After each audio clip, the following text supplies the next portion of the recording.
Book 5, Chapter 78, Trenchant. The great candor in ruling praise is that, if you make a mistake, assassination attempts will follow. Unfortunately, if you do not make a mistake, assassination attempts will also follow, which admittedly makes it difficult to tell if a mistake was in fact made. Dread Emperor Pernicious, the Imperiled. There were protests, though only from Hazenbach's side, as by now mine knew better, but those words might as well have been wind for the weight they carried. They were more out of principle than conviction anyway, I suspected. Princess Rosala Dawn well knew that if I was moved to violence, little short of a band of heroes could put me down. Spite and impulse would only carry me so far, though, so I did not enter the labyrinth of luxury that awaited outside the small hall. A knuckle rapped against the glass doors along with a sliver of night slithering through the lock, had them popping open without trouble, and beyond lay a pretty little balcony overlooking a winter garden. My boots sounded crisply against the thin layer of snow as I walked out into the cold, knowing the first prince would not be far behind me. The coolness of the air was pleasant against my face, and as this little corner was windless, the cold felt rather mild, more like a refreshing swim in the silver lake than winter's hard bite. Hazenbach followed along, her limp barely noticeable on the move, and I noted she seemed rather unmoved by the cold. Lycanese, I reminded myself. Compared to the brutal winters of her far northern home, this must hardly be noticeable at all. The railing was an elegant thing of stone, sculpted to seem like vines, and the detail of the work was only made more pleasant to the eye by the touch of frost. Disdaining the stone benches set in little alcoves to the sides of the doors, I came to lean against it and cast a curious look down into the garden. "I'm surprised you didn't get that leg fixed," I said. "I did," Cordelia Hazenbach replied, slowly moving to stand by me. She was too well-bred to lean against a snow-dusted railing while wearing a nice dress, apparently, or maybe just to do so in front of a foreign ruler. Regardless, standing that ramrod straight must be hells on her leg. "Not mage healing, though that's hardly surprising," I said, eyeing the way she was standing. "Priest work, then. They'll have fixed the bone and flesh, but it'll still feel raw for a few more days. Hasn't the Grey Pilgrim offered to see to it? He's a notch above what I've seen even the finest priest healers do. I will not accept so much as the dust of a copper more from the peregrine than I must," the blue-eyed woman said, tone frosty. I almost asked to the source of that open enmity, given that Tarek might have been after my neck for a while, but he'd been standing in Cordelia's corner for as long as I'd known him, but it didn't take much digging to put the finger on it by myself. In order to capture Black, the Pilgrim had seeded a plague in a town by the shores of Lake Artois. It had taken a full legion detachment, true, but that entire town too. Wiping out Proceran towns was one thing when a villain did it, but it must have cut to the bone coming from a servant of above, especially one it was essentially diplomatically impossible to touch at the moment. "Fair enough," I conceded. "I could ask the same of yours," the first Prince of Procer said. "I am told you are high in the Council of Dark Powers. Such a boon would be but a small favor, no? If I'd paid harsher prices for my first mistakes, I might have better learned from them," I said. "There's nothing free, not even for villains. Some costs are just subtler than others." "Then I shudder to think what the likes of the hidden horror have paid," Cordelia said. I breathed out, itching for the pipe I'd not thought to bring. Neither parade nor tea were well matched to Waycleaf, at least not when paired with the presence of the first Prince of Procer. "All of Sapphira, for one," I said. "And quiet things too, I'd imagine. After all, a dead thing cannot heal, cannot grow. Every wound on his power forever remains." The Lycanese princess' face was cool as she studied me, though more distant than adverse. "Sapphira," she asked, "what the kingdom of the dead was called, before ruin took it," I said. "Keter was the greatest of its cities, and the dead king himself its last king." "There are legends among my people," Cordelia acknowledged, "though they speak not of this Sapphira, but instead of the 13 kings and the time of wolves. You are well learned in the beginnings of the enemy, it seems. Does the tower share such dangerous lore freely?" "I learned it in Arcadia," I replied, walking the echoes of that dead realm. "I learned much during my march to Keter." "Your jacks have seeded rumors with skill as to the purpose of that journey," Cordelia said, and it was not a compliment. "Selfless of you, to seek to break the tower's schemes even if you failed." I drummed my fingers against the snowy railing, eyes trailing the winding circles of primroses and jasmines filled with purple pansies. The patterns were oddly soothing to look at. "Henoven," I said. "Cleves and Haino. That was my offer. I intended to warn you some months in advance, so that you could evacuate the principalities." And so the gathering armies of the 10th Crusade hurried north instead of trying your borders again, she said, tone mild. The entire point of the exercise, I admitted. I didn't quite grasp what it was I was dealing with, not yet. The entire journey was a trap anyway. Militia had been in talks with Keter for months. I was being used to start a bidding war. With lives and lands in my charge as the currency, Hazenbach coldly said. The counteroffer was the entire northern third of Procter and Callow having to claim the eastern border principalities on its own, I said. I had militia's host bodies assassinated, twice, but it wasn't enough. And do you expect that excuses the rest? The first prince said, eyes hard. Are you sure you want to start a conversation with me about lives and lands being used as currency, Cordelia Hazenbach? I replied, lips quirking into a smile just as hard as her gaze. It was a monstrous thing, what you set out to do, Hazenbach replied, unmoved. She wasn't mincing her words, and I could respect the honesty of it at least. Coming from the woman who'd put me in the corner where I'd begun to take hard measures, though, that only went so far. Monstrous, I mused. I suppose it was. But then so was your refusal to entertain peace even on egregiously favorable terms when I repeatedly offered it. Not even for moral reasons, but simply because it was politically inconvenient. For you. Does my wearing a black cloak somehow make my atrocities worse than yours? As I recall, only one of us actually went through with it, and it's not the villain. Her body was tightly wound as a spring, though not as a warrior's would be. It was the mark of emotions mastered I was looking at, not violence in the making. I do not say this to create strife between us, Hazenbach said, voice forcefully calm. Yet you must understand that the truth you tried to barter away, part of the Principate nary a year ago, is not to be taken lightly. Probably shouldn't tell her I'd once tried to bribe Romina into treachery with another chunk of it then, even if it had been a jest. I didn't expect it would be, I frankly replied. But I'd rather you hear it from me than have it revealed as some dark secret. As for Prey's involvement in the coup that had nearly unseated and killed her, what the Circle of Thorns had told her was factually correct. Scribe had helped shape the early plot, but later set out to crush militia's continuation of it at the order of the Carrion Lord. I saw no need to tell her more than that, especially not while my own teacher was still being kept in the dark. So now that we're being all nice and honest, I said, anything you'd care to tell me? We could have kept on arguing about this. I knew, and so did she, but there was no gain in it for either of us. I very much doubted she'd forgive what I had admitted to any time soon, much less forget, but then I wasn't interested in the forgiveness of Cordelia Hazenbach. That she was worthy of admiration in some ways did not mean I no longer remembered why it had come to this. Me with my hands ever redder, Procter dancing ever closer to annihilation. None of it was truly behind us, and perhaps never would be, but neither of us were inclined to chase the stag off the cliff. And so we moved on, however grudgingly. Now the boot was on the other foot, though, and it was time for her to unwrap her own dirty little secrets, some of which I knew, and more that I suspected. I funded the True Bloods, through intermediaries, Cordelia reluctantly said. High Lady Tasia Sahelian in particular, as the Empress' foremost rival. It had been a long time since I'd been so utterly taken by surprise. It made sense, I thought. Procter was wealthy, Prey's infamously prone to backstabbing its way into civil wars, and there was harsh irony in giving militia a taste of her own medicine after the way she'd meddled in the Proceran Civil War. My fingers clenched hard against the stone, though, not because of any of that. It was a smaller, slighter branch splitting from what I'd just been told. You bankrolled the doom of Lise, I said, tone perfectly mild. Not knowingly, or directly, she said. Yet that is not untrue. I could kill her in the blink of an eye, I thought. No need for anything elegant or skillful. I could just pour so much night in her body that the skin sloughed off, and the bones melted, and her head fucking popped off. Acua Sahelian had been the architect of that folly, and she would even that ledger in time. So would dread Empress Militia, for having allowed the madness, and even helped it along. But now it seemed that even the Warden of the West had put coin to the butchery of my people. Good Proceran silver, turned into a wound on the south thatted last century, in a city so broken that not even being the heart of a newborn court had mended its ruin. She'd not known. It did not absolve her, but she had not known.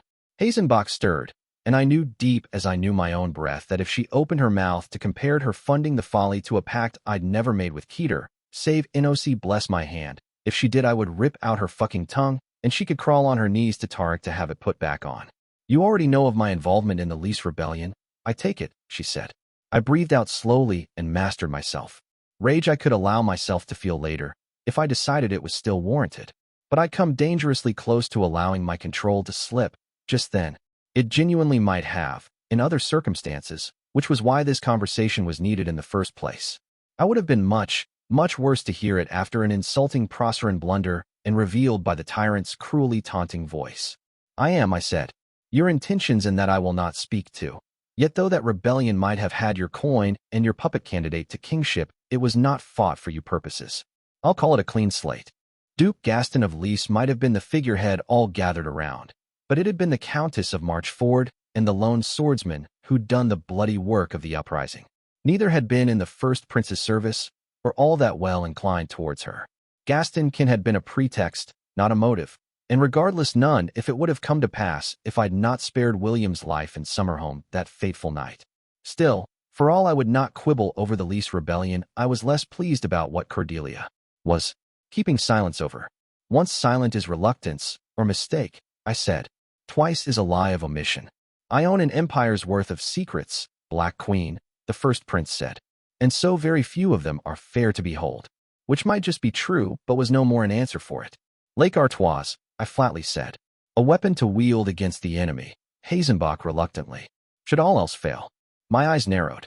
It had been in the lake, what she was talking about, because even though Vivian's people had failed to penetrate Proserpine operations there, they'd at least confirmed there'd been ships and dredging involved. The Order of the Red Lion as well, and in numbers too great for them to be a mere scrying relay. But if she had in her hands a weapon that could give the dead king pause, which it actually wouldn't, from what I knew of the King of Death, but that was besides the point, then Procker was not in so dire a situation as she'd implied. Unless it's not functional, I thought. Unless she needs to build something or arrange rituals. There's consequences to using armaments like those, I said.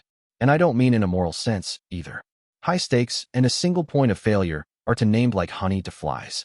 Heroes more so than villains, but even they get to have the wind in their sails sometimes. It is not something I would use lightly, the first prince said.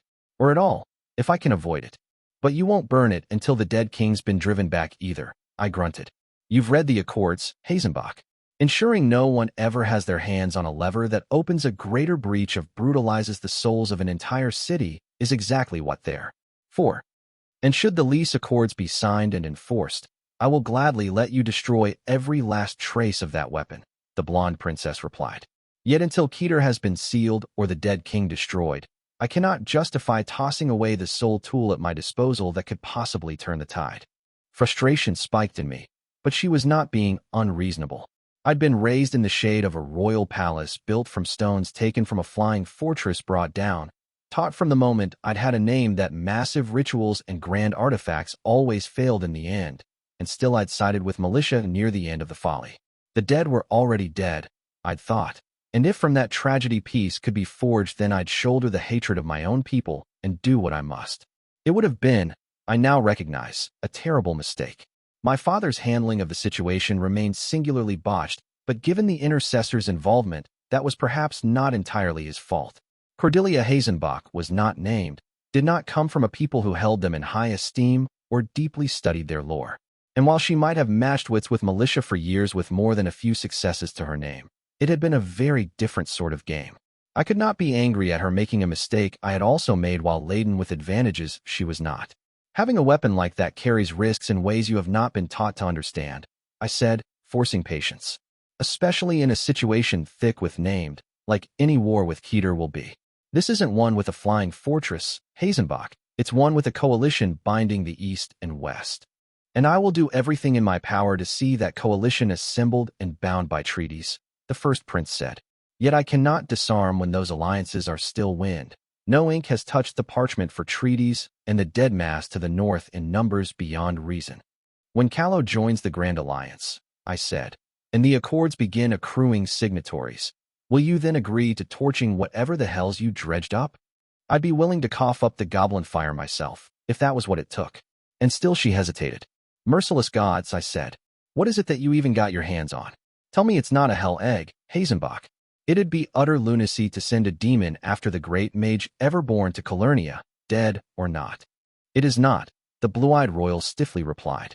I will speak no more to the nature of it, save that it holds no truck with below. It was probably an angel. Then, I grimly thought. Some not corpse like the one the lone swordsman had leaned on and leased to bring down Contrition, and later Diabolus to create her gatemaker.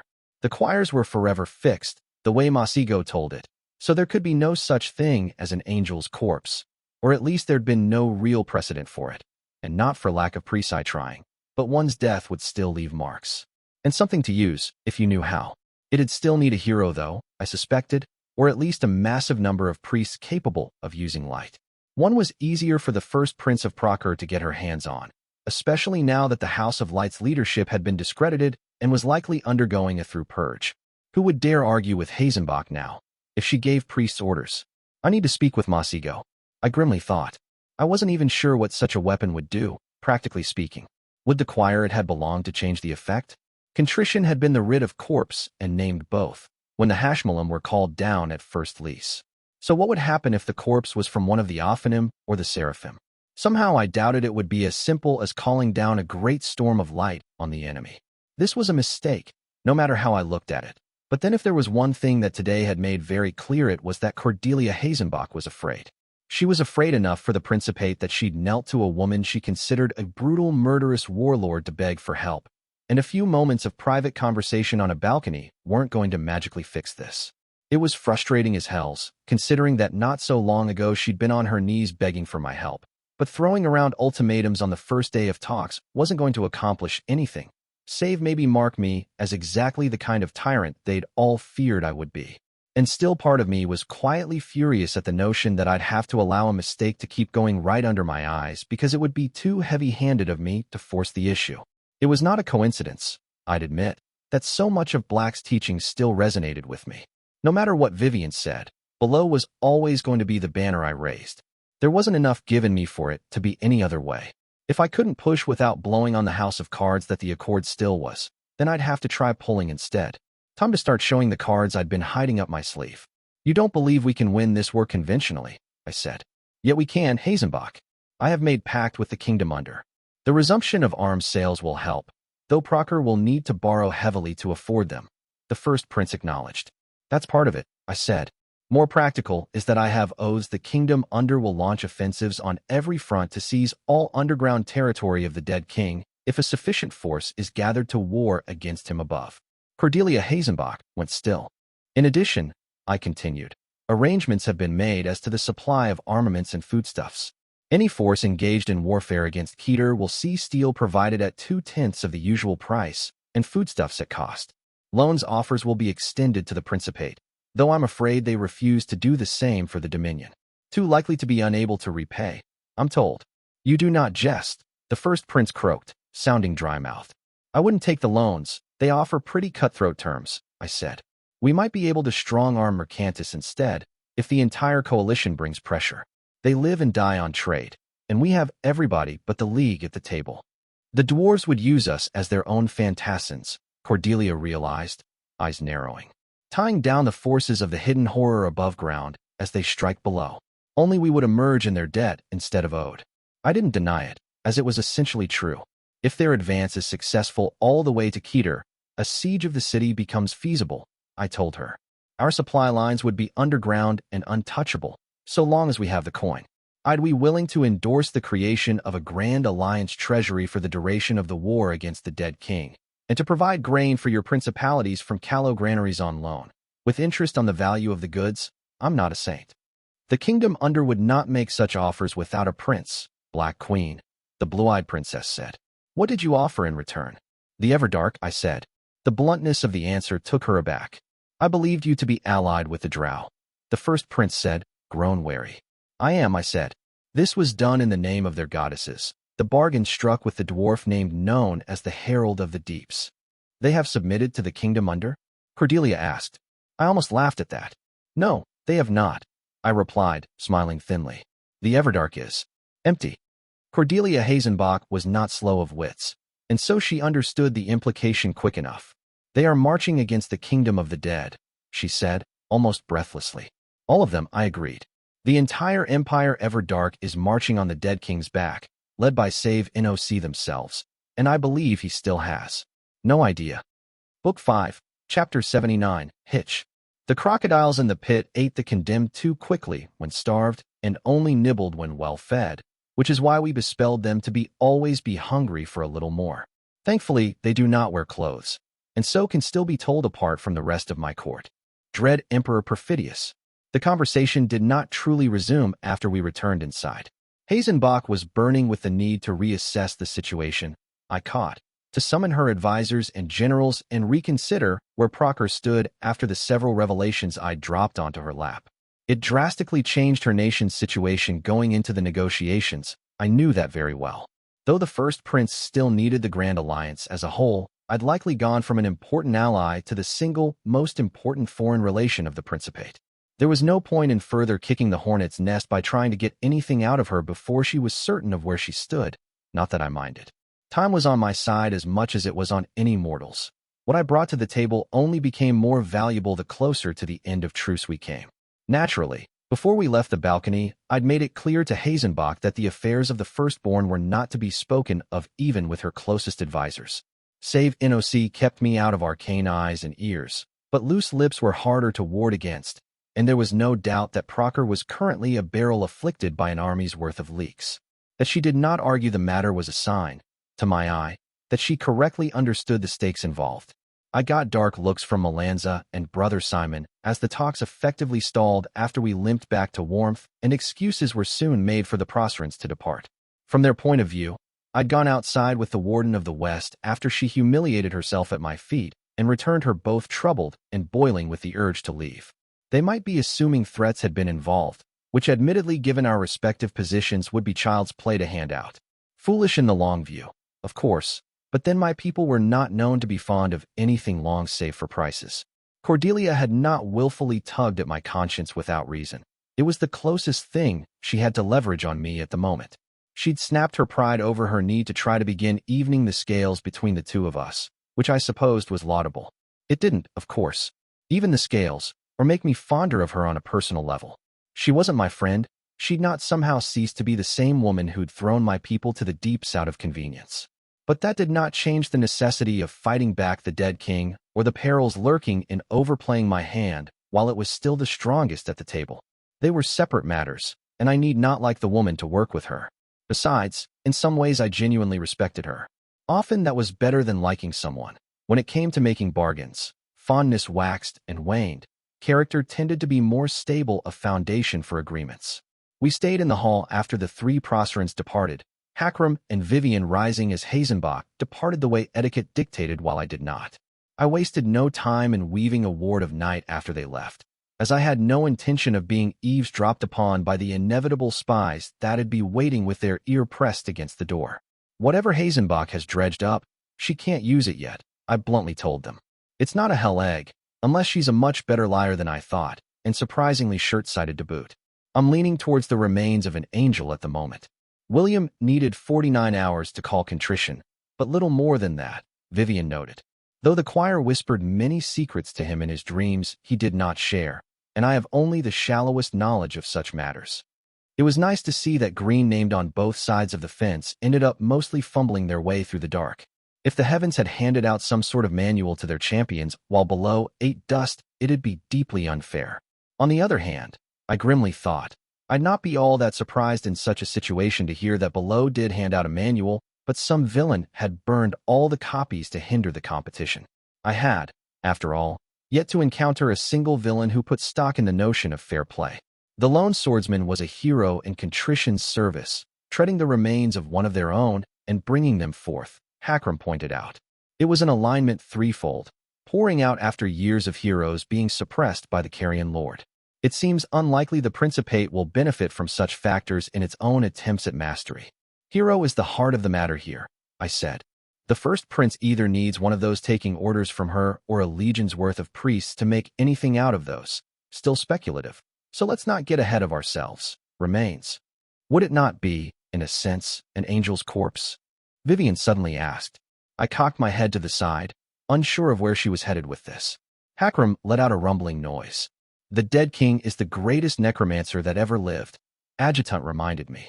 I sucked in a lip, but after a moment shook my head. The water in Lake Hengist was blessed, and that was just from touching the remains, I said. Light tends to screw with magic, anyway, and this is about as consecrated as a corpse can get. Necromancy shouldn't be able to raise it. A beat passed. We'll still ask Masigo just in case, I added. Diabolist as well, Vivian calmly suggested. Her knowledge of such lore might be deeper than even Z's. I shot her an assessing look. It had always been a given I would talk with Acua about this. As Vivian had intimated, if anyone would know about angel necromancy, it would be Wolof's most terrible golden child, but I'd not wanted to rub it in her face. My successor's expression was hard to read, leaving me few hints as to her thoughts. Was this an oblique way to tell me I need not walk on eggshells when it came to Acua Sahelian, or simple blunt pragmatism? Something to mull over later. It's a liability, even if it can't be raised, Hakram graveled. Bringing that into a battle with the hidden horror is like wading into a goblin feast night with pockets full of munitions. It can only end one way. Most named would balk at being compared to goblins no matter whose banner they flew, but it was rather heartwarming to imagine the likes of the pilgrim consigned to the fate of metaphorical goblinry. The dead king's one looming trouble, but the tyrant's another, Vivian darkly said. That man would strike the match to the whole world's pyre just for a laugh. Cat, and he's not nearly as neutered as you think. His armies really are headed south, I told her. You told me as much yourself, and the eyes confirmed independently. The League's fallen behind the Hierarch and Kairos with him, but not the point of utter idiocy. They're not going to backstab a continent-wide alliance in the middle of throwing down with Keter, not even for a few southern principalities. They'll know damn well that if we lose, they're screwed too, and if we win, we'll return it all 100-fold. Frankly, if I were an utterly immoral monster with the intention to expand and in charge of the League's political decisions, I'd promptly sign the accords to avoid falling on the wrong side of the mutual defense clause against non-signatories, and then simply wait. Patience would mean the Grand Alliance's armies bleeding against Keter, and when those armies all went home, then I'd strike at Southern Procure. Riding to the Principate's defense again would be wildly unpopular with all its allies after a brutal grind against the dead up north, which would limit the effectiveness of the treaties. If the League then gobbled only limited territories, like Tenerife and Solomons, there might be heavy pressure on Procure to then accept a peace should offer be extended. That only means that the horse he's riding is not longer the League, Vivian said, eyes sharp. It might be the Hierarch, or the Dead King, or a dozen other flavors of madness. We don't know, which is half the trouble with that one. His play here is to take a swing at the White Knight, I said. Has to be. He had the man summoned by treaty, just so he could stand trial. And Hierarch could make that troublesome, I suppose. But if he does, then he's signing his own death warrant. Decapitating a hero is breaking the truce, Vivs. Especially if it's the Sword of Judgment. They do that. Neither Hierarch nor Tyrant walk out of Salio alive. Not with the kind of power that's gathered here. There'd be legal grounds for an execution, considering he's an Assuran hero that fought in an internal League war and presumably took licks, Hakram said. And even a public attempt would stir up trouble among the heroes when it's pointed out to be lawful under the Accords, which I did not doubt for a moment Kairos Theodosian would. By now, full copies of the text had been made available to all delegations, even the Leagues, so there was no doubt he'd either read or had someone read them. More likely he wants to strike at judgment through the White Knight, which I'll lose no sleep over, I said. I'll give fair warning to all involved, but besides that it's no trouble of mine. I owe no debt to any choir, save that which would be paid in steel. Hanno was personable enough and seemed to think well of the Seraphim, but I'd weep no tears for the choir of judgment getting a taste of its own medicine even if that lesson came by madman's hands. Either the angels would lose a few feathers, or either of the two villains at the head of the League would get a taste of smiting. I couldn't see a losing proposition in that for either Callow, the Accords, or even myself. The Tyrant of Helike is nearing the end of his thread, Hakram said. He's burned too many bridges. We all saw that much at the graveyard. If not for the Dead King's more pressing threat, half of Calernia would already have banded together to crush him. His actions have isolated the free cities diplomatically as long as he lives, and his defeats mean he's losing prestige within their ruling structure. Given the informality of his preeminence among the League, that could mean the waning of his influence. I worried my lip. He's cornered, you're saying? I slowly said. Which was not a good thing, in a villain of Kairos Theodosian's caliber. Best to kill him with a clean, quick stroke than let him scheme with desperation moving the hand. Or exactly where he intended to be from the beginning, Vivian said. When a skilled enemy makes an obvious mistake, it is no such thing. That last part was a quote from the Strategoi, as I recalled, which was an amusing piece of irony considering it was believed to have been written by Theodosius the Unconquered. Either way, we should share our concerns with the Grand Alliance and have some of our people look into whatever it is he's up to, I mused. Fair enough. Best not to let him make a mess even if it's not in our backyard, strictly speaking. I leaned back into my seat, glancing at the cup of cooled tea I'd barely touched. Yeah, I wasn't going to force myself to drink that even if it came across as rude and Hakram had somehow tricked himself into finishing his own. Still, while the tyrant remained a threat, he was no longer the most pressing of my concerns. The first prince's ruinous little project weighed deeper on my mind, because it felt like a ready-made pivot in someone's story, and not one of my making, which was even more worrisome. Double down on efforts to unearth what it is the first prince dredged, and where it's headed, I ordered Vivian. Have your people look for large concentrations of priests as well. I paused. Concentrate your efforts on Lyonese and Brabant. For that last part, I added. Maybe Bruss as well, if you can spare the people. As far as I was concerned, Cordelia Hazenbach was acting foolishly by meddling with doomsday weapons, but that did not make her a fool. She'd know that gathering priests in great numbers close to the northern fronts would bring a lot less scrutiny than doing the same in the south, especially in Brabant as it was, by all reports, drowning in a tide of desperate refugees who could certainly use some food and healing. If the weapon could be moved, and for it to be of practical use against the dead king it would have been, then if we found where it was headed we could double back from there. Going at this from the other way might finally allow us a peek through the veil of secrecy that had surrounded this entire affair. I sighed, then cracked my shoulders. Hakram, I don't suppose you could send for a change of clothes? I asked. I'd lost the habit of plate, and the weight of the metal did no favors to my leg even if I could not feel it at the moment. The sooner I was back in cloak and leathers the better. Might add a light coat of mail, though, because really there was never a reason not to wear armor if you were wearing clothes at all. I'd not deny that my preferences in clothing had been shaped some by the unfortunately high amount of times I'd been stabbed in my life. They are already on their way, Adjutant replied, because he was a prince among men and always would be. Good, I said. Well, folks, the talks begin in earnest tomorrow. Let's see if we're ready for them. I wasn't sneaking out of Salia, not exactly. That would imply that a pack of spies wouldn't have noticed me saddling Zombie and leave the palace with the slight escort of 3 knights in dark cloaks, or that I would have hidden my departure from my companions. But I'd not made it clear where I was headed for either, and pretty much let the assumption that I would be going back to our camp stick. Hakram could read me like a book, so he knew there was more to it than I'd said. He also trusted me same as I trusted him, though, so he didn't ask. I doubted that my having conversations with the White Knight would cause much of a scandal if it came out. Even radicals under the heavens would think twice before claiming I could corrupt the sword of judgment, but it'd certainly raise eyebrows and very much attract attention. I'd rather not have to deal with the pilgrim coincidentally coming by for a chat, or someone's admirably optimistic attempt to eavesdrop through arcane means, so it'd stay quiet for now. Though this was not casual, could not be given who we were, keeping such talks informal would allow the illusion of it to last a little longer. I'd set out early after dark, since I did genuinely intend to get some work done when I passed through camp and let out my escort at a brisk trot. We were followed, to my utter lack of surprise. Riders kept pace at a respectful distance behind us, maybe a dozen, most likely at the first prince's behest. Though I was first under the night and the dark had already fallen, I was not unaware that my spilling blood in Salia would bring great complications. Even putting down some overly ambitious robber or some drunken rowdy fanatican would meant I'd killed a Proceran under truce, and for many reasons that was best avoided even if justified. No, Cordelia had likely sent those riders to serve mostly as diplomats, and maybe guides, given the gargantuan size of this damned city, but I could see to that with prayer, truth be told. So long as I was willing, so suffer Kamina's rampant mockery of my sense of direction. Anyway, easy not to get lost when you fly over the streets. I grumbled. South we rode, through the palatial streets and estates of the lineal, and then the large plazas and avenues of the markets known as Les Vendeuses, which were awake and swarming with people even at this hour, for the city never slept, and the glow of torches and lanterns lent it all an air of the fantastical.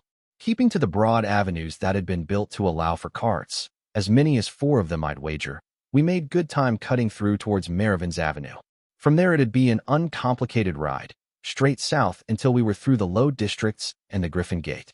Out of curiosity, I'd slowed down on my way through some of the marketplaces, taking a look at what was being peddled.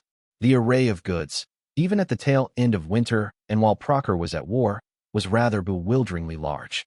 Assurance silks, Levantine ceramics, and even Tagreb silverworks were on display, not to mention what must have been goods from more than half of the principalities in Proctor.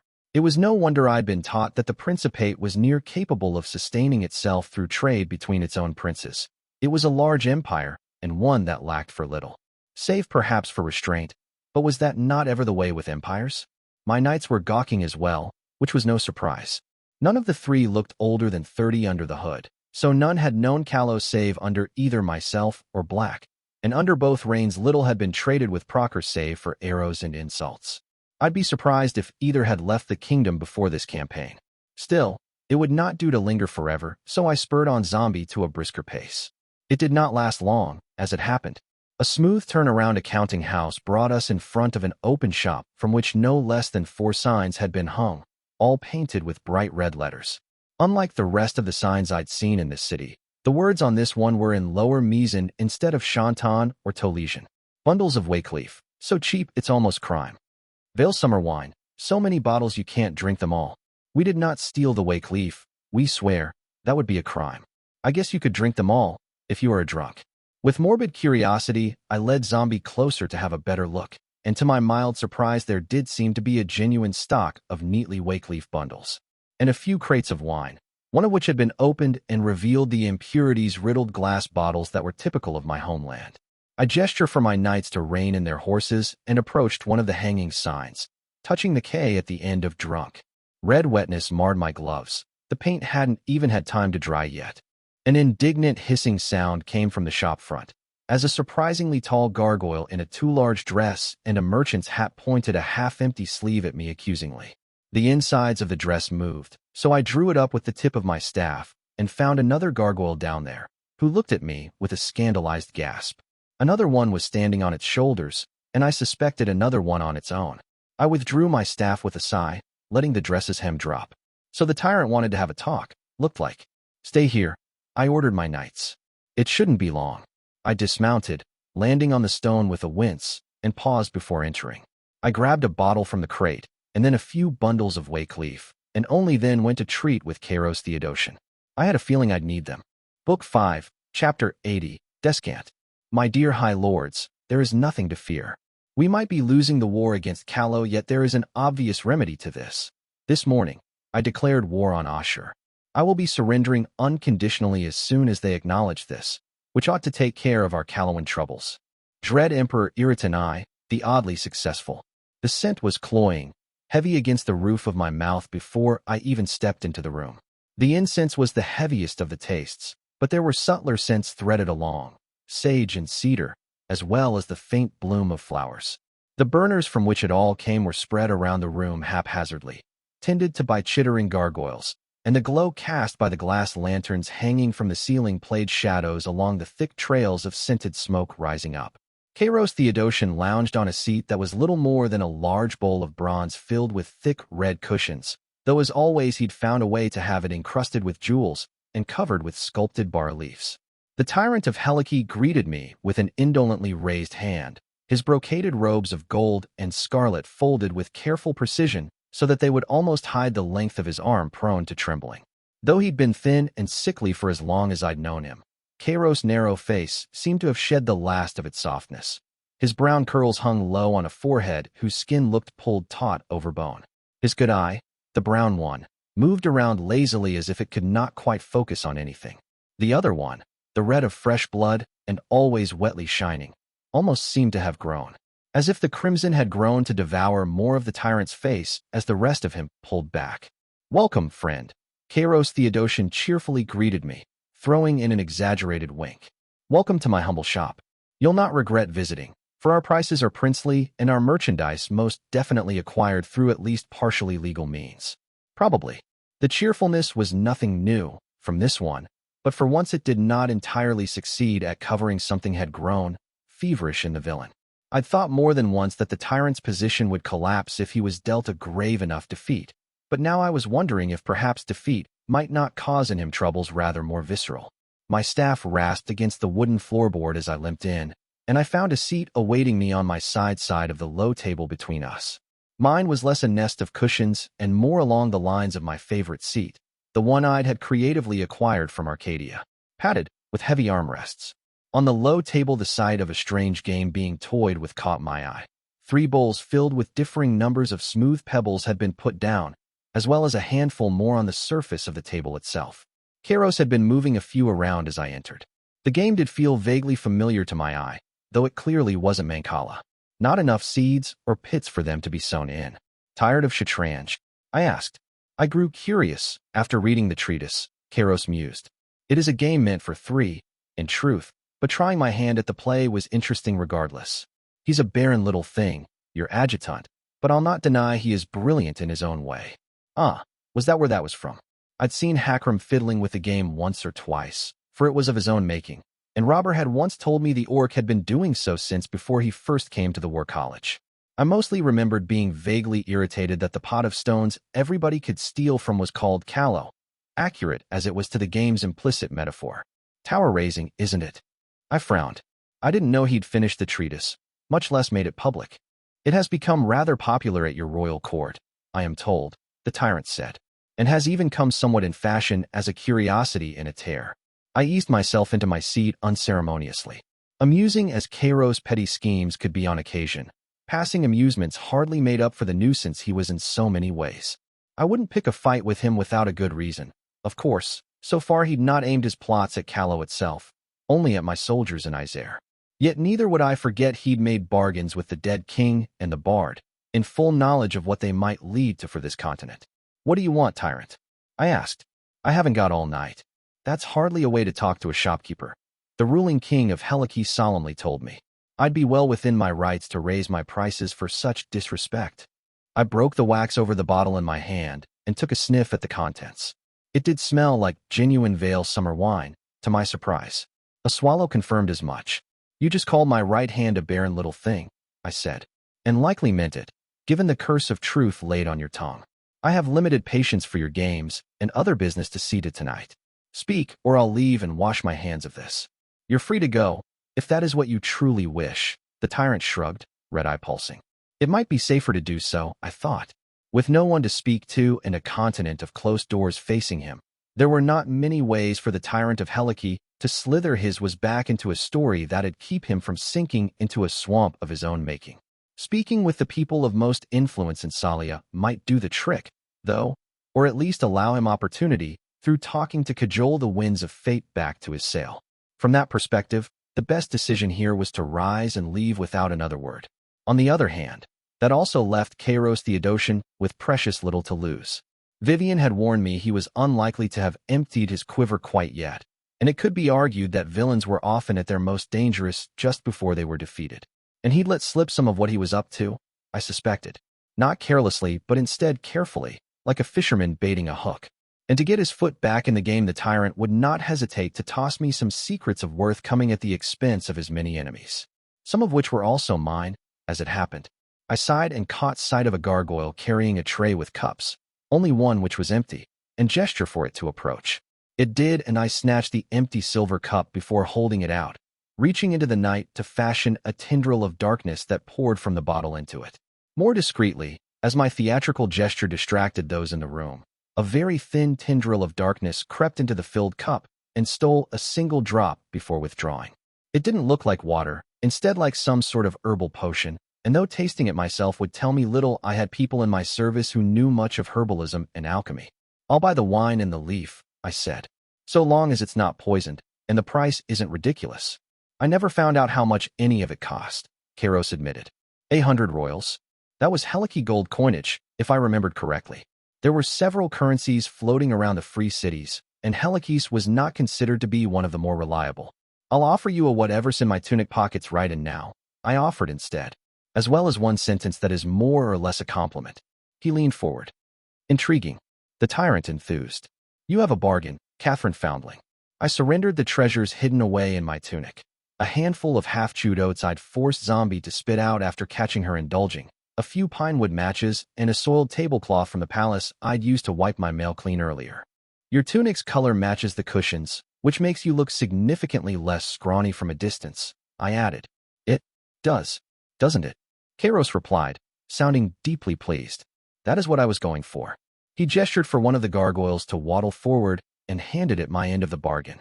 Feed the oats to Hakram, he instructed. My brow rose questioningly as the gargoyle whined in protest, then scampered away after gathering everything up. Hakram is the name of my trusty war steed, the tyrant revealed. It was a most wonderful gift, Catherine, my thanks. I've taught her to bully the gargoyles, and it has been most diverting. Oh gods, he was talking about the goat, wasn't he? I'd not expected him to actually keep her. It was, I hesitated, then valiantly rallied. My pleasure. He picked up the cup I'd stolen a drop from and sipped from it after dismissing the gargoyle, then leaned back more comfortably into his cushions. Would you like to talk about the dead king? Kairos Theodosian casually asked. Sure, I replied. Heard he's up in Keter. Good manners, maybe a little heavy on the devouring of all living things. Keeps a good table, though. So I've heard, the tyrant amiably said. He also intends to send an envoy to the formal talks tomorrow, I'm told. My fingers clenched, and I forced them to loosen before taking a sip of wine. He intimated as much and least before twilight, I said. Dare I ask where you heard it from? The dead king, Kairos smiled. And his envoy, which he intends to send to the formal talks tomorrow. You're hosting the Hidden Horrors diplomats, I flatly said.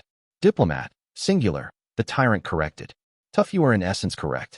I was prevailed upon to bring the envoy to Salia and introduce them. You must realize that's twice now you've provided aid to Keter, I grimly said. Your bridges are not so much burned as turned to smoke. I imagine our friend in Keter would have found a way regardless, the tyrant mused, sipping at his cup. This is hardly a deep collaboration. You've repeatedly made pacts with the dead king, and now serve as facilitator for his diplomacy, I said. Kairos, that has consequences. It's one thing to play princes against each other, or to make a red ruin of the league for your schemes. Villainous, true, but it stays within certain boundaries. What's happening up north, though, is a higher order of war. The consequences of defeat there are, severe is too light a word, really. You seem certain there will be a war, Kairos said, sounding amused. As if it were inevitable, written in the stars. At this late hour, it effectively is, I bluntly said. There is no offer he can make that will change things. The Grand Alliance will gather and sweep him back into the crown of the dead. Or he'll leave when faced with such an unprecedented coalition, the tyrant said. For he is not an utter fool. Then we reclaim the kingdom of the dead without loss of life and begin to siege the Serenity. I shrugged. It is not too disadvantageous an outcome. You misunderstand me, he said. His armies retreat, and as they do, several millennia of the worst rituals Calernia has ever seen are unleashed on the lot of you. And then your shaky alliance, stripped of its common foe, must face the brewing horrors you ignored as your eyes remained fixed on the north. So we should take his peace, should we? I scathingly said. Pass the torch to those yet to come and hope they take care of it for us. That's how we got into this mess in the first place. It'll be ugly work, closing the door on him, I'll not deny that. And costly in ways I suspect will resound for generations. But someone will have to pay that price, sooner or later, and it's cowardice of the worst sort to pass the duty down the line are of petty fear. And it is mere pleasant coincidence, Kairos mused, that a great shared cataclysmic war would lay deep foundations for your accords. Your own arch-heretic of the north, the king of death, the peerless name that suffers the yoke of no laws even in death, crucified over a sea of corpses so that the story of your rules enforced becomes, as whisper passed from mother to child across the lands. The accusation rang true because he wasn't entirely wrong. The lease accords being signed, and then promptly yielding the end of the kingdom of the dead would be the strongest possible mortar to build with. Undeniable proof that even the greatest of monsters could not stand alone against the rest of us when heroes and villains kept to terms. The thought had lurked in the back of my mind for some time now. It was true. On the other hand, unlike what he was implying, I was not eager for the horrors that war would bring. Marching on the crown of the dead and the creature that ruled it was not something to be lightly considered, no matter what advantages it might bring. Mock as you will, you offer no other path, I said. You never do, Kairos. And still I am a little disappointed, because I figured that no matter how deep in the old madness you went, you'd at least grasp the consequences of Keter claiming victory in this. You speak as if the dead king could truly win, he said, cocking his head to the side, as if this confluence was not a carefully arranged affair, a trap laid by subtle hands. I'd be much more willing to listen to hard talk about the intercessor from you if you'd not make a damned bargain with her yourself, I harshly said. Your actions have not matched the distaste you profess. Of those that collaborated with the bard on that night, I am not the one that wounded your side deepest, Kairos mildly said, though you know it not. You lie, tyrant, I sighed. Even speaking only truths, you lie. And if you had something that had cut deep, when plainly said, you would have spoken it plainly. That made it two secrets he'd dangled in front of me now. He'd implied there were disasters brewing elsewhere, earlier, and there were only so many places that could be the case. Ashur was still blockaded by Nicaean fleets, last I heard, and it was possible for it to be turned into a cradle of madness through desperation. Yet I knew militia to have schemes afoot, and she stood the more likely culprit. The tower's arsenal of horrors had not been unleashed in many years, but it might yet be if she felt there was nothing left to lose. So someone had worked with the bard on the night that saw Twilight's birth, then, and I'd been wounded by it. Probably Saint, I decided. It'd explain why the tyrant had not outright given a name. She was dead by my hand, that account already settled. All he had left was suspicion to sow, while speaking exact truths. We are pieces in an intricate game, Catherine, the tyrant smiled. One whose board was lain far before either of our births. Did you believe it coincidence that the Principate would be so weak and isolated? Decades of civil war to bleed it dry, foes on all sides, and then even a disastrous campaign to the east before the dead king had first stirred.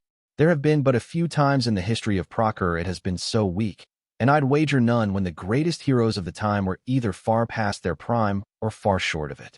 She's not a god, Kairos, I said, and neither is he, despite all his boasting.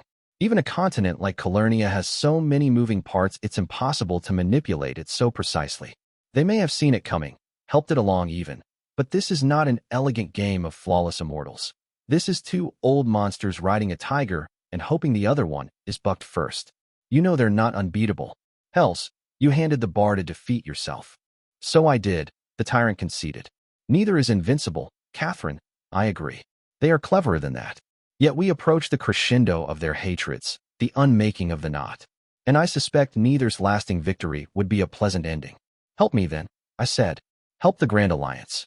You've been gathering everyone's secrets, Kairos. The intercessors, the dead kings, and everyone else's. You could be the finger on the scales. I find it most amusing that your good intentions will haunt this world for centuries to come, if you truly win, the tyrant grinned. Ah, the necessary villain. The hard woman making the hard decisions when trouble has come calling and all others are flinching from what simply must be done.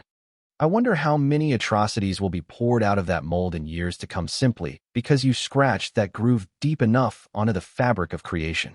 I'd gotten about as much out of him as I would, I decided. All he was doing now was spreading the poison of suspicion, and I had no reason to indulge him. I continuing to lend an ear. Even as we speak, Kairos idly said, thousands are dying in agony to the far south. In the blockade of Ashur, and the starvation will end with it, I flatly replied. It already has ended. The tyrant of Helike smiled, red eye burning like a red star. Tomorrow, Catherine, the tower reminds the world it is yet to be feared. Magan Hadast will withdraw the thalassocracy from the Grand Alliance. I frowned. She doesn't have the ships to scatter Nicaea, I said, or the caliber of mages to not need the ships. No, the tyrant agreed. What she does have is many men who must drink water from barrels. Poison? That seemed unlikely, even if it was one that took an absurdly long time to kill. It was possible to craft poisons that had no taste and would not visibly mar water, but making one that also took months to kill. The only way slipping that much poison onto so many ships unnoticed was even remotely feasible would be massively difficult and expensive. It'd also require the skills of the Empire's finest alchemists employed in concert, as well as exotic ingredients by the barge. Scribe would have noticed such movements, even if the jacks were fooled. Kairos reached a shaking hand into his tunic and produced a small glass vial filled with a light gray powder, tossing it to me. I caught it, holding it up to the light. That was an alchemical powder. I'd bet rubies to piglets, but not one I recognized. Poison? I asked. In a sense, Kairos said. If inclined to poetry, I might call it the stillness of death. Oh shit. Stillness, water? This was the same horror Acua had used to turn into whites the entire population of Lys. One of the warlock's old doomsday tricks, named still water. Mere alchemy. almost impossible to detect as it accumulated in bodies, until it was triggered by sorcery and slew all it had contaminated before raising them as undead. If the water barrels on the Nicaean fleet had been tainted, there was no telling how much of it Militia had instantly turned to her service with a mere snap of the fingers. She can't have done that before they even struck at Ashur, I thought. No one's that far-sighted, not even the Empress. Yet if the barrels had been tainted in the months since, that meant. That can't have passed by you, I said. It did not, Kairos agreed. And you didn't stop it? I frowned. Why? The Tyrant of Helike grinned. That would rather defeat the purpose of helping her, wouldn't it? My mind raced. While I was less than surprised Kairos would betray even the league he was currently leading to war, I saw little advantage for him in this. If Ashur was willing to fold and leave the Grand Alliance at Militia's behest, it might have done the same at the League's. This did hurt Nicaea, which was arguably still his strongest rival for power within the League, but there would have been less costly ways to achieve that. And in truth, a great defeat might shake his own position even if it had not been dealt to him, as the hierarch's violent indifference towards such matters meant Tyrant was effectively setting the policy of the League of Free Cities at the moment. This didn't fit, I thought. The Tyrant of Helike might have been a true partisan of Below, but however deeply it was buried, there was always a method to his madness. The ripples from this would be a blow to the Grand Alliance, but not a crippling one, and a victory for Dread Empress Militia, but hardly a substantial one. And it had weakened the League going into this peace conference. Kairos might have used all this as a mere vessel to get his hands on the White Knight, but it was unlike him to so utterly spoil one game in favor of another. What do you want, Kairos? I asked, honestly lost. The odd-eyed boy leaned forward, trembling hand touching the bowls filled with stones he'd not touched this entire conversation. I'd like us to play a game, of course, Kairos Theodosian smiled. Why else set out the stones? Book 5, Chapter 81, Devotional. To have faith is to believe there is a plan greater than your own. And so the dreadful crowned are faithless one and all, for what plans could ever be greater than our own? Dread Emperor Reprobate the First. As I recall, the game requires 3 people, I said. I've only had half a cup, Kairos. It's too early to start seeing double. Which was as pointed a cue as he could hope for before unveiling whatever nasty surprise he'd been keeping up his sleeve. The wretched little bastard grinned at me appreciatively, recognizing the extended hand for what it was. It was never pleasant to be forced to look in the eye the truth that I understood Kairos better than I did more people, and that it came naturally, without effort. I believe you're familiar with the man. The Tyrant of Helike mused. He goes by Biakim. In Ushkaron, that'd be Biakim, which translated to Child of Iakim. The name was not unknown to me, for though it had been millennia late, and in another realm I had attended King Iakim's burial, it had been in that echo that I had first heard the word intercessor, spoken by the lips of the man that would become the dead king, Prince Neshama, at one time the most obscure of King Iakim's many children. That was on the nose, even by villain standards, but I couldn't say as much without acknowledging Masigo, and I had stolen knowledge of the long-dead tongue from Arcadian echoes, along with others things. Hierophant had plundered the thoughts of still mortal Neshama, but I'd seen slash. Still, this was a rather clear indication of our coming guest's identity. Chittering gargoyles scattered as someone left the back of the shop to join us, some of them hurrying to bring forward a skull-adorned chair and place it to the side between myself and the Tyrant. The dead king's puppet, for I much doubted this to be the true body of the King of Death, made no pretense of still living. Though dressed in long cloths of purple and silver, the colors of Keter's banner, as I recalled, it was a skeleton that I was looking upon. The bones were as polished ivory, much of them adorned with purple chalcedony and silver, and there was something lurking in the shadows of the empty eye sockets that was dreadfully vital. Catherine, the King of Death, greeted me. How pleasant to see you again. He is rarely so sweet to me. You know, Kairos complained. Favoritism is a sin, Catherine. Might have something to do with all those betrayals you did. I noted. I then cleared my throat, gaze turning to the dead king. Wariness quickened my pulse, but I could not show weakness in this den of tigers. They would not strike at me with violence, not here and now. It would have been more reassuring if those two were not some of the finest masters of twisted words living and dead. The dead thing claimed the skull chair, leaving me to wonder if Kairos had ordered it made for this very occasion, or if he'd campaigned across a third of Procker with a spare skull thorn stashed somewhere in Helike's baggage train. Biakim, is it? I said. That's new. Surprised you didn't stick with the classics and go with Trismegistus. If I had, I would have been robbed of the pleasure of your pretended ignorance, Neshama replied in Ashkaran. I don't speak that. You ought to know it by now. I replied without missing a beat. Dandelion mouse fishing, the tyrant proudly added in Ashkaran. More or less, anyway. He was accenting the wrong parts of the words, and there were some syllables he was pronouncing in what I figured to be the traitor tongue way, which just didn't work with Ashkaran. There was almost no commonality between the languages. He might have meant moo instead of mouse, now that I thought about it. Well said, Kairos, I agreed. I suppose that, bereft of anyone able to share my humor, Trismegistus will have to do, the dead king said. King Trismegistus, the tyrant mused. It has a ring to it. Might I offer you refreshments, your highness? I eyed the clothed skeleton skeptically. It had no, well, throat. I assumed the fact that he could speak at all was the result of sorcery, maybe some sort of runic trick. Likely I was looking at a small sliver of the dead king invested in a construct, not unlike the crows that Save NOC has sent south with me, and which, physically speaking, had about as much business talking as a skeleton. I had to say I admired Kairos a little for the amount of sheer pointless pettiness it took to offer the dead king drinks he couldn't drink. Say what you would about the tyrant, but there was absolutely no one to which he would no offer at least one inconsequent slight.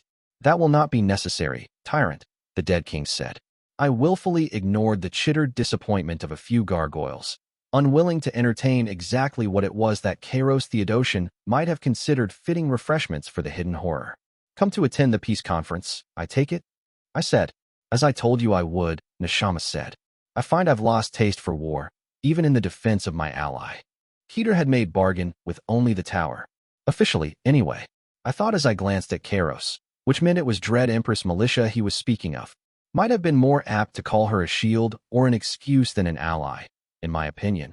But it was true he'd not actually struck before being invited out of his lair by the Empress.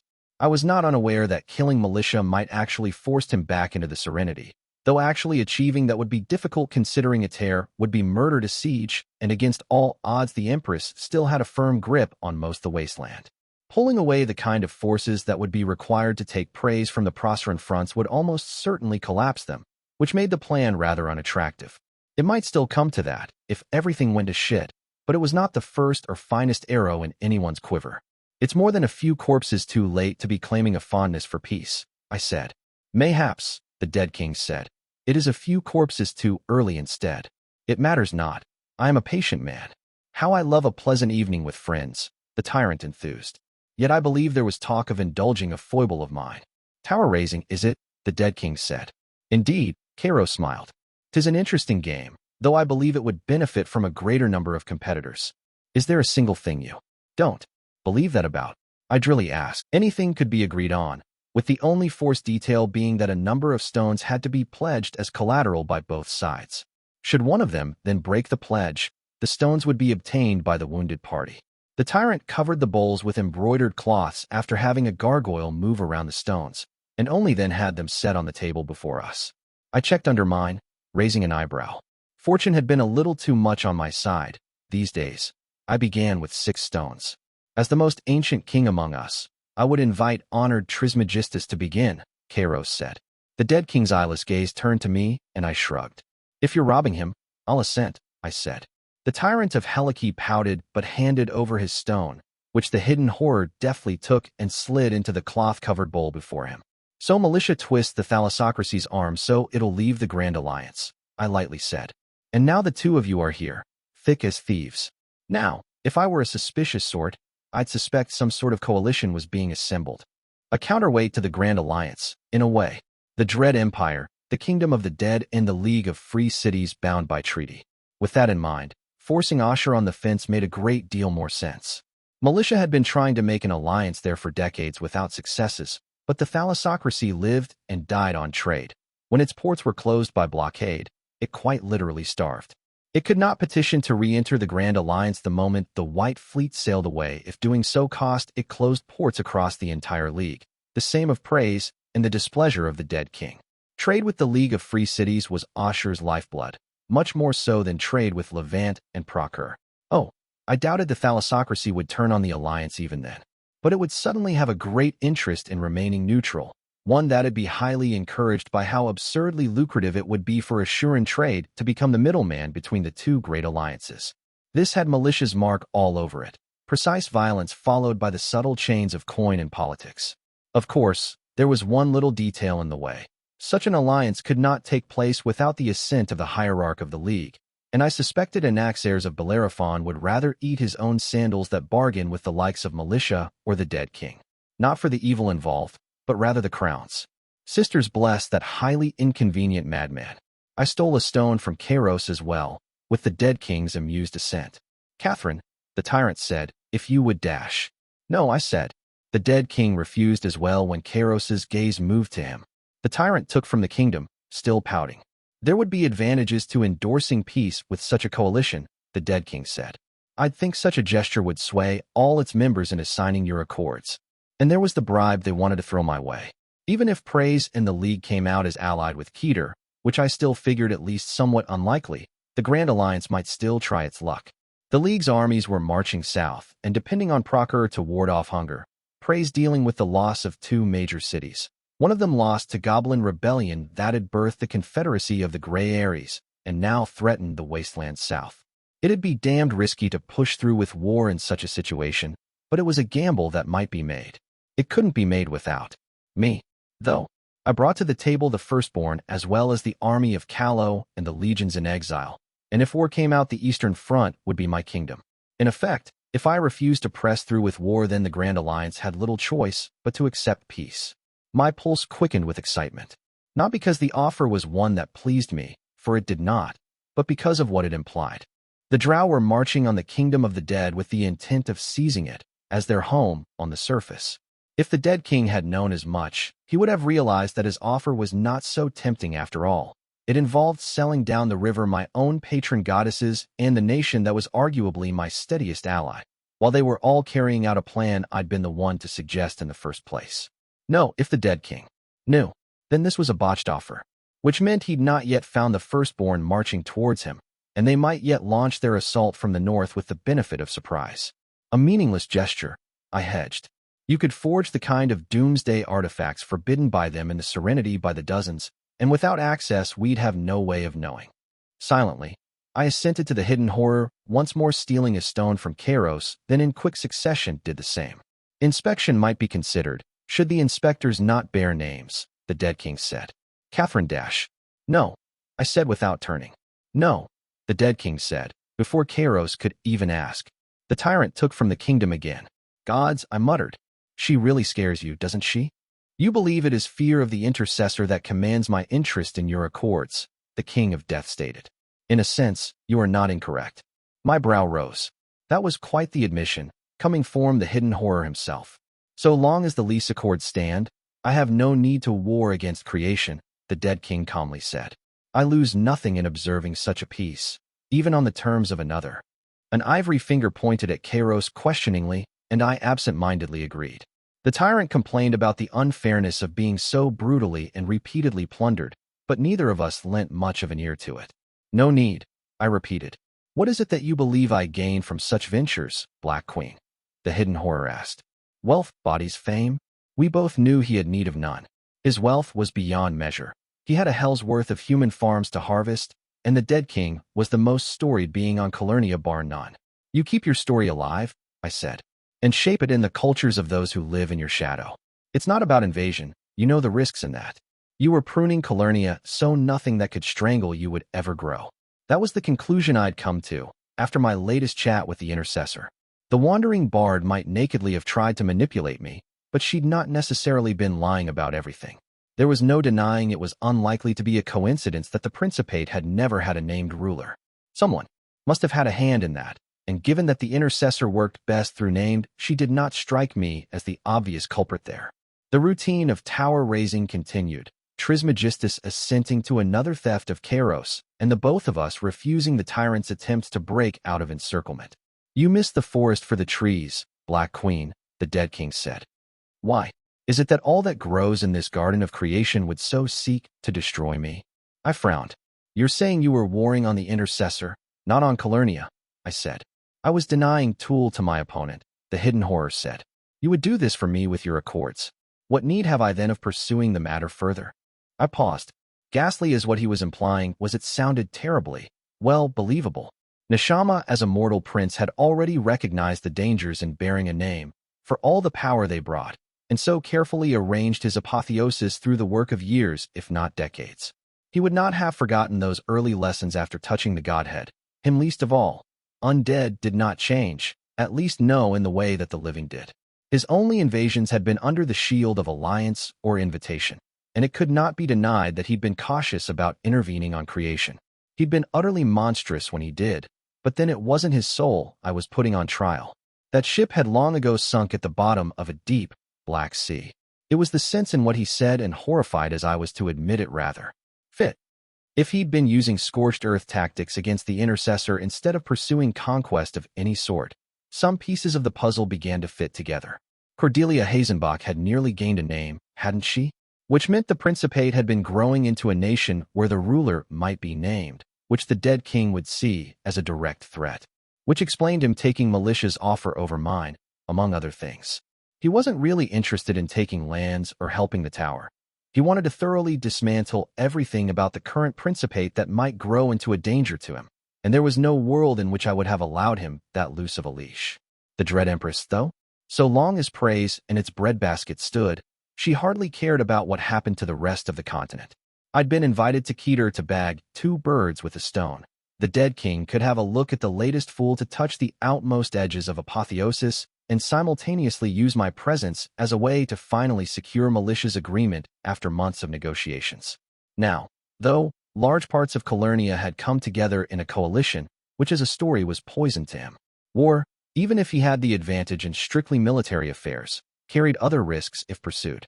On the other hand, signing the lease accords meant that so long as he did not provoke the living realms, he wouldn't be up to his neck in crusades anymore. What was curtailing a few of his worst habits in the face of that? Shit. It fit together well enough I couldn't be sure if this was true or an exquisite lie, the only kind the likes of the dead king would deign to employ. The firstborn might be able to find a home among the tall grasses of the chain of hunger, I thought. It'd certainly give the mighty something to do other than killing each other. Another circle passed according to our habit, Kairos stones slowly dwindling at our hands. No, I decided, that entire approach was mistaken. The intercessor being an enemy did not mean her opponent was an ally, or indeed ceased being an opponent. Leaving the dead king to rule his realm and garden horrors in the serenity was not the same thing as admitting that Stygia's slavery was not mine to curtail, or that Presi blood magic would not end because I found the practice disgusting. On the other hand, was it really my place to make a decision that would see at least dozens of thousands die?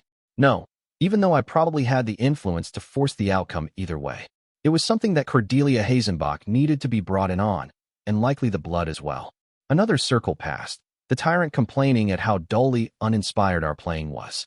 My 11 stones could not be in the lead, no matter who it was that had begun at 10 stones. But soon enough the rising threat would see the game beginning to have real conflict. This isn't a decision I can make in haste, I said, biting my lip.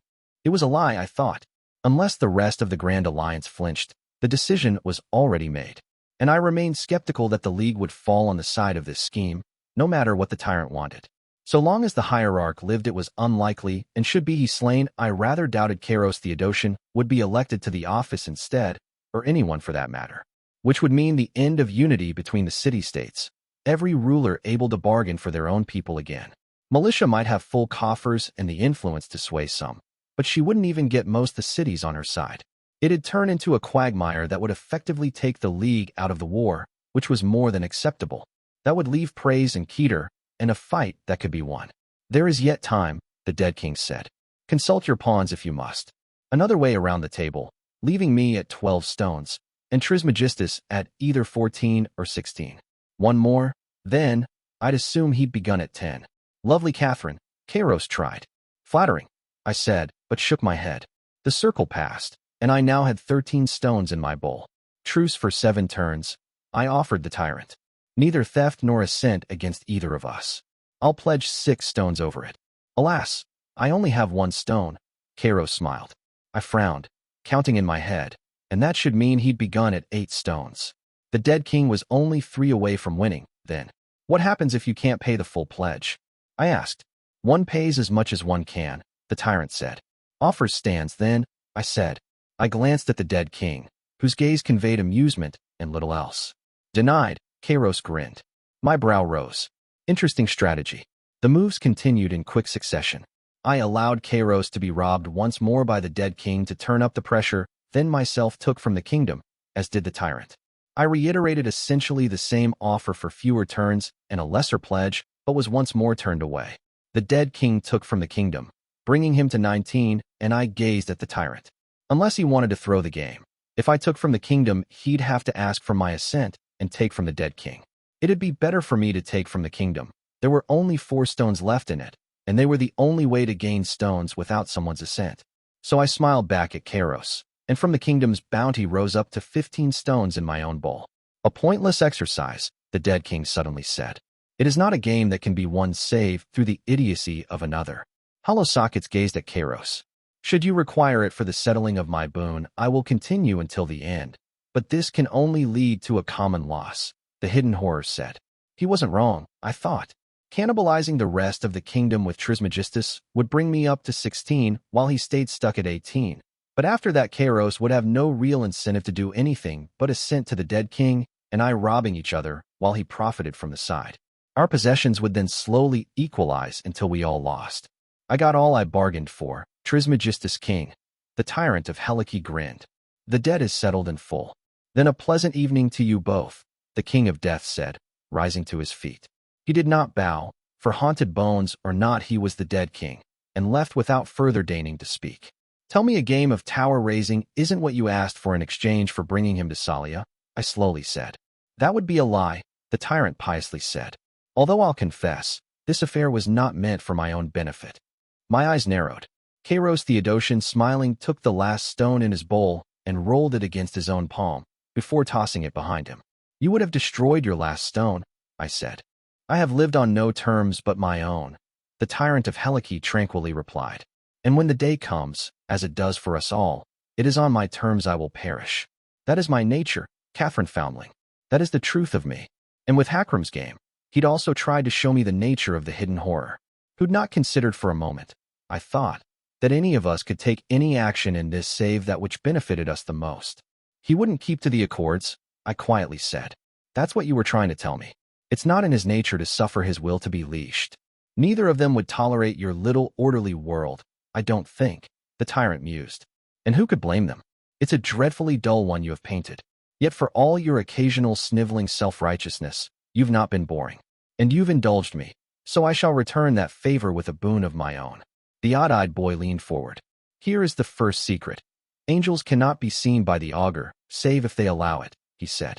Neither can the intercessor, the dead king, and yourself. He smiled. Here is the second secret. One who has made treaties with the Queen of Callow will soon break them. He grinned, red eye shining malevolently. Here is the third secret, and the last I offer this night. The twilight paths can lead to places not of creation. Kairos Theodosian dropped back into his cushioned seat, a grin like a knife still stretching his lips. Sweet dreams, Catherine Foundling. Book 5, Chapter 82, Delegations. Trouble reveals either true friends or a corpse. Arlazite saying, I'd charged Vivian with handling the ceremonies from our end and come out pleased with the arrangements. Mostly for the swiftness of them, truth be told, as instead of squabbling with the Procerans and the rest over preeminence and etiquette, she'd cut through the waist and agreed the Callowan delegation would be the fourth to enter the hall. After the Proceran one, save for the first prince herself, who would be the last person to enter, and the other 2 current members of the Grand Alliance, Levant and Ashur. Out of the 20 delegates I'd brought, a share of 5 had been set aside for Black, who'd brought in Scribe as one of them, as well as 2 translators and an officer from the legions in exile. My people were a little more varied in nature, though it couldn't be denied that we were thin on the ground when it came to actual diplomats. The Empress and the high seats would have trained diplomats, usually highborn, truthfully not unlike the way the Old Kingdom had usually sent powerful and trusted nobles to talks with foreigners. I'd had precious few aristocrats I could call on even before I'd crushed their overly ambitious faction in my court, though, and the few I had a modicum of trust for were already in military or administrative positions. I couldn't exactly pull away Grandmaster Talbot from his knights simply to bolster my delegation's prestige, not when he was so much more useful at the Hellhound's side. The presence of Lady Vivian Dartwick, heiress designate to Callow, and arguably these days my main diplomat, had never been in doubt. Neither had been Lord Adjutant's, who was one of the only 2 orcs in the room and so stood out not unlike a bull surrounded by lambs, or General Abigail's, as my respective right hand, and the ranking commander of the forces I'd brought to Salia.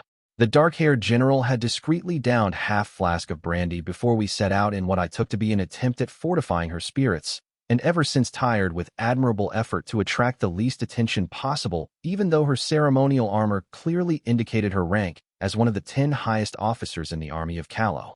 I had 2 sapper officers with me chosen at Pickler's recommendation, one specialized in fortifications and the other in war engines, and beyond that mostly civilians. Scribes and translators from the personal staff Vivian had brought across the Whitecaps, as well as the closest thing we had to a scholar of Prosser and etiquette, Henrietta Morley, eldest daughter and heiress of Baroness Ainsley of Harrow. Vivian had apparently set her to studying with the now abdicated Prince Amatus to shore up what she'd been taught by tutors. The former Prince of Isare apparently having been thoroughly amused, he was being asked for etiquette lessons and not state secrets. After us, the Empire Everdark was to follow in, General Ramina having gathered a band of 10 sigil holders for prestige, accompanied by Iva and 3 Zulu from the Losera because someone needed to take notes, and few mighty were all that likely to do so. Iva had told me that the Losera sigil's sworn duty of marking down the oaths made by sigil holders had actually been drawing to its ranks firstborn inclined towards scholarly pursuits. Though literacy was one of the more common secrets, the Losera were beginning to stand out in that even Zulu were expected to know their full glyphs. Acua had once, after a few drinks, gotten into a heated debate with Inrani about whether the surprisingly high literacy rate of the firstborn was because there had been more drow when the night was formed, and so literacy became more common along all lines when the population number reduced, or because it was one of the few things no one would bother to kill over, and so a harmless skill to learn the old-fashioned way. I knew not the answers, and even the sisters had given ambiguous reply, but whatever the truth of it, I suspected the firstborn could only benefit from the prominence of such knowledge deepening with every generation. Not that they'd ceased acquiring through the old means. Of the 10 sigil holders, all familiar to me, all spoke Shantan and 3 Tolesian. One had even acquired Lenara from the prince's graveyard, which I was pretty sure Ramina had almost killed it for. Getting the drow to, do that less often was admittedly something of a work in progress. I'd made sure to get oaths none of them would fight here, even against each other. The delegation for the League of Free Cities would be the last to enter, and though I had yet to see them with my own eyes, Vivian had made inquiries as to its composition. It was about what one would expect from an alliance as shaky as the League tended to be even when it had common enemies. The Tyrant and his favorite commander, General Basilia, who I'd met her once before, at Rochelant, were clearly the heart of it, but all cities seemed to have claimed seats as well. Basilius Leotrachas of Nicaea and his personal scribe, the 2 self-proclaimed exarchs of Penthes, a senior member of the Secretariat with a lesser one carrying his ink and parchment, the Bellerophon's appointed general, and his minder from the Caninas, one of the foremost magisters of Stygia, Zoe Ixione, and 2 preachers from Atalanta. These last 2 had for some reason been made to carry a copy of the Book of All Things nailed to a plank, and were seemingly deeply offended by it, though the other delegates seemed to find it most amusing. Like everyone else, they'd brought translators aplenty, and even a few scribes for what I assumed would be their common records. There was no trace of the hierarch, which was cause for both relief and renewed wariness. The Jacks had found no sign of the dead king among the delegation, but that meant little. He was not the kind of monster that would be found unless he wished to be. Queen Catherine Foundling of Callow, first of her name, protector of Daoin and high priestess of the Empire Everdark. We'd not waited long before the painted gates barring the hall, for we'd been fetched only when the Dominion's delegation was already moving, but it had been long enough for my thoughts to drift. As the gates swung open and the major domo's voice ran, I was jolted back to full attention and stepped forward. The cloak of woe trailed behind me as I limped forward, leaning on my staff of yew. No plate for me today, not if I was to be seated for hours while talking, though the dark embroidered tunic that had been chosen for me was discreetly padded. Enough it could blunt a knife, if one found its way into my ribs. Hakram knew me well. Belted across my body under my breasts and at belly height, the tunic was almost uncomfortably high-collared and came down to my hips, where I'd prevailed when demanding trousers and comfortable leather boots. I'd had a look at the effect of it in the mirror that morning, and though it made it rather plain I was less than curvy, When matched with my cloak, it also lent a certain severe martial look I rather liked. The crown on my brow was the same I had worn at my coronation, a thing of jagged iron that dug into my scalp, though since my crowning a single pitch-black piece of onyx had been set at the front of it. A murmur passed through assembly as I entered, and though I'd hardly expected a tavern's common room to serve as our place of gathering, I was still faintly surprised as the sheer size of it. The tea hall where I'd met with Hazenbach yesterday had been beautiful but not overdone, but this? You could fit a garrison in here, if you piled them up. I'd never seen ceilings so tall save at the cathedral in Lore, and the dome there was not bordered by sculpted gold depicting passages from the Book of All Things. The dome's surface was a superb painting of the founding of Procure, beginning at the collapse of the tower and ending with the election of Clother Merovins as first prince. The hall itself was a broad circle touched by painted doors at an interval that was pleasing to the eye, as were the ornate golden arcs filled with the Merovins' heraldry above the doors. The marble of the square pillars holding up the dome was bare, though polished, in what was clearly a conscious choice to allow the brown tone to stand out and contrast with the white and gold that was otherwise prominent. The floor beneath my feet, itself also pure marble, was of the same tone and so perfectly polished it could serve as a mirror. The circle shape of the hall had lent itself well to the arrangements, curved tables radiating out from the center at increasingly longer length. There was a broad avenue between each set of tables, of which there was one for every delegation, which allowed servants and attendants to come and go with ease. The announcements continued behind me as the rest of my delegation entered behind me, and I cast a look at those delegations already inside. That of the Dominion of Levant I recognized well, as I'd at one time or another fought most of them. Lord Yenu Marave of Alava, of the Champion's Blood, had been the leading Grand Alliance general for most of the prince's graveyard. Big man, muscled like an ox, and with that unsettling calm that never seemed to thaw. Lady Idema Efriki of Vakii, of the Brigand's Blood. Old but lean and whip-hard, before the 10th Crusade, she'd brutally raided Orense and nearly started away with Procure. Juniper said she and her brood of sons were cunning as vipers and just as vicious, and she'd know. They'd fought running battles across half of the Principate. Lady Aquilino Sina of Tartessos, of the Slayer's Blood, who sadly was not wearing the tight leather vest and paint she'd on last I saw her. Slender and graceful with coiled muscles, she was said to be a fine killer and a more than passingly skilled intriguer. Mighty Gendrick had sung her praises after the graveyard, boasting in her stead of having killed it once, and suggesting she be offered the opportunity to be slain in single combat and harvested so her knight could toughen up one of our weaker mighty. The last was the most familiar of old, Razantanya of the Binder's Blood. Heir to Malaga, though as I understood it, Levantine inheritance laws meant he could not be Lord of Malaga until he returned there to be acclaimed by his kin.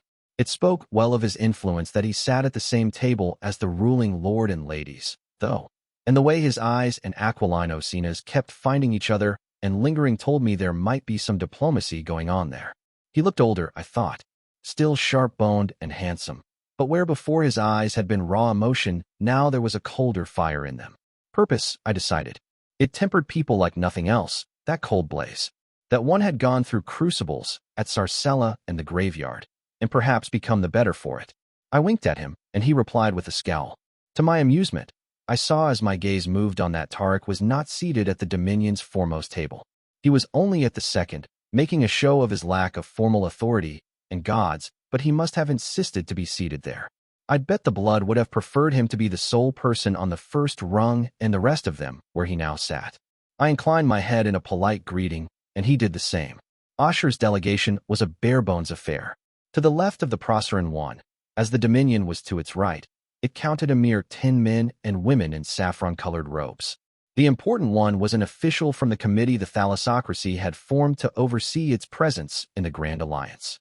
Siddur Ahiram Senecart was a tanned young man of exquisite manners, but whose role as the voice of the Assuran bureaucracy on the continent had dipped into irrelevance with the annihilation of the greater part of Assuran fleets at Thalassina, followed by an immediate sucker punch of the League's own fleets. With the Thalassocracy's star being rather dependent on its supremacy at sea, his influence would have waned, and these days he was unlikely to be anything more than an official mouthpiece for the decisions of Magan Hadast, the ruler of Ashur. I'd just finished studying the Assurans as much as I could without being rude when the last of my delegation's announcements came. Lord Amadeus of Praise, the Carrion Lord. Attendants ushered us to our slice of the hall, which was to the side of the Dominion. Our foremost table remained light. Myself, between Vivian and Hakram, and to Adjutant's side sat Black. Behind my father the Preside delegation radiated out, as behind me the Calawan one did. It felt like half the damned room was looking at me, so as a distraction I looked up the procerents. Theirs was by far the largest presence. There must have been at least 60 people at their tables, and they were certainly heavy on royalty. Princess Rosala Malanza met my eye and returned my polite nod. I was surprised to see Louis Roanan behind her, the former Prince of Cruzans apparently serving as an aide. Brother Simon of the Holy Society I recognized form yesterday, but few of the other faces. I leaned forward Vivian, who helpfully provided names to match. To Simon de Gorjalt's left, the man who looks like the dried-up remains of a man, she murmured into my ear. That's Louis de Satrans, the head of the Circle of Thorns. Cordelia's spies abroad, and from Black had told me by far the most competent of her spy masters. Considering one had been a traitor and the other missed a conspiracy that involved half the upper priesthood of Procer when that priesthood was his very area of expertise, that might not have been a difficult crown to claim. Louis de Sartans had beady and watchful eyes, I thought, made even more prominent by his almost skeletal thinness. Tan man with the mustache, middle-aged, she continued. Prince Renato of Solomons. His brother Alvaro died fighting the Stygians down south. He's fresh to the throne, but he's been his brother's man in Salia for years. He's one of Hazenbach's most loyal backers. Fought for her during the coup, too, so he's bound to be in favor. The blonde with the well-cut beard if Prince Ariel of Arons. Not a Hazenbach supporter, but not an enemy either, and he came out more or less on her side when the blades went bare. Prince Ariel of Arons's lands would also be playing host to both the army of Callow and the legions in exile soon enough, which I imagined had informed his lack of support for the coup. The Proceran delegation's arraignment was actually slightly different from the rest. A small and luxurious table had been set most forward, presumably for the first prince, yet there were 2 seats awaiting there. Slightly back and to the left the table with the spy masters stood, though once more an empty seat awaited at the table, and on a mirroring table to the right the 2 princes and Rosala were seated.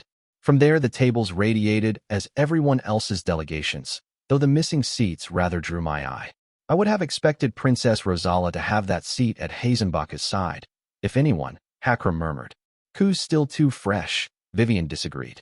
It is the first official event with foreigners since the coup, Black softly agreed. Malanza has to be clearly shown as subordinate. Sitting her with 2 known princely supporters of Cordelia Hazenbach adroitly addressed the issue without slighting anyone. Note that of the 3 Rosala Malanza is seated closest to the high table, an acknowledgement of influence. The firstborn delegation was announced before the conversation could continue, beginning with General Ramina of the Empire Everdark, the Tomb-Maker. I'd actually made a note of the proper titles for all the mighty before passing it on to the Procerans, and I was pleased to see they'd actually observed the courtesies. Ivo was even addressed as Lord of Silent Steps, though like everyone's attendants the Zlu accompanying it went unnamed. They made waves, the drow.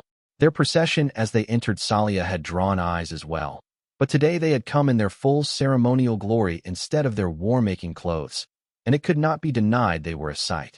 Gray skin and silver-blue eyes were half covered by the colorful paint of sigils, from Ramina's ochre and gold to my Losara's purple and silver. They wore strips of obsidian and exquisitely woven clothes, all dripping with jewels and gold, and though perhaps on a human it would have been mocked as vulgar, on the drow it made them look like the exotic princes of a distant land. I even caught a few eyes lingering, though anyone trying to talk a drow into a night on the sheets should be prepared for disappointment. Firstborn had little interest in such affairs, save for the lowest among them, and even then, only for a certain part of their lives. The Tomb-Maker sat alone at the leading table, and none even thought to contest this. That leaves the League seated next to the Assurance, Vivian murmured, sounding amused. Hazenbach has a sense of humor, it seems. She was right about the seating, at least. Only one slice of the circle remained free, between the firstborn and Asher's delegation. I was less certain it had been meant humorously, however. It would bring a pressure to bear, the 2 colluding parties being side by side in their corner and bearing the weight of everyone else's disapproval. The thalassocracy's envoys had no real say in the decision they were to announce, but this could be a passingly clever ploy if aimed at the League. The tyrant was a fearless madman, true enough, but not all of the free cities boasted such spirit. Some would see the writing on the wall and weigh whether following their madman hierarch and matter tyrant was truly worth antagonizing every other nation in this hall so deeply. I would not venture to give you orders, Carrion Lord, Adjutant said, sounding pained. But perhaps it would be wiser to cease smiling so at the pilgrim. I turned to a glare at Black, whose apparent calm was marred by a vicious little twist of the lips. I was merely greeting an old acquaintance, Black said. Tarek's lips were pressed thin, and though obviously my teacher was the one being a shit there, I was still a little miffed that it took so little to provoke the peregrine. It was like Black's presence here was an insult already, and the slightest addition to it was enough to tip the vase. I inclined my head in implicit apology, and after a moment he accepted it. You going to taunt Hazenbach too? I muttered under my breath, casting a dark look at him. He shook his head. I've nothing but respect for the first prince, he calmly said. A thoroughly competent woman.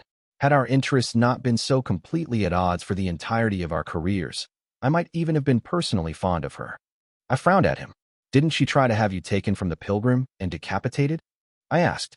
As I said, he smiled. A thoroughly competent woman. Maybe that shouldn't have surprised me. Coming from the same man whose response to learning thousands of knights had slipped his watch in the south had been mourning the likely death of whoever had first come up with the plan to achieve that. The League's delegation was announced moments later, and I trusted Vivian and Hakram to memorize the names while I was seeing to more important business, namely, watching raptly what was intended for the book of all things nailed to a plank. The League's front table ended up rather crowded, as few were willing to surrender a seat there even if the room was limited, and to my utter delight, one of the two Atalanta delegates was forced to relinquish his seat to the book. The plank was propped up against the chair, the book lolling open lazily. Mere moments after the League settled into their seats, the major domo struck the floor with his staff of office, and the entire Proceran delegation rose to its feet. None of the blood did, save for the pilgrim, nor the League's rulers. The firstborn did not stir, and among my tables Black and I stayed seated. Cordelia Hazenbach entered the hall from the door at the back of the Proceran tables and strode forward flanked on both sides. One of the two was a woman, blonde and short-haired, and wearing a rather loose dress. I knew her not by sight, but the similarities with Hazenbach's face and her own hinted at the answer. Agnes Hazenbach, the augur, was cousin to the first prince. As to the other, there was no need to wonder. The White Knight was familiar enough a sight. Well now, I'd wondered in what capacity he would attend. Hanno split off before the Hazenbach, coming to stand by the empty seat with the two spymasters, and Agnes Hazenbach was eased into the seat to the first prince's left at the high table. Finally, Cordelia Hazenbach smiled at the assembly and elegantly sat. All who had risen followed suit, and a moment later the first prince of Procure broke the silence. And so I declare this conference to have begun, under auspices of truce, the first prince said. The tyrant, in the heartbeat that followed, cleared his throat. Your most serene highness, if I might be allowed to address the point? I met Cordelia Hazenbach's eyes from my side of the room and smiled a hard smile. All right, Hazenbach, I thought. Let's see what you and I can achieve when we're on the same side. Book 5, Chapter 83, A Mould Unbroken.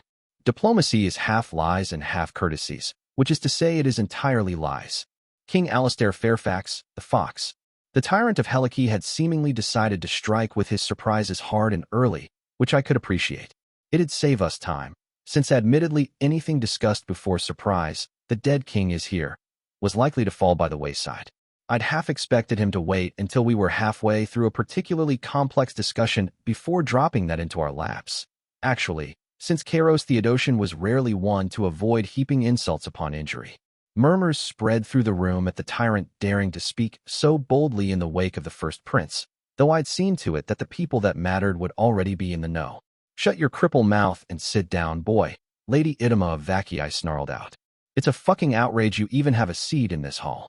Hazenbach had implied to me that while Idema of the Brigand's blood was, rather ironically, given the legendary hatred of her line for foreigners in general and Procerans in particular, her steadiest ally among the blood, she was also very much out to get the tyrant's head on a plate for his actions during the adventure that birthed the Twilight Ways, as well as a handful of prior betrayals. The redeeming aspect of that was that unlike most Levantines, the Lady of Vacii was not insistent on having that head taken on a battlefield or by honor duel. A knife in the dark or poison in the cup would do just as well, for the vengeful brigand's brutal pragmatism in aging war against the Proceran occupation had trickled down to his descendants. The dominion of Levant objects to this departure from the agreed-upon order of affairs. Lord Yenu Marave calmly translated in more polite terms. "Look at the other two blood," Vivian murmured. I followed her own gaze and found the faces of my old buddy Razin and Lady Aquiline utterly calm. I knew precious little about Aquiline Osina, but I'd watched Razin Tanya come apart at the seams in the shadow of Sarcella. I liked to think I had a good grasp on the man, and he was not all that skilled a liar or dissembler. If anything he erroneous to him, I found almost refreshing compared to the practiced masks of near every other aristocrat I knew. He would have been embarrassed by Lady Idima's outburst if it had come as a surprise to him, which meant it wasn't. I let out a small noise of approval at Viv's for that. I might not have caught if not for her sharp gaze. She was getting to be a fair hand at these games, which boded well for the years to come. Idima Afriki's flare of temper had been planned, it seemed, though I could only wonder as to why. Reinforcing the knowledge that Kairos was hated abroad to the rest of the League? It might even be a simple matter of hurting him towards a particular response, though that would mean the true hand behind this was the First Prince. This was her preferred battlefield, not mine. Friends, allies, companions, the Tyrant of Helike enthusiastically said. How could I dare to defy such ironclad law as the order of affairs? No, I speak now so that an oversight might be corrected. Get on with it, Tyrant, I called out. There's only so long of you orating at your own navel I'm willing to suffer. Catherine, the odd-eyed villain cried, sending me a wounded look. From the corner of my eye, I saw Princess Rosala's lips twitch in suppressed amusement. It would have been impolitic to wink, I supposed, and besides I had a policy. And what oversight might that be, Lord Tyrant? Cordelia Hazenbach calmly asked. Why, there are yet delegates to arrive and be seated. Kairos Theodosian grinned. The First Prince of Proker elegantly extended her arm, palm up, and a dark-haired attendant offered her a small ceremonial baton of sculpted alder. Though carved from one piece, it had been made to look like it was a bundle of small twigs tied together by a string. One twig for each principality, symbolizing that each twig alone was fragile but the bundle was stronger than the sum of its parts. It had been a common imagery in Proker until the liturgical wars, during which it fell out of favor, and had been around long enough for a few verses back home to have been written about it. Even as Cordelia Hazenbach knocked the baton against the surface of her table, I hummed the tune too. 24 snakes, a knot do make. Vivian at my side going rigid to avoid showing reaction. And though Billy King did step on them, Black quietly hummed, lips twitching, they hardly even dash. Of course Black would know the words, I amusedly thought. He'd ruled Callow for 20 years, and unless he'd done so, without ever setting foot in a tavern, he probably knew most the old songs. Noticedest, I could not help but finish, swallowing a grin. Vivian had joined her voice to the sound as well, though discreetly. Even in a legion haunt like the Rat's Nest they'd sung that regularly, legionaries being rather fond of the imagery of anyone stepping hard on the proverbial knot of snakes west of the Whitecaps. Your people do have a singular talent for putting mockery to a tune, the Carrion Lord fondly said. Our shared mirth had not gone unnoticed by the rest of the hall, a few other delegates eyeing us curiously. It was rather pitiful that between three former named not a single one of us could properly hold a tune, but aside from that I claimed no regrets. Yet Black's uncharacteristic levity, I suspected, might just be the result of seeking diversions to distract from his worries about a matter I'd warned him of. While we whispered in our corner, the First Prince had begun out first gambit of the day. At the knocking of the baton, the attendants were set abuzz like a swarm of bees, the gates to the back of the League delegations left and right opening. Down both avenues a small but beautiful desk was carried, and behind the desks a single seat each. Kairos's good eye narrowed for the fraction of a moment as he took in the second desk before his face eased into a delighted smile. It had stayed long enough for me to catch his surprise, though. Come now, Kairos, I thought.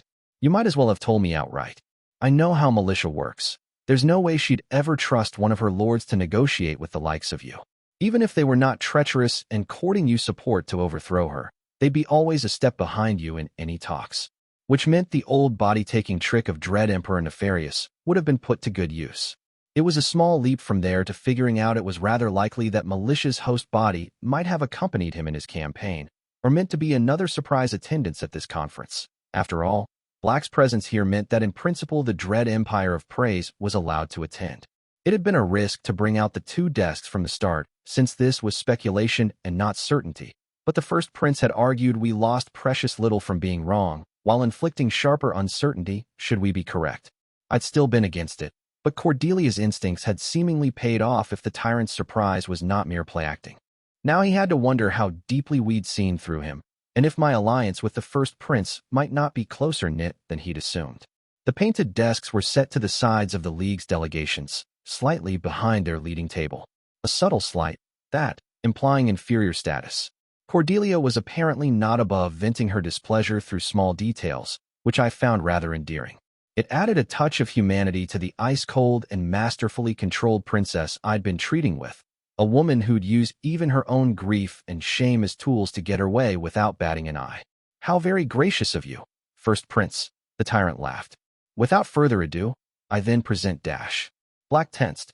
If I'd now known the man, I might not have noticed, for he had not moved a hair, but his eyes gained an edge of razor-sharp attention that had not been there before. His Majesty Trismegistus of Keter, the dead king. It was almost amusing the way the older of the Atalanta preachers went white as a sheet when the other one rose to his feet. Sorcery coursed down the body of the impostor in thick rivulets, revealing beneath an illusion the same skeletal puppet of polished ivory bones and long purple cloths I had met with last night. I'd been wondering if it'd be the same, or if he had another host form to ride hidden away somewhere in the city. The tall dead thing stood before the desk set out for him, and the room erupted in whispers. Some scribes even cried out in fear, as if they'd been told the gods below had come up to see to them personally. It was a different sort of fear they had for the hidden horror here in Proker. Even in the south, he was not so much a legend as a sword hanging above everyone's head. After decades of it not falling down, you could tell yourself it never would, and even forget about it. But every time you happened to look up, you were made to remember that safety was just the tale your parents told you as a child, so you'd sleep well. Callow knew the tower's shadow like its own breath and blood, but it could not be denied that the Principate knew the crown of the dead's almost as intimately. It was not all fear, though. Lady Aquiline looked like she was itching to draw a blade, and her fellow blood all had measuring stares. I glanced at the prince's table, and my respect for them rose a notch when I saw only cold disdain on those faces. The luxuriantly mustachioed Renato of Solomon's took in the dead king's clothes with a look that could only be called scornful, and Ariel of Aaron's leaned to the side and idly spoke to Princess Rosala in a low voice. As for Rosala Melanza, her dark eyes stared at the dead king unblinkingly.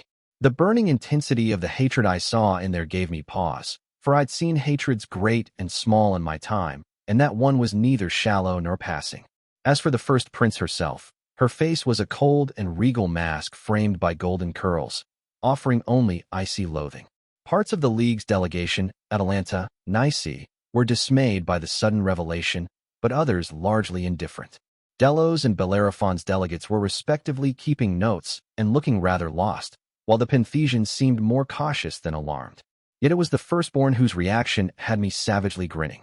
General Ramina, silver blue eyes staring straight at the King of Death, clenched its fingers into a fist and struck against the table once. Pravruvan, the tomb-maker said. First claim. It meant a statement, but also the beginning of something more. Mighty Jindrik laughed, the sound scything through the room filled with murmurs, and struck at its table as well. First claim, Jindrik also said. For this I offer 3 spears of finest obsidian and the secret of shells. Mighty Soln jeered. Cheapskate. First claim, it said. A finely made bureau of wood and the secrets of shaping and sight. The only word of that not in crepuscular was in Shantan. Bureau. For the drow were wildly appreciative of the Proceran style of elaborate wooden desks, and in deference to that appreciation had been very particular about using the proper term for it. And so, as the rest of the hall handled the surprise of the dead king's presence, the proud mighty of the Empire Everdark held their bidding war over which of them would have the privilege to first attempt to kill the dead king on the field and take his knight. The tyrant cleared his throat, and I felt black tense again. And, naturally, Her Imperial Majesty, dread Empress Militia of Praise. He sounded, I thought, like a merchant hawking wares at the market. Murmurs bloomed anew as one of the translators from the League rose to her feet. I noted with faint amusement that Militia's host body had chosen to be seated close to the aisle. I suppose the revelation would have lost some of its gravitas if she'd had to politely ask the other League translators to pull forward their chairs so she could stride out with the right sort of presence. The illusion laid there was rather simpler than the one that had revealed the dead king. A young Sonic woman was revealed, but one of broadly similar height and body shape as the feigned translator. Bright runes were visible, carved directly into the skin and looking halfway between mutilation and tattoos. The Empress puppet made way to her pulpit with a fluid grace that was all militia, impressively conveyed halfway across the continent into a body not all that like her own save in the dark tone of the skin. Whatever amusement I'd savored while pondering the practicalities of that theatrical reveal went up in smoke when I turned my gaze to Black. He was looking at Militia's puppet with the naked desperation of a drowning man, eyes roaming her form almost obsessively. It took me a moment to understand why. My father was looking for a hint, any hint at all, that this might not truly be Dread Empress Militia, that it could be a trick or some sort of fake. My fingers clenched as I watched him watch her stand before her desk, and he was forced to admit there was no such thing. Something died in those pale green eyes at that moment, and I realized Scribe had been right. Even now, even after the betrayals and the lies and the mistakes, he'd still intended on finding a way for the Empress to live. And when Amadeus of the Green Stretch grasped the truth, truly came to look in the eye, that he was about to be robbed that recourse. A light went out in his gaze that I suspected none still living could bring back. Something flickered across his pale face, a weighing of choices, and then something like disgust. In the heartbeat that followed, he pushed back his chair and rose to his feet. "Aleia," Amadeus said in Carsom, voice only barely clinging to calm. "This is a very grave mistake." Sigil marked and burning with hollow fire, the puppet that Militia rode turned empty eyes to Black, considering, until she spoke. "Unless oaths were sworn to the crown of Callow, the correct placement for the Empire's delegation is behind me." The Empress replied in lower Meson. "This is madness." Black hissed, still in Carsom. "Dark Days protocols and alliances with Keter will not take us through the storm. Aleia, I have secured other means, if you would simply let me dash." The eyes of nearly the entire hall were on the two of them. I wondered how many people could even speak Carsom here. It was not even all that common in praise, much less Callow, and so I doubted even the Procerans had a translator for the main Orc dialect. I hid a wince at my teacher's mistake a moment before he bit his tongue over it, but it was too late. "Let you?" the Empress softly replied. "Am I then to hide in your shade like a child, and let the rules of power to be decided in this ostentatious scrap heap of a city? I think not." Something like a twitch of pain marred the puppet's face. "Stand behind me," the Empress ordered, asked, pleaded. "The game can still be won, Amadeus. I yet know how."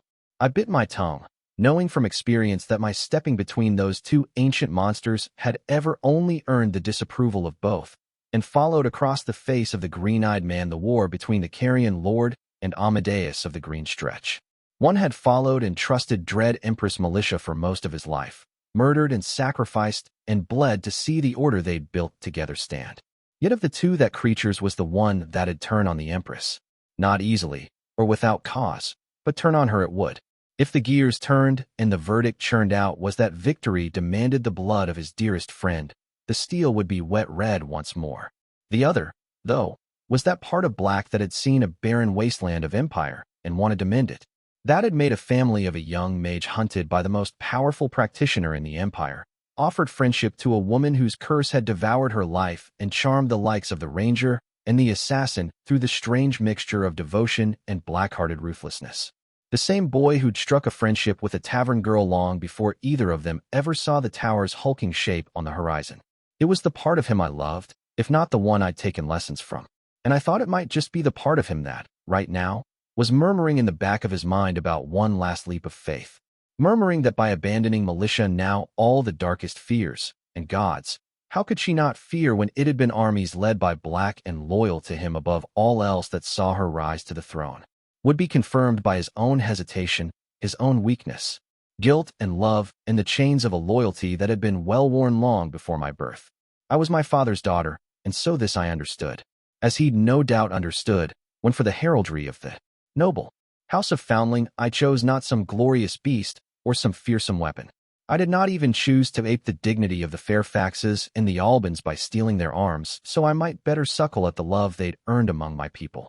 I'd chosen a silver balance, set on the stark, bleak blackness of the man who'd taught me, and on it I'd weighed a crown and sword, right and might, principle and necessity, the wants of the woman, as Acua had once told me, and the needs of the queen. The thing was that as much as we, militia, Black, myself, were pretending this was a war, it wasn't. It was the inexorable sound of a noose being pulled tight, the song of an arrow before it tore flesh. It was the march of the inevitable, because while I believed it was Amadeus of the green stretch that both the Empress and I cared for, that boy was just who he'd been born to be. The Carrion Lord, the Black Knight, the cold-eyed and stead-handed killer that broke armies and conquered nations. That was who he'd chosen to be. And so, inch by inch, the inevitable one. Those hungry, callous cogs of steel ground up the boy that had been and the girl he'd loved. And when the steel came free of the last parts with a wet squelch, the Carrion Lord breathed out shallowly. It was never a game, Alea, he gently said. It is a mold, and it will be broken. They shared a long glance. In a hall where the great and powerful of an entire continent had gathered to speak, and yet not a single whisper could be heard, only utter, oppressive silence. What he was going to say now, I'd predicted. I'd told Cordelia what he would say, what would drive him to it, with a degree of exactness that now chilled me. Dark hair flecked with gray, back straight as an arrow, the Carrion Lord turned to address the hall with eerie calm. I address now all who would lend ear. Mighty of Calernia, come to this hall, the green-eyed man said, in perfect Shantan. Translators hurriedly whispered as he spoke, for those who did not speak the tongue. The so-called dread Empress militia I hereby denounce as unfit to reign, and having lost the favor of the gods below through carelessness and misrule, the Carrion Lord said. I claim the tower as dread Emperor of Praise, and ask for the recognition of the delegates to speak in its name. Sometimes, I thought, it was an ugly thing to be right. Winter too. Good for a day, a man. For a year, a priest. For a decade, a chosen. For a lifetime, a fable. All a man saying. The western shore has held, Princess Rosala Malanza announced. There was a round of cheers, and even some of the royals among the crowd bent their pride enough to participate. Hanno found the customs of the Principate interesting, for much of the rules that bound their behavior to each other were unwritten. This very assembly, for example. Though the city of Cleves was ruled by Prince Gaspard, who had commanded the defense of the principality for 3 months before the relieving armies arrived, when assembly was had in the prince's hall, the man always deferred to Rosala Malanza. The Princess of Equitan, while leading such assemblies, in turn always offered Prince Gaspard the courtesies due to a close friend, even though as far as Hanno could tell they could hardly stand each other. The gray-haired man that ruled Cleves was said to stand opposed to much the younger princess politics, for though he was only a lukewarm supporter of the first prince, he'd been hostile to the alliance led by Prince Amadis of Isere, of which, Hanno had been informed, Rosala Malanza was part. The almost bewildering amount of subtleties to every interaction between the princes and princesses in Cleves was difficult to understand, though often Hanno grasped the shape of what was taking place. Though what some had called his father's unfortunate marriage meant that even within his citizenship tier, he'd never been seriously considered for any of the committees, the dark-haired man himself had once been scribe to the outer tribunal. He'd seen the ways the higher tiers heeded conventions of their own that no mere scribe could understand, and the unseen pull those could have on the exercise of all things. Still, some aspects of this remained clear to his eye. In matters of war, Princess Rosala Malanza stood first among equals in Cleves. Even orders from the Iron Prince, fighting fiercely to reclaim Hainaut from the dead, would only ever be taken as suggestions, though suggestions well heeded, for no man was half so practiced at the war against the dead king as Prince Klaus Pappenheim. The first Prince of Proker was the highest authority of all, in principle, but she had so far refrained from handing out orders through her Order of the Red Lion. She was said, though, to be moving stone and see to ensure supplies arrived on time and aplenty on all 3 northern fronts, while pursuing a campaign of her own against the Carrion Lord's army in the Heartlands. Cordelia Hazenbach's readiness to support a political enemy. Rosala Malanza's hatred of the first prince and her allies was an open secret. As well she could, and without then meddling at every turn for the sake of the defense of Cleves, had impressed the White Knight. Restraint and farsightedness were laudable traits, but especially encouraging when displayed by the ruler, who was to be the backbone of the war against Keter. Princess Adeline's army held the beaches until the enemy retreated, and Cantal Horse intercepted a flanking force that had made shore unseen, Princess Rosala said. Yet we would all have been days too late, if not for the intervention of the Chosen. We thank the Witch of the Woods and the valiant champion, who held the main force at Sungren for 3 days and 3 nights. Another cheer followed, even more enthusiastic than the first.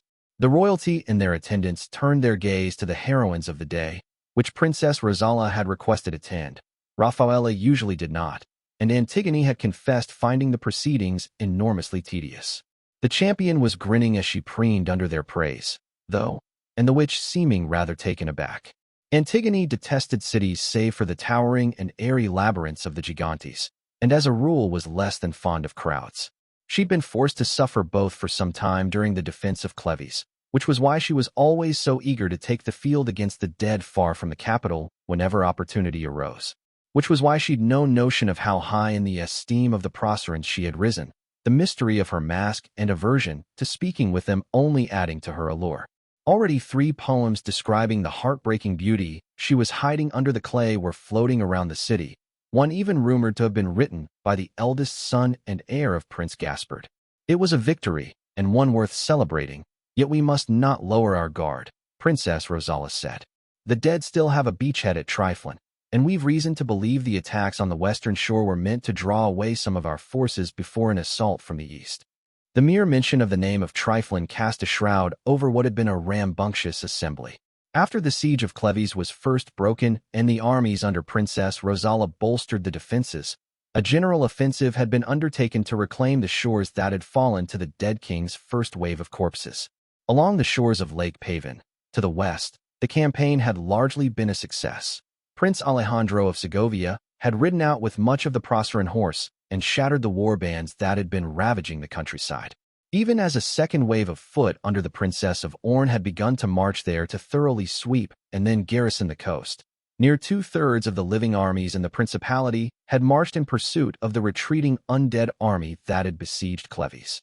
The pursuit had led to a mining village by the name of Triflin, perhaps a day's march from the northern coast, and less than a week's march from the border with Hainaut. The White Knight still remembered the battle that had raged there, the utter brutality of it. It had been the harshest defeat the defenders had been inflicted so far. The dead, they later learned, had found a shepherd's trail leading to the shore of the tomb that had allowed them to quietly mass numbers. It had been an ambush, the purported retreat of the undead a trap to bait the Proceran armies away from walls and defensible grounds. The undead had poured in from the sides when the army was still stretched out in a marching column, archers firing volleys one after another, and undead leaping off slopes heedlessly. Often they were simply aiming to kill a soldier with their fall so that the dead man could be raised and turned against his comrades in the heartbeat that followed. It had been bloody fighting, and Hanno's order to send the fortunate fool ahead of the column had seemingly not paid the dividends he'd expected. Yet the tide had begun to turn when the Mirror Knight struck at a cliff until it collapsed atop him, allowing for a countercharge by Rosala Melanz's cavalry that swept through the undead archers on one side. It was only a moment later that the White Knight was found by the fortunate fool, who as it turned out had fallen down a crumbling mine shaft, and only then was the full horror of the trap revealed. Triflin was a mining village, and even as Cleves was besieged the dead had been expanding on the tunnels. The hidden horror had been laying this trap for months. The fool's warning made the difference. Hanno found Antigone and told her of what was coming. When the dead collapsed the tunnels under the outstretched army, the witch still held the grounds aloft for half an hour through sorcery before collapsing unconscious. And so only 6,000 died, at the edges of where the witch had stood and worked her magic, instead of what could easily have been twice that, if not thrice. All those that died in the collapse rose before the dust had even settled, and though the vagrant spear and the valiant champion led a furious counterattack against the undead, that was the moment where Keter first revealed its revenants. A dozen dead heroes and villains had hit the lines and broken the last of the Proceran army's cohesion, routing it within moments. Hanno and Christoph found Arnaud Brobois still mostly untouched infantry and led it in a rearguard action until night fell, which allowed most of the army to retreat, but in the dark thousands more were hunted and slain by prowling ghouls. Casualties at Triflin numbered over 12,000 at the last count, and given that those losses instantly bolstered the Keteran forces by that much, there had not been a major offensive in the northeast of Cleves since. The dead king's beachhead was being contained by a ring of fortresses, and Hanno had sent 2 of his own in the region to stiffen resistance, but those measures would not suffice. It was only a matter of time until the dead resumed a general offensive, and Triflin was likely to be where the hammer came down from. Prince Gaspard, Princess Rosala said, I would now invite you to share the latest news from Hainaut. Rafaela, disappointed to no longer be the subject of cheering, cast a curious look at him, and Hainaut shook his head. She was free to leave if she so wished. The champion wasted no time disappearing into the crowd of officers, many of them clapping her back and speaking to her on her way out. The witch followed closely behind after watching Hainaut for a moment, back leaning forward, head moving to the right. Apology for abandoning him to such an assembly, even if she felt in her right to do so. He replied straight-backed, rolling his eyes with chin raised and slightly moving to the left. Haughty amusement, without sting. She was chuckling under her mask as she left, curtly refusing to speak with the officers brave enough to address her.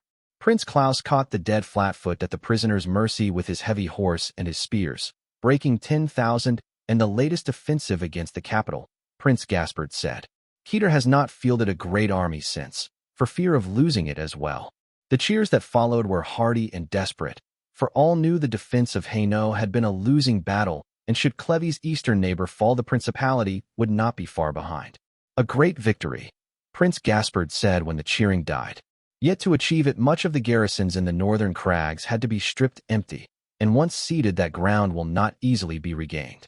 The Iron Prince cautions us that the dead now hold the shores of Hainaut without contest, and that they may begin marching reinforcements towards our northeast along the shoreline.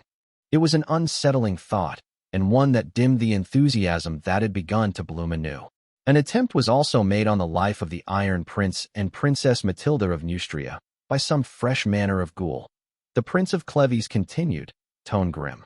They speak to the monsters being more cunning than the usual breed, and possessed of the ability to squeeze through very small spaces. Princess Matilda was attacked in a holdfast as she slept and took a wound. Uneasy murmurs passed. Matilda Greensteel informs us that they die just as easily to steel as the rest, and shriek most satisfyingly when struck with fire. Prince Gaspard drily added. Laughter and some surprisingly fond words about Lycaone's valor chased away the uneasiness, likely as the Prince of Cleves had meant to achieve. I will be sending the painted knife to Hainaut to guard against further attempts. The White Knight spoke into the silence. The repentant Magister will accompany her in scholarly capacity. It has been thrice now that undead still unknown to Cleves have been revealed in Hainaut, and I want them studied for weaknesses before they are faced on our walls. It would also prevent Christophe and Callia from coming to blows again. The fury of their last argument had yet to leave them, and it was only a matter of time until it erupted once more. As for Nephele, a month or two proving the knowledge she had learned at the feet of the Magisterium could be used to fight the enemy would do her a great good, and Hainaut's understanding was that the situation at the capital of Hainaut was a great deal less perilous than at Cleves. At least for the moment. A rest away from the front lines would help her find her strength again. Would the forsworn healer not suffice in such capacity? Prince Arnaud of Cantal called out. How many chosen must we lend to the Iron Prince before he grows satisfied? Several faces darkened in irritation, others betrayed faint embarrassment. The demarcation between those who were not allies of Arnaud Brogelwas and those who were.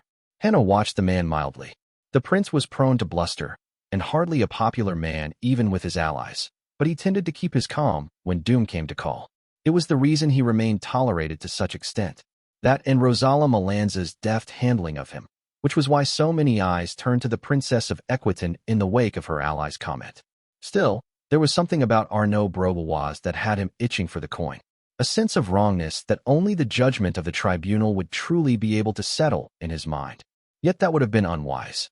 If given reason, he would without hesitation, but he had not yet been given reason. In some ways it was a shame that Callia would soon leave, for among the heroes in Cleves her skills at moving unseen were second to none. Surely you did not mean to imply that the chosen are ours to command, Arnaud? Princess Rosala smilingly said. The prince's already blotchy face reddened. Of course not, he said. Only, perhaps, that in times of war royal wisdom is best heeded and dash. Royal wisdom was heeded. Hainaut evenly interrupted.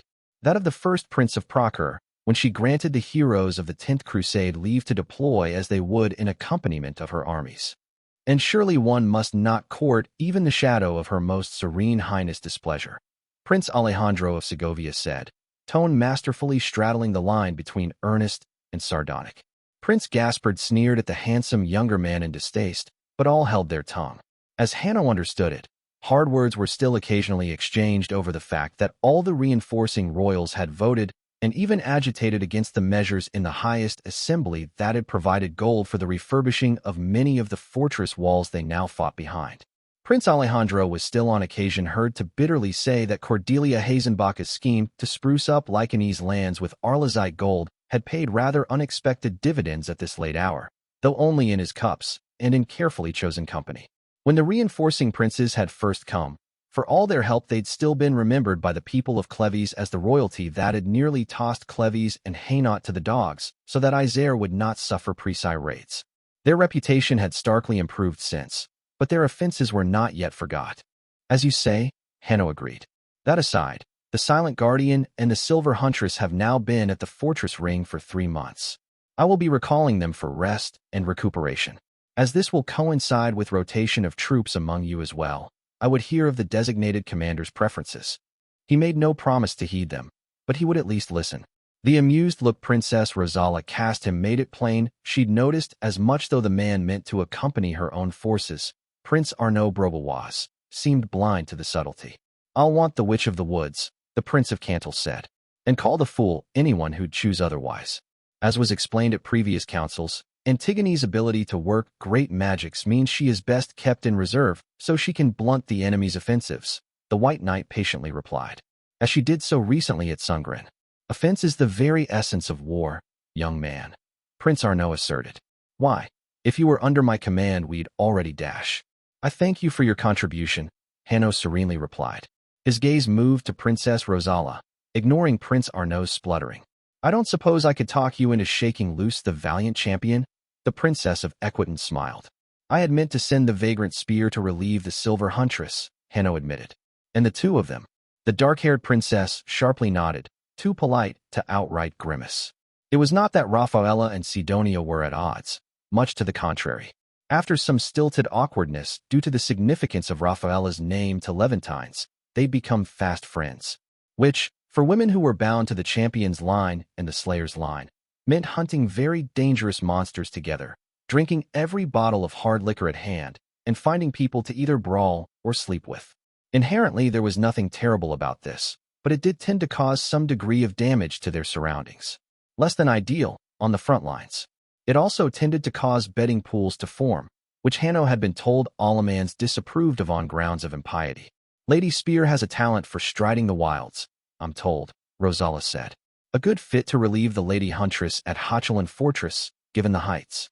It is Sautéfort I am wary of, for they've been seeing larger numbers try their walls lately. A steady sort will be needed. I had been considering the Myrmidon, the White Knight said. Yet I can see your concern.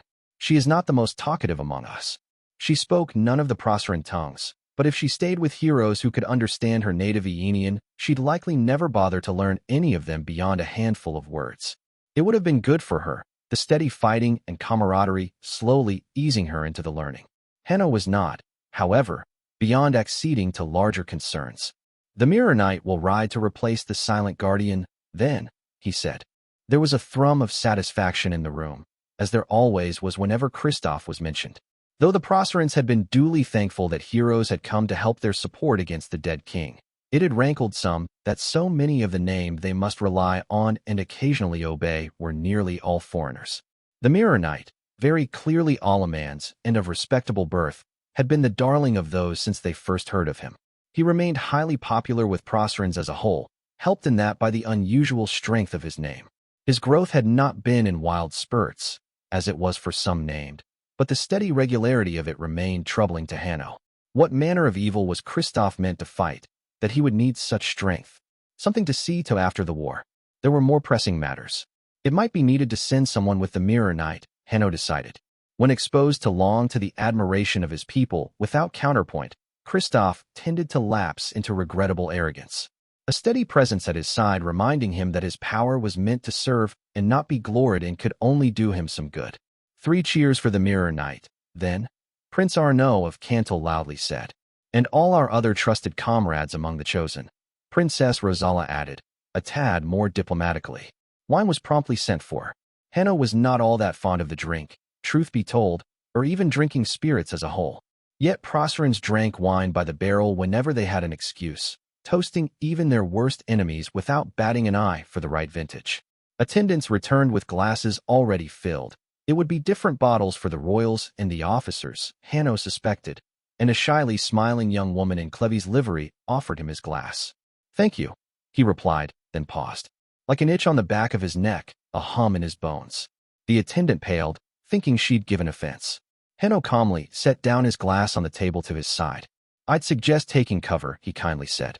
In the same moment, he unsheathed his sword, feeling his name roar in his veins.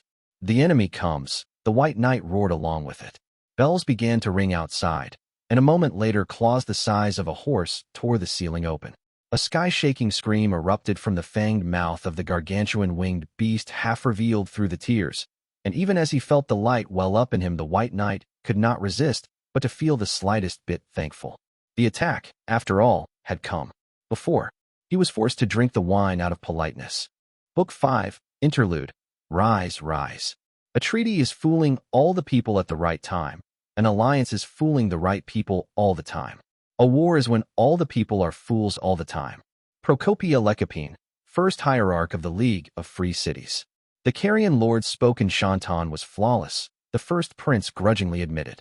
Almost entirely without accent, too, and it was the tongue the most people in the hall would speak, so it had been the canniest choice. After such an incendiary claim, it was no surprise that the hall fell into disarray, 100 whispers filling the room as loudly as any ringing shout. There were many faces that Cordelia Hazenbach could have watched. The dead king, the enemy incarnate, was seated and still not 100 feet from her. The firstborn, whose unknown tongue and strange disposition married to the sudden strategic importance made increasingly important to understand. Even the Carrion Lord himself, who she had watched for some time as he had that terse, charged exchange with the dread empress in some eastern tongue. The pale man's face had turned corpse-like halfway through, like a mask made of wax. Militia's inhabited body was not so expressive, but she'd seemed shaken as well. Perhaps there truly was genuine sentiment between the two of them, Cordelia thought. It hardly mattered, with monsters like those. The first prince's gaze had left them before the end, though, turning to the tanned woman leaning back into her seat at the same table. Catherine Foundling's face had not lost any of the sharp angles that meant no one would ever call her a beauty, but where before she'd seemed sullen, there was now a certain carefreeness. The Black Queen's eyes had always been what softened her mien to something short of severe, Cordelia considered. But now, instead of wild swings of emotion or utter iciness, there was an unsettling candidness to what could be glimpsed in them. The first prince had found her personable, when spoken to face, which she had not expected, which made it all the more chilling that the sequence of events the Black Queen had so offhandedly predicted last night was coming to pass so unerringly. Cordelia Hazenbach was not above admitting when she had made a mistake, and her early assessments of Queen Catherine had been very much mistaken. She'd taken the lapses in etiquettes, the strange asides, and poorly kept temper to mean that the Black Queen was mediocre diplomat, and in truth little more than a charismatic warlord whose grip on power was maintained by terror and blood.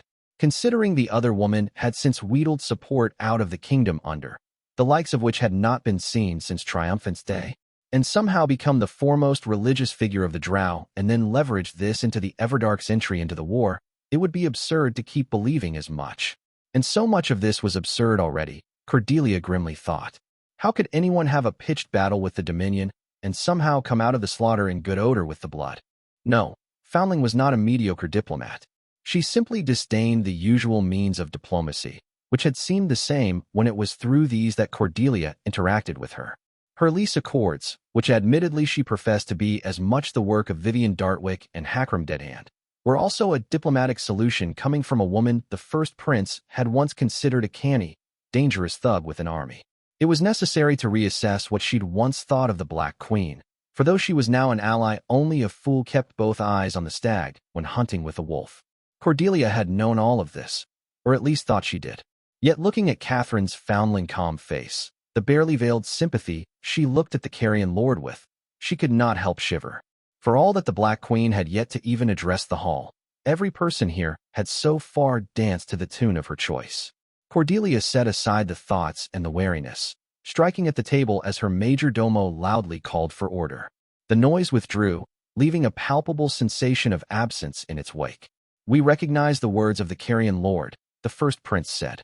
"Yet let it be said, and known, that this conference claims not the authority to install or depose rulers." Enthusiastic approval from the Dominion's tables at that, as they'd been understandably wary of the precedents that might be set today. For all that Levant now stood strong compared to a weakened Proctor and bloodied Callow, it would not last forever. None of the blood wanted foreigners to us this conference as pretext to meddle in Dominion affairs a decade from now, when their power waned and Proctor's waxed. Cordelia waited a beat for her partner in this intricate dance to step in. The Black Queen rose to her feet, demanding the floor, and a nod from the first prince to her majordomo had it granted. "The wasteland's affairs are its own," Catherine Foundling said, then offered the Empress a hard smile, "at least for now. Yet it cannot be denied that the Carrion Lord speaks for the Legion in exiles and others among the dread Empire. We may not have the right to crown him, but let us not shy from practical realities for politeness' sake." And there it was, the line that would allow them to hamstring dread Empress militia and bring the Carrion Lord to the table without granting her the wellspring of precise support that foreigners attempting to place their chosen candidate atop the tower might otherwise garner. Lord Yinu Marave rose and was past the right to speak. "The Dominion backs the right of the Carrion Lord to speak for the legions in exile and any other who come under his banner," the Lord of Alava said, his shantan polished and practiced. He had been the right choice, the first prince decided. Razantanya was emerging as a rival power among the blood, and one the Grey Pilgrim was taking an interest in, but he was young and not as skilled a speaker. "The Kingdom of Callow seconds this," Vivian Dartwick said, tone brisk. A moment passed as the Black Queen raised an eyebrow at the drow. "The Empire ever dark recognizes the Lord of Carrion and his rights," General Ramina said, sounding amused. Cordelia had learned that the drow eschewed sexes and found insult in their use. Was smiling most unsettlingly, the pale blue eyes that seemed universal to its kind never blinking. It was ancient, the first prince tell that much by a simple glance. Yet it also looked ancient, given that the Black Queen had once casually mentioned her attendant, the one they called the Lord of Silent Steps, had been alive before the conquest, and yet looked near boyish. The princess had to wonder how long it would take for age to become so visible among one of their kind. Centuries? 1,000 years? "Why don't you take this one, Leo?" the Tyrant of Helike said, grinning as he winked. "Did I not say that I would allow other voices than my own to be heard?" The Basilius of Nice, Leo Trachas, looked hesitant at the sudden offer. The young man was unfortunately not a well-known quantity to her. Until recently, his ancient office had been the lesser of the powers in the city-state, largely concerned with stewardship and ceremony, while the ruling strategos truly held the reins. Strategos Nareda Salantis had been an ally of hers, and one cultivated by half a decade of gifts and correspondence, as well as fair mediation between Ashur and Nice. She'd also died when the tyrant took Nice, and in the chaos Leo Trachas had seized great authority, preventing the nomination of another strategos. His victories against the thalassocracy had since ensured he was highly popular in Nice, though his hold on rule was a great deal more fragile than one would assume at first glance. He'd be deposed within the month, should he blunder badly enough the people turned against him. The Basilius mastered himself, after a moment, and as Kairos Theodosian had no doubt expected him to do, he chose the safe path. "The League of Free Cities abstains," Leo Trachas said, which left only one vote, until Proctor delivered its own. "The thalassocracy abstains," Sidura Hiram said. The man had kept his composure, but it was visibly fraying at the seams. As it would be, Cordelia thought. Magan Hadast might have been forced to break alliances to repay a debt of gratitude and prevent the starvation of his people that might follow. Ingratitude. But keeping company with Keter and Ater was nothing to be proud of, much less when it was becoming increasingly clear that neither the crown nor the tower were quite as masterful as they'd no doubt pretended to be. "The Principate of Proctor supports the motion," Cordelia Hazenbach crisply spoke into the silence. "4 in favor and 2 abstentions, the motion passes. The Carrion Lord's right to speak for the designated peoples is accepted by this hall." In the silence that followed, the first prince of Proctor mused. One could almost hear the first spark of civil war in the wasteland. It had all been going smoothly, which in Vivian Dartwick's experience meant the other shoe was due to drop. The Black Knight. She knew he held the name no longer, but how could that man ever be anything but the Black Knight in her eyes? Had a seat at the table without this conference and its heart, the Grand Alliance. overreaching by attempting to enthrone him. Most importantly, the careful wording the first prince had convinced Lord Yanu to employ had deep implications down the line. "And any who come under his banner," the large Levantine had said, and the wording had been upheld even if Hazenbach had been careful not to repeat it.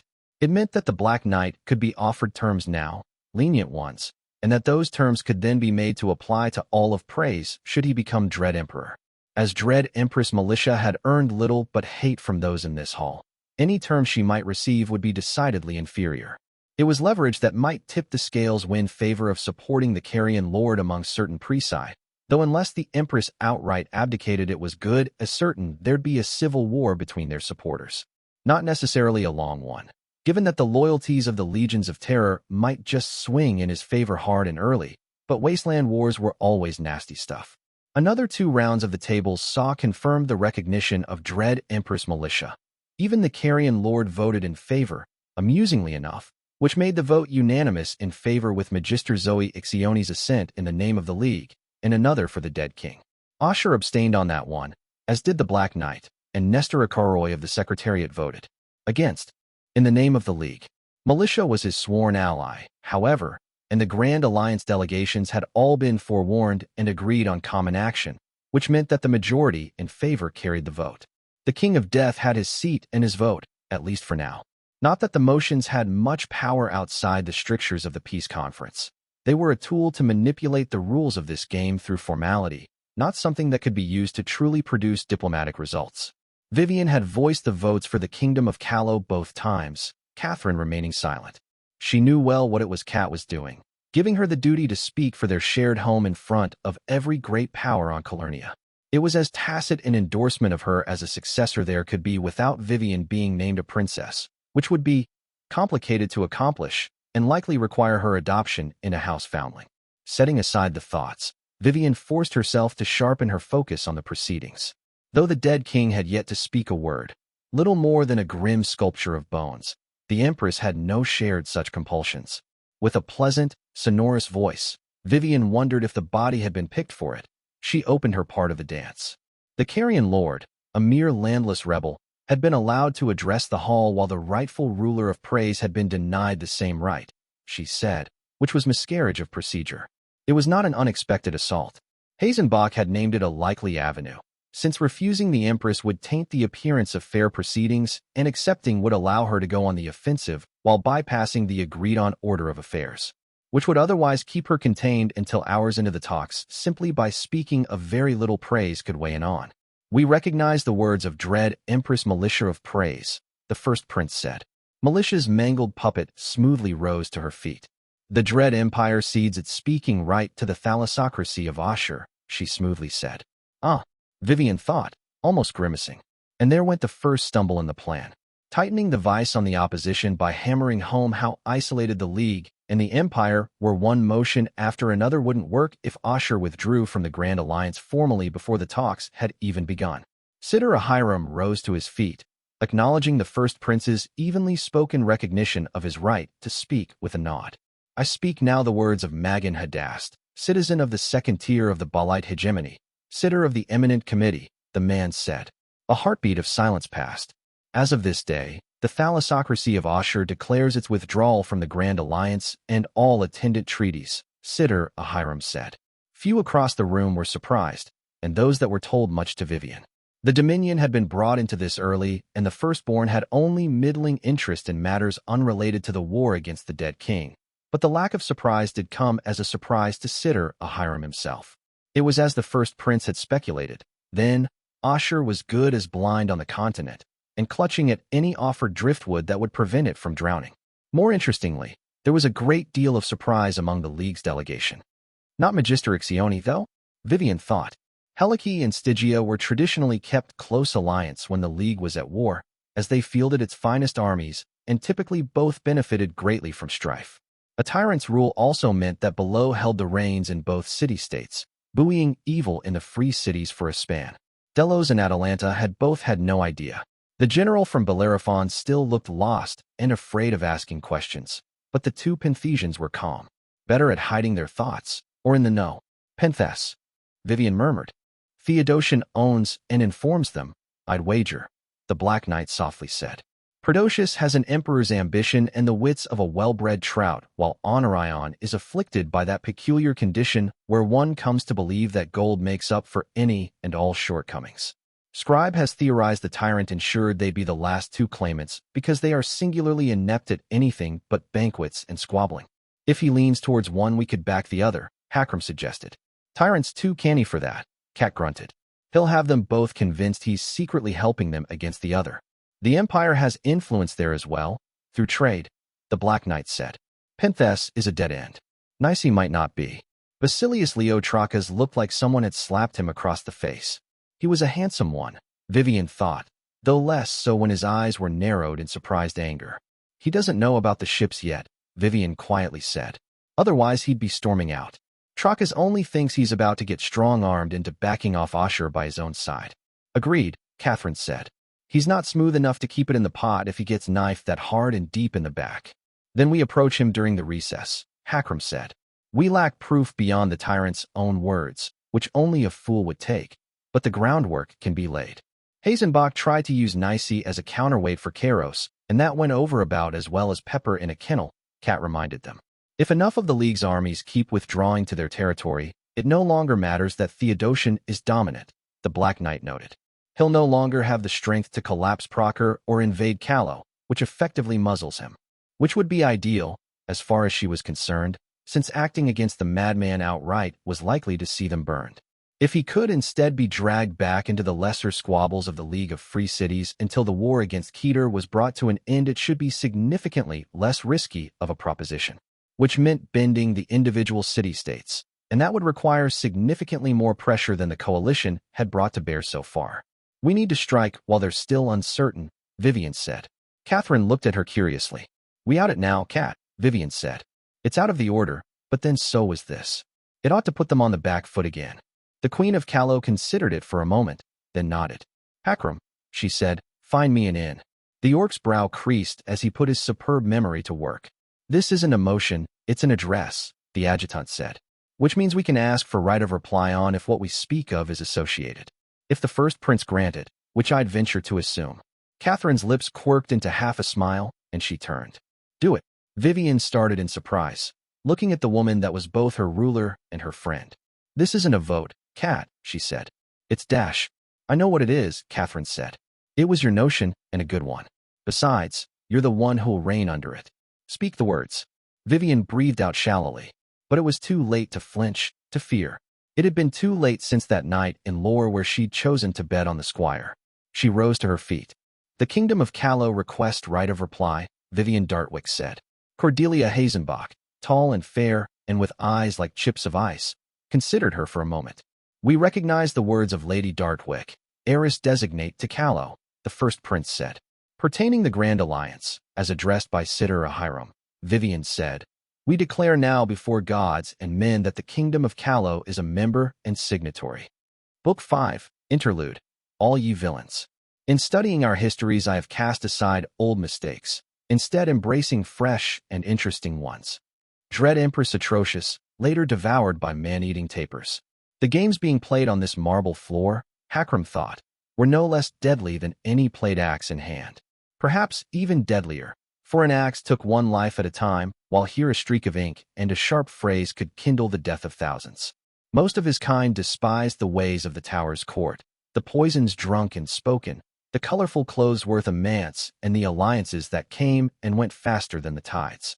It was not that orcs knew nothing of treachery or cunning ways, for though the adjutant had long left behind the steps, he still remembered the spoken histories, and there were betrayals aplenty in the tales. Some were spoken of as reverently as great deeds unsullied, for though the treachery was not in question, neither was the greatness. Uslog Ironfoot's warbands turning on Warlord Gorm at the Battle of the Lights, bringing bloody end to eldest horde. Dagmar Hearteeth allying with the Queen of Okoro to murder their rivals by sorcery, and surprise at the gathering of the Thaw. And lesser betrayals, too, were spoken of, not worthy of legend. Not even a century ago the Blackspear clan had broken alliance with the Howling Wolves at the incitement of the Painted Dogs, allowing warbands through their territory, and then ambushed the returning dogs to take the spoils of the cattle raids. No legend had come of this. No tale save that Blackspear blood flowed without honor. No, Hakram Deadhand did not believe the clans to be made of finer stuff than the rest of creation, for their history spoke otherwise time and time again. Yet his people disdained those who made sport of their own word, those who pretended to valor and honor while acting otherwise. And there was a sense of that, hanging around this great hall. Vivian's words were ringing still, yet the harvest of surprise they reaped was meager indeed. A few of the tyrants' playthings, the thalassocracy's man, who like the nation he stood for was this day isolated and out of his depths, ship-bound to currents unknown, and those few scribes and translators too low in status to have warranted warning.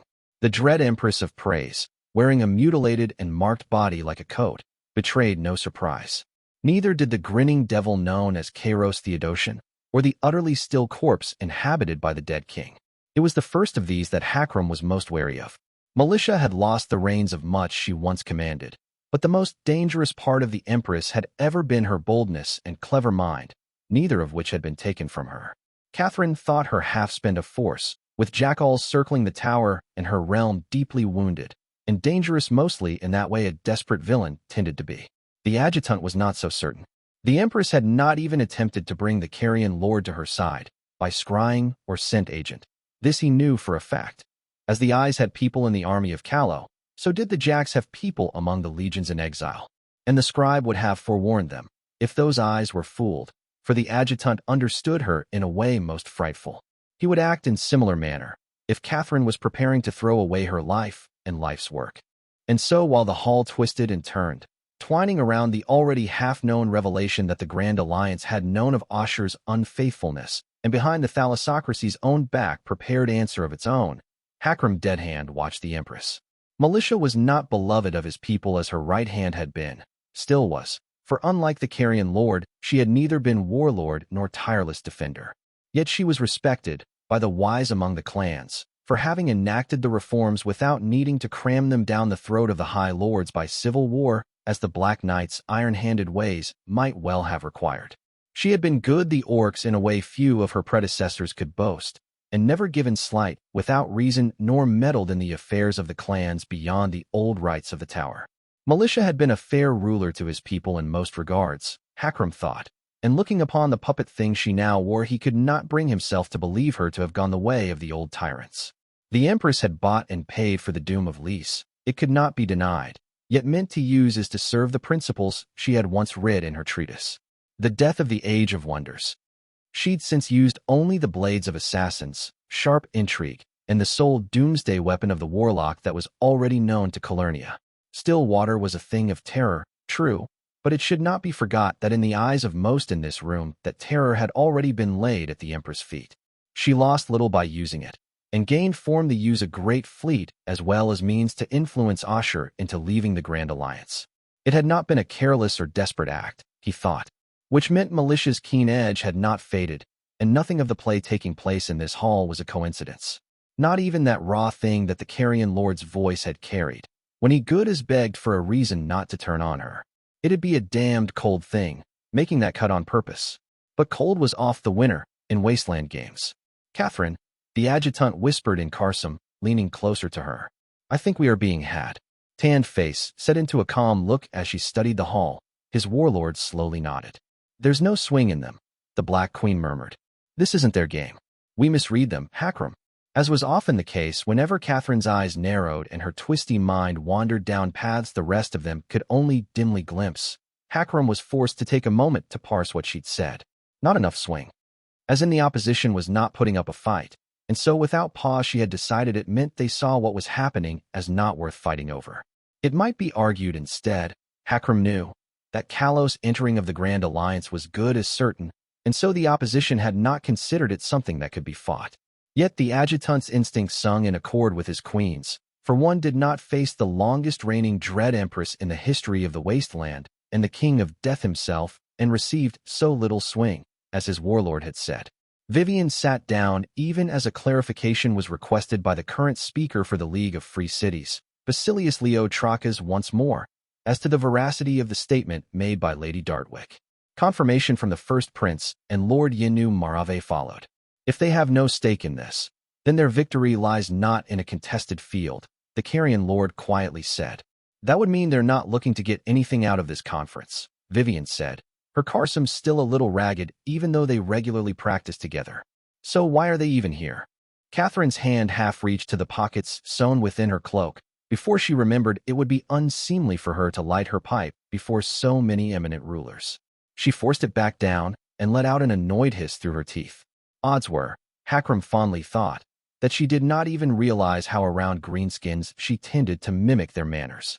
That particular manner of hissing couldn't properly be done without goblin teeth, for unlike theirs, human teeth had no gaps when put together, but more than once Adjutant had seen goblins shoot her almost awestruck looks when she did it before them. There was a reason half the goblins in the army of Callow considered her to be a matron in human flesh, and contrary to what Indrani kept insinuating, it wasn't the height. Well, not only the height. Where else are they going to get a gathering like this? Catherine said, what happens in the conference is as dust to them, I bet. But they've got an audience with the powerful of most Calernia here, don't they?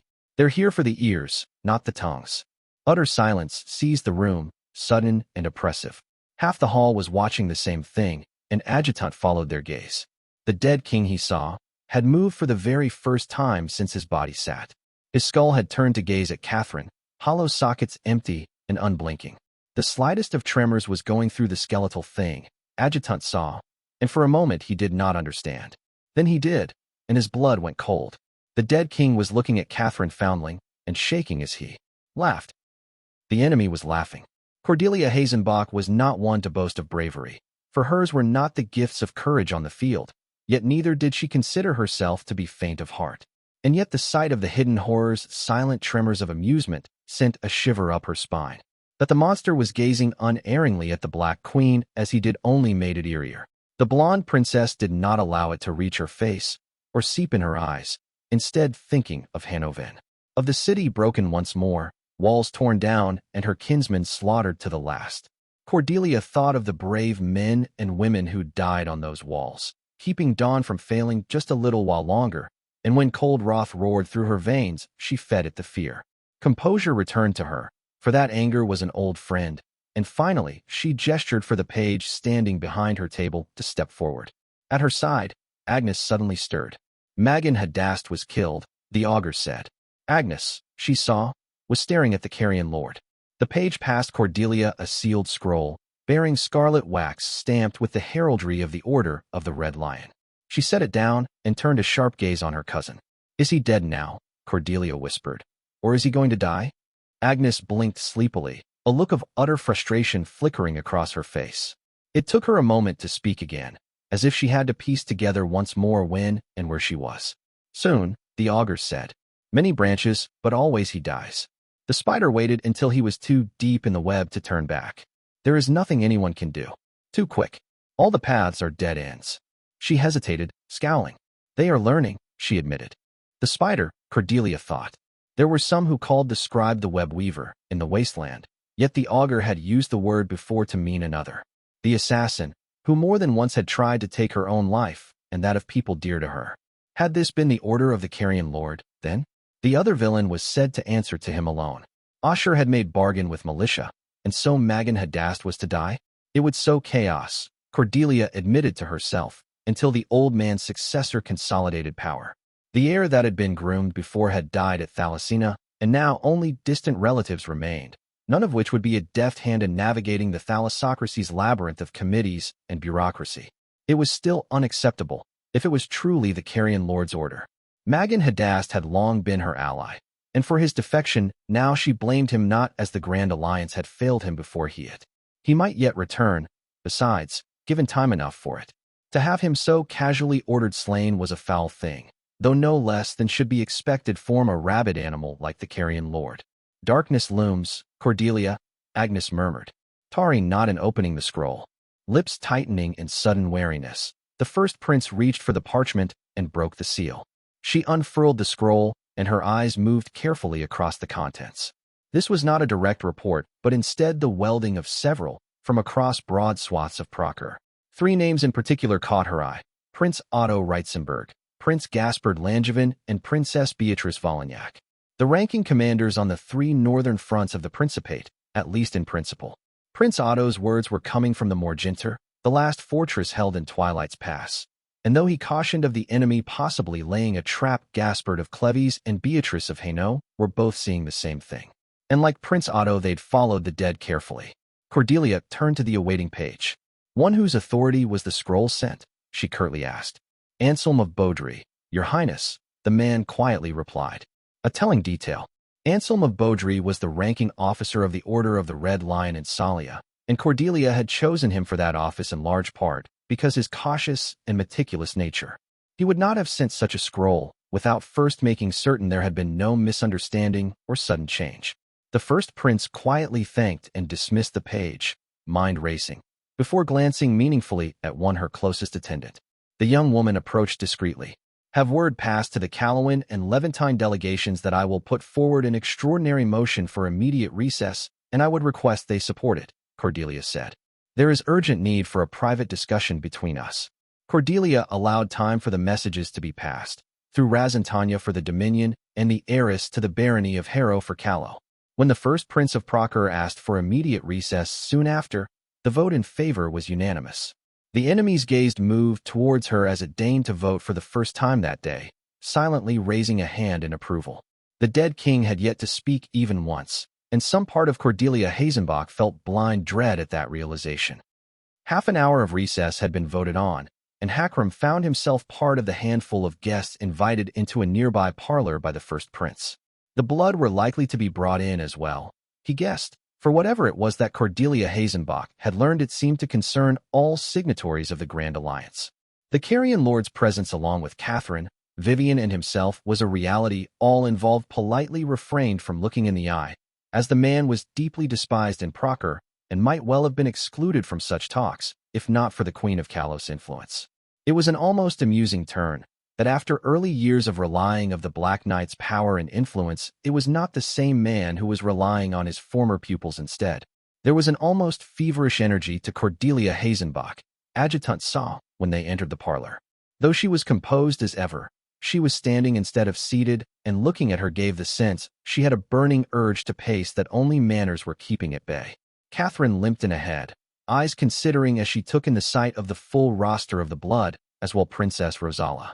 Liveried servants offered refreshments that all refused, and Hakram noted with exasperated amusement that his warlord's eyes were lingering a little longer than necessary on Rosala Melanza. Half the blood, too, though he was surprised that among the men she seemed to prefer the almost Orsish frame of Yinu Marave to Razentania's, who was much closer in age. As she was less than discreet, he wondered if offense might accidentally been given. But if he was reading the expression correctly, Lady Aquiline Osina looked more flattered than anything else by the roving eye. He met Vivian's eyes and shared aggravation behind Catherine's back, though he figured at least they should be pleased she'd not been undressing the first Prince of Procur with her eyes. That might go over poorly, he thought. As the others advanced and went to stand with the other nobles, Hakram remained at the back near the threshold, where he could watch from a distance. A set of eyes removed from the thick of it was often more useful than another wagging tongue, he'd found, and he'd always disliked wandering into arguments without first taking the measure of all that was being said. "Thank you all for coming," Cordelia Hazenbach gravely said, "and for your trust in aiding my motion. You seem to have received news," Lady Idema Ifriki said, rather bluntly. "I have," the first prince agreed. "I have received reports from all three northern fronts against Keter, and they all speak to the same truth. The dead are retreating." Exclamations of surprise from many here followed, though not Hakram Deadhand or the queen that had chosen him as much as he had chosen her. Catherine Foundling's hand went inside her cloak, and Adjutant, named tugging at his feet, was moving before she could even begin stuffing the pipe with a satchel of Waycleaf. He struck a match a heartbeat before she extended her pipe, lighting it neatly, and was offered a thankful flash of pearly teeth before stepping back. The nerve of the Lord of Silent Steps, that it'd think itself fit to step in between the ordained cogs of fate with its little moving tricks. You didn't need to move swift as an arrow to see two things, just leave at the right time, moving to the right pace. Does the hidden horror seek to hold the northern shores against us? Lady Aquiline frowned. It hardly seems necessary, given his advantages.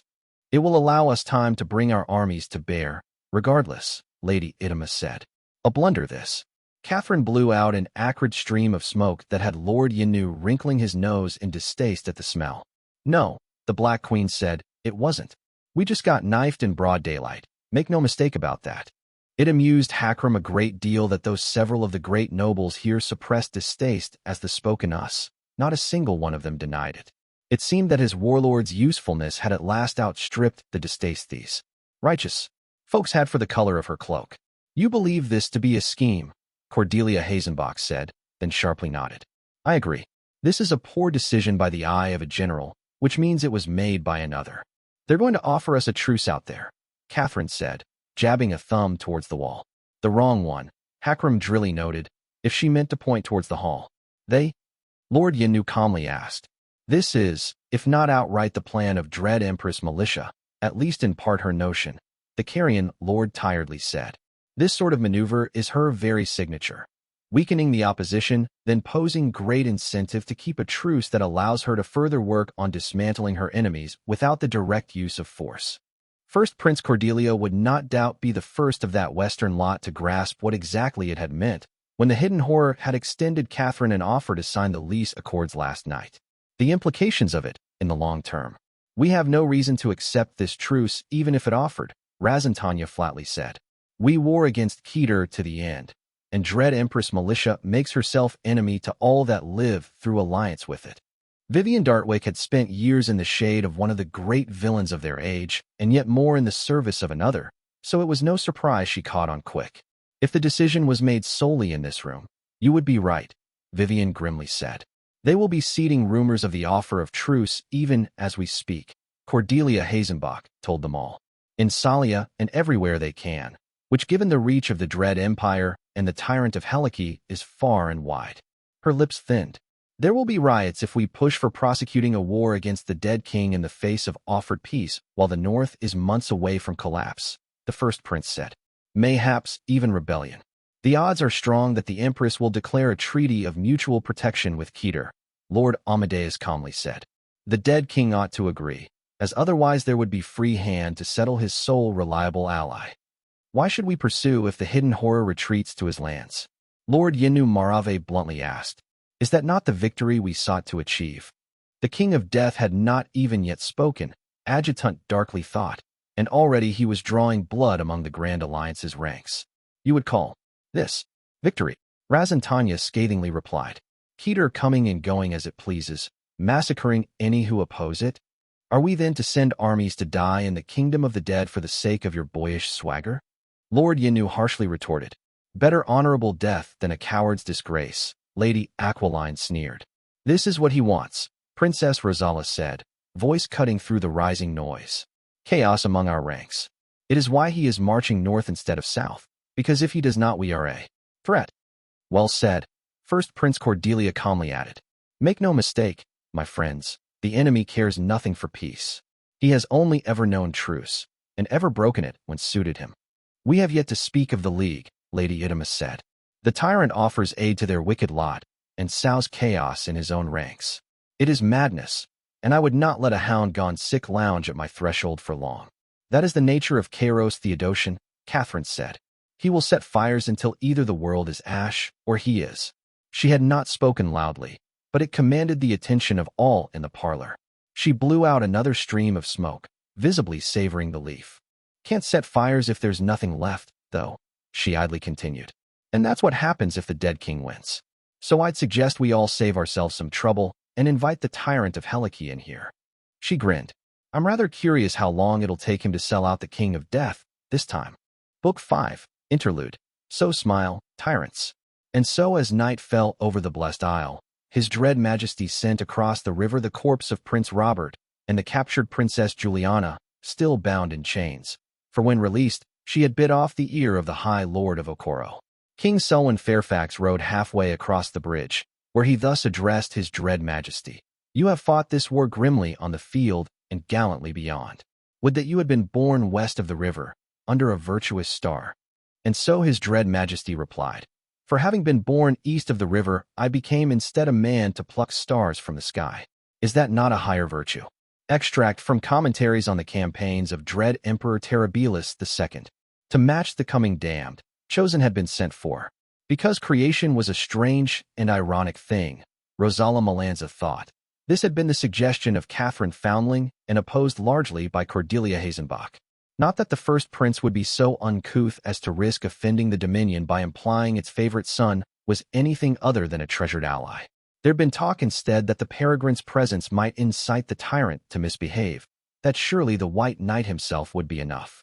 Princess Rosala suspected that the first prince had known it would fail, and it had, but had allowed herself to vent a sliver of personal dislike in as harmless a manner she could. That Hazenbach despised the peregrine was no surprise to her, not since she'd heard the full story of what had taken place at Saudant, the sleepy little fishing village by the shores of Lake Artois that had been butchered to bring the Carrion Lord to heel, leaving not a single survivor, not even children. It had shaken Rosala's high esteem of the Chosen to hear this. A greater good had been achieved by the act, that much could not be denied. How many more dozens of thousands would have died if the legions of terror slipped the noose in Isère to ravage the western principalities as well? Yet it had been a grave evil, that too could not be denied, and one dealt unto a sworn ally. The first prince's view of the matter was without nuance, but the Princess of Equitan could not quite bring herself to share it in full. She remembered still the Grey Pilgrim saving thousands of lives during the Battle of the Camps, and almost as many after when he went from wounded to wounded and worked his healing to exhaustion. It had been an ugly choice the old hero made, and one he had no right to make. But did they not breathe a little easier for it? Were they not, behind the outrage at the lives taken and the brutality of the act, all a little grateful for what had come of it? The dark-haired princess could not embrace the choice he had made, the deaths it had meant, but neither would she condemn it outright. It would be hypocrisy of the worst sort to let Peregrine undertake the bloody work of capturing the Carrion Lord for them, and then in the same breath to complain of his murderous meddling. Princess Rosala? The Arlezite general turned a pleasant smile upon the woman who had approached her, for this was a relationship that must be cultivated for years to come should they all survive these dark times. Lady Vivian Dartwick cut rather more regal a figure when out of the thief's leathers she'd worn at the truce talks in northern Callow, though Rosala decided that the milkmaid braid crowned by a tasteful silver circlet rather helped the effect. It was said she'd once been a chosen, before the Black Queen turned her to villainy. Though few believed the Black Queen's hand-picked successor to be anything close to redeemed from such damnation, she was still considered rather less incendiary an interlocutor in diplomatic talks. Nobly born as well, for House Dartwick was on the Callowan lists of nobility, which was a balm on the pride of those who still balked at negotiating with a no-name orphan like Catherine Foundling. A foolish thing, that, when the shadow of that orphan's displeasure had half of Calurnia shaking in its boots, but pride could oft be a foolish thing. Lady Dartwick, Rosala replied, how may I be of service? The Lord Adjutant is being sent out by my queen and will require a guide, Lady Vivian said. If I might trouble you to provide one. A matter of too little importance to speak to the first prince over, Rosala idly thought, yet requiring the assistance and assent of a high-ranked Proceran. The Callowan noble had correctly navigated etiquette in approaching her, which was a refreshing change compared to her mistress, who largely behaved as if she were above such things. Rather more gallingly, she was not wrong to believe so. My personal secretary Louis Roanan will see to it, the Princess of Equitan said. She discreetly gestured for one of the attendants to approach her, so Louis could be informed of her request. It was insulting that her dear friend's abdication of his crown for the sake of the Principate meant he no longer qualified to attend councils such as this. But given the recent agitation in Salia, the princess knew it was not the time to test the first prince's tolerance. Will the Lord Adjutant be leaving us, then? Rosala asked. She would not mind that, for the quiet watchfulness in the orc's eyes spoke of little mist. Yet it would not do to loose a damned without first learning where he would head, and for what purpose. Queen Catherine intends to sound out the loyalties and interests of Nice, Lady Vivian said, and she'd sent out an orc to do so. The Princess of Equitan was no village bumpkin, to believe orcs men turned to corrupted forms by some ancient sin and the hand of below, but it could not be denied that the dead hand's large fangs and leathery skin fed into his looming presence to unsettling result. Though the Lord Adjutant had struck her a clever-minded and methodical, he hardly made for a pleasant envoy. Unless, of course, a reminder of force was what the Black Queen meant to send. Who could truly know with that one?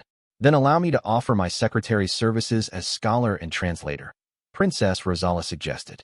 The heiress designate eyed her pensively. It would mean anything spoken would later be reported to her, true, but it would also lend the weight of Procur's tacit approval to whatever was spoken.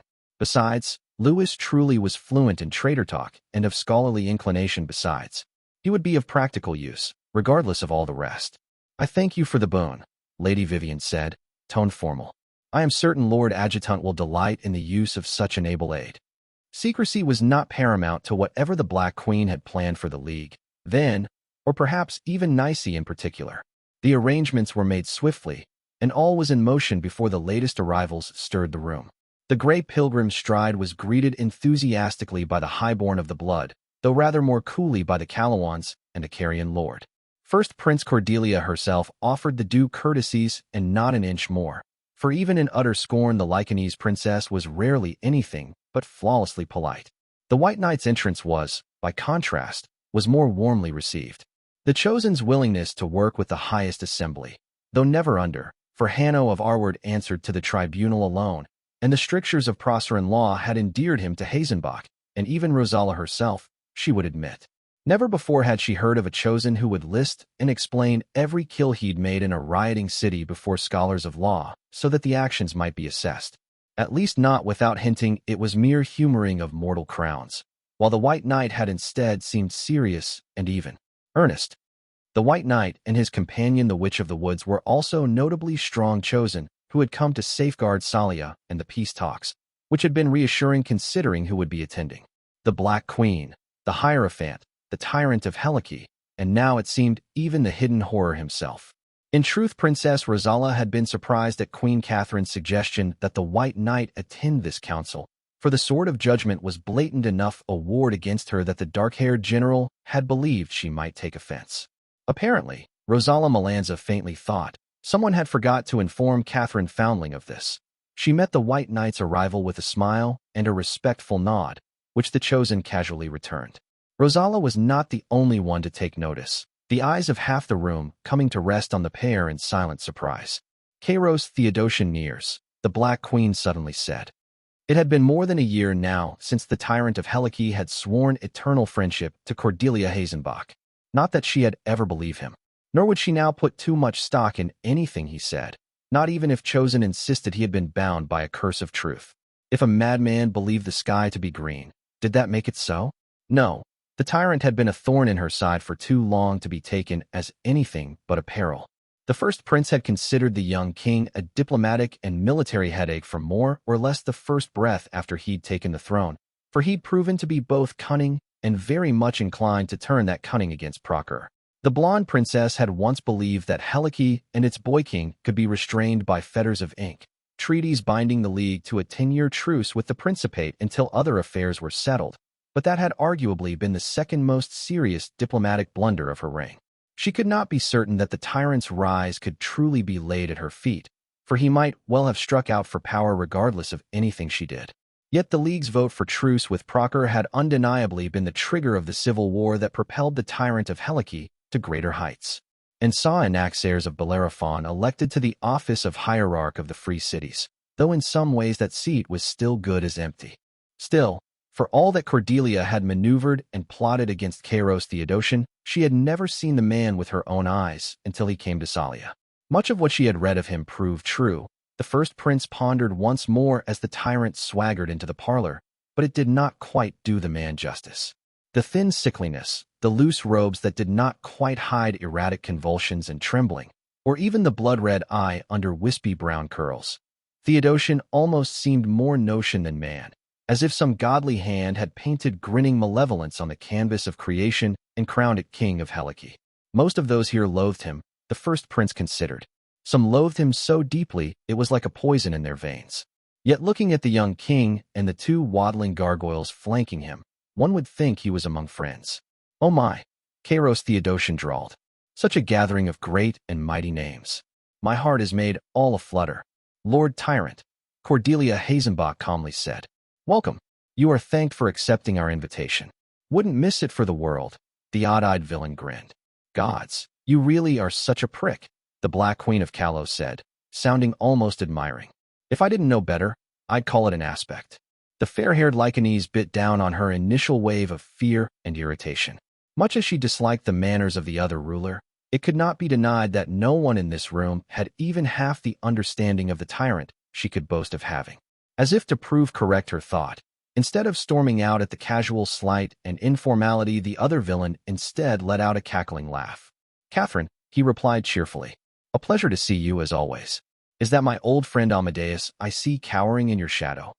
The Carrion Lord, who had kept his peace and spoken only sparingly since his declaration of war on the tower, never lost his air of cold indifference. "It is a rather broad shadow, these days," the Carrion Lord casually replied. "It makes for comfortable cowering." The choking sound from her side was, Cordelia realized, most of the blood-suppressing laughter. "An empire's worth of room." The tyrant sneered. "I wonder, did the broken spine take the name, or was it the other way around? She must step in now, else the villain would needle everyone here till last dusk." Satisfying as it was to hear the Carrion Lord pricked, it did nothing to endear the one pricking him to her heart, or advance the cause of Procur's survival to let it devour time from the recess, for that matter. "The dread empire of praise," the first prince said, "is not why it was asked you attend this council." "Then by all means," Kairos Theodosian drawled, "reveal this revelation to me, Warden of the West." Cordelia stepped forward, back straight, closer to a villain whose suspected body count was in the hundreds, who had once routed an entire host by wielding a storm, and not so long ago ripped out thousands in cavalry from Arcadia and smashed them down onto the earth. She stepped forward with utter calm, for these were her chosen grounds and her favored manner of strife. "Circumstances have ensured there is an alignment in our interests, Lord Tyrant," Cordelia said. A heartbeat passed, the blood-red eye blinked. "Boring," the Boy King said, solemn as a judge passing a sentence. "Yet here you are, standing among us," the first prince said, unruffled. "Itching to turn on the crown and tower who have used you better than you used them." "Slightly less boring," the tyrant conceded. "Still I've yet to hear a single reason I should break such deep trust or sunder a precious bond of fellowship." "You require assurances, understandably," Cordelia said. "This can be arranged. You stand, as you said, among an assembly of great and mighty names." "And what would be required of me in exchange for these assurances?" The tyrant grinned. "Go on now, Warden of the West. Do not disappoint." "You have been deep in the enemy's counsels, Lord Tyrant," Cordelia said. "Reveal their plans to us, and dash." No. The tyrant of Helice interrupted, growing increasingly shrill. "That was not the right thing to ask. You're doing it wrong." The villain seemed genuinely agitated, his arm slipping out of the folded sleeve, hiding it in a spasm. His brown eye had grown watery, as if he were in pain or sorrow. The first prince was taken aback, and for once uncertain as to how she should respond. A limping gait whispered across the floor, the Black Queen hobbling behind the tyrant's back and slowing only to offer her the most insolent wink Cordelia had ever seen. She flushed. "Sometimes they need us devils to speak the ugly things. Kairos, you ought to know that by now," Queen Catherine said, tone teasing. Tension in the tyrant's shoulders loosened by a fraction at the words, and Cordelia grasped the game. Silk and the steel, then. She was more used to standing as the former than the latter, but not unskilled at the exercise. "Say it," Kairos Theodosian demanded.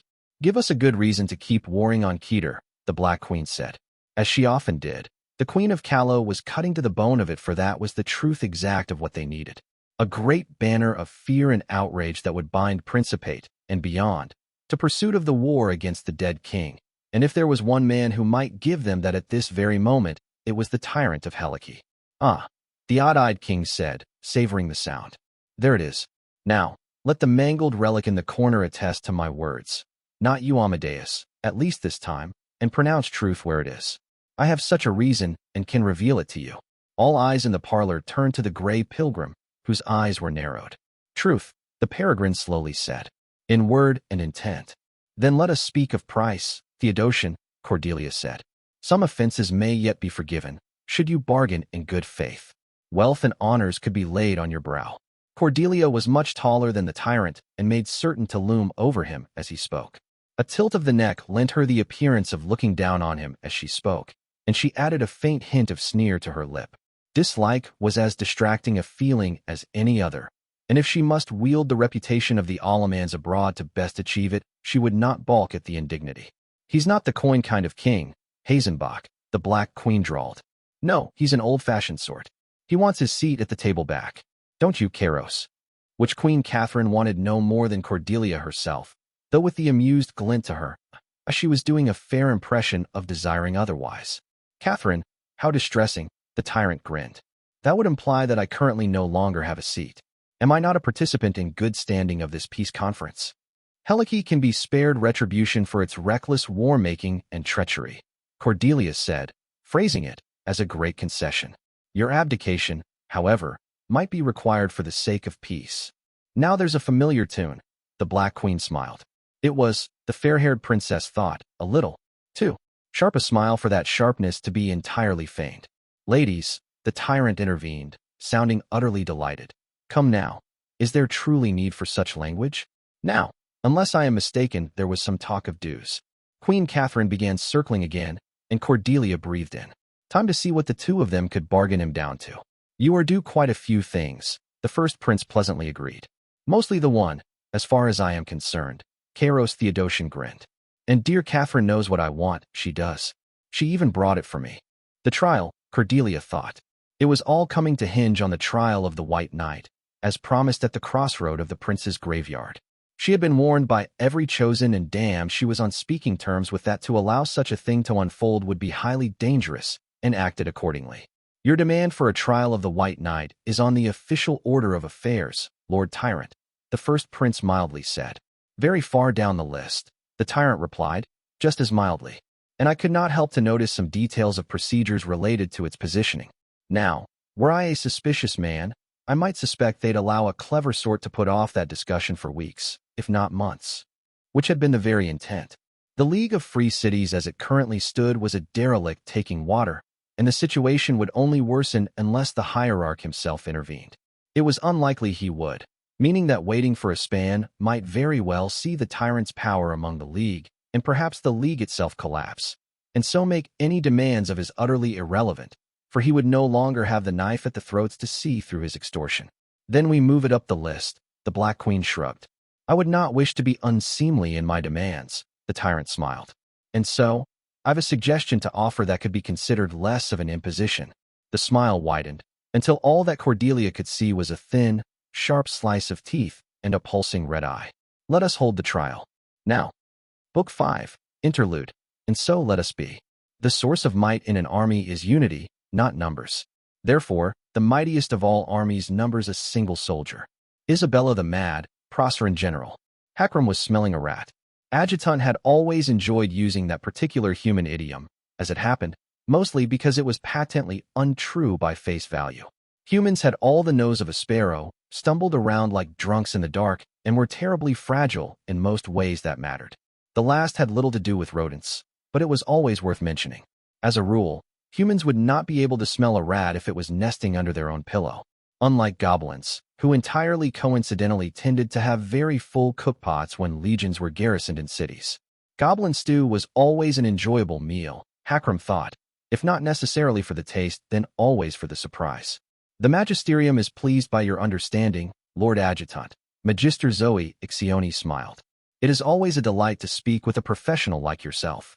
The slaver, he would not forget for a moment what she was, even if she offered an empire's worth of smiles and compliments. Offered Louis Roanon a more restrained look. And we honor the Principate as well, of course, Magister Zoe added.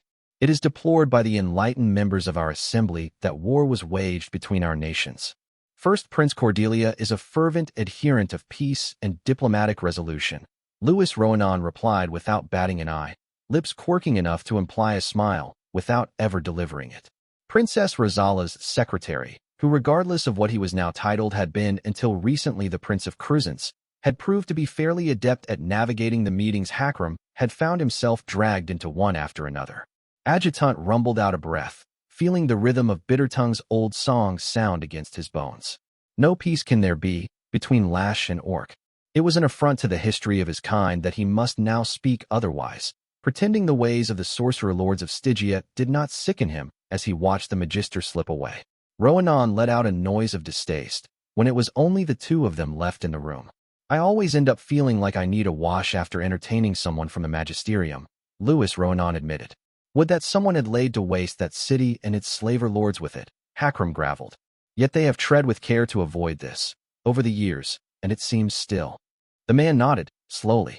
He was a skinny, scholarly sort, this one. yet not without spine or cleverness, and for a Proceran seemed a surprisingly decent man. That might explain why the Jacks had found out he was so badly in debt to Isaiah. Decency was unlikely to see one thrive in a place like the highest assembly. If I might speak frankly, Lord Deadhand, Ronan hesitatingly said. I would prefer it, Adjutant said. Mine are a simple folk, and the sly ways of humans confuse me. It was almost appalling, the orc thought, how eager people this far west were to believe that. Not so appalling he would not use it, however. The former Prince of Crizens choked. That would have been more believable a lie before I saw 2 envoys fall for it, my lord. Ronan delicately said. It no longer holds water in the slightest. Not that listening to Basilius Leo explain to you the office and powers of the hierarch was not most entertaining, but I would spare myself the indignity, if you'll allow it. Leo Tracas was a most helpful young man, Hakram Drilly said, neither admitting nor denying anything. You offered frankness, Louis Ronan, and I accepted. Speak accordingly. I would not dare to presume as to the Black Queen's intent in sending you out, the former prince said. Yet if you were meant to assess divisions and seek weaknesses in the League, you should have come to the same conclusion as I. The orc studied the man, considering if this was a conversation he should be having, then lightly inclined his head. I agreement. The League of Free Cities is on the verge of collapse, Hakram acknowledged. Nicaea has yet to hear of the disastrous fate of its fleets, but already the Basilius seeks to displace Helike as the leading power. Atalanta chafes under a villain's lead, and at the frequent slights it is offered. Bellerophon is out of its depth, Louis Ronan noted. I would hazard a guess its general delegate has not received instructions from the people in weeks, if not months, and is entirely unwilling to do anything that might result in execution by the Caninas, which was, as far as Hakram could tell, essentially any action at all. The Republic of Bellerophon's legal system struck him as what might come to be if a dutiful scribe set down every single shout from an angry mob and made them all into law, then repeated the process 100 times. Delos remains aloof, but it appears both Stygia and Penthess are readying to leave the sinking boat, Hakram added. Else Magister Zoe would not have been so eager to assure me theoretical alignment with the tower would not result in military support of any kind. The tower has been digging at the Tyrants' position in the Free Cities, Louis Ronan openly acknowledged, and the Empress has lived up to her reputation in achieving such broad success. Unless the Hierarch takes the League in hand this day, it will not survive this conference as a united entity. Should he die, nearly half the League will seek the Empire's protection against coming retribution before the corpse is cold, which was inconvenient as without allies in either the League and the Thalassocracy the sole avenue to bring the Empire to heel was a land war of the old way, Callow and praise entwined in the ancient dance of steel once again. Yet as much as Hakram's mind was inclined to tumble down the slope of logistics and strategy, it would be a mistake to do so. The tyrant of Helike was the devil of the day, and what they had now discovered the named must have already known. The ship that had carried him to the peace conference of Salia, the large and largely untouched army of a united league of free cities, was on the verge of collapse. As things stood, even if the tyrant ordered these armies to ravage southern Procer, most of them would ignore him and continue the retreat south. And with Catherine having crippled the famous Cataphractoi, Helike's own army was crippled in turn.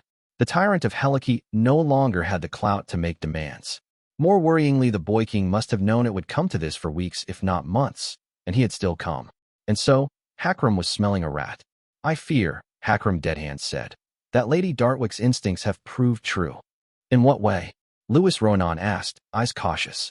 Kairos Theodosian is exactly where he meant to be, Adjutant said, and cares little for the fate of the horse he rode after he ceases riding it.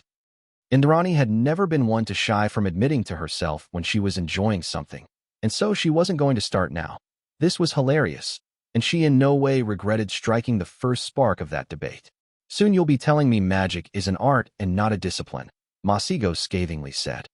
Divine approval? You might as well start praying for spell formulas. There is recorded precedent for certain workings functioning better when aligned with the words of the Book of All Things, Roland said. While I would not dash, the rogue sorcerer was trying to keep things civil and academic, which naturally meant he was doomed to fail, just as all voices of reason had been since first dawn. Spoken like a Trismegistan coin purse, the Witch of the Woods snorted contemptuously.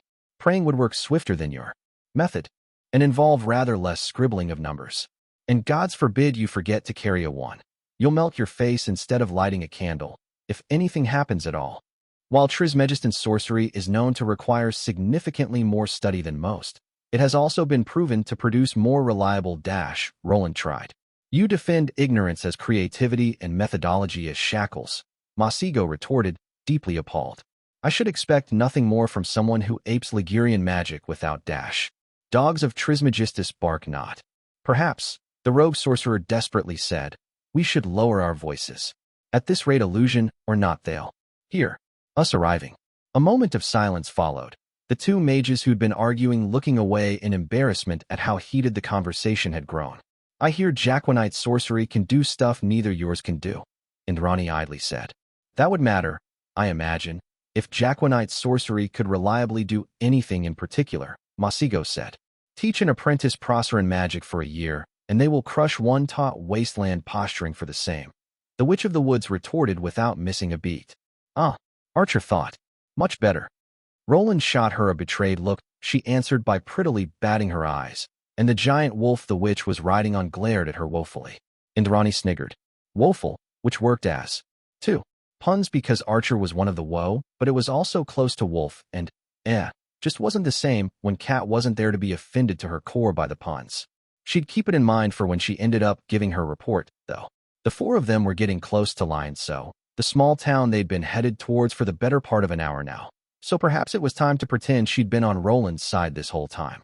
Ziz and the witch were in a full-blow argument again, voices progressively rising along with the general pettiness of what was being said, so she cleared her throat loud enough it had cut through. Shame on both of you, Indrani piously said, ignoring poor Roland, when he's trying to warn you about dangers. The rogue sorcerer eyed her pensively. I believe, he said, that you might just be the worst person I know. That was unkind, Masigo seriously said. Rogue, the witch said, comport yourself cordially. They are our allies for now. There was a pause. You have fought the dead king. Besides, the witch reminded him. I know what I said, the rogue sorcerer muttered. I forgive you, as mine is a forgiving nature, Indrani lied. Roland met her eyes discreetly, lips moving to silently mouth. The worst person I know. Enchanton, and she grinned back. Indrani had grown to like the rogue sorcerer. He was a delight to toy with and halfway decent in a fight.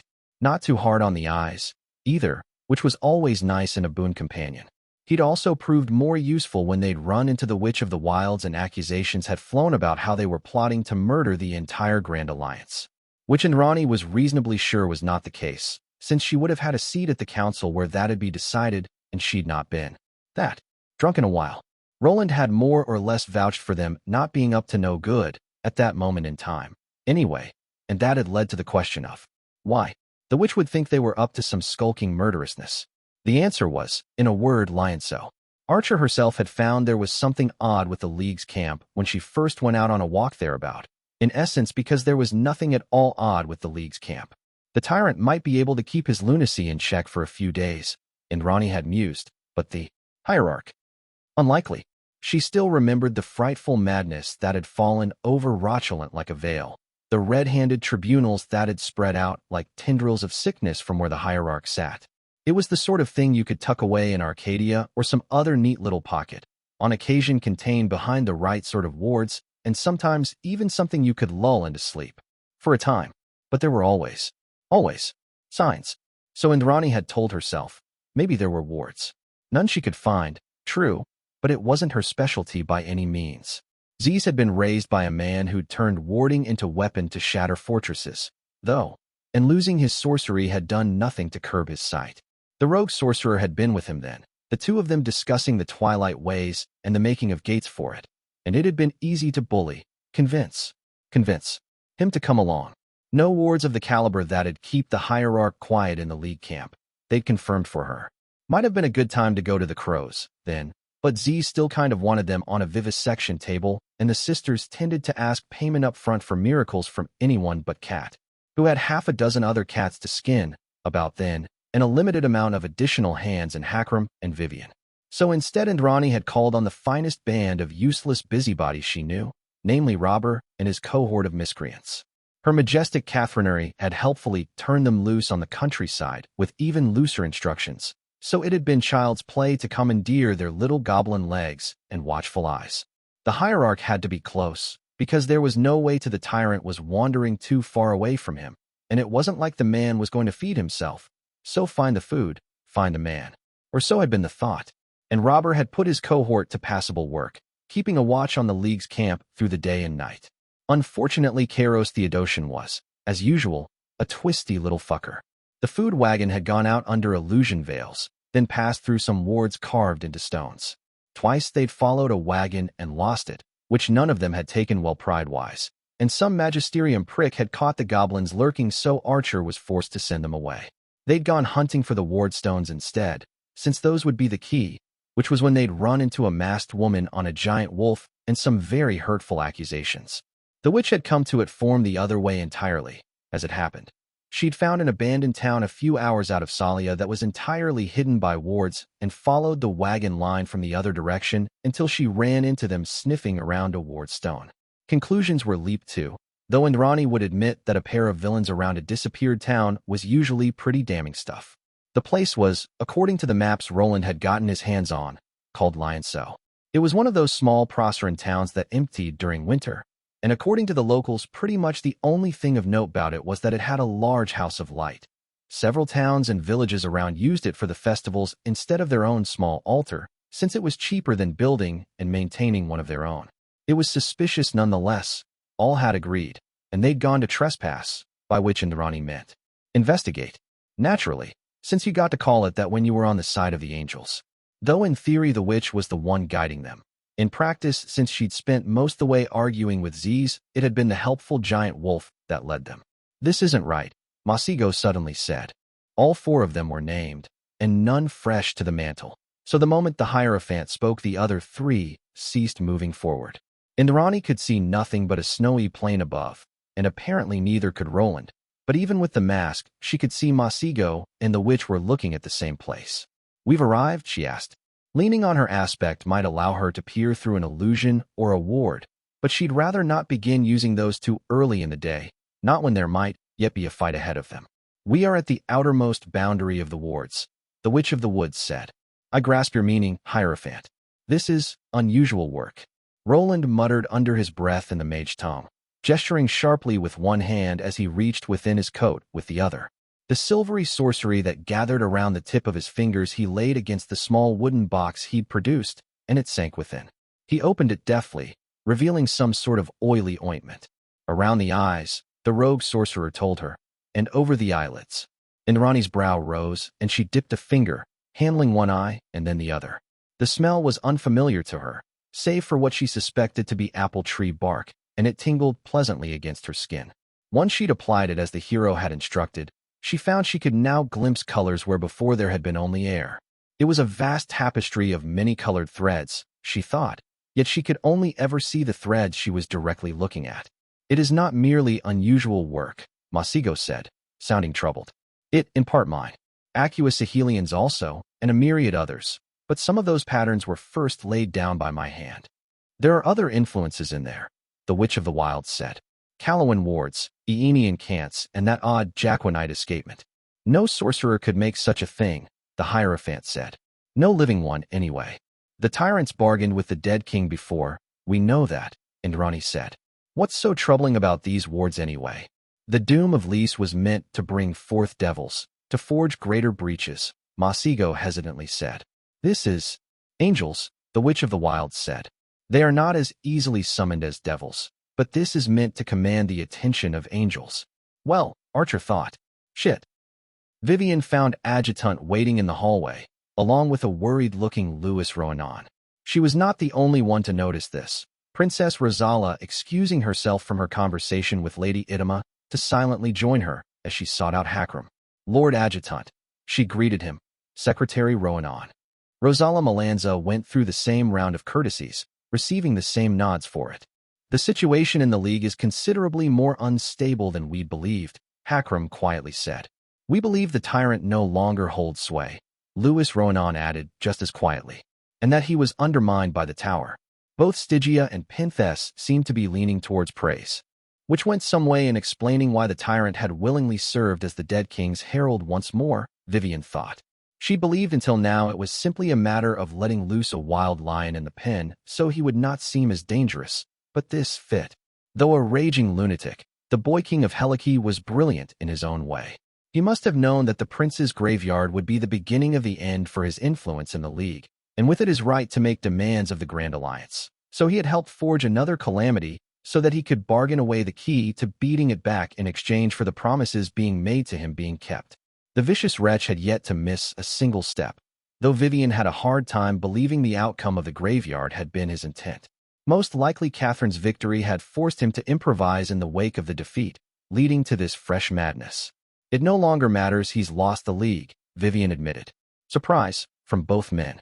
He swore before the Peregrine he has a way out of our current predicament, Princess Rosala elaborated. His bargaining chip has changed, though the bargain has not. He still requires the White Knight to stand trial for his actions in the League. When? Hakram asked, hairless brow creasing. Today, Vivian said. The recess will be extended into a dismissal of today's session. We will be heading out to the trial's grounds presently. Catherine and Hazenbach had returned to the hall along with Yenu Marave and the Carrion Lord to swiftly pass the motion, though given that the Grand Alliance commanded a comfortable majority in such votes that was largely a formality. It cannot be held in Salia, surely? Louis Ronan said, looking alarmed. I know not the consequences of attempting to pass sentence onto the sword of judgment himself, but surely we cannot risk the people of the capital so recklessly. The first prince agreed. Princess Rosala said, smiling approvingly. The trial will be held outside the city.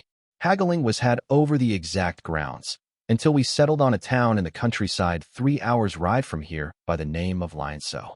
It is a trap, Hakram bluntly said. It's Kairos, an amused voice drawled. Of course it's a fucking trap.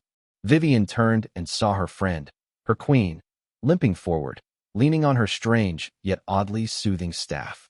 She did not hide her surprise at the swift return, or at the way that the drow called the Lord of Silent Steps stood at her side.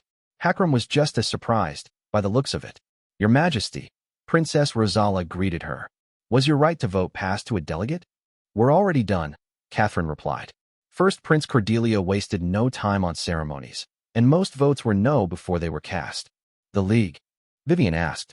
Couldn't even agree on a delegate without the tyrant hurting them, the Queen of Kalos said. The wheels are coming off that cart, mark my words. And the dead king, your Majesty? Princess Rosala probed. I hesitate to ascribe surprise to a bare skull, Catherine mused. But this was not his work. I'd bet rubies to piglets over it. This stage belongs to Kairos Theodosian alone. We believe the tower to be actively courting cities among the League, Queen Catherine, Louis Ronan said. Dread Empress Militia would have greatly undermined the standing of the tyrant for this to succeed. The Queen of Callow frowned. Then after riding his last horse to the grave, he has saddled a fresh one, Catherine said. You saw it true, Vivian.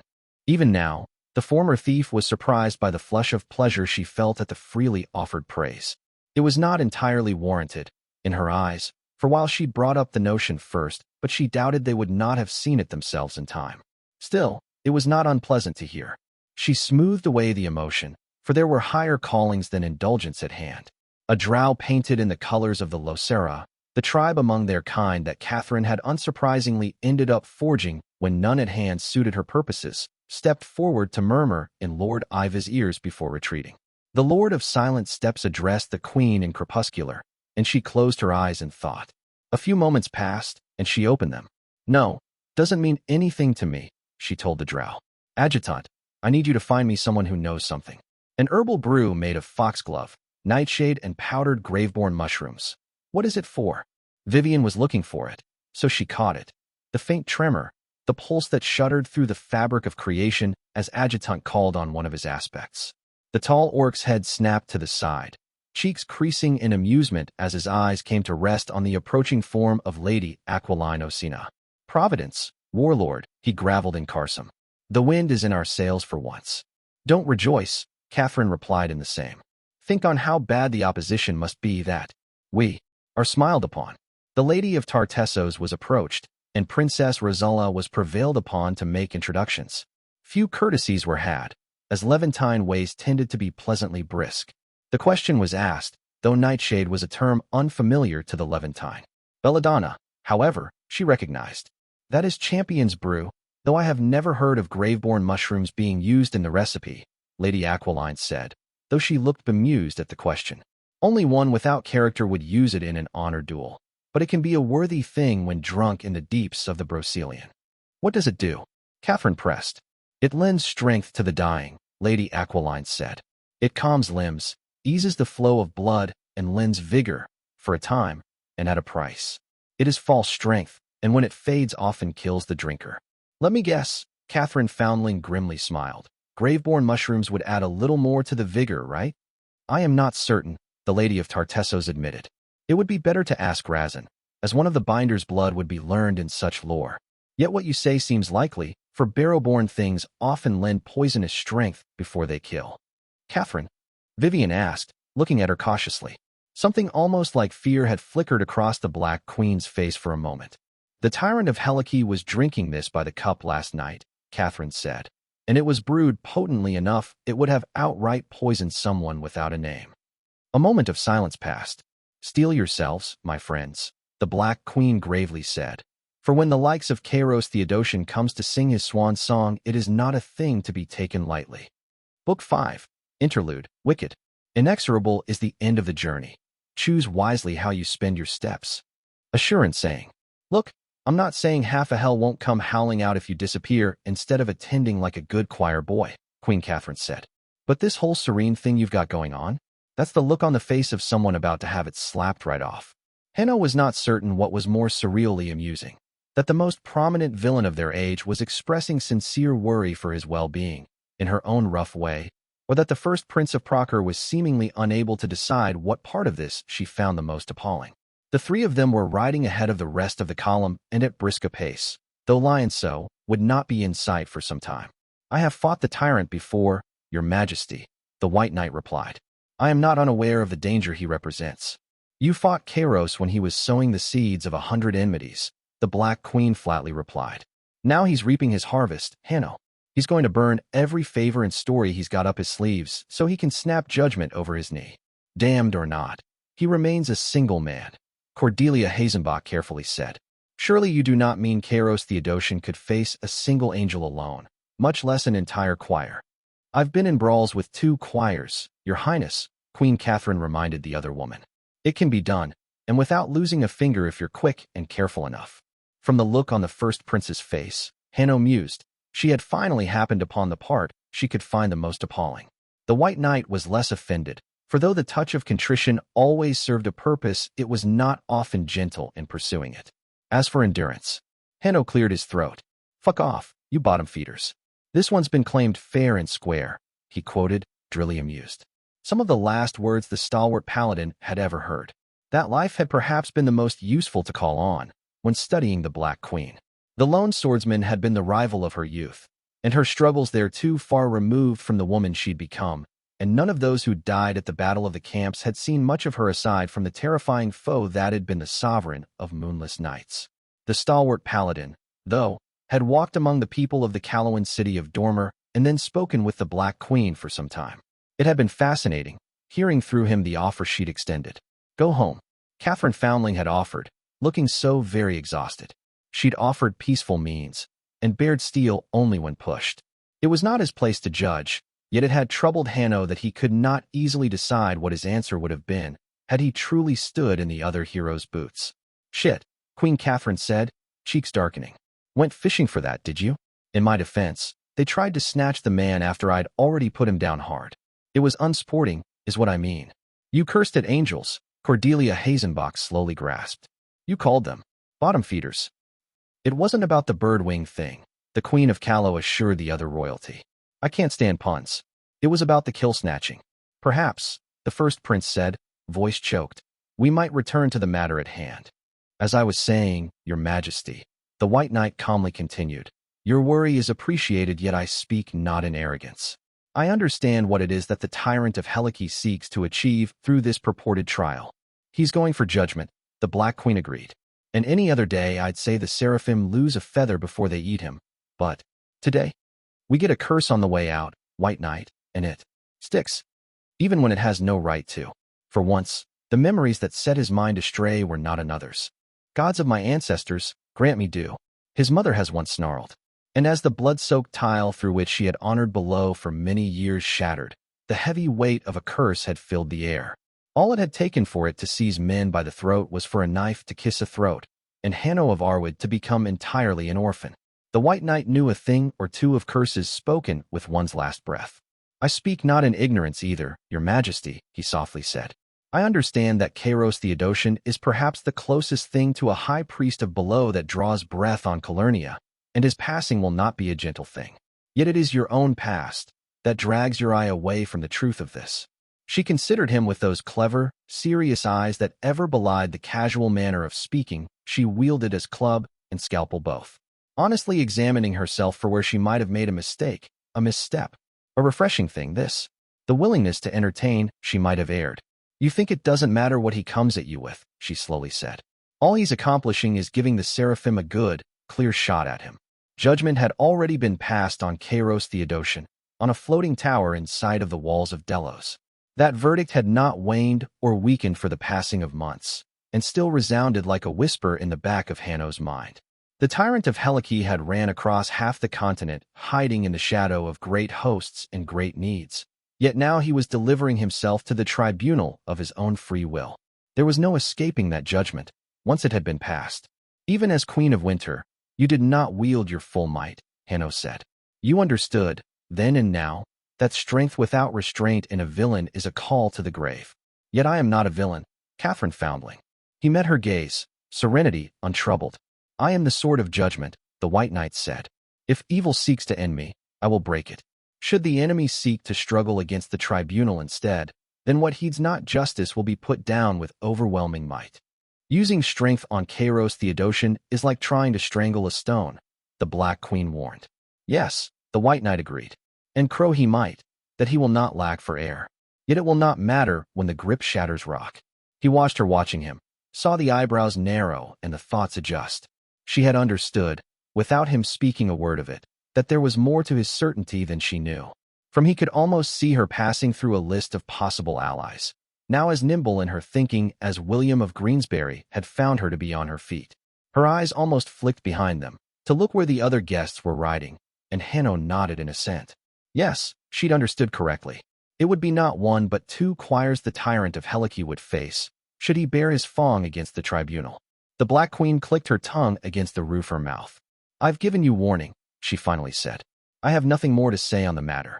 Her gaze moved to the first prince, whose face had remained inscrutable for some time as she followed the conversation closely. "Your Highness, I extend offer from Save Noc to Weave, containment over Lion So, in case the tyrant's last surprise is meant to spread."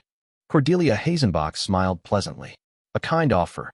The Warden of the West, though only the shadow of what that might have been, to his sorrow, replied. "Yet I wonder at the price of it." The Black Queen grinned. "No cost," she said. "Call it a gesture of goodwill between allies against Keter." The first prince seemed even less pleased, which took Hanno some time to grasp. It had been horse trading. Cordelia Hazenbach would have preferred this to be a transaction, bought and paid for. The Black Queen offered instead a favor, to be repaid in kind one day.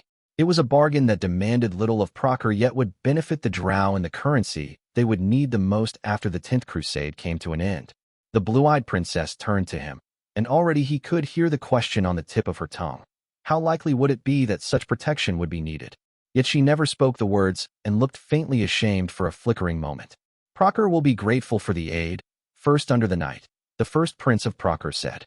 Hanno's esteem for the woman, which had already been set high by the laurels branded onto her palm, rose a notch. She'd preferred owing a favor than to gamble with lives in her charge, even on the finest of odds. The Black Queen nodded in acknowledgement, then flicked him a glance. "Mind you, they're not coming any closer even if things go south on your angels," Catherine Foundling said. "I'm not risking their feathers on the tyrant of Helike's chosen grounds." "The grounds were our choice, Queen Catherine, not his," the first prince reminded her. "That doesn't mean they're not his chosen grounds," the Black Queen grimly replied. Both she and the White Knight moved in unison when there was a tremble of sorcery ahead, though when the silhouettes revealed became clearer the tension went out. Antigone could hardly be taken for anyone else, riding Lycia's broad back as she was, and Roland's eternal leather longcoat was almost as familiar a sight. The other two he recognized only by description. The tall woman in mail with a long green coat and a half-hidden face must be the archer, a guess that the massive longbow on her back seemed to support.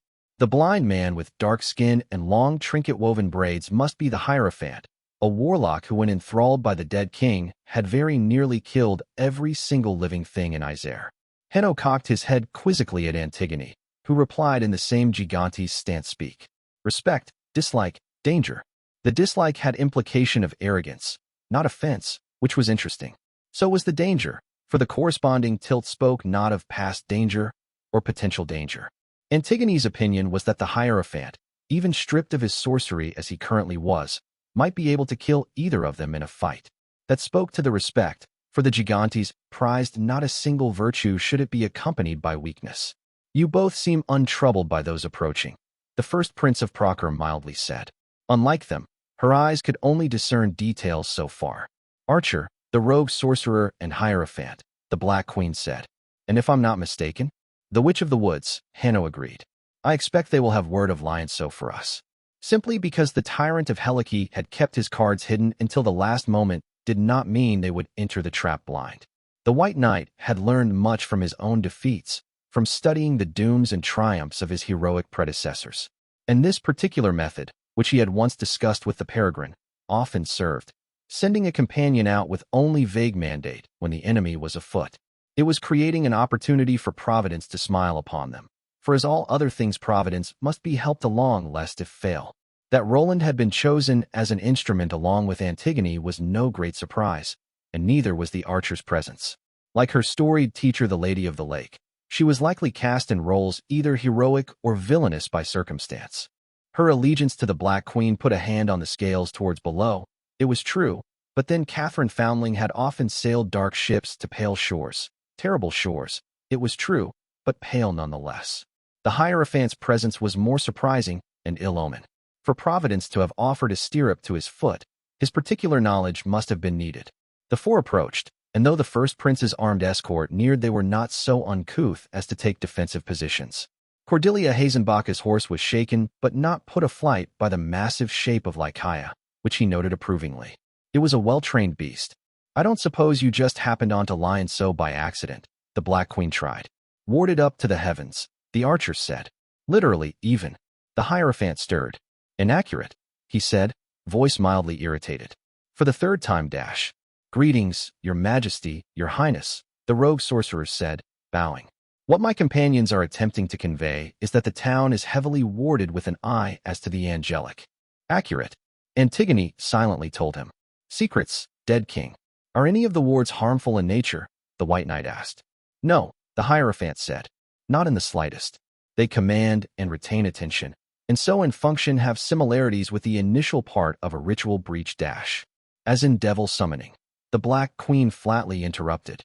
The first segment of such a ritual, yes, the Hierophant peevishly replied. As I was saying, Catherine, if you had let me finish. Surely that must be harmful in some manner, the first prince said, looking sickened. Not unless you want to argue that attracting angelic attention is harmful, Queen Catherine drily noted. Which I'm guessing might be less than popular a stance with some of your subjects. Simply the act of warding makes such a meeting place suspect, the blonde princess insisted. Sally is warded, the archer said. What Lady Archer means, your highness, is that making such an argument given the nature of the wards might be considered by some a breaking of faith, Roland delicately said. Which was a peril that Hanno would not lightly risk, as it would expose all those that had broken faith with the tyrant of Helike to the vengeance that would follow. In a stroke, the heads of all signatories' grand alliance would be in the villain's reach. There was no understanding of this situation that was acceptable, for even if the White Knight was certain to die in such a trial, his life would weigh less on the scales than that of Catherine Foundling and Cordelia Hazenbach. Without those two, the war on Keter was lost. The cause would be weakened by his own death, but hardly irreparably. We must proceed, the White Knight said. Though given the circumstances, I believe the presence of great mages among our number could not easily be made into a slight. I don't care if the tyrant gets snippy about, the Black Queen snorted. Hierophant is coming. Archer, I need you in Salia. You can't be serious, the archer replied, tone hardening. A swift exchange in Carsom followed, neither of them apparently aware he'd used recall to learn some of the tongue months ago. Queen Catherine was insisting that should they all die in Lionso, then Vivian Dartwick would need both the Archer and the Adjutant at her side to keep things from collapsing, while the Archer argued not untruly that if the Black Queen died the talks were dead anyway. The discussion ended when the Archer informed her queen that she'd stick around Z's to watch his back and stay out of trouble, if that was what it took, and Queen Catherine angrily conceded. Neither of them paid any attention to the Hierophant's protest. He had no need of a bodyguard. Antigone inclined her head in question, but he dismissed it. Best for all if she started with them, as far as Hannah was concerned, and Roland as well. He was not as powerful a spellcaster, but he was cunning and his knowledge broad in scope. And so they resumed the ride forward to Lionso, into the jaws of the beast waiting to gobble them up. It was, for a hero, one of the most practical places to be. It had made for a serviceable temple, if to admittedly asinine gods and the occasional feckless choir, but it made for a rather dignified courtroom. Kairos Theodosian had seen to it, assigning his most trustworthy servants to the task. Sadly, most of the gargoyles that could tell colors apart with their beady little stone's eyes had been merrily massacred by Catherine when they'd had their little tiff at Twilight Lease, which had made for a charmingly eclectic selection of paints and cloths. Even as the latest of his esteemed guests passed the threshold of the wards encircling Lionso, the Tyrant of Helike leaned back against his throne and cast a critical eye on the stained glass before him, which was depicting the first elected first prince being crowned by what appeared to be a flock of naked, giggling cherubs. One of his trusted servants had painted over the face of Clother Meravins a bright red beaked nose and touched up his hair with bright blue spikes, which one might venture to say was a fetchingly clashing addition, yet it was lacking a certain "je sais quoi." As the Alaman said, "Naked angels?" The Tyrant of Helike said, "'Tis most obscene, my loyal minions. Possibly blasphemous as well. I'd have to inquire with a priest." Inquisitive chittering was his answer, his last gaggle of gargoyles gathering to hear his regal proclamations. "You shall have to clothe them," Kairos decided, touching his lip with his scepter. "In undergarments, naturally." More chatter, increasingly inquisitive. "The color will be of your choice. I would not lightly infringe upon your artistic integrity," the King of Helike assured them. "Yet if I might venture a suggestion as to the appearance?" Lacey. The chittering turned rather enthusiastic, matching his mood perfectly. Even as he ordered his porters to move him away, his heart already warmed in anticipation of the fresh abomination those incompetent little mongrels would create in trying to paint something as delicate as lace. The House of Light was coming along nicely, in his opinion, and all it had taken was knocking off the roof, and large swaths of the walls, and rearranging most the insides. Also desecrating the consecrated grounds, as the delightful outrage from above at his presence thundering in his ears sadly hadn't been worth the constant migraines. Yet now the temple was a lovely piece of work, raised platforms with benches and seats surrounding what he liked to think of as an arena. The altar to above turned into the defendant's stand, and the splendidly shoddy table and chair the hierarch of the free cities had spent several days making with his own hands, as Anaxares despised the notion of using Tyrannica. El Procerin tables and chairs instead. Gods below, Kairos had not regretted having the man elected even once. The sole standing walls that remained were those encasing the tall panels of stained glass, casting colors lights on the ground that mixed with that which the afternoon sun carelessly shone through the gaping swaths. The hierarch of the free cities was already seated on his rickety three-legged stool chair, methodically scraping any ink off the parchment that had been used to send messages to him, avoiding the need of in fact using any such scroll not given unto him by the people, which was perhaps for the best. As to Kairos' understanding of Bellerophon law, he would then have to report anyone having gifted him such parchment to the Caninus, for having paid tribute to a foreign despot, namely the hierarch himself. The laws of the Republic were as a splendid maze made entirely of trapdoors, to the tyrant, most of which led to a pit of spikes, but some instead to a mob of angry crocodiles. That there would be a dead body at the end of the journey was perhaps the only part of it not in doubt. Truly, the people of the free cities could all learn a lesson or two from the Republic.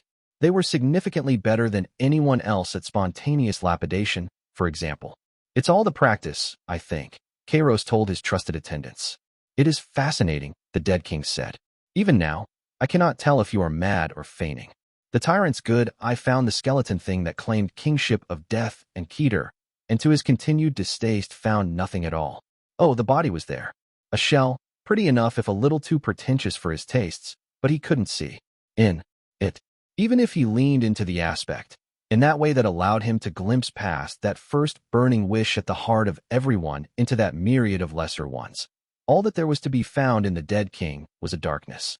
If he saw the first body, the true one, Kairos believed his sight would not fail him so. It had not failed him with the wandering bard, after all. Yet Trismegistus was ever a cautious one, a creature of brokers and emissaries and intermediaries. All of them the same old horror, but as the name when it was intent on remaining hidden. How unsporting of it, really. How was he to break what the dead king wanted most in the world, if he knew not what it was? How boring life would be, if there were only ever two choices to be had. Kairos lightly said, "Our guests have come, dear friend." "Yes," the dead king said. "I can feel the Hierophant. Soon now. It is a shame the empress could not attend," the tyrant sighed. The old thing laughed, for the both knew Kairos would have betrayed her as eagerly as he intended to betray O.L. Bones himself. Sadly, Militia had decided that after wringing him dry of every use she had of him and cutting the grass under his feet among his beloved allies, she no longer had a need to humor him. The dead king himself was here because the old thing was under the impression the only one that could make him bleed was the intercessor, and that these games in Salia were a passable amusement until he retired to his domain. What splendid arrogance, this, what sumptuous hubris. Truly, was the king of death not among the greatest of their ilk? "I shall have refreshments brought to you." Kairos smiled, for he was an impeccable host. It should be interesting to see if the dead king would in fact drink from a cup of human blood, even though he had no throat or stomach or any real need to. Still, with the guests so soon to arrive, the tyrant of Helike had his porters bring him to the highest point in the old temple, atop the platform in the back. A more discreet snap of the wrist had another cup of valiant passing brought to his hand, and he drank the brew fully though the taste was horrid. It was a necessity, sadly. Without it the fits came every half hour, and he was blind in one eye, though the old recipe was only a temporary reprieve. Soon, named or not, there would be enough of the poison in his bones that no purging trick would see him through it unharmed. But the harm had been done long before the drink, and there'd never been any purging of that. Tossing away the cup in a corner, Kairos allowed his loyal attendants to drape him in the formal regalia of the kings and queens of Helike. The cloths of purple and gold, the heavy bejeweled crown that Theodosius has adorned with the jewels of defeated royalty, the pearl-encrusted slippers. He was ready before the first of his guests arrived, passing through the open and unhinged gates of the former temple. Catherine, bold as ever, strolled in first. The Queen of Kalos still bore one of the strongest wishes he had ever seen, pulsing with her heartbeat. Peace, peace, peace. It was like watching a flower bloom anew with every beat. Even now it was all he could do not to laugh until his throat bled, for what an exquisite jest it was that one of Belos' finest servants in the long history of Calernia was at heart one of Above's. At her side that boring little thing the White Knight tread, all desires his own faded, while that horrid thing intertwined with the seraphim. I wish to be just. Tainted everything. Most of the others that followed behind were tedious to behold, Cordelia's implacable. Duty. And the blood was all. Honor and glory. As always wasn't that Idima a freaky craving? Revenge. What a proper villain that one would have made with a little prodding. Neither Rosala Melanza nor Vivian Dartwick were attending, which was amusingly cautious of Catherine and Cordelia, though it seemed the Witch of the Wilds and the Hierophant had been dragged along. Reading the latter was always amusing for the splitting headache it gave him, the Hierophant's path to apotheosis. Being so deeply steeped in high arcana that trying to understand the concept was like driving nails through his own forehead. The witch was intriguing, for a hero, her wish for completion, too complex and driven in notions he did not understand to properly grasp. But she was still a passing fancy compared to the archer and that delightfully strange and nuanced horizon. The wonder of discovery, of the fresh and new, of doing things no one had done before. It was not all-consuming like Catherine's craving for a peace that would justify all the horrors or the White Knight's childish need to have his hand felt, but it was deeper in some ways. It was not always the wish that commanded her, but it was so deeply ingrained abandoning it would kill her sure as dawn. The tyrant of Helike gestured for his porters to take flight, though until more of the flock joined in to even the sides his throne was slightly askew in the air and Theodosius' crown, always too large for his brow, when askew with it. His rise caught the eye of everyone in the room, even the hierarch. "Greetings, friends." Kairos Theodosian grinned. "And welcome. Now that all are in attendance, it seems we can at last begin the trial." At last, he yearningly thought. At long last. Book 5, Interlude. Suffer no compromise in this. Fifth of all choirs, sternest judgment. They who cannot abide the repugnant. None more far-sighted than the tribunal, and none as even-handed or as brutal. Extract from the Hymn of Hymns, Atalantian sacred text, declared heresy in Procure and Callow. Anaxares had been a boy when he'd first heard the Song of Rage. He'd been 7 when thousands boiled through the streets of Bellerophon in wrath for the lot drawn. Iacchus had mismanaged the people's wheat and rationing was announced. He'd heard myriad voices howling out the same displeasure, like a great beast made up of an entire city, and it had been a thing of awe. So many voices, all telling of the same belief. This may be, yet this is not how it should be. The Iacchus were dragged out one and all, and before the citizens they had failed were made to answer for that failure. Tribunals were called by the people, held by the people, and the people handed down their bloody verdict. As a boy he'd watched the fear on the faces of the Iacchus, with curiosity, but it had felt distant, like a glimpse of another world entirely. His own was easier grasped, for it was made up of the pounding of 1,000 feet, the shouts of 1,000 throats. The people, he'd dimly grasped then, were the river that carried them all.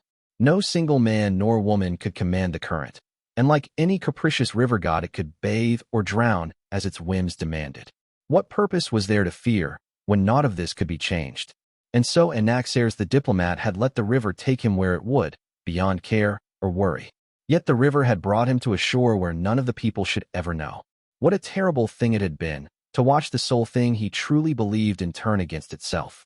"Your services to the people have made you a person of value," the Connives had told him.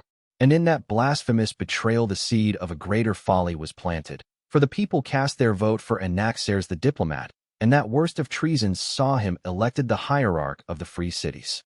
Long had he wondered of this, of the purpose to it. Could there even be one? Forbidden to take his own life through action or inaction by the decree of the people, he had been left to wallow in the absurdity of his continued breath. And with every moment the world had hounded him for further treasons, flies swarming to him like they would to carrion. Named and kings and queens, princes high and low, a buzzing flock of foreign despots that wanted him to sit at their table and pretend they were anything more than ticks sucking the blood out of those they claimed to be ruling. And all the while Kairos Theodosian, Helice's bloody son, had taken the spurs to his flanks until this day came. This hour, this moment, this reckoning for all the many balances left uneven. Anaxares was not blind. He knew well the tyrant had paved the road to this for his own foul reasons. It did not matter to him, for the destination was of his own choice, and no part save that one weighed on the scales. It had been a choice forged in that terrible, lucid moment where the creature that called itself the wandering bard had tried to clap him in chains, but he had not grown to regret it since. Anaxares had been a boy when he'd first heard the Song of Rage, but he heard it still as a man grown. It had stayed with him, seeped into his bones, and as the great despots of the East and the West entered under his watchful gaze, the tune was so loud he grew deaf to all that was being spoken. The tyrant flew above on his gargoyle-carried throne. A familiar twitch of revulsion went through him at the sight, the clenching muscle of. Thrones are an unforgivable abomination unto the people, to be met with scorn and throne rocks. And addressed the lot of them, weaving his exact truths into the finest of lies. The song ebbed low, though it did not leave, and the hierarch cut in through the chatter. "Be seated, or you will be expelled," Anaxares stated. "Lord Hierarch," a fair-haired woman said. "I greet you, Dash." The diplomat twitched. "There are no lords in a court of the people," Anaxares of Bellerophon coldly said. "Neither crowns nor the petty tyrannies of those claiming them are of any weight here. Be seated presently, or you will be expelled." Dash. He did not know her name, unfortunately, and so glanced at the tyrant in question. The mad boy grinned back. Cordelia Hazenbach, the king of Helice, helpfully provided. Was she? It would explain why she might be under the mistaken impression her words carried authority here. "Yes," Anaxares said, "that." His eyes swept the crowd, recognizing only a single face. Catherine Foundling, the so-called Queen of Callow. The Black Knight of Praise was not here, which was displeasing. The man had also committed crimes under the laws of the League, and would not have been unfit to stand trial today, were he present.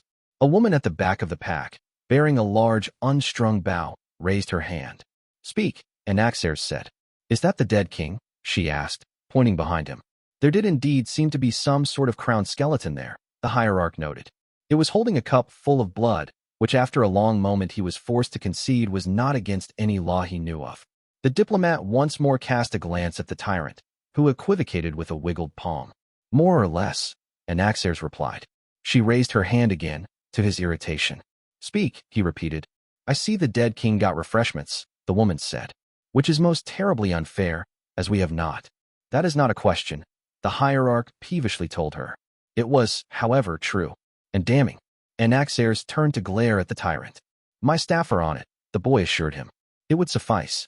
He was not concerned with the matter beyond the perception of willingly allowed imbalance. "I will not repeat myself a third time," Anaxares bluntly said. "All attending must take their seats or depart." There was offended shuffling from the band of avaricious foreign oligarchs, but they heeded the reminder. Not that the diplomat spared them much attention, not when the accused himself was stepping forward. The White Knight, Hanno of Arwood, no longer a citizen of Ashur by their own laws, inquiries to the thalassocracy had established, and seemingly claimed by no one in particular. No one mortal, that was. The White Knight was a tall and solid man, plain of face but of calm bearing, and he strode to the stand reserved for the accused without need for prompting. Anaxares approved. He waited until the man stood amidst the gutted altar to above before speaking up. "I am Anaxares of Bellerophon," he informed the named, "the elected hierarch of the free cities." "I know who you are, Anaxares the diplomat," the White Knight replied. The afternoon sun filtered in through the stained glass and the gaping walls, casting the court in mixed and colored light. It made the White Knight seem as if he had been painted on, as if this entire court of law was some delirious stretch of Arcadia. Anaxares remained seated at his table, facing the accused with a quill in hand and the parchments he had prepared for this day ready. "Then you know why you stand now before me," the hierarch said. "A grievance was lodged by a member of the League concerning crimes you committed, and my judgment was sought over the matter." "I am not a citizen of any nation of the League," the White Knight said. That was true, and to be entered in the record, though of no repercussion on the proceedings. "That is irrelevant," Anaxares flatly replied. "Crimes committed against citizens of the League on the grounds of the League fall under its jurisdiction nonetheless." He paused. "I am told," the hierarch said, "that you willingly agreed to submit yourself to judgment. If so, that was a principled action, not one that mattered in the slightest when it came to culpability, but the principle was laudable regardless." "I agreed to stand trial," the White Knight corrected. "Then, as is allowed the laws of the League of Free Cities, you are allowed to request someone to advocate in your name," Anaxares said. "So long as they are a citizen of a member nation, that is. I have volunteered to serve as your defender, should you desire it," the tyrant called out. Otherwise, a band of 7 candidates was arranged. Those had already been refused, which the boy knew even if he now implied otherwise, and so Anaxares made note of the tyrant's petty obstruction. "Your candidates were judged unlawful," the hierarch reminded the tyrant. "Gargoyles are not citizens, even when words indicating otherwise are painted on them." His gaze turned to the former Assyrian. "While remaining here in containment, you have an hour to send for such an advocate should you so wish," Anaxares informed him. "Or you may accept the offer of the tyrant of Helike." "It was my understanding," the White Knight said, "that it was the grievance of the Lord Tyrant that led to this trial." A moment passed. "That is correct," Anaxares conceded. "I would seek to be impartial in both offices, naturally." Kairos Theodosian cheerfully assured the accused. "You have my solemn vow in this." "A kind offer," the White Knight drily said. "I will be serving as my own advocate, hierarch. Who is to be my accuser?" The song stirred at the man's mellow manner, the way he seemed to take none of this seriously. Anger. Anger, the white-clad killer who had walked the free cities and killed as he pleased and never once thought there might. Consequence. To this, that a name and the blessing of angels set him beyond such petty matters. "There is no accuser," the hierarch harshly stated. "Your crimes are not in dispute. They are a matter of known record as certified by sworn witnesses from Delos, Stygia, Helike, and Nice. Then the actions you deem as crimes should be listed, should they not?" the White Knight said. "Unless you intend to simply pass sentence."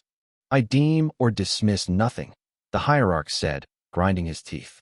"The law is writ, and known to any who care to know it." He brought forward the first parchment, his own familiar writing providing the list that the named was asking for. Murder of citizens of Helike and Stygia is the first charge, Anaxares said. On 173 counts assured, 42 alleged with proof in only the second degree, which was to say, less than 2 witnesses and no writ evidence. You speak of soldiers, the White Knight said, fought in time of war. In time of war between members of the League of Free Cities, the hierarch said. You are not a citizen, and so not legally part of such a war, unless you took coin as mercenary in the service of a lawful government. Do you here claim to have done so? I do not, the White Knight said, though I worked in lawful accord with the Secretariat in the defense of Delos, and with the permission of Strategos Narratus Salantis in the defense of Nice. The Secretariat has provided records that put truth to your words, Anaxares acknowledged. Basilius Leotrachus, who speaks for Nice, has declined to do so. Yet in the absence of payment from Delos that would qualify you as a mercenary in the employ of the Secretariat, the point is irrelevant. The Ascletus cannot absolve a crime, only abet it. Anaxares reached for his papers, where he had put to ink the names he could not all remember. There were many, some he had known when he was still entirely a diplomat. You also murdered sitting members of the Magisterium, the exact list of your victims being dash. Has the Magisterium then made complaint to the League? The White Knight interrupted. The song rose in pitch at the interruption, not for the words themselves, but at the disrespect for the trial they implied. It has not, the hierarch replied, brow creasing in displeasure. It has, however, granted rights to another party to seek redress in its name. That would be me, the tyrant gleefully said. That is correct, the hierarch agreed. You have also attempted to murder the ruling king of Helike dash. Also me, the tyrant added, still with unseemly glee, and in the attempt claimed to hold the authority to pass judgment over King Kairos Theodosian of Helike. Anaxares continued unflinchingly. That is incorrect, the White Knight said. Someone in the benches loudly cursed, but the hierarch paid it no mind. Speak now, if you would amend the record, Anaxares said. It has until now been understood that in your role as the White Knight you spoke for the choir to which you are sworn and passed judgment in their stead. Was the man now renouncing the authority bestowed upon him by the choir, in an attempt to exempt it from consequence? If so, it was a cowardly thing. I do not judge, Hanno of Arwood said, and passed no judgment over the tyrant of Helike. The judgment was passed by the tribunal, and I sought to execute the sentence it, as is my duty. The song swelled. This was, Anaxares understood, so much worse than he had believed. Had the tyrant known? No, that did not matter. Law was law, no matter what capering gargoyle brought it to the fore. Yet mistakes here could not be allowed. Clarify what you mean by the tribunal, the hierarch ordered. The choir of judgment, the White Knight replied. You then allege, Anaxares slowly said so there could be no mistake, that the seraphim of the choir of judgment have claimed the right to pass judgment over citizens of the League? It is not a subtle thing, what you attempt, the White Knight told him. Do you understand this? That you have not tricked or fooled any in this hall. That your intent is clear as day. What I attempt, Anaxares of Bellerophon softly repeated, as if this were some sort of plot, a scheme against you or your masters. Is that what you believe, Hanno of Arwood? That the seraphim and your service of them are owed abeyance? That the world entire is to twist and bend to your verdicts, unasked for and unsought? We are all of us free, the song whispered in his ear, or we are none of us free. Madness, the White Knight said, is no excuse for bearing steel at the heavens. If the heavens would have pardoned this trial, the hierarch coldly said, they may be seated and silent, like the rest of the gallery. Speak not otherwise of those that cannot be called to account. This will not end as you wish, hierarch, the White Knight calmly said. Yet if you cannot be turned aside, so be it. The choir of judgment acknowledges none to be beyond its jurisdiction, save for the gods above. The song filled him, up to brim, but that wrath was as much his own as the tune's. There is no law, writ or known, that grants this right to the choir of judgment, Anaxares of Bellerophon said with excruciating calm. And yet it is theirs nonetheless, the White Knight said. We are all of us free. The song hissed in his ear, or we are none of us free. No, the hierarch coldly said. It is not, and if it would pretend otherwise, let it stand before this court and defend that crude arrogance. I warned you, the White Knight sadly said. Power coursed around the court, first the distant weavings the tyrant had laid around this place, and then the blooming protections the tyrant's high and low garbed themselves in out of fear. And then it came, the answer he had asked for. There was no ceiling above them, nothing save the cloudless blue sky, and through it the wrath of judgment came down on him. The hierarch burned. The tribunal gazed down upon him, and its fury broke his bones and scoured his flesh. All around him shattered, even the very ground, and even as his body tore apart, claws dug into his mind. Force him to look where they would, to see what they wished him to see. Before his eyes unfolded an endless shifting tapestry, made from all the decisions that were made and could be. The depth was too much to grasp. The threads of every action and consequence, of the reasons and the endings. This was, the hierarch grasped, what the seraphim saw, the truth of their judgment. And as he tried to parse it, he felt his mind begin to unravel. He could have looked away. It would have spared him the horrendous pain going through every fiber of who he was.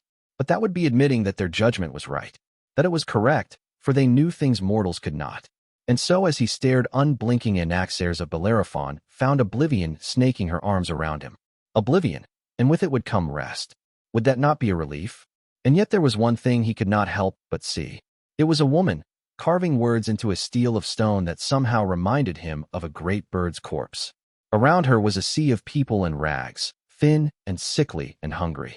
Yet there was something in their eyes, as they looked at the steel and the woman, that made him want to weep. And the words, oh, the words, he knew them. Every child born of Bellerophon knew them. All are free, or none. Ye of this land, suffer no compromise in this. The woman was wounded, bleeding within, and with the last letter she died. But the words stayed. And as the city rose around them, around the steel, blood-splashed stone, suffer no compromise in this. The steel had told them, and so they did not. And they bled, and they bled, and they bled, and they bled, but they never bowed. Not once did they look at the world, even at the very bottom of the pit, and bend their neck. It would have been easy, light as a feather, and perhaps they would have been better for it. And from mother to son, father to daughter, the words on the steel had carried down, until they ended up told to a small boy, who one day would be a diplomat. Suffer no compromise in this.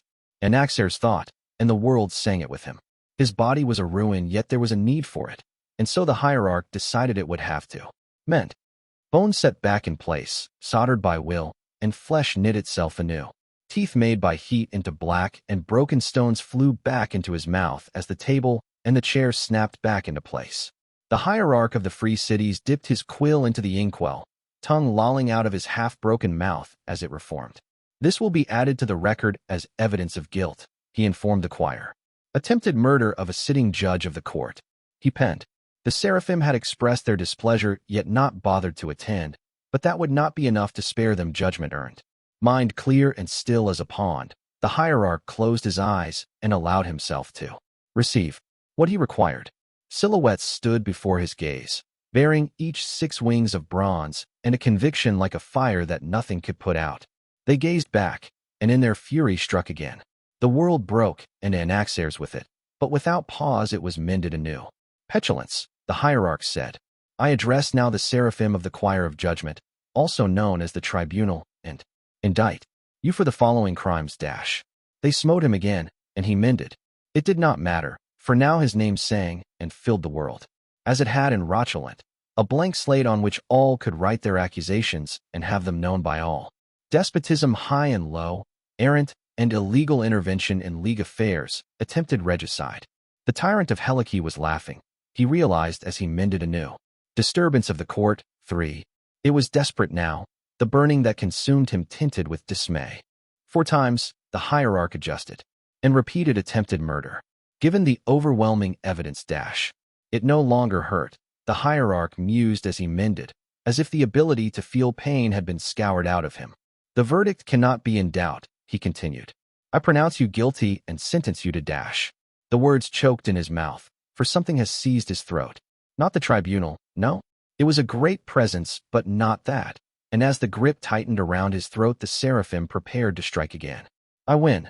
Kairos Theodosian laughed. And the grip was gone. Book 5, Interlude, 100 battles. Under pale moon. Across the snow. As the dead croon. And flies the crow. Did we not lose? 100 times? Did we not win? 100 times? Our iron wrought. Saw use earnest. It rusted not. Left unburnished. Did we not lose? 100 times? Did we not win? 100 times? We came and went. Unconquered few. We tyrants get. The tried and true. Did we not lose? 100 times? Did we not win? 100 times? Weep not for us. For in the annals, our steel reads thus. 100 battles. For we did lose. 100 times.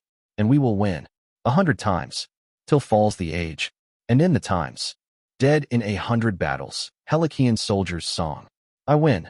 Kairos Theodosian laughed. Death, the hierarch of the free cities said. The tyrant wished, and the candle was lit. No heartbeat passed before the wrath of the choir of mercy descended upon him. It was immediate and unflinching. Even as his lie echoed across the hall, the curse laid upon him by the gray pilgrim tightened its grip, seeking to smother him. It was worth every irksome moment where he'd been denied the pleasure of blatant lies to now have the peregrine's little mistake smash the ophonym in the back of the knee just before they could tidy up all the loose ends. Mercy's cold purpose forced against him, an immeasurable sea of pressure against his soul, and the tyrant of Helice was going to lose this. But he knew, even as his last good eye shriveled in its socket, that he had bought a candle's pan of life before that loss occurred. And that made all the difference in the world, didn't it? I have vexed you, I see, the tyrant gregariously said, addressing Mercy. Well, if you would allow me a dash. They did not, in fact, allow him a rebuttal. The full weight of the choir's attention descended upon him, and he tasted blood in his mouth, as the ophonym finally grasped that they would not be allowed to murder the hierarch before they dealt with him. Stories were such a funny thing, weren't they? Like, say, wicked villain is sentenced never to lie again by the champion of a choir.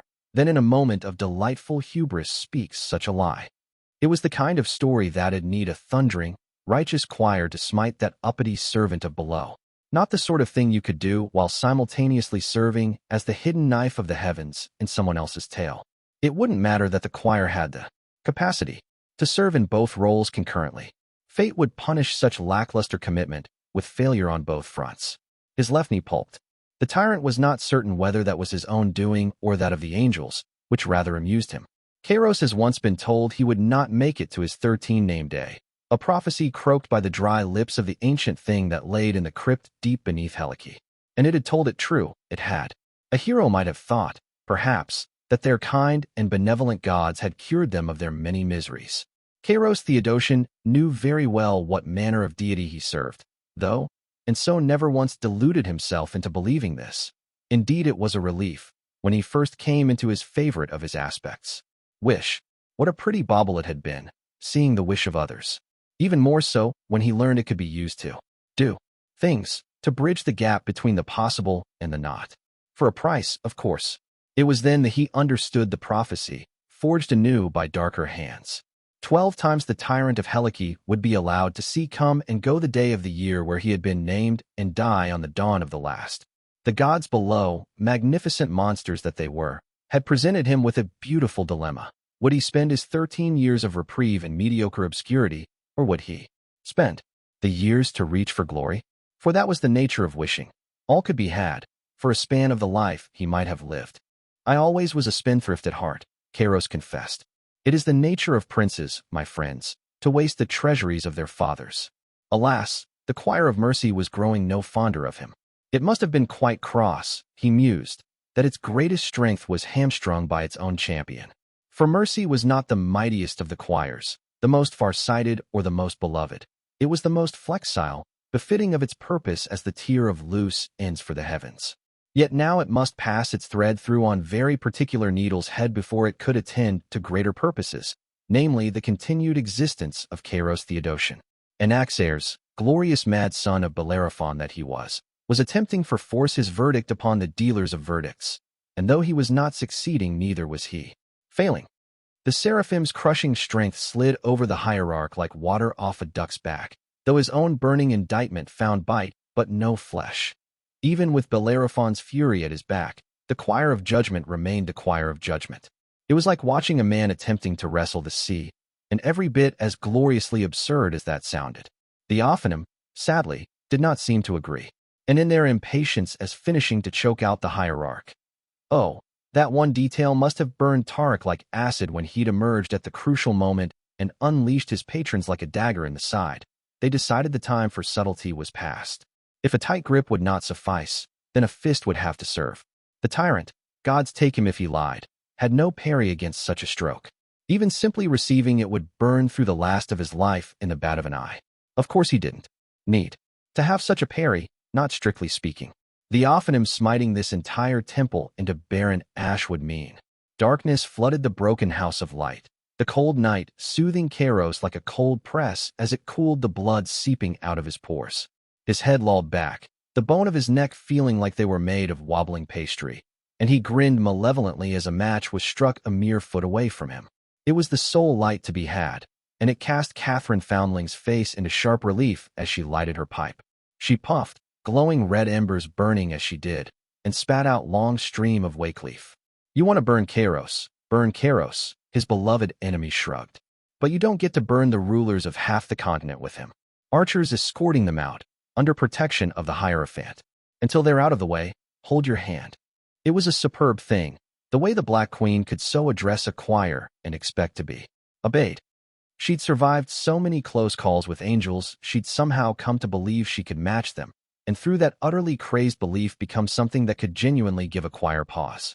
And so Mercy found itself peering into the night, wondering if the battle laid out there to be fought would truly result in its victory, and hesitating, for the consequences if it didn't would be utterly disastrous. Against any other foe, it would have struck regardless, but save an OC, the blood-soaked goddess of theft and victory, losing might just have consequences. And even the villainess was preventing the full exercise of their power. She was letting through the wrath still shattering him bit by bit. Their hand held, and convulsive laughter escaped his throat until he choked on it. How long would it take for them to grasp that every time she got away with that, she came harder into the story of someone who could get away with that? You're about to die, the Black Queen told him. Well spotted, Kairos cheerfully replied. He spat out a thick glob of smoking blood afterwards, but it was well worth the trade. Now would be a good time to pay up what you yet owe, the Queen of Kalos said. Indeed, the Tyrant of Helike mused. Allow me then to grant you the greatest gift of all. The red burn of her pipe was the sole light in the dark, and what allowed him to be certain he was addressing her, instead of an endless void. It also revealed her sigh. It's a monologue, isn't it? She said, sounding resigned. His fingers clenched, not out of surprise or dismay, but because a swath of flesh and muscle on his arm had gone dead and dried up in the span of a breath, contracting the rest. Yet the rebellions of his own body were nothing new to him, and did not truly distract from the great pleasure of having someone who understood. Not someone who agreed or sympathized, for indeed either of those things would have spoiled the broth, but someone who followed the cast of his dice. It was such a rare, precious thing. Gods below, Catherine, he grinned. Why would it be anything else? His throne was half sunken into the ground now.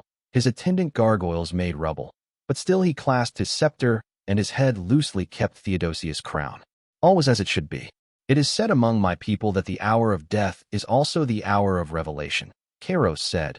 For when the distance between life and death grows thin, so do the veils that keep our eyes from hidden truths. My own father, for example, called me grotesque imp, as he died, which was remarkably perceptive for the old drunk, I assure you. Still, I'll admit stabbing him those 17 times might have served as something of a hint. Talking should have, by all earthly laws, precipitated his death, taken him tumbling down the cliff of annihilation, an already strained body and soul snapping like a twig under the added strain. Instead, the Tyrant of Helike found the trembling of his hands slowing, the blood in his throat drying. He was, after all, villain speaking his death words.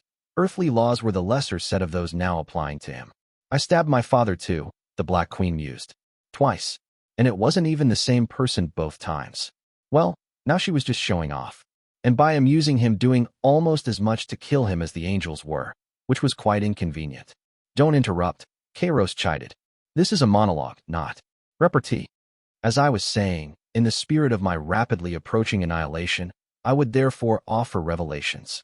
And did he not have a great trove of these to spill over the ground, painstakingly gathered one betrayal at a time? We begin with the corpse of an angel, the Tyrant of Helike said, though of course there can be no such thing. It was months ago he had first dangled that truth in front of her and knew she had been digging after it ever since. As well she should, for it was the very devil in the details, in a manner of speaking. In glorious old days, Kairos Theodosian wistfully said, there was once a woman who broke in evil as one would break in a stallion.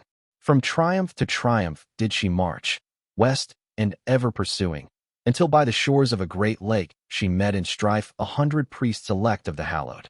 And these holy souls did scour themselves to bring forth the great spirit they worshipped, one that cast judgment upon all it beheld, and behold her it did.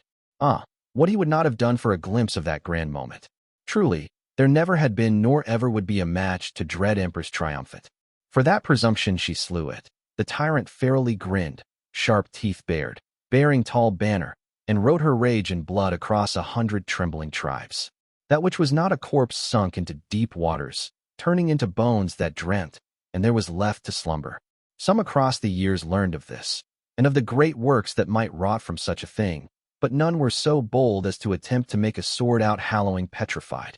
Ah, but heroes lacked for such beautiful ambitions. The living kin of that dreaming thing came too easily to their help, he'd always thought, and so there was no need for ingenuity unleashed. That hoped-for boldness still escapes our kind, he mourned, but a lesser manner of soul did grow. Desperate. Enough. How could Cordelia Hazenbach not be, when doom covered her home and kin as the South tore itself apart in a war with no end nor meaning? There had been so little left to lose, and in the end the first prince answered first to duty. This is no coincidence, Kairos reminded his peer, for indeed there are no coincidences. This one least of all, however, for it is a harsh sword long in the swinging. There is a thing out there that delights in intercession. He paused, allowing for dramatic arrival should it be in the cards. Only silence answered. No, he mused. No, I suppose not. Not while the hierarch still breathes. Even should she wear a different face when she arrived, Kairos amusedly thought, all that would change would be that the crime of personation with intent to confuse the court would be added to her tally. If it was as he suspected, her very name would prevent her from putting herself in such a situation even should she desire it. Setting aside the thoughts, he returned to the thrust of his speaking, though he did not there was not anger in the Black Queen's eyes. Ah, noticed his little trick had she? That the wards around Lion so made escape more difficult when the fabric of creation was troubled, which, given the presence of 2 choirs in wrath and the high priestess of night wielding the very stuff, was very much the case. It ought to keep the hostages close long enough for his purposes. And that thing, Catherine, he drawled. It has been waiting a very long time to kill another, one who claims rulership over dust and bones, but is a cautious crown that lairs to the north, one that does not often leave its shell. It took cornering and opportunity to bait it out, defeat on the horizon and victory at hand. How could even such a leery thing not be tempted? It scuttled out and lost a finger or two, but got to witness the truth of its foe in exchange. One of his kidneys had just melted, the tyrant dimly noticed. Oh dear, that was quicker than anticipated. Mercy was refining its technique. A fair trade, as these things go, he rasped out. He mastered his voice a moment later, with great effort. It would not have mattered, the tyrant said, if not for the hidden sting of augury. You see, there was a plan. A warden for the west, besieged. Her ears opened to whispers, and as the sky darkened, inch by inch the finger would tighten until the trigger was pulled. His only functioning arm snapped up, for the other was a desiccated waist, and he snapped his fingers. Death, dead, Kairos said with relish, for it had been a pretty plan indeed. That was the trick, you see, letting it eat someone's whole world before they mattered, and then make them matter. Too late. Then, to shake free of that story and the chains it brings. Quite a bit more would die along with it, of course, but then victory is not without costs. The clever crown caught on early, now, and it flees back to its lair. It would shed the chains binding it for a set more pleasing, if you let it. He met the Black Queen's gaze, with his bloody red eye. Don't let it, Catherine, he said. It does not deserve this. He hacked out a wet laugh, for deserving hardly ever mattered. And so here we are now, at the crossroads of it all, Kairos Theodosian said. The crossbow has been forged and aimed, but the hand that wields it is closed to intercession. Its quarry is a lion rampant and forewarned, but there are a great many hunters gathering to hunt it. It would lair again, let the danger pass, but it cannot simply vanish, lest it be followed, crossbow in hand. To survive now it must either cow the hunters or break the crossbow. And even then, the dead king would not ever truly trust the first of those two. Even cowed, the great names of Calernia might still be nudged into rolling the dice. It had made striking fresh bargain with it after the graveyard disappointingly easy. He'd been looking forward to the challenge of convincing Keter to ally again after betraying it so often and cheerfully.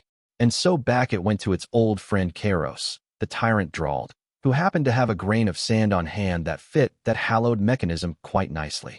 There was a need for some expertise to see it through, which was helpfully provided, and now we arrive at the moment of truth. He grinned, his teeth gone red for the bleeding of his gums. Yes, Catherine, I see the question is on the tip of your tongue. Say it. She studied him, unblinking. What happens when a judgment corpse is wielded, if judgment is dead? The right question, as he had expected. She had yet to disappoint. Truth of truths, my friend, he chortled. I already gave you the only answer to that question worthy of being spoken. Arachulant, when they had first begun this dance of theirs. That's the entire point, she softly quoted, finding out. He'd be dead long before that riddle was answered, naturally, but what did that matter? Now, the tyrant cheerfully said, you two distressing damsels stuck bargain with me in Salia, and I promised you a good reason to keep warring on Keter. I am a tyrant of my word, and so here it is. Keter will keep warring on you. Surprise, for though she was clever and ruthless and dangerous, she did have an inflated sense of the threat she truly represented to an entity like the dead king. Your coalition does not scare the king of death, Kairos told her, not unkindly. Your petty assembly of armies and treaties which you so wastefully wring your hands over. He fears only one thing in all the world, and I have torn through the perilous nets she wove against him. The darkness thinned, and the Ophanim wasted no breath in stepping harder on his existence. Kairos spat out blood that looked like boiling pitch, burning a streak down his own chin. The hostages must be close to out of danger, then. Yet it was as had been ordained, for now that he had spoken in pride through the lessened gloom, he was allowed to see if his pride was to be deemed arrogance after all. Was the net truly broken? Would 1,000 years of fury and madness poured into a single man be enough to humble a choir? For all his scheming and deals, the truth was that the tyrant had no idea. No longer was Anaxares the diplomat flattened into the ground by angelic verdict. He saw, mended only by stubborn will. Yet that did not mean the hierarch was winning. It was, to his eye, a shattering deadlock. The will of judgment was hammering down from the heavens, to no avail. Yet Anaxares' scathing dismissal of that authority was not resulting into his own judgment biting into the choir's flesh. It was a tight embrace between entities that could not bend and a man that would not. It would not be enough, Kairos saw. In time the tyrant would be slain, and when that moment came mercy would choke the life out of the hierarch. Too strong. Even after all the schemes and the lies and the 100 petty victories, the servants of the heavens were simply too strong. Like a rat biting a lion's tail, their rage had been a splendid but doomed gesture. Yet there was glory in that too, the tyrant of Helike thought. In firing an arrow at the moon and coming close before it fell back down and took you in the throat. Even in defeat, he would have no regrets, for, if you will not come to me, the hierarch said, rising to his feet, then I will come to you. Anaxares of Bellerophon rose while under angel's wrath, and for that insolence the flesh was peeled from his bones by fervent fire. Oh, Kairos breathed out, genuinely moved. Oh, you splendid madman. The hierarch of the free cities was swallowed whole by shimmering heat that for a moment chased out of even the darkness of night. And when it went out, he was gone. The white knight dropped to the ground living, but unconscious, and the tyrant of Helike felt a laugh bubble out of his throat. Not a rat biting a lion's tail. How wrong he had been. This was a king swallowing poison. He was with them now, standing among them, obstructing like only the sons and daughters of Bellerophon could. Gods keep you, hierarch, Kairos said, and for the first time spoke the title with respect. Gods below keep you, Anaxares of Bellerophon, and it is a pride to call you hierarch of the free cities. He thought, die as you lived, my friend, without peer in your madness. And now we have a war, Catherine, the tyrant of Helike said. The war that will bring this age to an end, one way or another. The Black Queen looked at him through the dying gloom, her face a cool mask. On your feet, Kairos Theodosian, she said.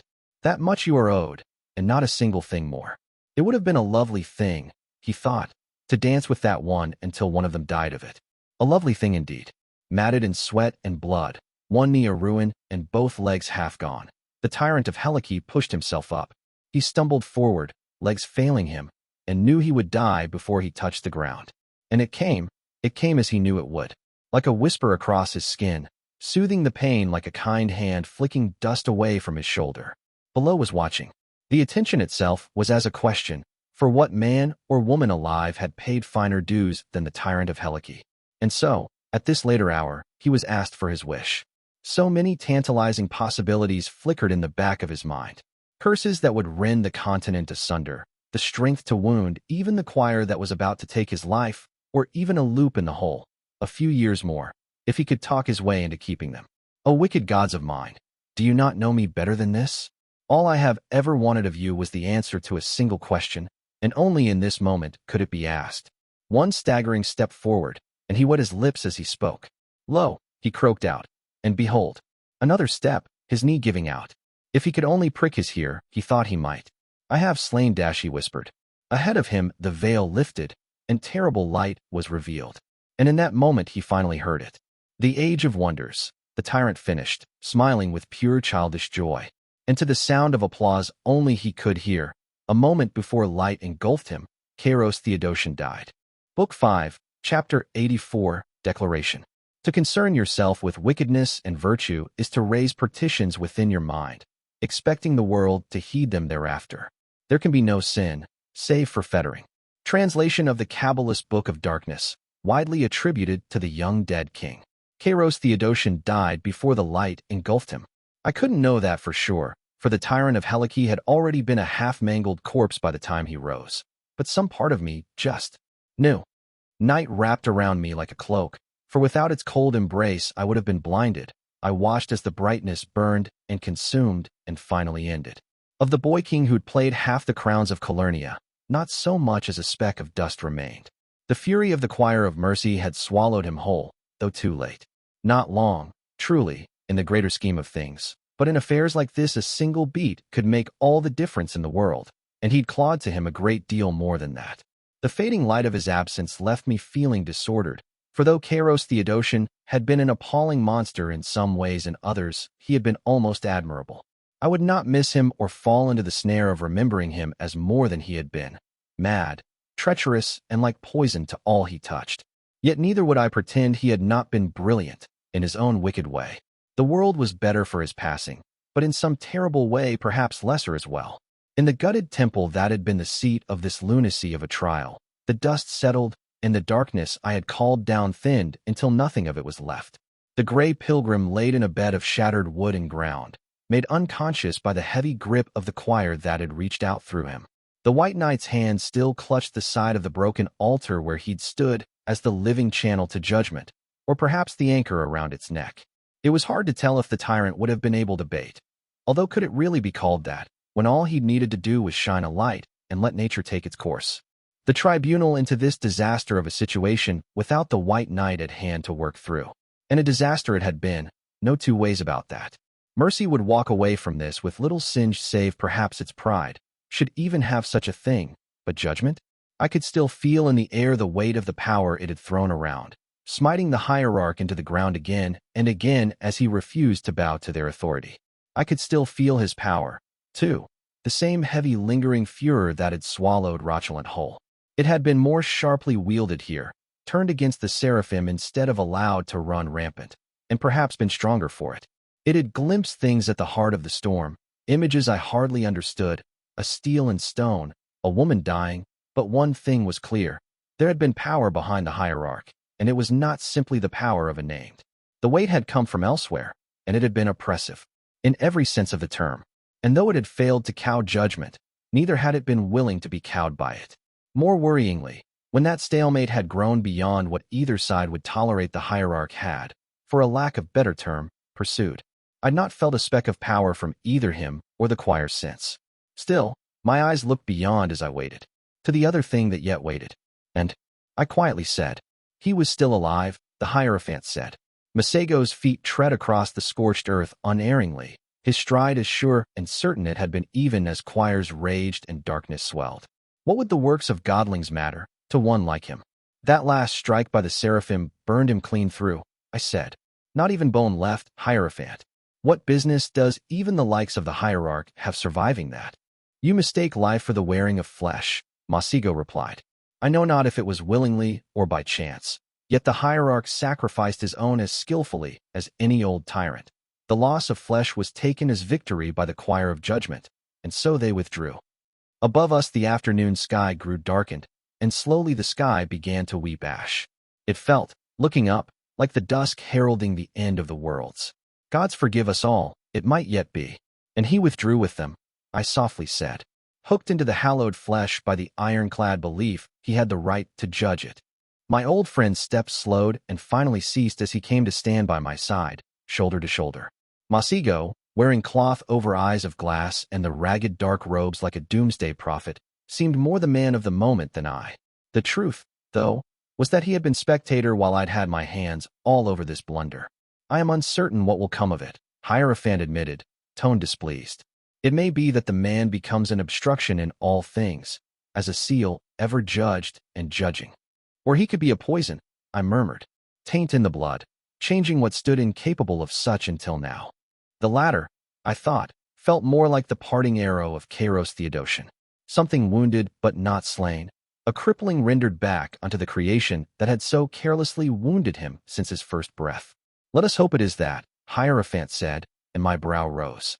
He dipped his head to the side, conceding to the need for elaboration.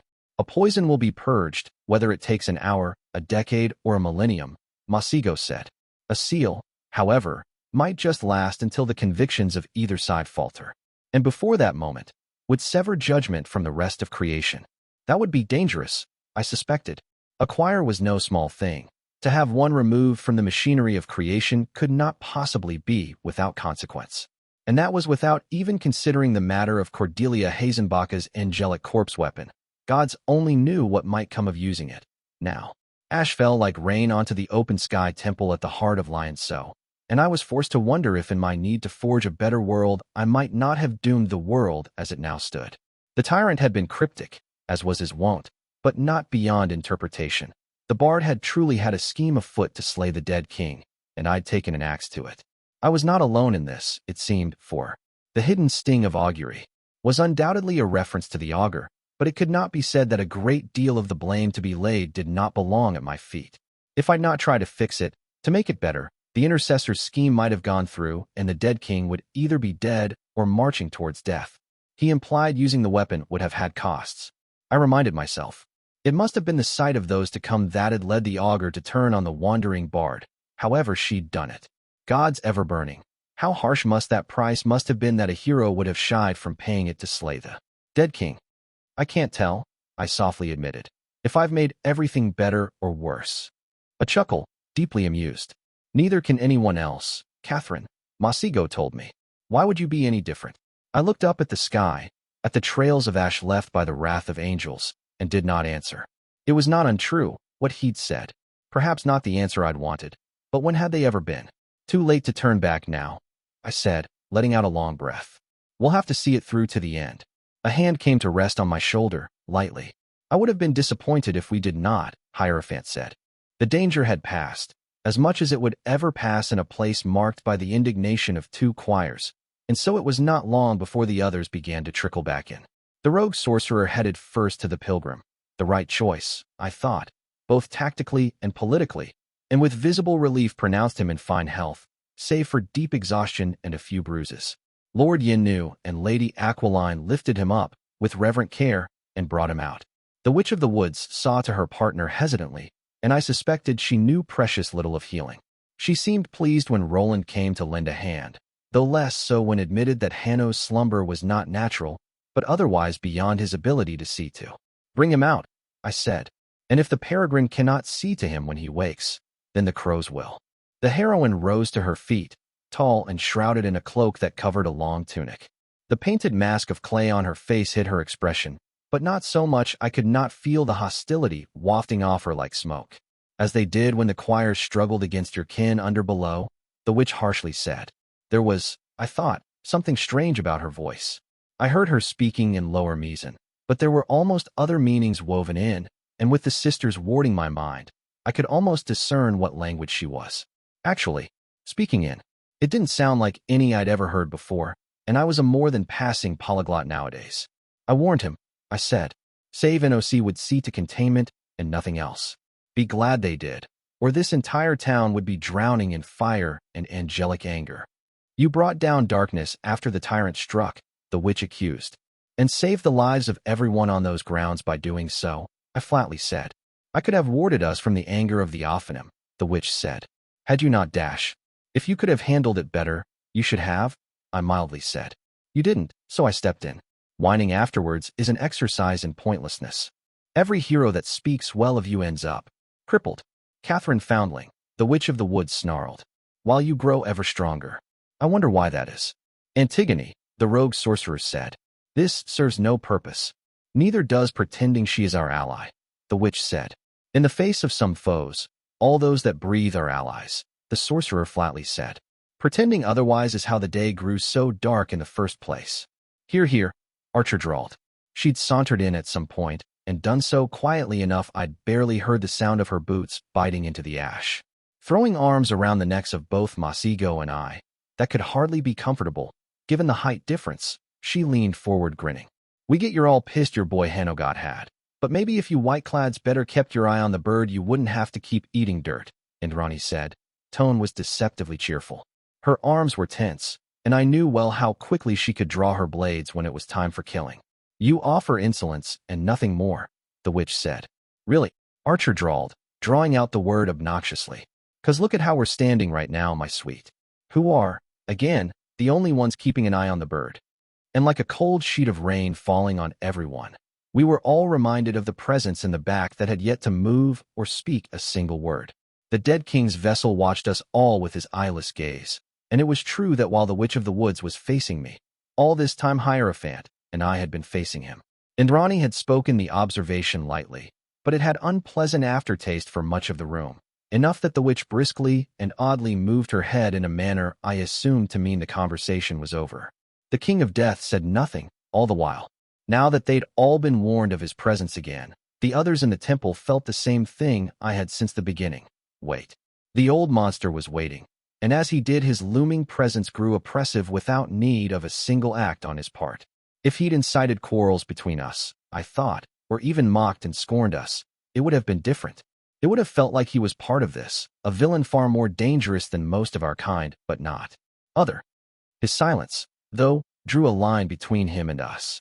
The dead king was not involving himself in this because he was above us, because he had no need of resorting to petty tactics when we were, to him, little more than children stumbling in the dark.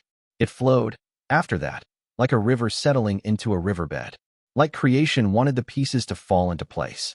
The White Knight was carried out by Roland and the witch, carefully, and in the place of heroes came in the mortal crowns.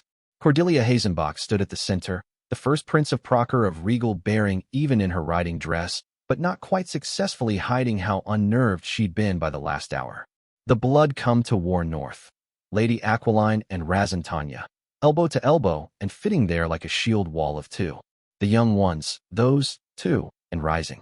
The old guard stood at their left, grizzled Lady Idema and grim Lord Yenu, both killers as fine as the Dominion had forged in my lifetime.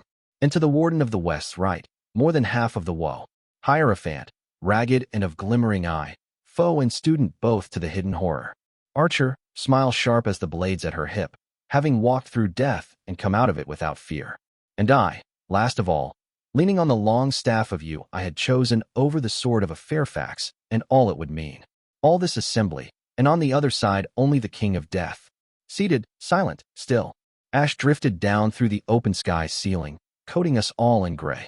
There is a place, the last king of Sapphira said, in the heart of Levant, where the first pilgrim of gray slew many men. Red embers lit the hollow sockets, as the dead king finally spoke. In that place lies a secret that Tariq Isbalai will know, Neshama continued. And it will tell you, should you be clever enough, of the doom you all so narrowly escaped by the grace of Kairos Theodosian. The malevolent redness lingered on Masego's face, and he met that gaze with glass forged in summer's flame. Follow the truth, Hierophant, the dead king said, sounding almost amused. Always more secrets, I tiredly thought.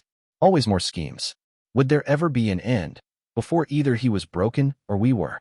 Enough, the first Prince of Procker said. You came to these lands, Trismegistus King, to this conference, and yet held your peace. Speak now to your intent, or begone. She must be afraid, I thought. Brave as she was without power. Not even a trained warrior, as I understood it. And she was looking at the oldest and most powerful monster ever spawned by Calernia. Yet Cordelia Hazenbach stood tall and proud, eyes hard and bearing icy. I caught her fingers brushing against what looked like a necklace made of little fangs, under the sleeve of her dress. I have been considering peace, the hidden horror said, tone nonchalant. More than truce, peace. One enforced by treaties that you all seem so eager to embrace. I would not brook you signing the accords. I thought. Else how could you be the sacrifice binding them together? But you are blind, the king of death said. Even the finest of you, so very blind. And so I wonder now what purpose would there be to such a peace? None. Not when the intercessor would still use you as tools whenever she so wishes. You speak in riddles, of strangers. Lord Yenu Marave of the champion's blood said. Your babble means less than dust. It seems like the path of recklessness, at first glance, the king of death pensively said. Yet it is more calculated a risk than waiting. Some chances never come again, no matter how long the wait. Has age caught up to you, dead thing? Lady Idami, if freaky sneered. You speak senselessly. No, I quietly said. He doesn't. Red embers moved to me, the patient and inhuman mind behind them gracing me with its attention. That was a declaration of war, I announced. There was a thundering silence in the wake of the words I'd spoken. There is still time to the truce, Cordelia Hazenbach sharply said. Will you now break your word, dead king? The hidden horror considered her and turned, before he let out what I could only call a fond bit of laughter. Hazenbach, the dead king said. Yes, that is fitting. One of the old blood should be here, at the beginning of the end. Your line is a respectable one, Cordelia Hazenbach. Never once did the city of Renia fall to my armies, when one of your blood held it. None other can make the same boast. Dawn has not yet failed, the first prince of Proker said. Nor will it, so long as I breathe. The old monster shook with laughter. Let us do this properly then, Neshama said. The corpse rose, tall and robed and resplendent, and from the heights he had not left since we first came to this temple, he looked down on us, with ember-like burning in the hollow sockets of his skull, red glimmering on the jewels set in the bones.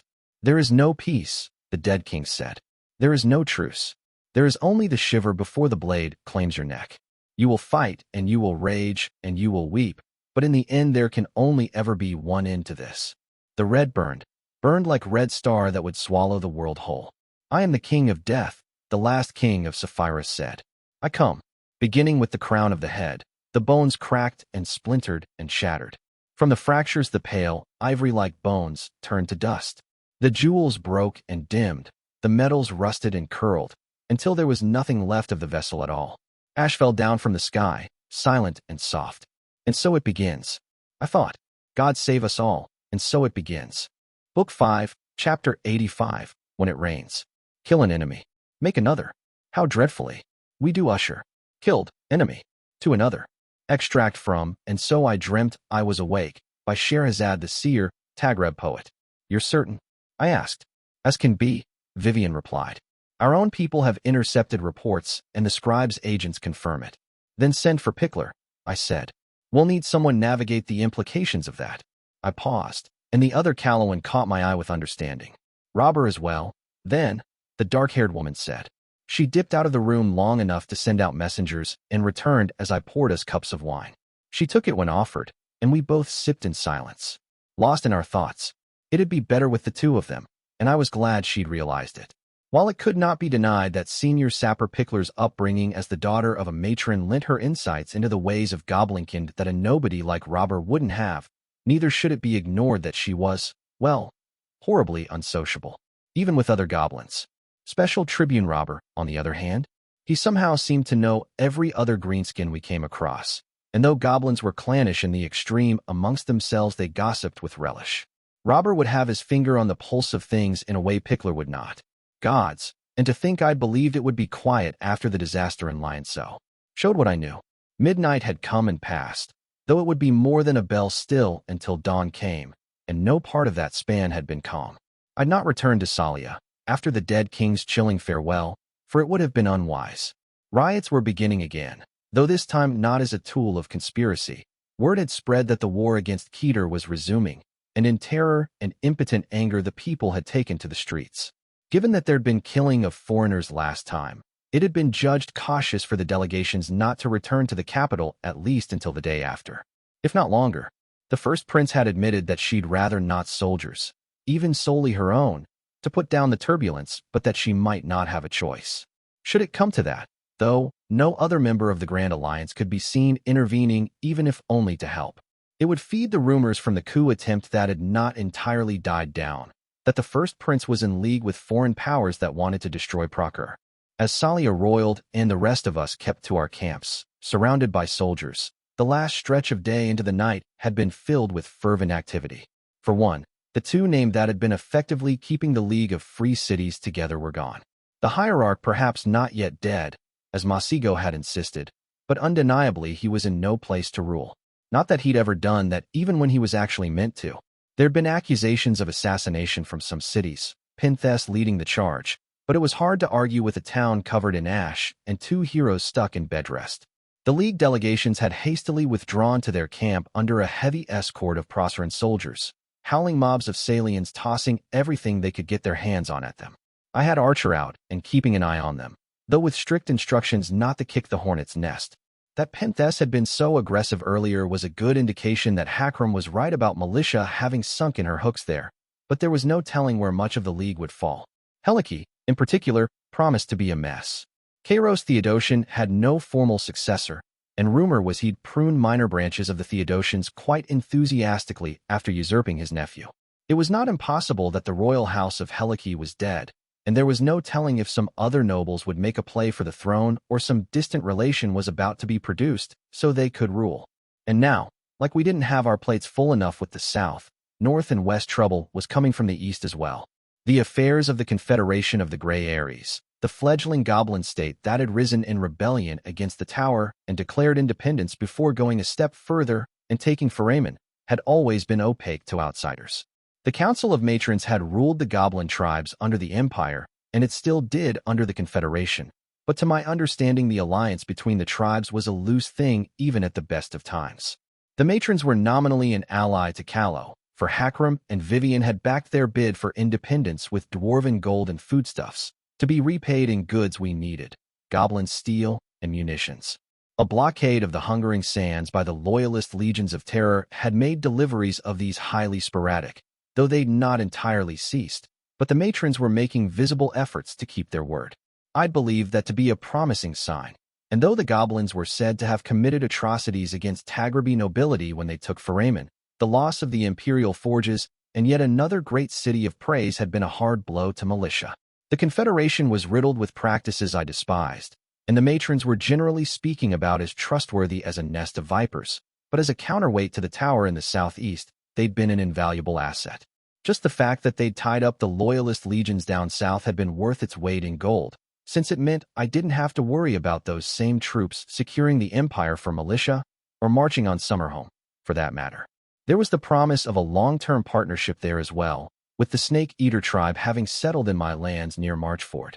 It had allowed Juniper to recruit goblins to fill the ranks of the army of Kalos sappers and scouts, and more abstract benefits as well. The relative harmony with the locals had been both a proof that Callow might be able to handle greenskinned settlers and a tie to the Council of Matrons themselves. The generous income that rent of their tribal lands brought didn't hurt either, given the until recently dreadful state of my coffers. Some parts of it in particular. Pickler's mother, Matron Wither of the High Ridge tribe, who'd been trying to push Pickler into retiring and becoming matron of the Snake Eater tribe since the moment it was settled on Callowan grounds.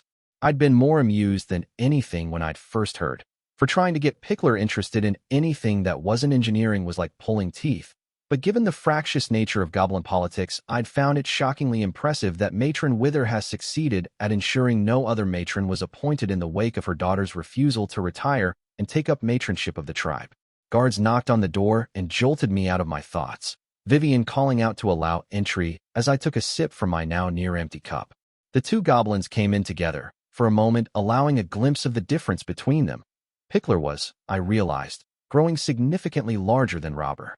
Half a head more now, and where the male's skin was beginning to wrinkle in some places as he approached his kind's middle age, her own was the same as when I'd first met her. Matron lines, it was said, were as a breed apart from the rest of their kind. That did not strike me as the kind of thing that came about naturally. Boss, princess, Robber greeted us, scuttling in and sliding into a seat. My brow rose as I glanced at Vivian. Since I was designated your heiress, she admitted. It's exactly as annoying as you'd think. Oh, Vivian, why would you ever admit that out loud? There was no way he was ever going to stop. Now, Catherine, Dartwick. Pickler greeted us, slightly more deferentially. She waited for me to invite her with a gesture before taking a seat, at least. I've need of your insights into the Confederation, I admitted.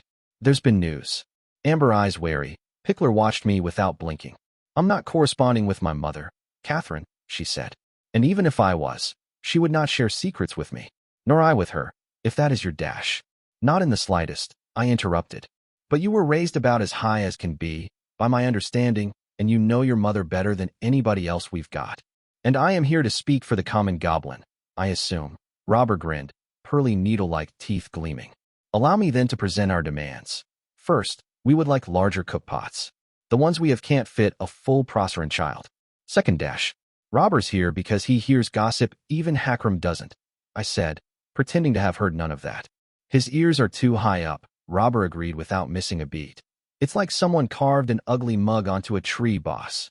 Matron Wither has seized control of the city of Foramen and, along with what seems to be another few tribes, evicted the Confederation from the region, Vivian calmly said. It was like someone had dropped a sheet of ice-cold water on the two goblins. Genuine surprise, from the two of them. Was blood spilled? Robber sharply asked. Vivian handed me the scroll carrying the latest summary report, and I tossed it across the table. He caught it and passed it to Pickler without hesitating, eyes remaining on me. As far as we can tell, all forces within the city that didn't belong to the High Ridge or their allies were taken by surprise and killed, I said. There were a series of skirmishes afterwards that drove back Confederation warriors into the Grey Areas. Maybe 4,000 to 5,000 dead, all in all. The legions haven't moved, Pickler slowly said. They have not, I grimly said. Even our allies in the eyes are certain. I'm not all that familiar with Marshal Nim, but I'm told she's the most aggressive commander among the marshals. She would not miss an opportunity like that without a good reason, I think. The tribes have always turned on each other when rebellions turn sour, Robber said. But this is wrong. Too early. They're winning, too. He did not, I thought, sound even slightly disapproving of the goblin tribes beginning to sell each other out to the tower at the first hint of defeat. There was something in me that was disgusted by the notion. Gods, what kind of Calawan would sell out their own just because the going got rough? But I forcefully reminded myself that goblins did not see the world as most humans did. No rebellion against the tower ever lasted more than 5 years, Pickler quietly said. My mother told me this, once, when I was a child. The Long War did, Robber argued. It took 15 years for them to put down Matron Trifler up in her hidden fortress. Trifler led one tribe and the cast-offs of the rest, Pickler said. After 3 years the rest of the council had submitted to Sulfurious, and for the 12 years that follow it was a war of raiders against raiders. Much as the Wasteland's history could be interesting, and I was pretty sure Dread Empress Sulfurious had actually died to the first known Shining Prince after cornering him out in the fields of Stredges, and the parts of it involving the Goblin rebellions as bloody as they were fascinating, I'd not brought them here to speak of it. Why bring this up, Pickler? I said. The Grey Areas haven't fallen, nor were they likely to, in my opinion. The reports of the Eyes made it clear that Matron Wither and her allies comprised less than a third of the tribes of the Confederation, and that surprise had been the deciding element in her victory against her former allies. She might even be able to hold Foramen, given the wards and walls on the city, but if she tried to take the Ares, she was in for the same bloody slog Presai armies went through every time they put down rebellion there. And unlike the Empire, she didn't have the numbers to simply take the casualties inflicted by constant vicious ambushes and keep advancing. Her people would know the grounds, sure, but so would the enemy. Because I do not believe my mother intends to go back to the Grey Areas, Pickler said. She doesn't have the strength to fend off both the Confederation and the Empire, I slowly said. To be honest, I'm not sure she has the strength to fend off either if they put their back into it. Militia cannot tolerate losing the forges of her war machine to an independent power, from a practical perspective, Vivian noted. Not even one at war with her enemies. And it would see her overthrown by the High Lords, besides, which she's gathering in a tear, I pointed out, where she has the Sentinels, the one force of soldiers that she can be assured the loyalty of. They were hardly an army, mind you. and more like the personal guard of the reigning tyrant. But within a tear, they were undeniably the largest stick around, even if I wouldn't bet on them against the household troops of most high seats beyond those walls. It seems highly unlikely for her to attempt so risky a purge, my successor said, especially when the aristocracy is bound to come down firmly in her favor when the Carrion Lord comes for the tower. You're missing the point, boss, Robert quietly said. Pickler's saying her mother doesn't think this can be won. So all she did was get her hands on goods to bargain with. I blinked in surprise. This was, on the surface, madness. The Dread Empire was largely without allies at the moment. Sure, the Empress had probably made pacts in the eastern free cities, but none of them would be willing to march to war for her. And the dead king had most the continent arrayed against him. Crusades with lesser forces than those gathered in Salia had driven him back into Keter, so why would Wither choose? Now, to change sides? The matrons were a cautious bunch. They'd waited until Thalassino was dust. Half the legions were in effective exile, and Calawan's support was secured before finally striking. Why would Wither not wait a few more months before making her decision, at least to see how the Grand Alliance did against Keter? And what might she trade the return of Foramen for? Vivian asked. Rule over the rest of the tribes, Robert suggested. That wouldn't hold, I said. It solidifies goblins around a single ruler, even if it's a hated one. And once the tribes began to unify, 1,000 years of Presci work would begin to unravel. A coalition of tribes nudged into constant feuding by breeding restrictions and strictly limited trade was something the Tower could comfortably believe itself to be able to put down if it rose in rebellion, even with the difficulties inherent in campaigning in the Grey Areas. An effective goblin queendom, though, that was a whole other kettle of fish. Even if the throne changed dynasties with every season, a common army and the ability to mobilize workforce from all tribes would make even a fledgling goblin state an utter nightmare to put down should it rebel. It would be much unlike militia to trade a short-term gain for a long-term disaster, considering she likely intended to reign until the long term came to pass.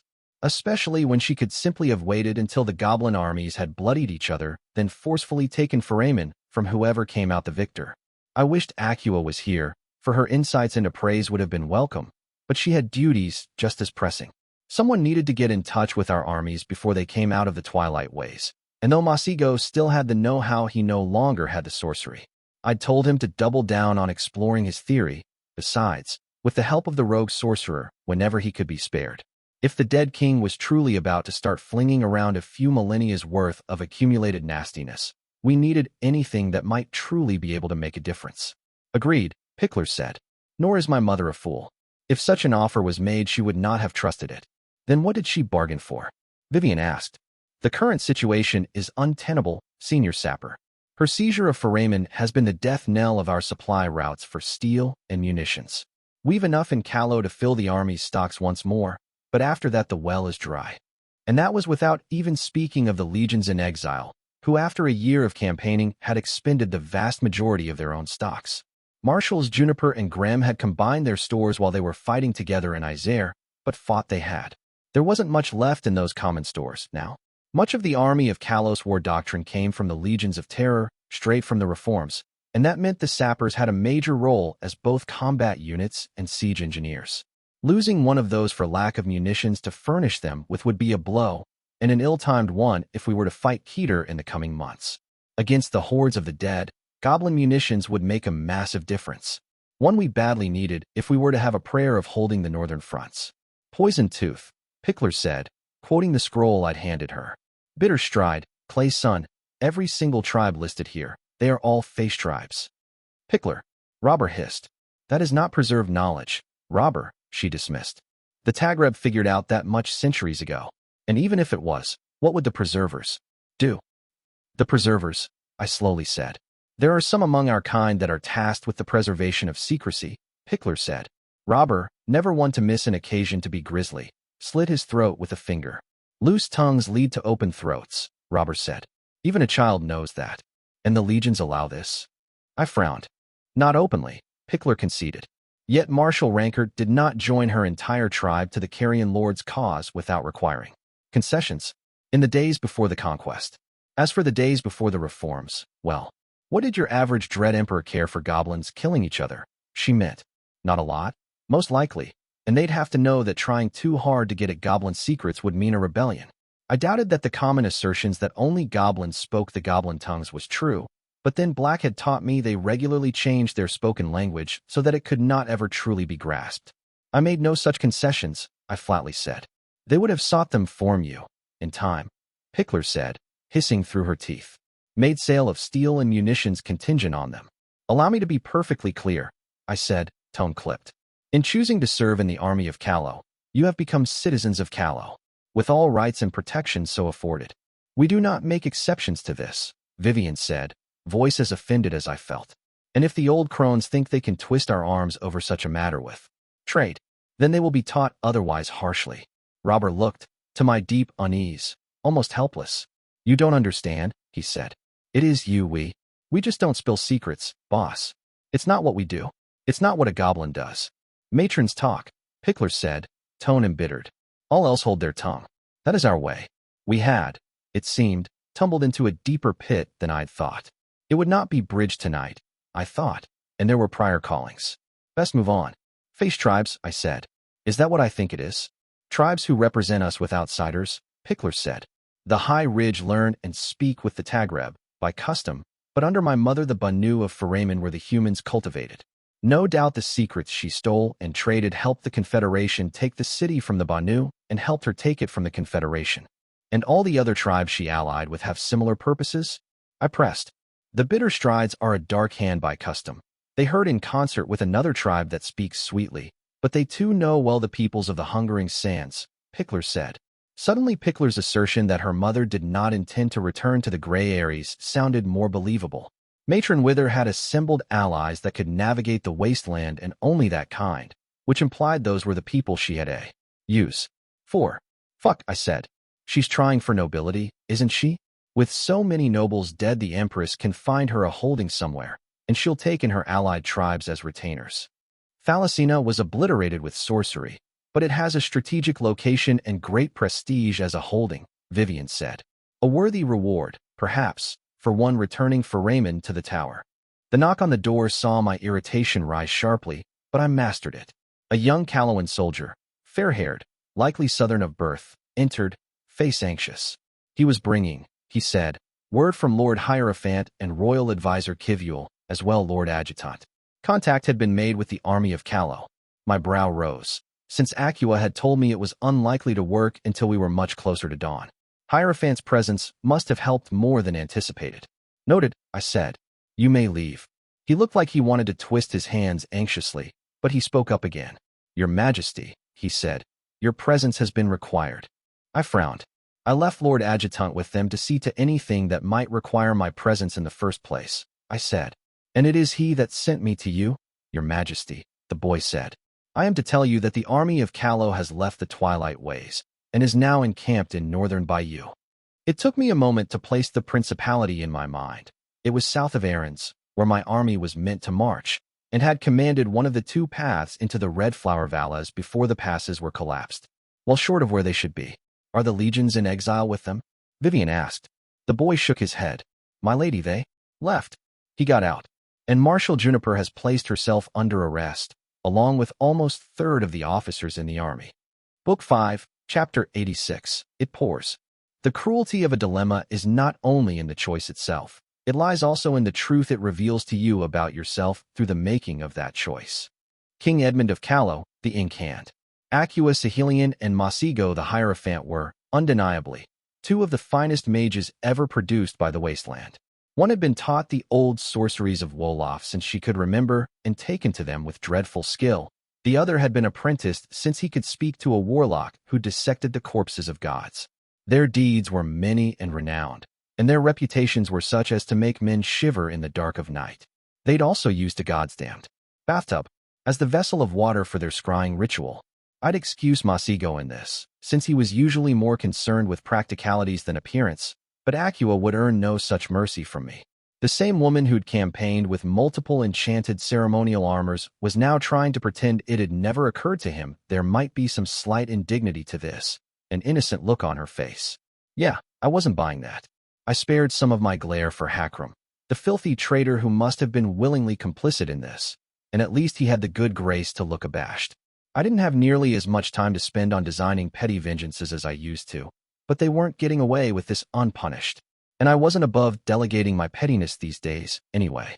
A council consisting of Robert, Indrani, and Vivian ought to be capable of coming up with a suitably vindictive reprisal. I limped up to the side of the copper bathtub, discreetly surrounded by carved and inscribed wardstones stabilizing it against the strenuous effects of long-distance scrying, and the faint amusement I'd felt at the absurdity of having to speak with my officers through a bathing implement died. On the surface of the waters I saw Juniper, and what I read there was not promising. She looked exhausted, the thick skin around her eyes touched with muted gray, and beyond that she looked angry. The kind of low, festering anger that stayed in your belly, kept simmering there by your own impotence to do anything about its cause. Juniper, I said, I'd say it's a pleasure to see you, but it seems that would be premature. Report, Marshal. Warlord, she gravely replied, dipping her head to the side.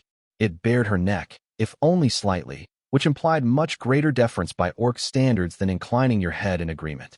I'd noticed Juniper tended to fall back into orc mannerisms when she was unsettled, abandoning the more human affectations that she'd picked up in the war college. That was not a promising sign, not that any part of this had been hinting at my night getting any better. Time is difficult to gauge accurately in the twilight ways, she began. But around what we believe to be 15 hours ago, the legions in exile under Marshal Graham abandoned the march towards Aaron's and changed direction. 15 hours, I considered with a frown, aligning the timelines and allowing for a degree of imprecision, that around the time the conference's first formal session had been held. Hakram stirred, having approached my side without my realizing. Consciously, anyway. It wasn't like he'd been silent, more that his presence at my side hardly warranted particular notice. I glanced at him and nodded, tacitly allowing him to ask the question he wanted to. And was reason given for that decision, or even the destination itself? Adjutant asked. Juniper grimaced. That is complicated to answer, she admitted. Both the army and the legions were breaking camp when it happened, and it was not immediately clear what was happening. The messengers I sent were given the answer that this changed march was at the order of the Carrion Lord, which I did not believe. My eyes narrowed. All other things aside, Black shouldn't have a way to contact his people while they were out in the ways.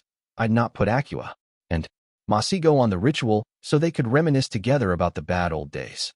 Here in Salia, he shouldn't have the caliber of mages to accomplish something like that, much less without the observatory to use, which meant he would have had to give secret orders before coming with me to Salia, which was dubious. I wasn't going to blindly trust the man, even if I loved him, but it would be ludicrous for him to turn on me at this juncture. The moment I ceased extending my protection to him, the Procerans would slip a noose around his neck, if they were feeling kind. And while maybe I could see him taking calculated risks if he were still partnered with militia, he'd just burned that bridge in front of the rulers of most of the continent. No, Juniper had been right to be skeptical. I sought to speak personally with Marshal Graham. Juniper gravelled, but was turned away. The rank and file of the exiles were taken by surprise, my queen, but not worried.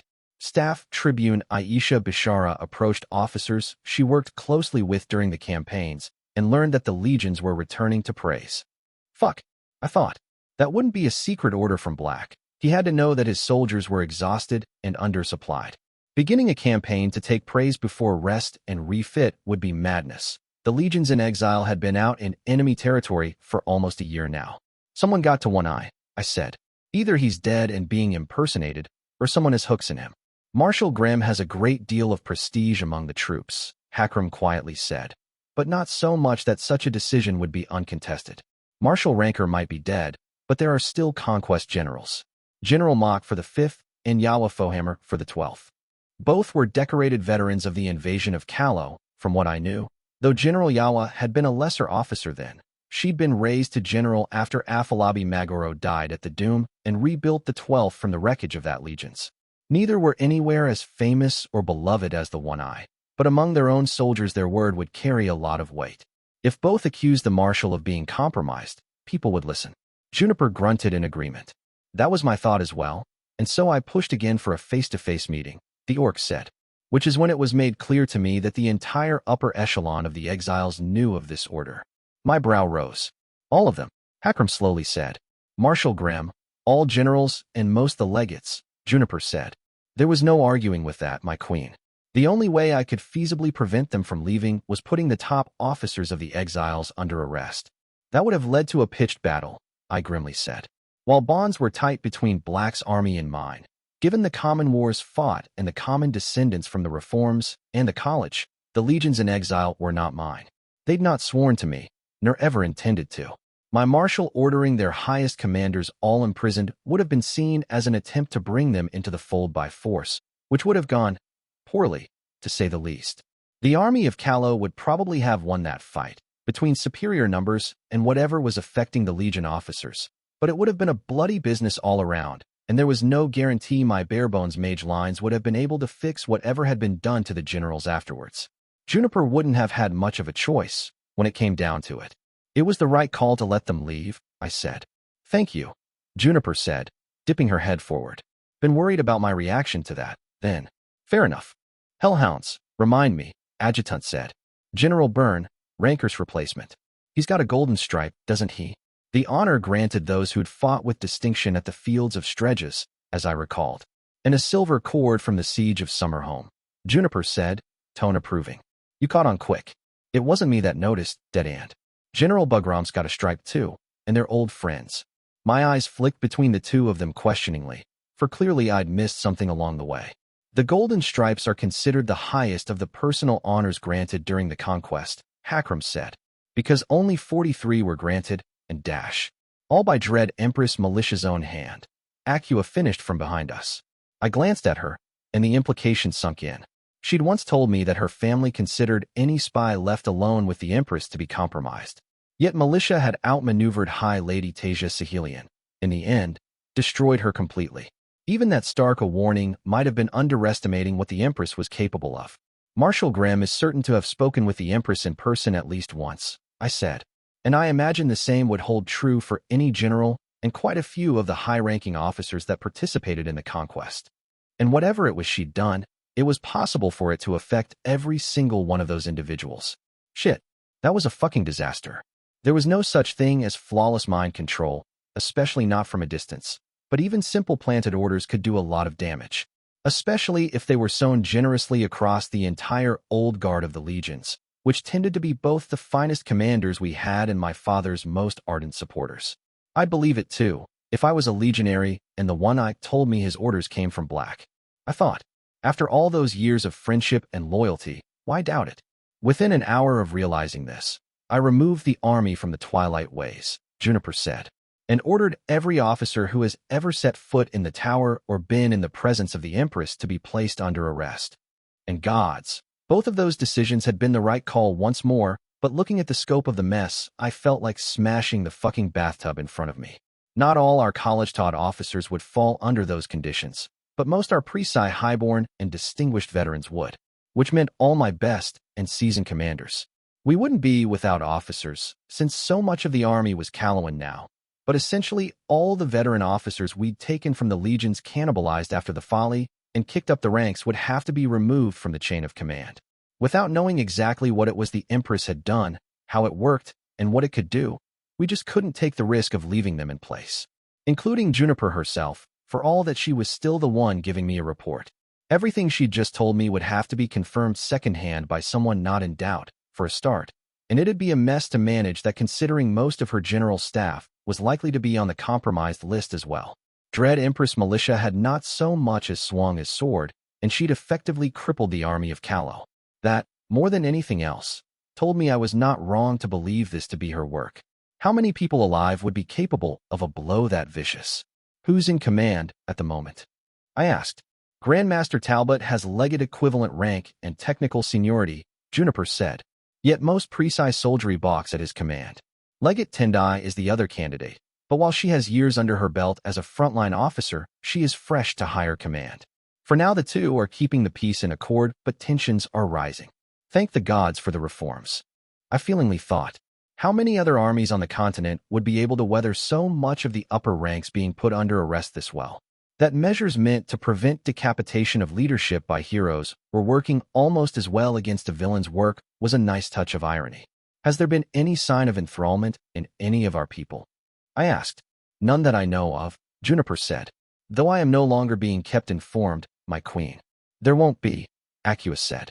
I turned to face her, sharply gesturing for elaboration. Unlike with the legions in exile, the Empress cannot suborn the army of Callow outright. the shade elaborated. Which means the greatest gain she can derive of any enthrallment zone in your ranks is delay, keeping your soldiers out of action for as long as she can. Making a third of my officer corps commit suicide would achieve that, I pointed out. It would cripple your army, it is true, but also flush out her hidden hands, Acua said, shaking her head. Better to leave the ship infested, and you aware of that. Then either you must send valuable assets to investigate the trouble or go yourself. Either way, a great deal of your might is tied down for weeks, possibly even months.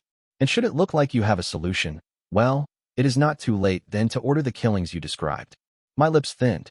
Yeah, that sounded about right. Either I went myself with save NOC at my back, which given the distance and what needed to be done in Salia still would complicate everything, or I sent both Acua and Masigo together to be safe, which lost me a great deal of knowledge and power at hand I might need for other tasks. And the moment it looked like I might turn things around, I had no doubt that just like Acua had said, the Empress would twist the knife once more. If not earlier, the moment she learned through her spies that whoever when had entered the Twilight Ways. Fuck. Thank you for your report, Marshal, I crisply said, then grimaced. You acted correctly in every regard, Juniper. This isn't on you. We were just had by the Empress. We'll dig our way back to daylight. We always do, Catherine, the Hellhound said, but she sounded so very tired. I gestured for Masigo to end the ritual, not willing to look at her in this state any longer, then breathed out as Juniper's image on the water vanished. Acua, I said, how high are the odds that the Empress can just snap her fingers and have them all commit suicide? I am not certain, she admitted. This is not mere sorcery, dearest. A name is involved, and so there are deeper considerations. In principle, such mastery of others can either be fine or numerous, as it is with speaking, where one may have an entire crowd kneel once or enchant an individual intricately. Even at the peak of my name, I wouldn't have been able to order that many people to kill themselves, I said. Maybe 2, 3 at most. For simpler stuff, fear and thunder carries it through. But if we could speak entire hosts to death, what need would we have of hosts at all? Acua smiled. Yes, in truth you were only the squire, while militia is dread Empress and a great one besides. But I took doubt that even should this be born of an aspect, she could so easily take lives. Especially if the commands were seated. Having such a decree lying in one's mind for years would lead to severe disorders of the mind, besides. Unless that mind is prepared for that particular purpose, and accordingly conditioned with enchantments and alchemy, Masigo cut in. As the sentinels are said to be. Acua conceded with a nod. Without a story at her back, I do not believe it is within the power of the Empress to order deaths, she said. Though lesser beguilements would be well within her grasp, and in their own way just as dangerous. I am greatly surprised by the skill displayed in the manipulation of the commanders of the legions in exile, I confess. I'm not, Vivian said. Not considering what you said about stories. It was around 15 hours ago this all started, the Hellhound said. Give or take a bit. That's when the Carrion Lord declared rebellion against the tower. I closed my eyes and let out a soft curse. And that makes an Empress calling her subjects to heel, I said. Considering most who climb the tower have an aspect related to authority, she would have had the wind at her back when she pulled that trigger. It would be more complex a matter when it comes to those among the army of Callow, Acua noted. Though some of them were once sworn to her, they are now sworn to you instead. Creation likes clarity, I agreed. But that'll serve to weaken, not protect or prevent, neither of which I was all that sure I could do when it came down to it. Distance was the element of dismay here, the more I thought about it. Those under my charge that needed help were far, and there was no guarantee that by the time they were reached they would still be in a state to be helped. Possibly I could leave behind someone under an illusion to impersonate me and hope that militia didn't catch on. But given the way it'd be impossible to keep that deception going for too long, it'd be rolling the dice to try that. Assuming the Empress didn't catch on immediately, which given how deeply the eyes had apparently infiltrated Salia, I could hardly be sure of. Sending Masigo and Acua would hardly be any subtler, even if I made an effort to suppress knowledge of it. And at the end of the day, I had to admit that whatever my decision was, there was nothing I could do. Save perhaps doing nothing, which I expected was exactly what the Empress would prefer of me. Days passing in indecision, paralyzed by the risks in committing to anything. For the first time since I'd returned from the Everdark, I'd been caught entirely flat-foot, and the impotent anger I'd earlier glimpsed in Juniper was finding a mirror in me. I'd forgotten how much I hated this. How much I hated her.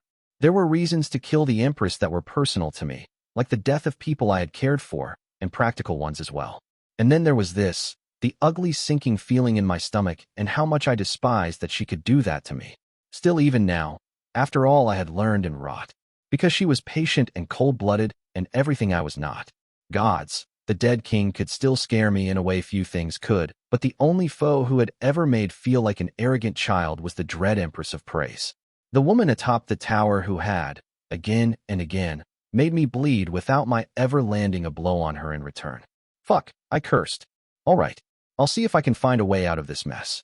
Meanwhile, Hakram, speak with Talbot and this Legate Tendai. I want Juniper's report confirmed point by point, and word of everything that's happened since. As you say, Adjutant replied. The army will still need a commanding officer, Catherine. The Hellhound made it clear the current situation is untenable. I'd be able to take care of it if I went, but if I wasn't sure I could afford to leave Vivian here to finish the negotiations without me. She had the judgment to see it through, sure, but cleverness was not what had brought the opposition to the table. They'd taken a seat because they were desperate and scared of me, and though the former still held they simply would not be afraid of Vivs the way they were of me, which would mean squabbles I wouldn't have to deal with, heroes not being as leery of meddling, and 100 other little messes we could ill afford. On the other hand, if it was not I who went, then there was only one high-ranking officer who could fill the shoes. It will have to be General Abigail, I said, at least until the hooks can be dug out of our people's heads. I'll speak to her myself. Vivian, I need you to prepare an escort for her when she's sent out. At least 2 full cohorts. I'll need to consult with Dash. Black, I realized in this moment, still likely knew nothing of this. Shit, I was not looking forward to that conversation at all. With Black, I grimaced. And soon. Acua, Z's, can the scrying ritual be done again without the both of you?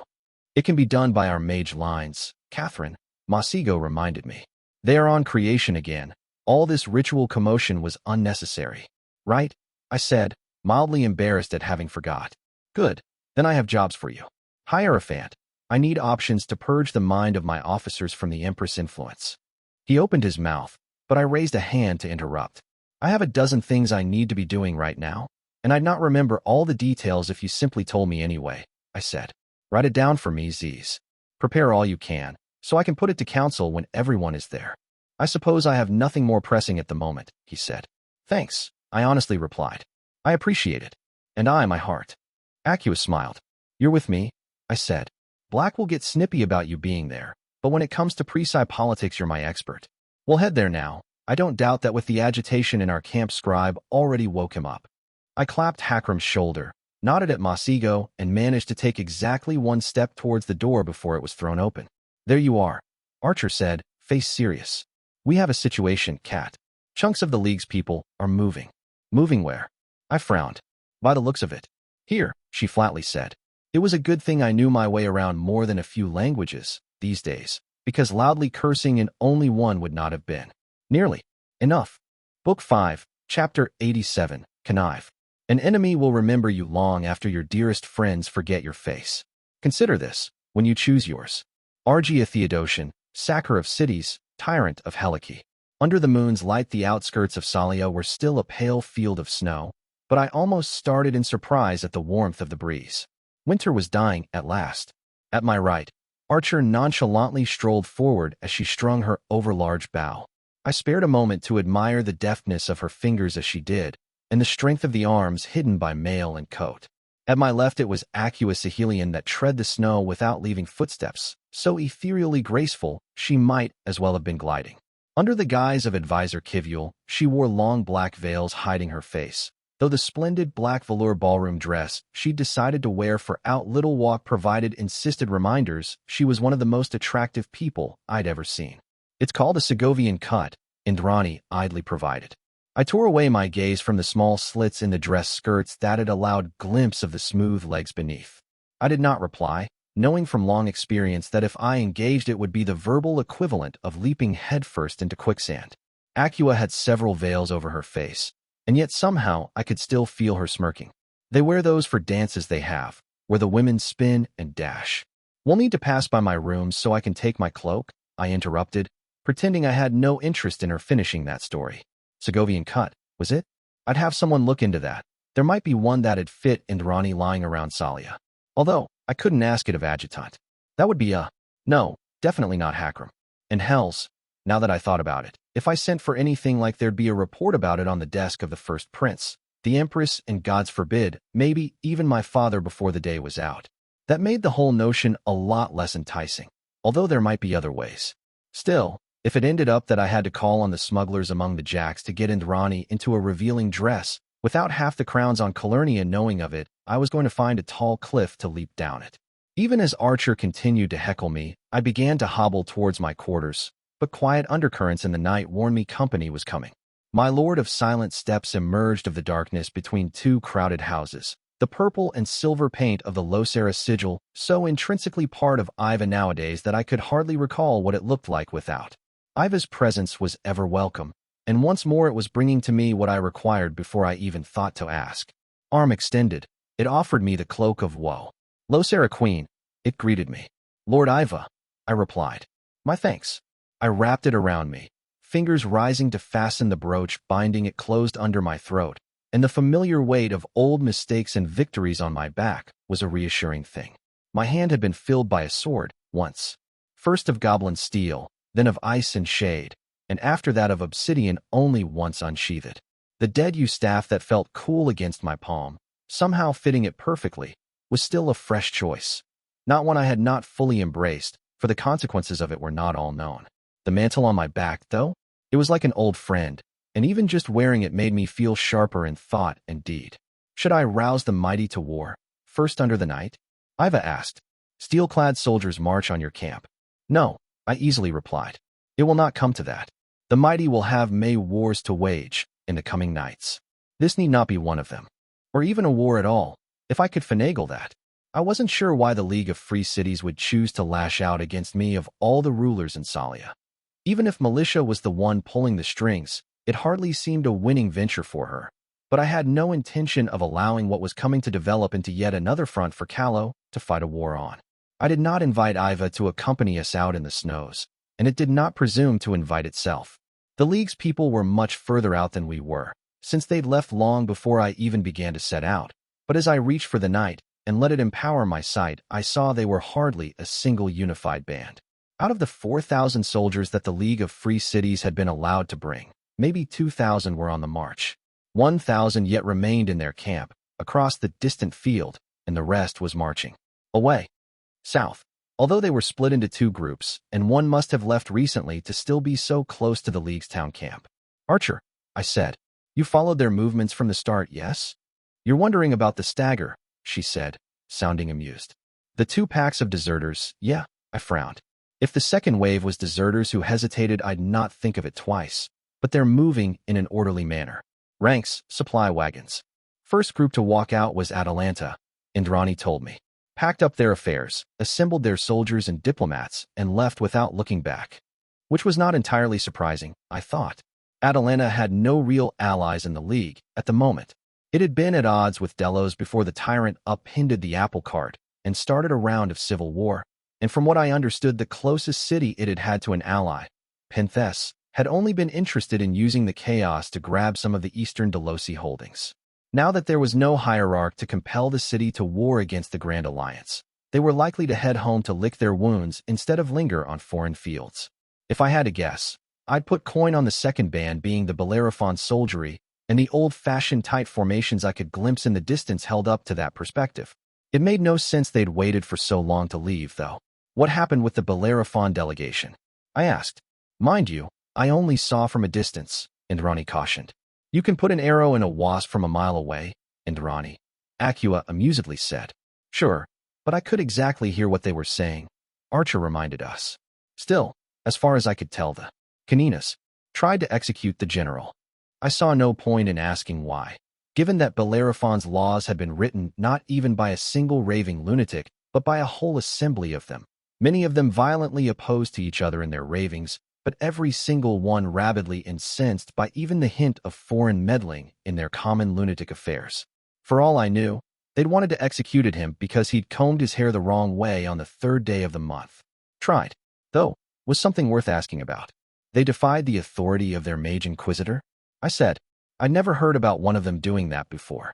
The Caninas dropped dead all of a sudden, Archer replied, shaking her head.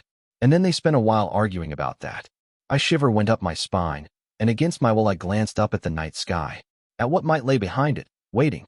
What had become of the hierarch was not yet clear, I thought, but surely all that he was must be tied up in his struggle against judgment.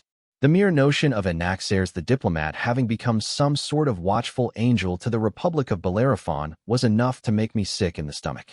I shook my head and focused anew. That doesn't explain why they're so far beyond Atalanta, I finally said. Unless they argue for nearly 10 hours. Funny story.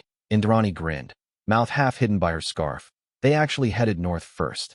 Then they saw a road marker that said they were headed towards Salia and argued for an hour before turning south. And what's so funny about that? I said, brow rising. It was incompetence, but honestly a fairly mild one in nature. It wasn't unheard of for professional armies to need to catch their bearings. That this particular half-trained mob would have to, as well, wasn't anything unusual. Especially since we'd all come here through the twilight ways, which would be highly disorienting for those unfamiliar with Arcadian journeys. An embarrassing mistake, maybe, but nothing worth a grin. Well, the general, Indrani said. You know, the one that didn't die? I think he must have been the one who chose the directions, because they executed him. I sighed. She chuckled at that, and to my utter lack of surprise, even Acua's body language hinted a smile under the veils. Yeah, well, between Wolof's golden child and the favorite pupil of the Lady of the Lake, I suppose the general sense of humor for this company tended towards the dark. Bellerophon and Atalanta flee the field, then, Acua calmly said. We face numbers diminished and disunited. Who was it that lingered in the League's lodgings? The people in the camp are mostly Mercantis mercenaries and the Delosi, Indrani said. Everyone else is headed here, but not together. Should I guess? I grunted. Stygia and Penthus together. Nice will have made room for a few members of the Secretariat with their own people. Their Basilius needs all the friends he can make right now. Helice will come alone. Penthus came with Nice, Archer corrected, though you're right about the Secretariat. Stygia and Helice march without allies, even each other. I worried my lip. Penthus is Militia's hook in the League, I said.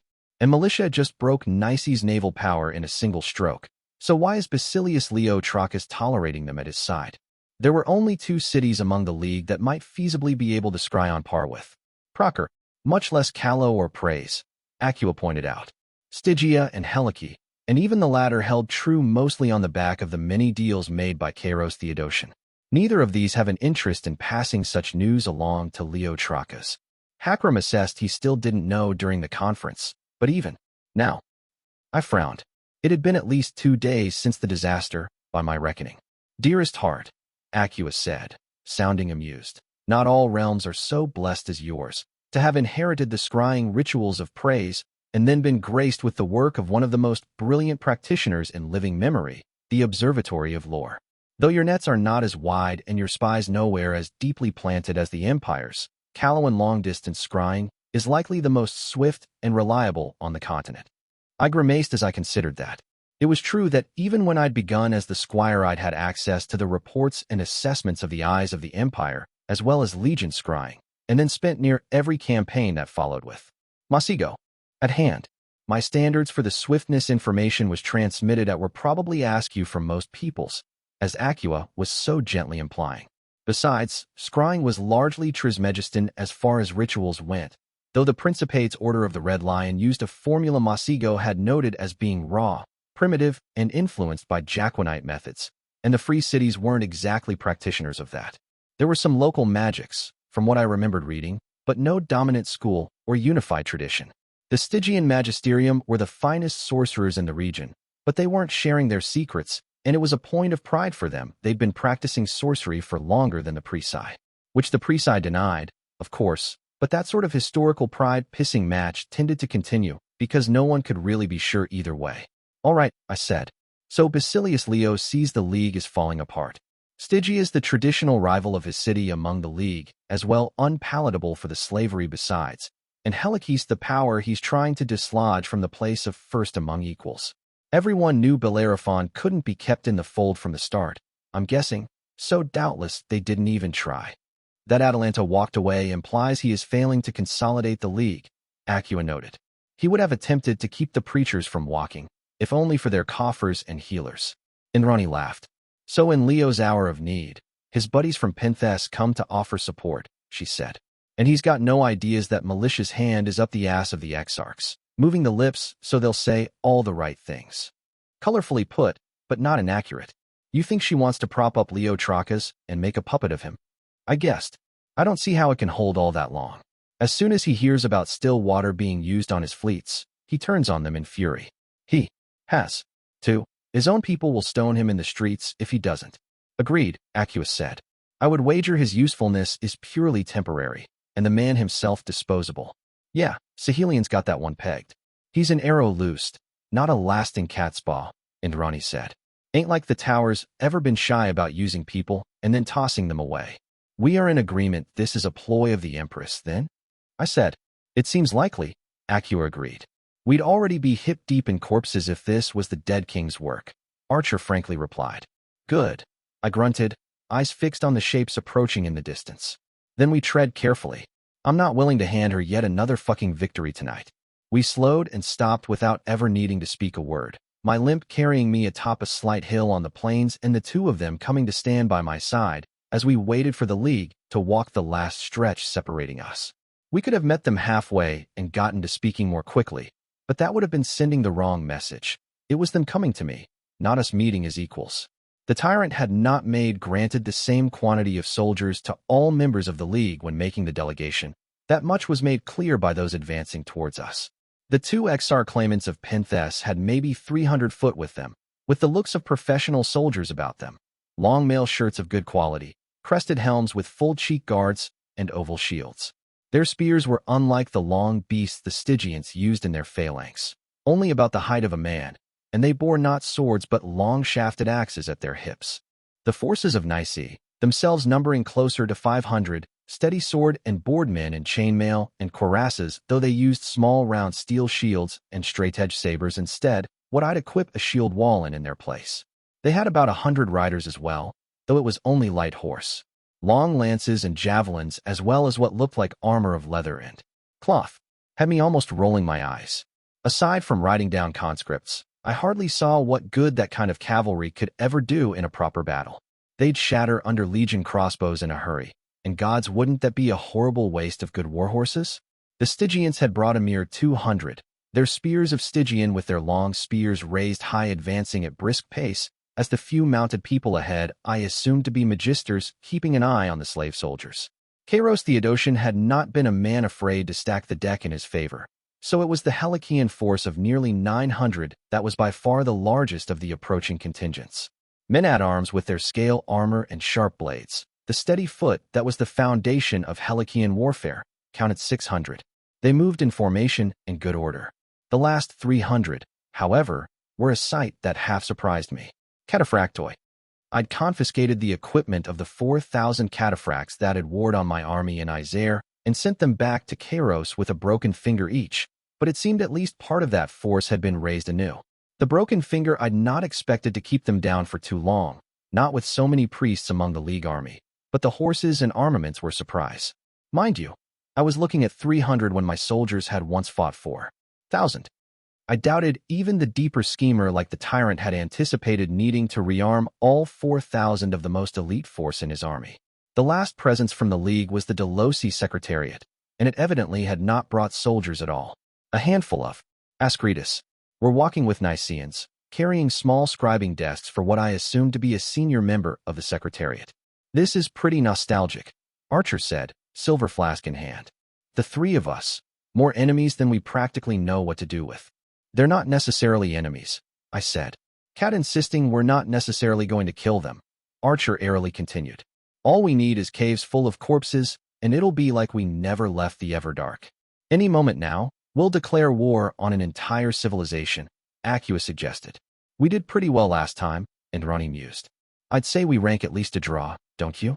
She passed the flask to the shade, who drank a deep sip. Generous, that, Acua said afterwards. Although, for an invasion force, 3 women strong, I'll concede there was a surprising amount of invading achieved. I need a better quality of minions, I complained. Mine are too mouthy. I bet the White Knight never has to deal with anything like this. Heroes must be all sweetness and light, to the sword of judgment. All I got were crows that got mouthy about giving me directions, and underlings who couldn't ever let anything go. Acua handed me the flask, and I took a sip myself, then spat it out, coughing. Indrani, you horrid wench, I gasped out.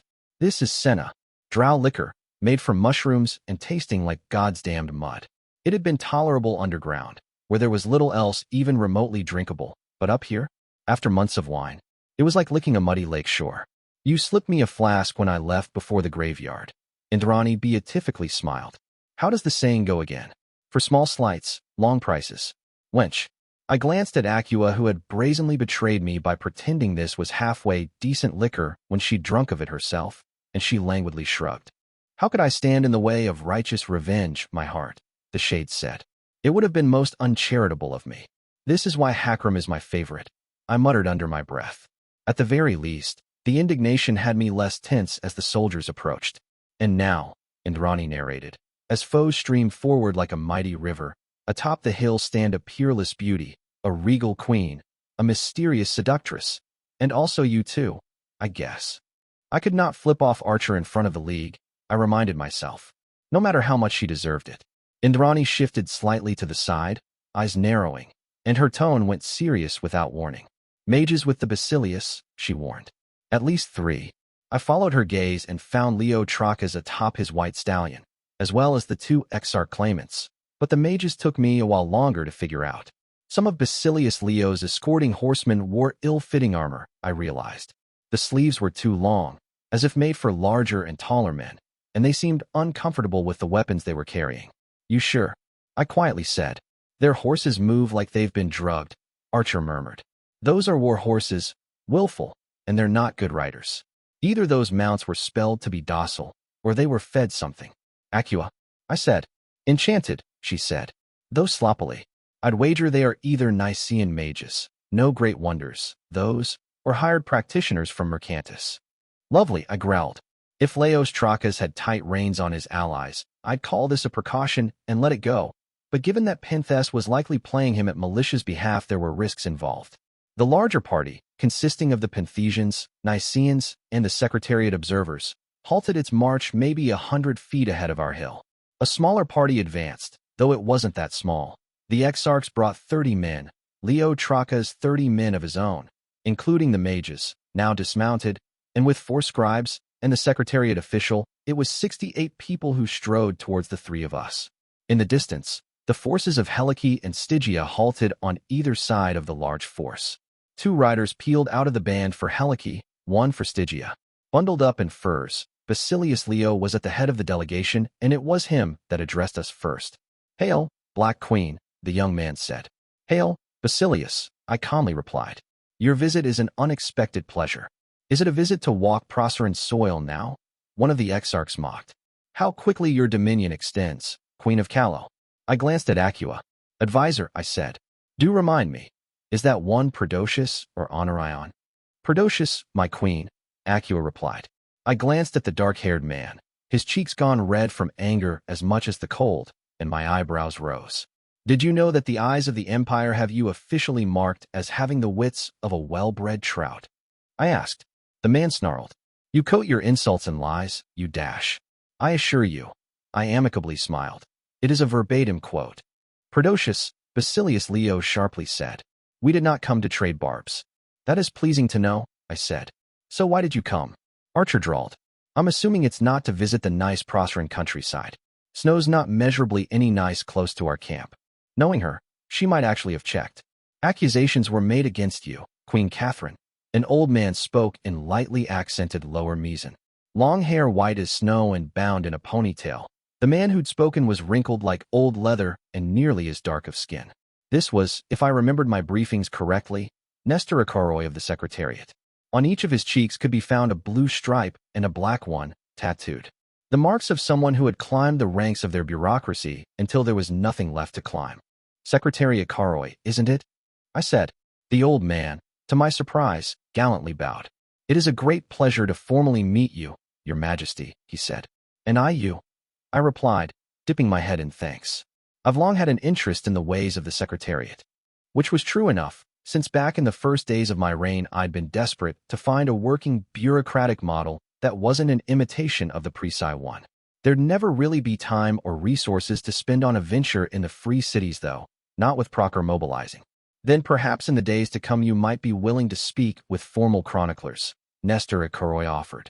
We have a troubling lack of direct sources concerning the beginning of the uncivil wars. I blinked, taken aback at the continued civility.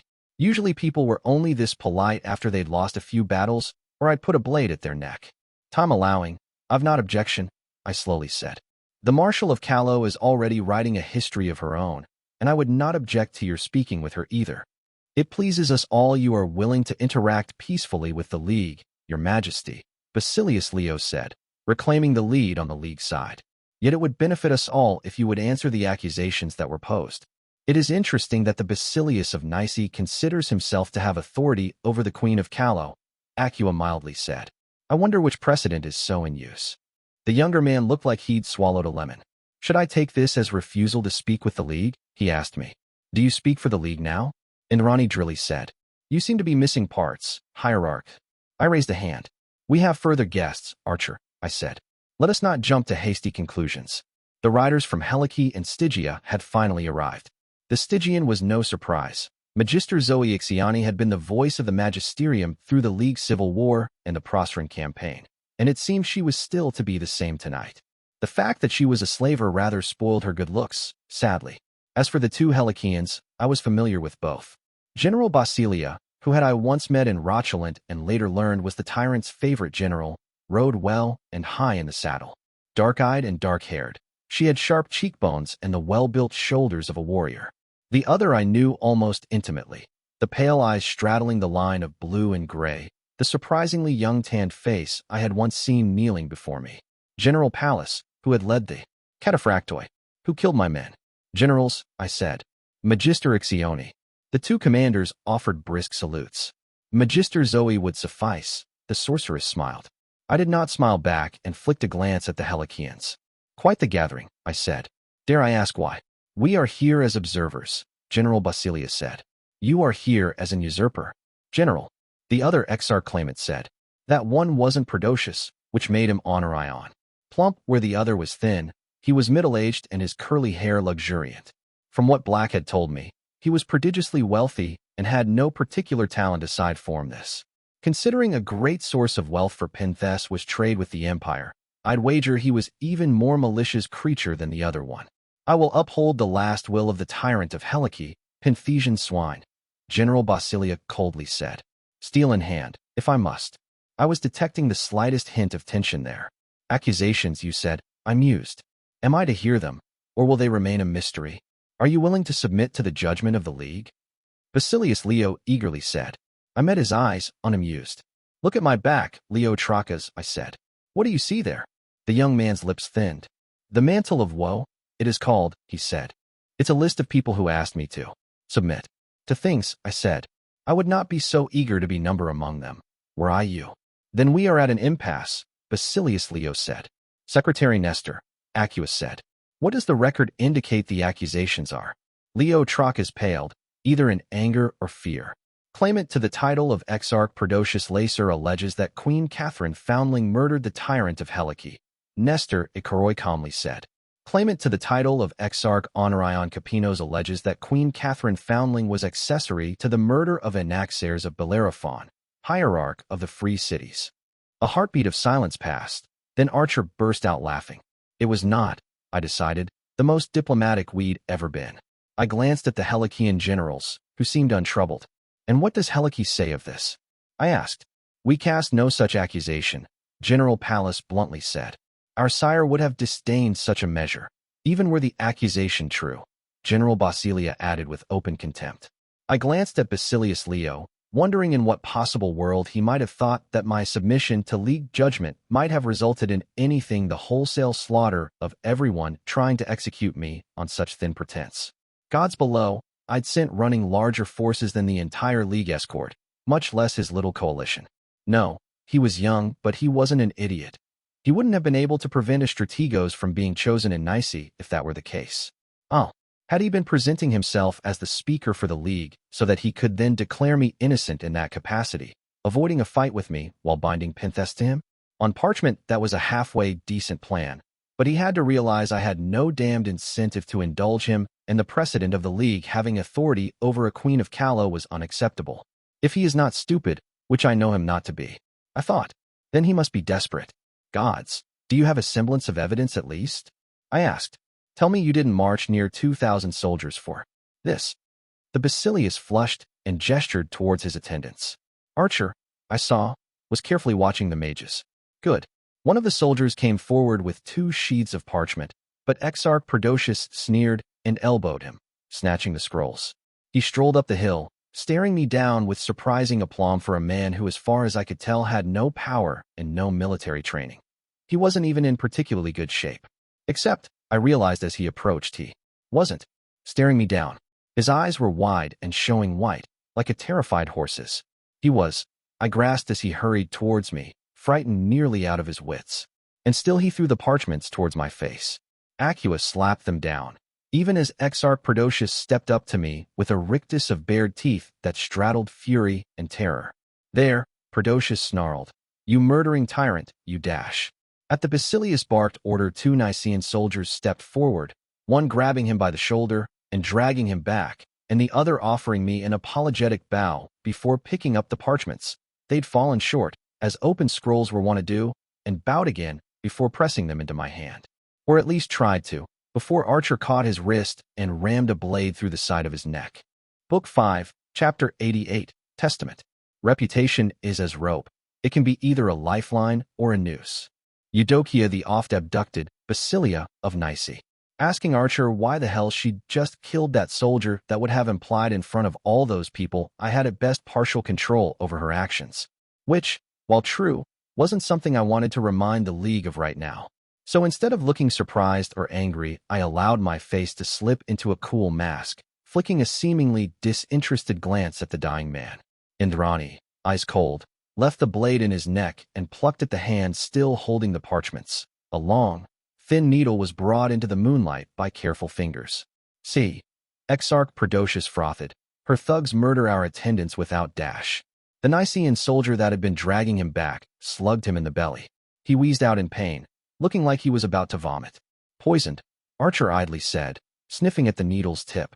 She casually ripped her long knife clean of the soldier's neck, snuffing out his life with a casual flick of the wrist. Merciful gods, Basilius Leo Trachas croaked. Queen Catherine, I swear on the heavens that I had nothing to do with this. I would never dash. I looked at the young man in fair pristine armor, his hair perfectly coiffed and his eyebrows impeccably plucked. What I saw beneath the facade was fear. The ugly kind that clawed desperately at your insides trying to get out. It had been there before we ever began speaking, I thought, perhaps even before he'd set out with this procession. But where it had been mastered before, now it had slipped the leash. No, that one did not have the stomach to try to kill me. A personal guard of the Basilius of Nice just attempted to murder the Queen of Callow, Acua calmly replied. Your guilt can be debated, Leo Trachas, but your responsibility is beyond doubt. Would the needle have pricked me if Archer hadn't intervened? Possibly. I wasn't sure it would have killed me, though. I was hardly immune to poison, but Acua ought to have been able to keep me alive long enough for Save NOC to come to my side and purge the blight. Was this malicious doing? It was a sloppy attempt by wasteland standards, though I'd been cavalier enough it had nearly succeeded anyway. If there was someone who'd notice I had a habit of going ahead to negotiate with others with only slight escort, though it would be the Empress. If it had been Masigo and Vivian with me instead, would the needle have broken my skin? It sent a shiver up my spine. I could not be certain as to the answer. No doubt this was the work of one of your many enemies. Exarch Honorion dismissed, cutting through my musings. Pay reparations, Trachas, and let us return to the matter at hand. The smug look on the man's face had me itching for a blade in my hand. Someone had just tried to kill me, and he thought throwing a few coins at me like I was a beggar with a bowl would end the matter? My fingers clenched. If he could not curb his tongue, perhaps a curse that silenced it would remind him of, no, I could not. I breathed out, tamping down on the heat in my blood. I was being provoked, and it was not an accident. Prodocius might be terrified, but this one was not. Did he know something the other Exarch claimant did not? As the likely favorite of militia among the pair, Black had been scathing in his opinion of the man's intellect. It might just be foolishness and arrogance. Secretary Nestor, I said, tone calm. The weapon that was used, does the Secretariat have record of precedence for its use? The white-haired man, who'd been looking at the work of one of his scribes over the young woman's shoulder, turned his gaze to me and dipped it before turning to Indrani. "Lady Archer," the Ascretus said, "has the tip of the needle been dipped in a substance that is green and viscous, yet dry as leather?" "That's about right." Archer frowned, then sniffed again. "Smells like rotten meat, too, but with something flowery mixed in." Her senses had rivaled some of mine, even when I'd been sovereign of moonless nights.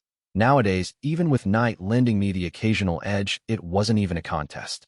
"Wyvern venom made into a paste with periwinkle blossoms," Nestor Ikaroi said. "Known as the taste of redress. Brought to our records by the Magisterium's profligate use of it during the latter years of the Stygian spring."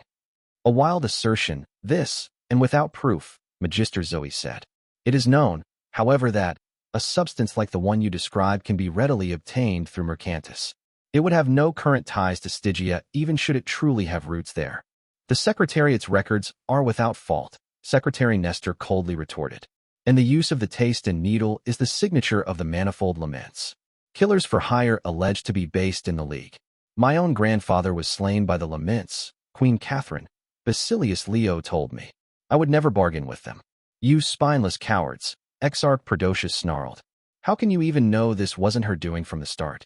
How eager you all are to lick Calawan boots." "Catherine," Acua murmured, low enough only Archer and I might hear. "This is a noose. I know not how or why, but this is a noose. A situation like this does not fall into place by happenstance." Yeah, I was starting to agree. Something was wrong here.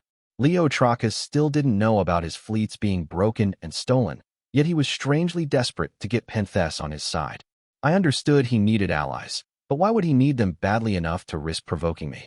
He could hardly afford any more enemies, much less one that was a member of the Grand Alliance. And the two Exarch claimants had to know they were playing with fire by coming after me this hard, especially in the wake of an attempt on my life, when it'd be damnably easy to accuse them of having a hand in it. I was missing something. "Mind your tongue, Prodocius," Magister Zoe Ixione warned. "It is the mark of a weak stomach to grow drunk from the scant power you wield." The Helicean generals, still mounted, watched all this unfold in stony silence. Unconcerned or indifferent, not that it made much of a difference. I could see, stepping out of myself for a moment, how this was going to unfold. The young Basilius had too many enemies, and just given me slight. So though it was plain to all that Penthess was a stone around his neck, he'd have no choice but to try to salvage the Exarchs. If he lost a metaphorical finger bringing them out of this untouched, they'd owe him badly enough they should be halfway reliable allies. Especially if they were without other allies of their own and antagonizing most everyone else in the League. Bellerophon was a beast most prone to devour itself, and likely to fall into that old habit in the wake of this mess. Atalanta had quite literally walked away from this coalition, and Delos was positioning itself as aloof. Helice was, well, it was hard to tell what Helice was at the moment. Exarch Honorion had earlier accused General Basilia of being an usurper of some sort, but then he was hardly the most trustworthy of sources.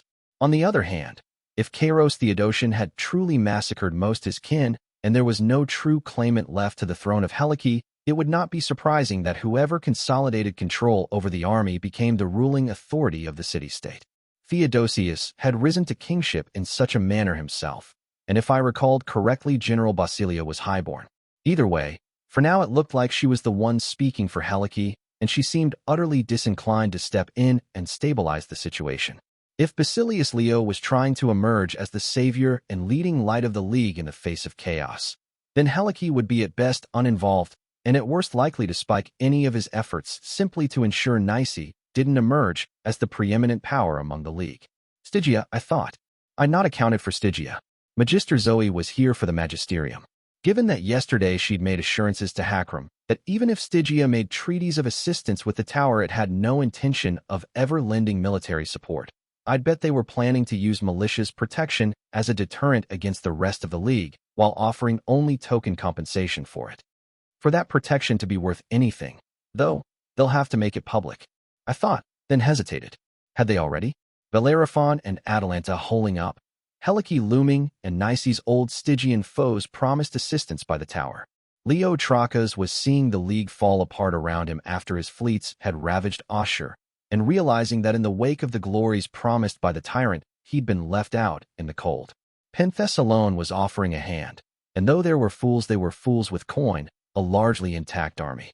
The kind of ally that would give an adventurous Stygia or Helike pause. I stepped out of myself and looked at the world the way Leotrakas would. Retribution was coming. That could not be denied. Ashur would neither forget nor forgive, had deep ties to the Grand Alliance even after withdrawing from it, and the ancient shield that was the League of the Free Cities was falling apart. The League's treaties to resist outsiders together must be shored up and the foundations of the arrangement made firm again after the debacles abroad, all under the leadership of Nice, preferably, since no one else seemed willing to take up the mantle. If this could not be done, though, then Basilius Leo was in desperate need of allies that would keep the wolves away from his door while he figured out a way to avoid losing his throne to a strategos and keep retaliation from laying waste to Nice when the balance swung back the other way. Either way, to him, Penthess was the key, and Penthess was owned by militia, who had carefully been setting her schemes in place even as I fought my way through Isère. Now she was bringing them to bear one by one. So how do you want to use them to hurt me, militia? Though Exarch Honorion misspoke, he is yet a leader of his people. Leotrakas intervened. Threats help none of us, Magister Ixione. The Magisterium seeks no help from Nice, Magister Zoe disdainfully said. Already found yourself a backer, have you? Archer said. Indrani was, with her usual nonchalance, putting her foot in a dispute that might have been best left to the League itself. Without knowing what militia had planned, any step taken here might be a blunder. What right does a vagrant from refuge have to ask questions of us? Exarch Prodocius scornfully laughed. Still your wagging tongue, girl. Merciless gods. I thought half-awed. She was going to kill him. Archer, I got out. Halfway through drawing her blade, Indrani reluctantly stilled. Your choice of allies speaks poorly of you, Basilius, Accius said. A swing in the dark from her, as it seemed she'd come to the same conclusions as me through reasonings of her own. Both of us were watching the younger man, and both of us saw the same thing. The twitch of a repressed grimace, followed by a resounding absence of denial. So he's pursuing these idiot accusations because Penthess, meaning militia, put him up to it. I thought. They're backing him so long as he pushes me tonight, most likely. Another chattering peon for the Black Queen, Exarch Prodocius snorted. Are you to threaten violence as well, when reminded of your place? Here I had no worries. Archer, for all her keen perceptiveness, was not meant for affairs like this. I'd not hesitate before sending her along with heroes for something, or soldiers, but restraint in the face of provocation was simply not the way she'd been raised. If someone slighted the Lady of the Lake, she killed them. If someone took offense to that, she killed them too. Indrani might not have the age or reputation to be able to get away with that the way the Ranger did, but she'd been raised to think that way regardless. Accia, though, Prodocius could spend all day tossing the worst insults he could think of at her, and she'd hardly blink. Accia Sahelian had been playing more dangerous games with more dangerous men since before she'd had her first moon's blood. Still, the way Prodocius and Honorion were constantly antagonizing my two obviously dangerous companions was genuinely surprising me. Prodocius in particular, as the terrified white of his eyes still showed. Gods below, I slowly said. What can the Empress possibly have on you that had put you this deep in her grasp? Accia, at my side, went still. And now you accuse us of being in the service of your foes, Exarch Honorion mocked. As if you were not merely seeking an excuse to dash. Still water, Accia spoke in Carsum. The tyrant helped militia, you said, but Helike does not border the Empire. Where did the alchemical compounds come through? It would not have been small quantities, Catherine. The Empress would have needed assistance to keep it quiet. And it fell into place. Penthess, who had grown rich from trade with the Empire. Penthess, who controlled one of the branches of the Wassalidi River. Penthess, whose last exarch claimants were two venal and corrupt men who'd been chosen to survive from all the many there once were by two people, the tyrant and the Empress. They'd been accomplices to still water being used on the Nicean fleets, I realized. And now, too late, they were realizing that with Kairos dead and militia untouchable in the tower, they might end up taking the blame for that. For murdering thousands of Niceans, yes, and breaking that city's naval power. Worse yet, for betraying a member of the League to a foreign power while the free cities were at war and under the rule of a hierarch. If it came out, they'd have no allies. Even if Penthess itself did not turn on them, most the League would end up coming after them. If militia said nothing, she owned them. If militia said something, she still owned them. Because who else could possibly protect them? Mind control was not needed when you had that kind of leverage on people. It would be redundant. Why is she having them come after me so hard, though? I replied in the same. It makes no sense, Aqua. She gains nothing out of those two getting on my bad side. By virtue of being her creatures, they were already there. I might as well not dash. I swallowed my tongue.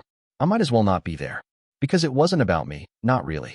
None of this had been from the start. I'd been thinking of these people as the tool militia was using against me, when in fact, I was the tool militia was using against them. A Nicean soldier had just tried to kill me not because the Empress had believed it would work, although I doubted she would have complained if it had, but because it burned a bridge between Callow and Nice. And the Penthesians were going after me because the Basilius needed them, and the more he defended them, the more at odds he and I became. Fuck me. She was trying to flip the league, wasn't she? Leo Trachas would go home and find his fleets were gone and his reign going to the dogs, and so to avoid losing his throne and possibly his head, he'd need to rely on his friends. His Penthesian friends, who unlike Stygia had not openly declared for praise. The tower had seeded the sickness, then offered the remedy. Penthes, Stygia, Nice, Bellerophon, and Atalanta were removing themselves from the flow. Delos wouldn't got at it alone, and how difficult could it possibly be for militia to spark a civil war in Helice if the tyrant had left no clear successor? She'd run the southeast of Calernia, more or less, and with the fleet that had been broken by still water, she'd have leverage over Ashur as well. And all she needed to get this all started was for a Catherine Foundling, a woman with a known temper, to get angry after someone tried to murder her in the middle of diplomatic talks. Gods, but I hated dealing with militia. Even now, I couldn't even fucking be sure there wasn't another layer to this plan that I'd missed. And I still wasn't sure how to step back from the ledge, even now that I might have caught the scheme. Walking away was giving her the win, but my word alone wouldn't convince the Basilius that his exarch allies were playing him. It was exactly the kind of thing I would say if I was trying to collapse the league, so it couldn't be a sword at my back anymore. If I may be so bold, Your Majesty, Secretary Nestor said, might I ask for a summary of the words that were shared with your advisor? None of the attending scribes speak the language. I flicked a glance at the old scrivener with the tattooed cheeks. It was a genuine request, not a hint of any sort, but it still had me thinking. Could it be that simple? I'd spent all this time trying match militia at her chosen field and gotten dirt in my face for it again and again. But that was fighting this war the way she wanted it to be fought. Hanno had warned me, hadn't he, that I was still thinking like I was a villain needing to threaten and fight everyone into doing what needed to be done. The latter part of that, where he'd said the might of judgment would carry the day, had been wrong. But he was right that in some ways I still thought, first and foremost, like a warlord under siege from all directions. But I wasn't that anymore, was I? It is called still water, I said. It is a sort of alchemical poison developed by the Wexa the warlock that lingers in the body of those who imbibe it and, afterwards, requires only a ritual trigger to kill and turn into undead all those poisoned. Those undead in fact resist healing by light, though they remain mindlessly violent without guiding by necromancers. The first prince of Procor sent word of such a weapon before the 10th Crusade was declared, Nestor Ikoro acknowledged. Do you then confirm its existence? I do, I flatly said. It was used on the city of Lys by the Diabolist, and once more since by dread Empress militia on the war fleets of Nice. In the wake of that there was only silence, and the scratching of Secretariat quills. My gaze found the two silent generals of Helice, who were both unsurprised and watching me closely. Had they known? I couldn't be sure, but General Basilio was said to have been Cairo's favorite, and if nothing else, his will might have contained such secrets. So now I had a choice to make. Either I dragged Helice into this by revealing the tyrant had it in this, or I kept my silence on that. The exarchs might try to drag Helice into this anyway, but who'd believe them at that point?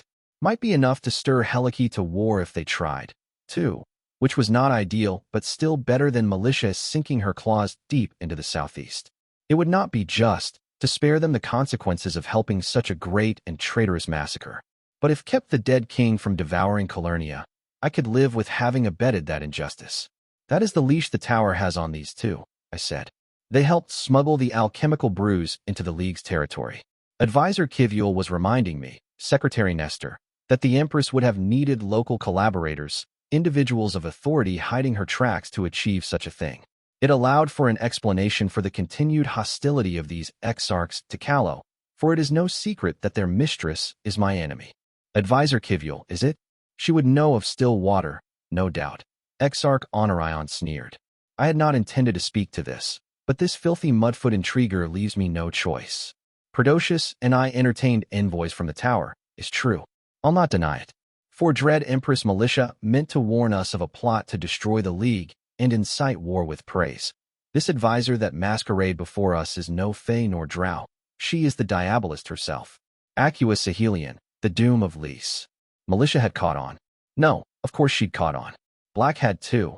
It would have been fairly obvious for anyone in the know as those two were. And from there it was information that could be passed to her agents, like those two. But why did she think it would? Oh, fuck. It is not the Empire that struck at the fleets of Nice, Basilius Leo, Exarch Honorion said. It was the Black Queen using the foul alchemies of the foe she enslaved. What a neat scheme she planned, is it not? The League sundered and at war with the Empire, her enemies clawing at each other even as she bent Asher to her will. Militia. I see that. Hell gods. I had not wanted to kill someone that much in a very long time. Could I deny Acua? No, that'd be a mistake. Too many people knew, or at least suspected, and when it came out she truly was Acua Sahelian, it'd lead people to believe I was lying about not being behind Stillwater's second deployment as well. Are you seriously accusing Catherine Foundling of using something like Stillwater? Archer said, sounding somewhere between amused and offended. She fought a war over the last use. Mistake. I grimly thought. You would have us believe it was the dread Empress who has possessed such means for decades and never once used them? Exarch Prodocius said. We've all read the reports from the Battle of the Camps. Thousands dead from reckless sorceries. All of Isare was almost destroyed because of a weapon that once lay in Callow, and we are to believe the Black Queen would. Bulk. As such a ploy, Leo Trachas was the key to this, I decided. Delos was unlikely to lift a finger either way, and Stygia would back the winning horse. And the Basilius did not look like he knew who or what to believe right now. You then make the accusation that Callow was able to brew such alchemies, then seed them unseen in the fleets of Nice? Acua said, How mighty you believe us to be, Exarch. She knew he'd have an answer to that. He wouldn't have risked this otherwise, and his words were likely malicious anyway, who would not make this elementary a mistake. Acua was baiting out the last part of their tale, so that we might see if there were holes to poke in it. An animal like you has no place in this conversation, Prodocius harshly replied. The Basilius of Nice raised a hand to end this before it could escalate. As part of the evidence for the accusations laid against the Black Queen was the secret meeting she had with King Kairos in the city of Rocheland. Basilius Leo said, tone cool. He would start to lean towards believing Penthess, I realized. Because he wanted to, because it'd be easier, because Militia was a brilliant woman and it was a skillful lie. And to hide evidence of your malice. You then sold the tyrant of Helike to his enemies among the Grand Alliance, Exarch Honorion said. I will not pretend the man was anything but a bad seed, but your treacheries are worthy of contempt. Gods, but she was good.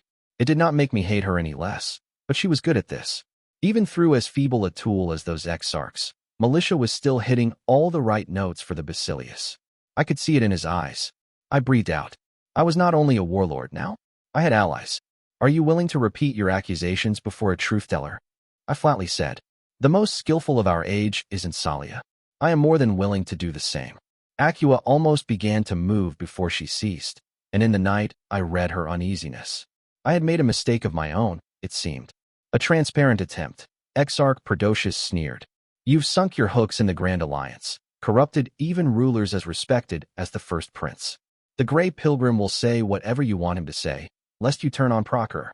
I almost laughed at the notion that I could force Tarek to do anything, much less bend the rest of the Grand Alliance to my will, until I caught the look on their faces. Not Acua or Indrani, but the delegates of the League. Over 100 people were here, some of the most influential people in the League, and after the lunacy Prodocius had just spoken, not a single one of their faces expressed disbelief, fear and hesitation, anger and doubt, but none of them believed it to be absurd. Because they weren't looking uphill and seeing me, I realized as my stomach sunk. They were looking at the victor of the camps and the graveyard, who'd strung along heroes and villains and dealt death to thousands. My reputation, these days, was enough to cow thousands of charging horsemen. I knew this. I'd relied on it. Militia was relying on it too. My grip tightened around the Ustaff. I'd fought wars, struck deals with the Everdark and the Kingdom Under, compromised and warned, and did everything I could to keep this continent from falling apart. And still the Empress, who hadn't left the tower in a year, was strangling me with my own fucking achievements. Militia, though, would be militia, appraise and insult both. What had my blood boiling was how eager these people were to be manipulated, to believe the worst of me, and in the same breath decide that the dread Empress of Praise was looking out for them. And they had their reasons, and it was one of the finest liars alive who was making a game of them. But still it stung that I always had to be patient and careful and let things go, while the rest of them could just fucking blunder along and let the rest of us pick up the pieces. I could kill them, I knew. The night was but a thought away.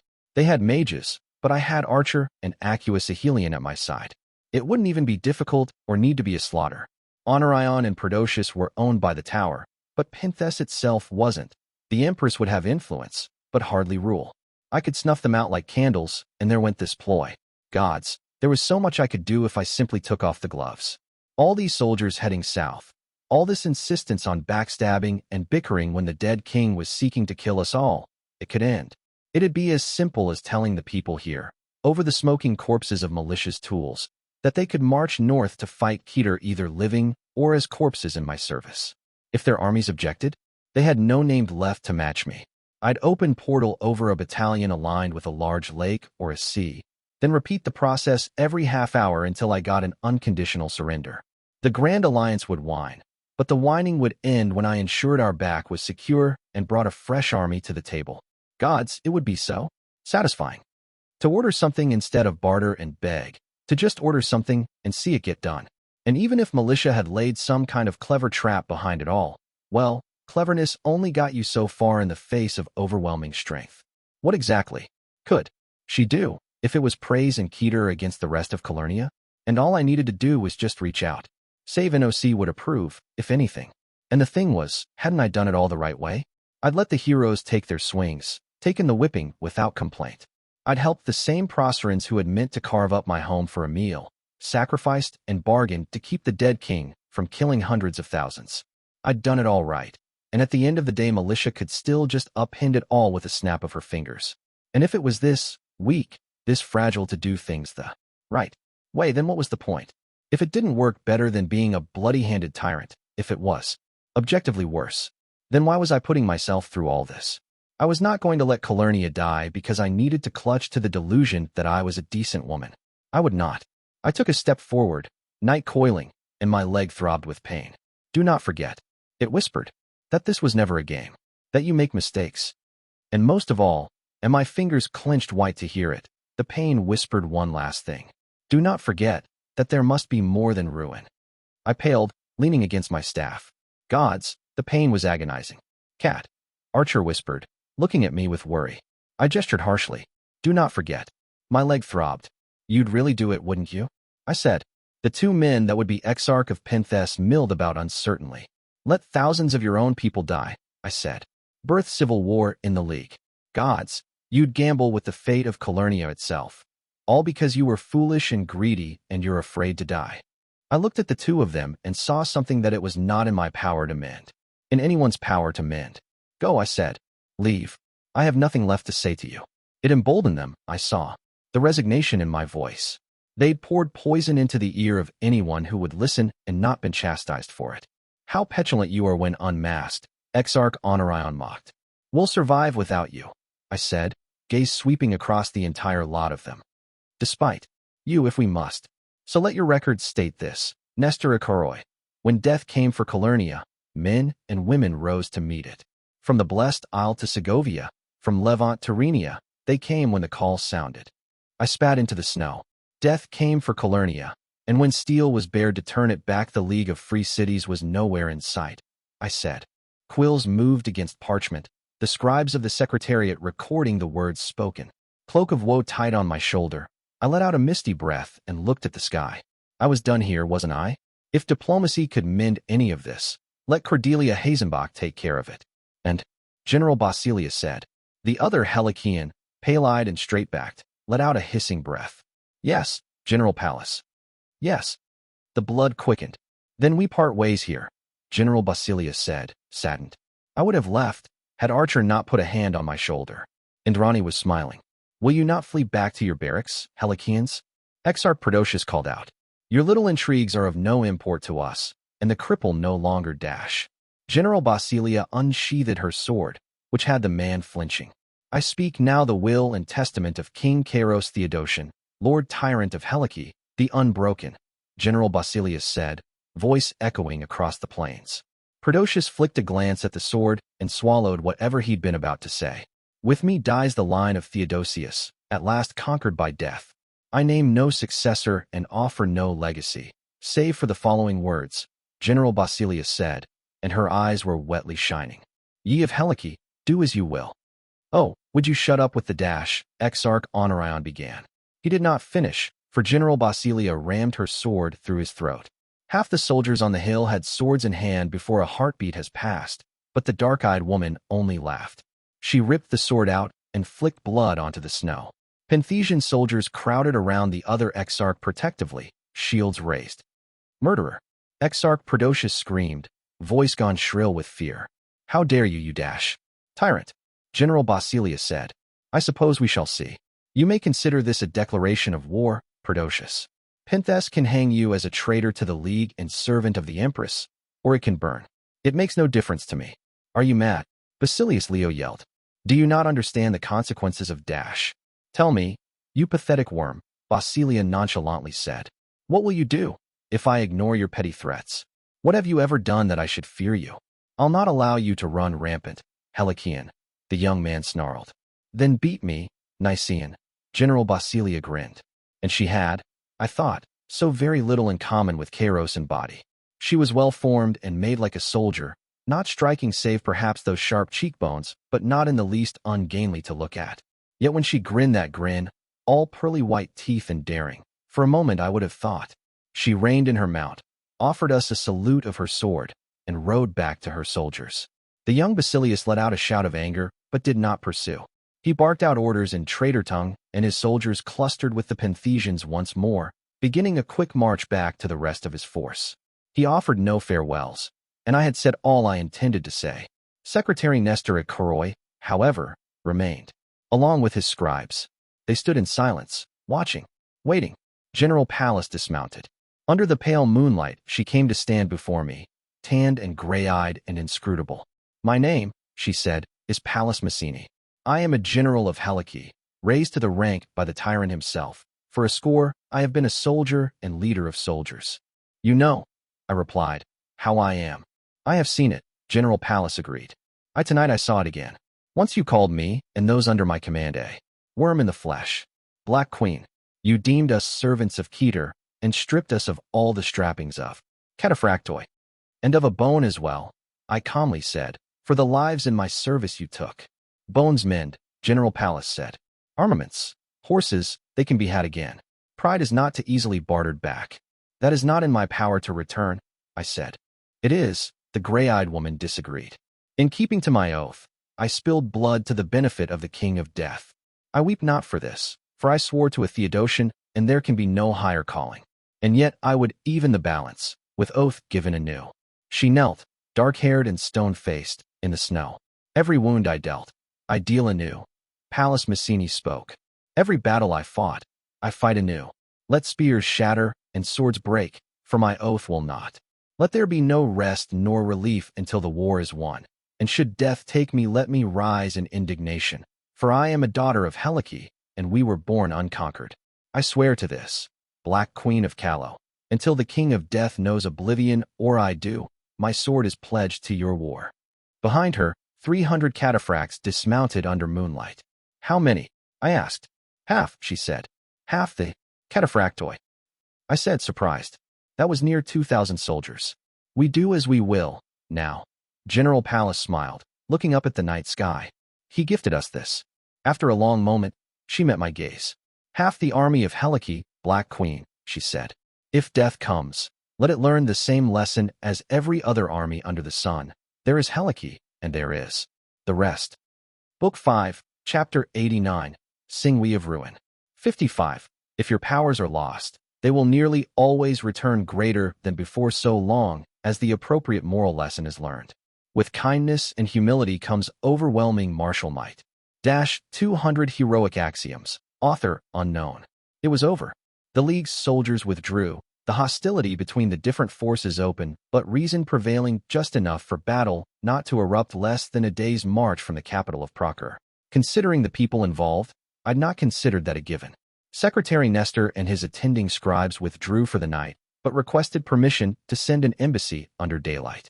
The clear intention was to request the presence of Secretariat scribes and chroniclers up north, and I accepted tonight, as I fully intended to accept tomorrow. There'd be restrictions and conditions, but in principle I had not objection to their work. If I got lucky, maybe a report making its way south would even stir some Delosi to shed neutrality long enough to cease recording the end times and actively try to turn them back. A girl could dream. General Pallas and her cataphractoi swore oaths and sent back half their number to claim their equipment and supplies still in the League camp, the rest returning with me. Adjutant had finished speaking with Talbot and the remaining senior legate when I arrived. Tendai, wasn't it? Sounded sonic, though he opened his report by passing a dry comment on my dragging yet another army home. Like it was a bad thing, the wretch. As it turned out, Juniper's report had been essentially confirmed, with the sole fresh developments a few accusations of Presi treachery and Callowan purges tossed around by soldiers that had ended in brawls. One dead, from an unlucky broken neck, and both Tendai and Talbot had come together to hang those involved as per Callowan regulations. Adjutant argued for the growing urgency of intervention there, even if risking dire consequences to the compelled, but I had no order to give him. I hesitated still to speak when those words might just kill Juniper and Aisha, among others.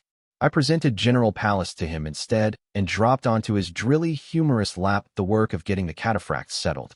There'd be talk later of how many soldiers Pallas was proposing to bring north, though it shouldn't be more than 10,000. Less, probably, though they're likely to be the most finely drilled and commanded troops among the coalition's armies. At least one good thing had come out of this otherwise ruinous night.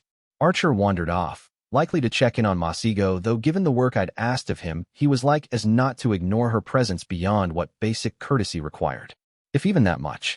Vivian was speaking with General Abigail's staff tribune to pick out what soldiers would be sent out as her escort, and I made a mental note of having the general formally granted the authority of a marshal of Callow until Juniper could be declared fit to resume it.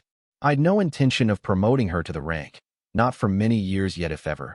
But to get affairs in order with the army, she'd need to have the weight of that authority behind her. Both the inherited structure of the Legions of Terror and the Hellhound's preference for strict lines of command had resulted in formal authority being needed to get anything moving in the army of Callow. Acua remained with me, a shadow shadowing mine, and though I could guess she wanted to address the fact that she'd been outed, I did not approach the subject. It'd be out and about before long, I knew. If militia felt comfortable enough handing out that information to the likes of Perdocius and Honorion, it meant she was comfortable putting it out there. I was still uncertain how my people would take it, on the Callowan side at least. If Acua had still been stuck in my collar save when I let her out, I suspected it would have been taken as a long price. But Advisor Kivuel was not a prisoner or entirely unknown to the men. Like as not, it had cost me a few feathers in the eyes of the heroes in the Grand Alliance, too. Though I'd not hesitate to call Cordelia a damned hypocrite if she spoke so much as a word in condemnation. She didn't get to play that card when she had people lugging a Seraphim's corpse around Procure. Truth be told, given the hour, I probably ought to head to bed. The immediate necessities were seen to, and the rest was probably best approached with a well-rested mind and a clear head. Black was awake. There could be now that about that, because Scribe would have missed little of what had unfolded or left him to sleep during it. I was still not looking forward to that conversation, and arguably waiting until daylight for it would not be a bad idea. It'd allow Scribe's people in the eyes to learn more, and that when we held council we'd both have a clear idea of what was happening before decisions were made. It was over, the succession of twists and turns that had swallowed up my night. Or at least it ought to be over. If it was, though, why would my shoulders not loosen? Like I was awaiting a blow, I was clenching onto myself, my instincts screaming there was something yet to come. And there were not, I thought, 1,000 directions from which further trouble could come. So grimly, I sent Acua away for the night, and, cloak trailing behind me, limped towards empty smithy the Carrion Lord had claimed as his home for the duration of the conference. There were no legionaries at the door, or near either of the two windows, which was unusual. Black had been the one to teach me that a name was a useful thing, but that it was no substitute for people watching your back. His blackguards might not have been able to do much against a named assassin, but there weren't a lot of those, and there were. Lot. Of the regular kind. especially when you crossed Presai nobles.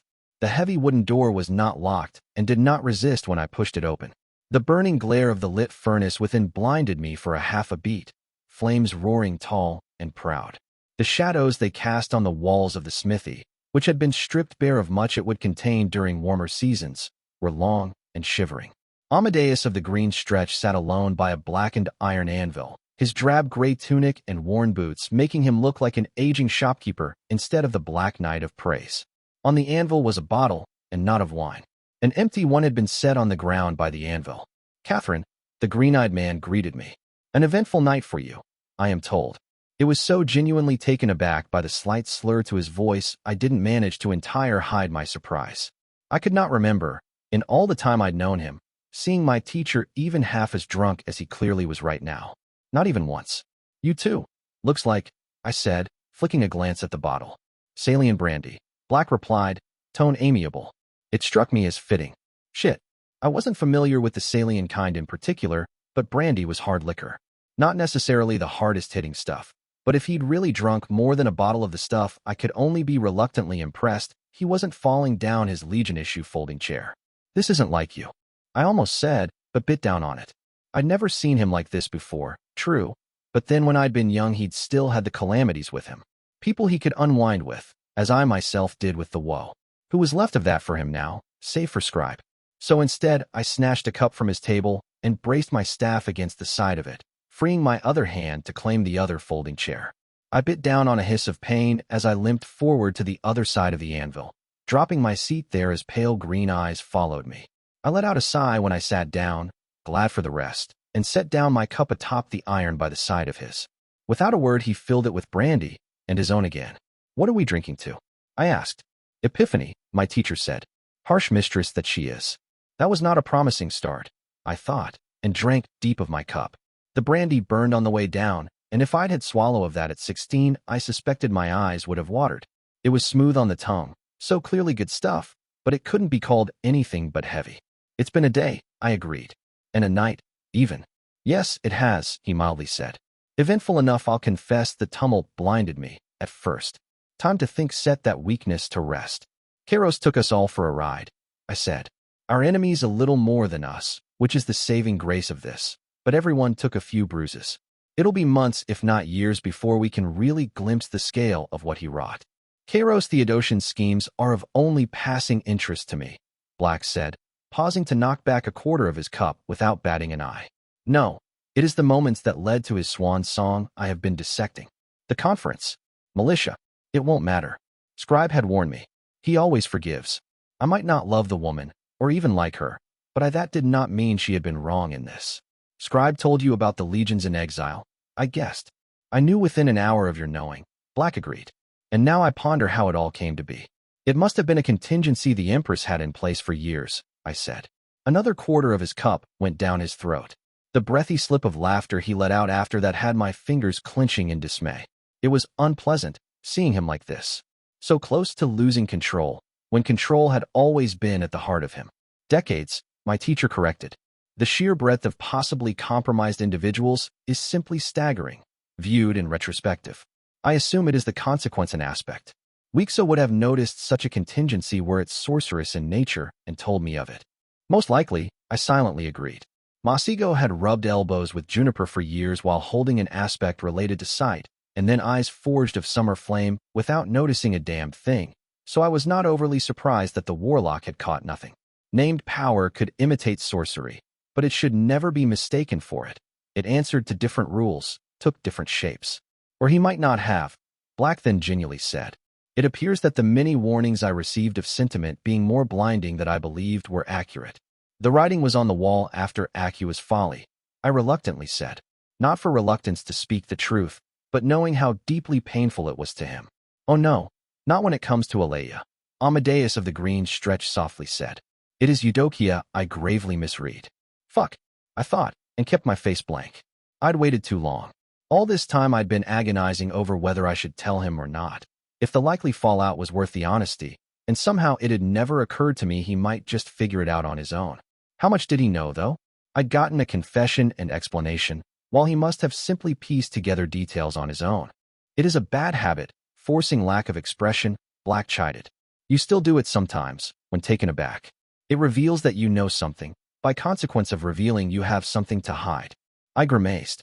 He drank again. Not that confirmation was truly needed, he noted. Your request with a private conversation with Scribe stood out, even at the time. I did not know whether I should tell you, I admitted. I might have, I thought. I like to think I would have. But I would not lie to him and pretend it had been a sure thing. It would be ill done of me to rebuke you for behavior I instilled in you myself, largely through example, Black said, sounding darkly amused. Though it is a fresh novelty to be treated in so high-handed a manner by anyone save militia. Scribe, she believes. She was saving your life, you know, I said, then hesitated before continuing. And I'm not sure I disagree with her. Would you like to know how I inferred what happened? The green-eyed man idly said, filling his cup anew. I'd yet to finish mine, or him his, but down the bottle went. I slowly nodded, though I was not sure I actually did. He drank from his cup, and I matched him. The brandies burn a pleasant distraction from the roaring heat of the furnace and this miserable conversation. In the moment it bled me, that Alea stood in that hall and saw me only as a hindrance, Black said. That she had not, beforehand, even attempted to speak to me so it might be made into a game of silk and steel. That she'd considered a decision that so wounded me to make as inexorable, a betrayal assured, so assured there was no need to even attempt tea conversation. He paused. Then I made myself cease to think of her as Alea and began to think of her as dread Empress Militia, he mildly said. And I still saw an unexplainable mistake from a woman whose judgment I yet hold in some esteem. You figured she knew something you didn't, I said. The moment Eudokia intrigued to pass the blame onto her for the botched Salian coup, everything that followed was set in stone, he mused. Either I had ordered this, and now stood her foe, or I had been deceived, and anything spoken to me could aid Scribe in furthering her attacks, or potentially reveal how they had been anticipated and answered. Either way, even a secret missive would have been a foolhardy risk. I drank again, deep, since what I had to say was like as not to be unpleasant to get through. That doesn't excuse anything, I said. She's still the ally of the dead king. She still spent decades seeding commands in the minds of people. No one forced her to order the Knight of Knives, Black. Hers might have been choices with reasons to them, but that does not excuse a single fucking thing. You've been preaching personal responsibility to me since the day we met. Why would she, alone of all the people in creation, get a pass? He held up his cup to the light of the furnace, and it cast a streak of shade over his eyes. I trust people to act according to their nature, he quoted. Anything more is sentimentality. She said this not long after her formal claiming of the tower, when there was still talk of who might be her chancellor. It was the talk of a tear for weeks, and remains her words most often quoted in praise. I never thought much of the saying, for it presumes much, but it speaks to the woman who spoke it. The cup went down, and the green gaze was pensive. Militia seated commands preparing for a betrayal, and that betrayal came, he said. I blame her for this no more than I blame you for the terrible habits you learned at my side, though I would chastise another for them. Brandy makes you chatty, I said. You're muddling cause and consequence, Black. Fucking with the minds of your subjects is something that deserves answer. It's not a betrayal to recognize that. You're just being, I bit my tongue. Sentimental, he finished, slightly slurring.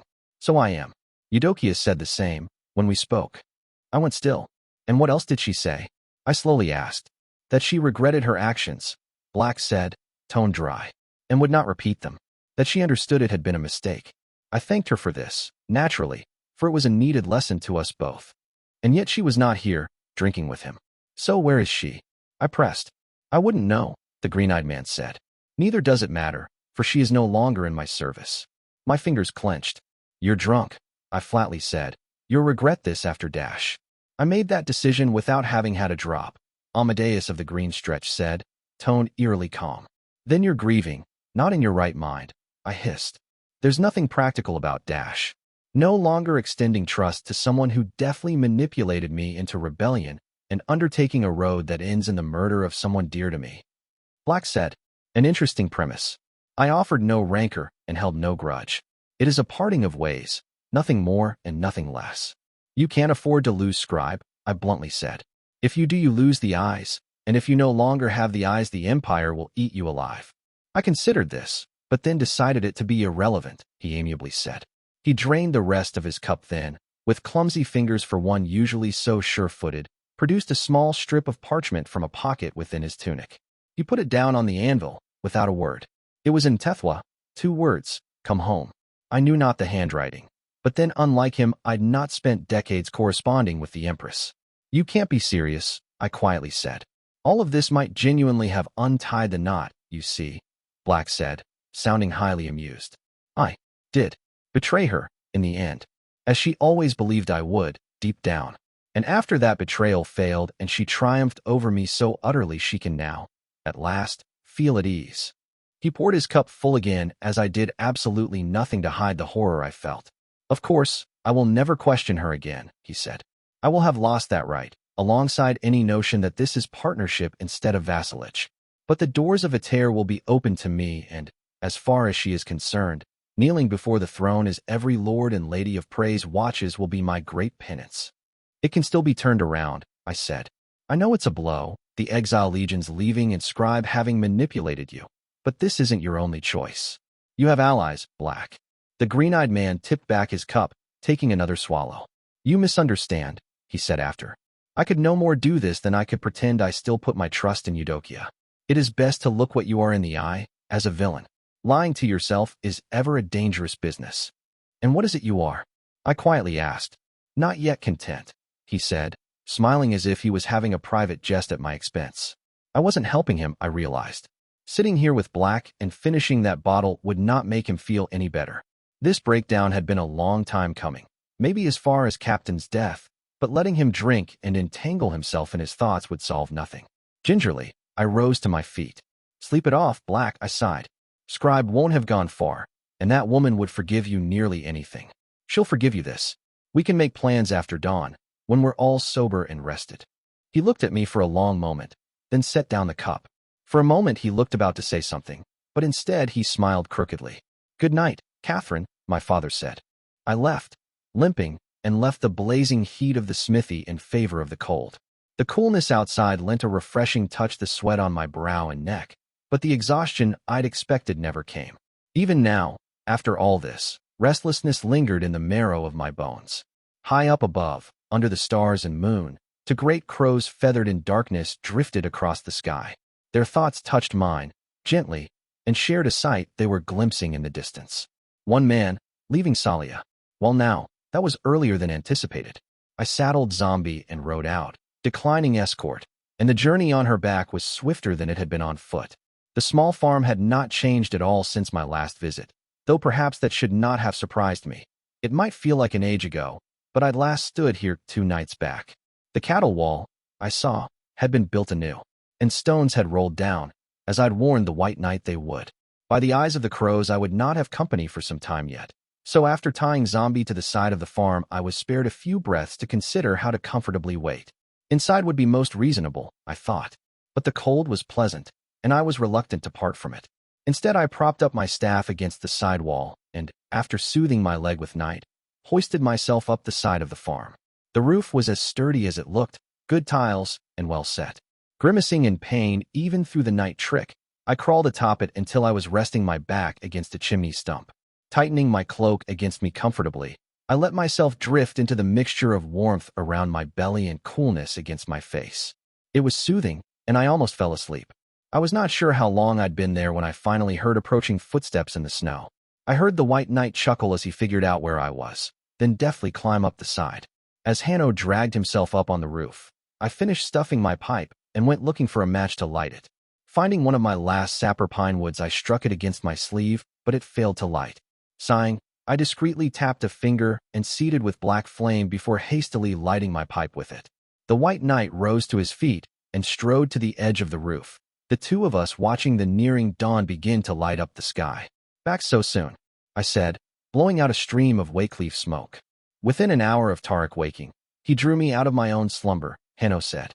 All else about the man aside, there were named out there with the word healer in the name who weren't half as good at the art as Tarek Isbalai was.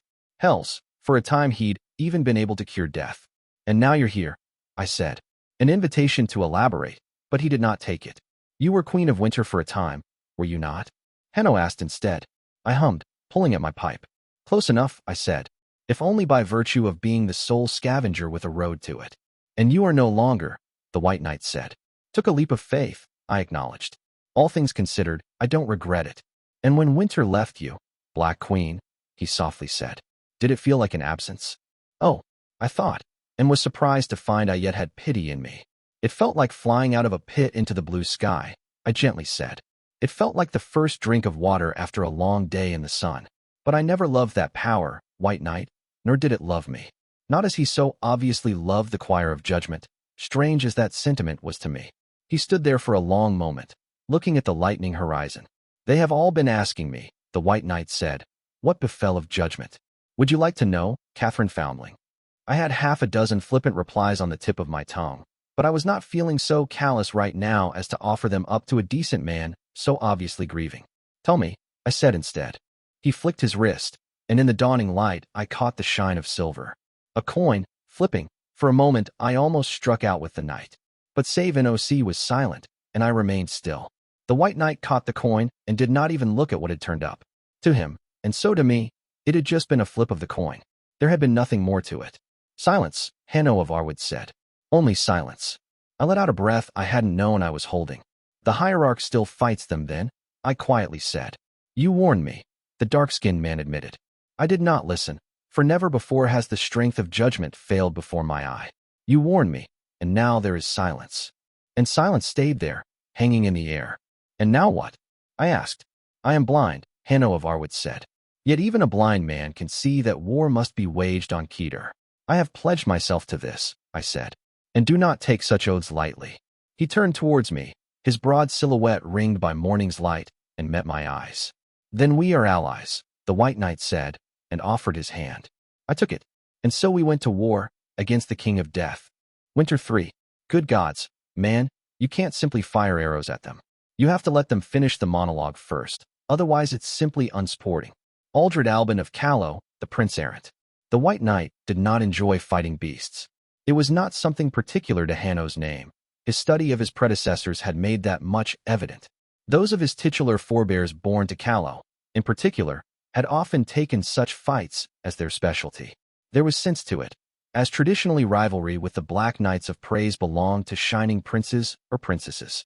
Many a flying fortress or ritually spawned monster had died to the blade of a White Knight, even as the legions of terror were scattered by radiant royalty. Yet west of the Whitecaps, White Knights had long been known as first and foremost killers of villains. In time of crusade they rose to higher prominence still, but that was rarer affair and in the greater scheme of things one late to the history of Calernia. Indeed, most of the White Knight memories Hanno had recalled centered around strife against agents of below. Hanno himself considered his aspects and training to have suited him to a great variety of works, but most deeply so to fighting named. His dislike came not from a difficulty in fight beasts, even so, but, he reflected even as he smashed a table's foot and let the momentum flip it up as a manner of great shield, just in time for torrent of greasy liquid to splash against it and start eating through with noxious fumes. More that whenever he found himself doing so, collateral damage became inevitable. The more removed from the plans fate had for them a hero acted, the more stiff and resisting creation became. Hanno kicked down the warping table before it could get in his way, glancing up in time to see the dead king's monstrous winged vanguard further tearing through the roof. The greasy liquid it had spewed was likely poisonous as well as acidic, but that was not the most inconvenient aspect. The dead king was fond of using such creations as transports for lesser dead, and this one was no exception. Even as the greasy wetness ate at the floor, the dozen fleshy abominations that had been vomited out with the liquid began to shape themselves into legged creatures with wet squelches. Most people would have been struck with deep fear and disgust as such a sight, but this hall was filled with veterans of the war against Keter. They'd all seen worse, and like as not those sights still haunted dreams. So instead, before 5 heartbeats had passed, every royal in the hall had a blade in hand. Princess Rosala Melanza called out for a shield wall, and the retinues formed up with finely honed discipline. There was a reason that even in the heart of Cleves, behind tall walls and sturdy gates and thousands of guards, every single person here had worn armor. The enemy's reach was long, clever, and ever-changing. They had all been taught that lesson the hard way. Archers, ready a volley. Princess Rosala said, tone even. Even before the arrows flew, Hanno knew they would have little effect. The following beats proved him right. Steel pierced into the shifting flesh, but there was no blood to spill nor organs to break, and so the projectiles had little practical purpose. "Your Graces," the White Knight said, "I would invite you to withdraw to the low keep," which was close and halfway underground. The remains of a fortress that predated Alaman's presence this far north, he'd been given to understand, and one very stoutly built. The beast would not find that structure as easy to rip into. Pride and fear warred within the royalty he'd addressed, for though they liked not the notion of retreating, they were not unaware that from this hall they could do nothing. With siege engines from the city, yes, and by bringing every priest in the city to bear against this great monster. But arrows shot from here would not even merit attention, and their lives were likely to be why the beast had come to this hall at all. It was the princes of Cleves within who the war was most decisively fought, and it was pride that won. "Lord White, we will not abandon you to face that creature alone," Prince Gaspard thundered back. "I yet rule this city and dash." With a groan, the ceiling the great hall came off entirely, the roar of the beast above them all drowning out the words of the Prince of Cleves. When it passed, Hanno spoke again. "Withdraw, your grace," the White Knight simply said, "and do not worry of my fighting alone." Providence punctuated his sentence by a massive streak of lightning screaming down from cloudy skies, Antigone's working ripping straight through the back of the beast and all the way out its belly. More of the poisonous liquid spilled out, and animated corpses with it. A heartbeat later, falling from the sky in the wake of the blinding light, an armored silhouette wielding a great trident landed on the beast's back. The Myrmidon was in good form today, Hanno noted. The White Knight took a measured step forward, sword rising as he watched the fleshy creatures take what seemed to be their war shape. A tall, bent humanoid silhouette with strangely gleaming claws on the hands and feet. Thin, he saw, and so suspected they'd be agile as well as blindly quick. Assassins, these, not warriors. The dead king sought fresh crowns added to his tally. The arrows earlier shot into them were on the ground, now, like they'd been spit out by the shifting bodies. "Well," Hanno politely asked them, "shall we proceed?" In ghostly silence the creatures moved, and he moved to meet them. Behind him, he finally heard the Procerans withdrawing as he had requested, shield wall tightening to block the back of the hall. It would not be enough, not against ritual-made killers like this. Of the dozen foes, a mere 4 were heading towards him, falling forward on 4 legs, and they ran like terrible hounds. The rest made to scatter around him. Moving so swiftly they found no difficulty in treading tables and walls like they were the ground. Breathing out, the White Knight let light flood his veins. Control, patience, and timing. This he had learned from his defeats, that with skill little was needed to accomplish much. Light glinting on the edge of his sword, Hanno took a single step forward, and a sudden extension of his arm had the tip of his blade piercing the leading abomination's belly. His name's power pulsed, and then the creature was burning away like a leaf lit aflame. For the necromancy that moved it was no proof to disturbance by light. With a step to the side his stance shifted, and he took a second through the knee. It shed its own limb, flesh boiling as it surrendered a limb before the burn of light could swallow it all, but the backswing carved it through the torso. Hanno smoothly finished his pivot, facing the opposite of where he'd begun, and with a step towards their thrust through the back of a third creature. He tamped down on the power he'd slid along his sword, adjusting it to what he gauged to be strictly necessary to the effect. He did not know how long this battle would last, and power wasted was power he might lack when wielding it might have saved lives. The last of the 4 that had come towards him opened a mouth where there should have been a stomach and spat out a mouthful of foul black liquid at him. A flicker of light down to his back leg, using that to push himself forward at speed. A favorite trick of the flawless fencer, which he has carefully learned to reproduce without drawing on her memories. The angle, he craned his torso forward at carefully measured so the gob would pass over his shoulder. Hanno's blade carved right through, the light on the edge of it making the process closer to a warm knife through butter than steel through flesh. The remaining 8 had passed him, as he'd anticipated. For on each side, all heading towards the still open door at the back of the hall the princes and princesses had retreated through. Numbers needed to be brought down, lest at least one succeed at squeezing through. "Right," the White Knight said. He'd been refining his use of the aspect for months now, ever since the battle at the Red Flower Vallis. Hanno leapt forward even as he spoke, light roiling violently beneath him and forming into a horse already at a gallop. The trick had been learning to make it come from his legs, so that he would already be astride the horse and not need additional movement. The lance of light formed around his free hand, and in the blink of an eye he'd crossed the hall on horseback, the tip of the lance tearing through an abomination crawling up against the wall and breaking as it killed it. That part of the sequence still frustrated him, for the ephemeral had made it impossible to make the weapon more durable even if he'd since figured out how to make it other armaments than a lance. Dismissing the aspect, he did not allow it to simply disperse as he once had. The light he claimed, for it was own, drew it back to him, and then precisely released it. Gray pilgrims used prayers and hymns, when drawing on shine to similar purpose, though Tarek was skilled enough to sometimes dispense with this. The peregrine still lived, however, so it had been by digging through a dozen past pilgrim lives, 3 preachers militant of Atalanta, and an ancient sage of the West, that Hanno had crafted a method that was manipulation of extant light without spoken word, though at the expense of delicate control. The broken mount of light pulsed, once, and split into 3 thick javelins that flew out. They tore through tables and glasses and seats as they went, unerringly finding and tearing into the other 3 abominations on his side. A heartbeat later, all that remained was cinder. The last 4 abominations, swift-footed and still silent, reached the Proceran shield wall a heartbeat later. Bodies rising above the rim of the shields, flesh swallowing the swung swords without harm. 2 of the creatures leaned over the shields and quickly punctured the heads of the Proceran soldiers before them. Another simply ignored the soldiery by continuing to run against the wall as it went around them, and the last impossibly leapt above the soldiers and straight to the gates. It flew back a moment later, missing half its body, and the valiant champion entered the fray. Gloriful day, Rafaela cheerfully bellowed. Axe for all. The champion would be able to prevent the last 3 from going any further, Hanno knew, and the greater threat here was admittedly the beast above. Yet she was not so quick she would be able to put down the last 3 without more soldiers from the hall dying. Leaving her to the fighting now would mean the certainty of dead soldiers for purposes uncertain, and so he would have to trust Antigone and the Myrmidon to handle the situation a while longer. Take the wall crawler, the White Knight ordered. She did not answer, nor did she need to. They had fought at each other's side long enough that he trusted her implicit.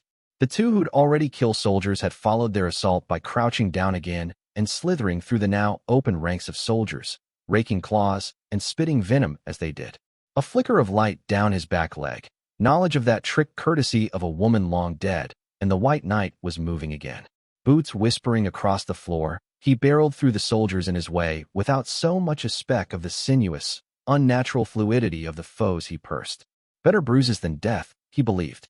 A flicker of movement caught his eye, the abomination closest having pressed all the way down against the ground as it tried to pass through, and, striking out suddenly, he nailed it to the floor with a downward thrust.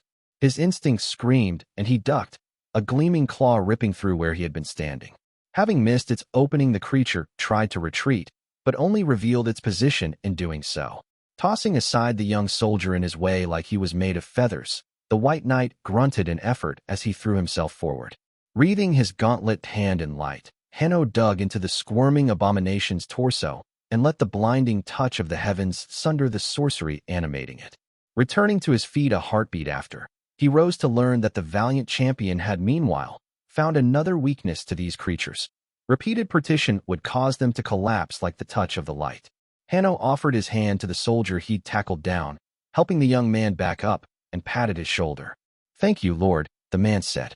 "It is everyone's war," the White Knight calmly replied. "We are in it together." "Champion." "Is me," Rafaela volunteered. "Best we get at that beast soon," Hanno said.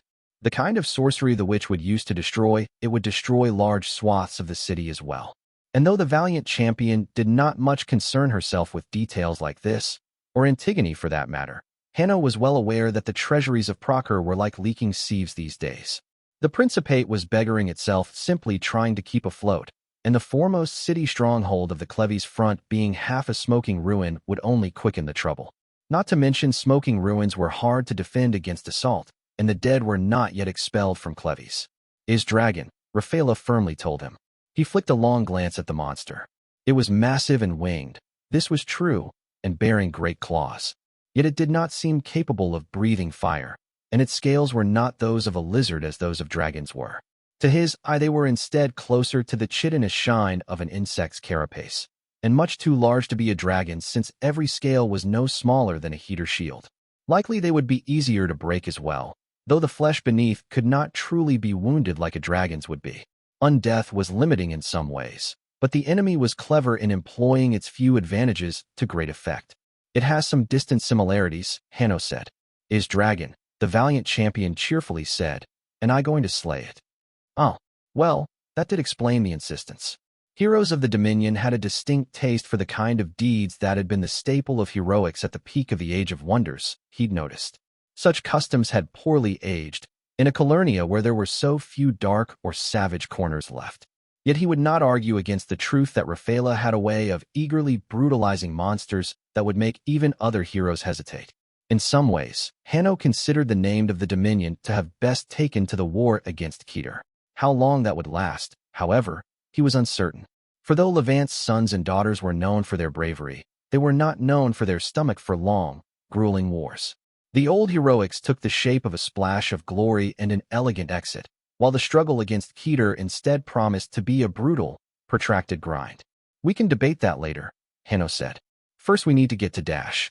Through the open ceiling the beast's massive head came down, struck by an unseen force, and even as a deafening roar sounded, and a gaping maw filled with great fangs opened to reveal advancing armored undead, the White Knight reflected that on occasion Providence could have a truly rotten sense of humor.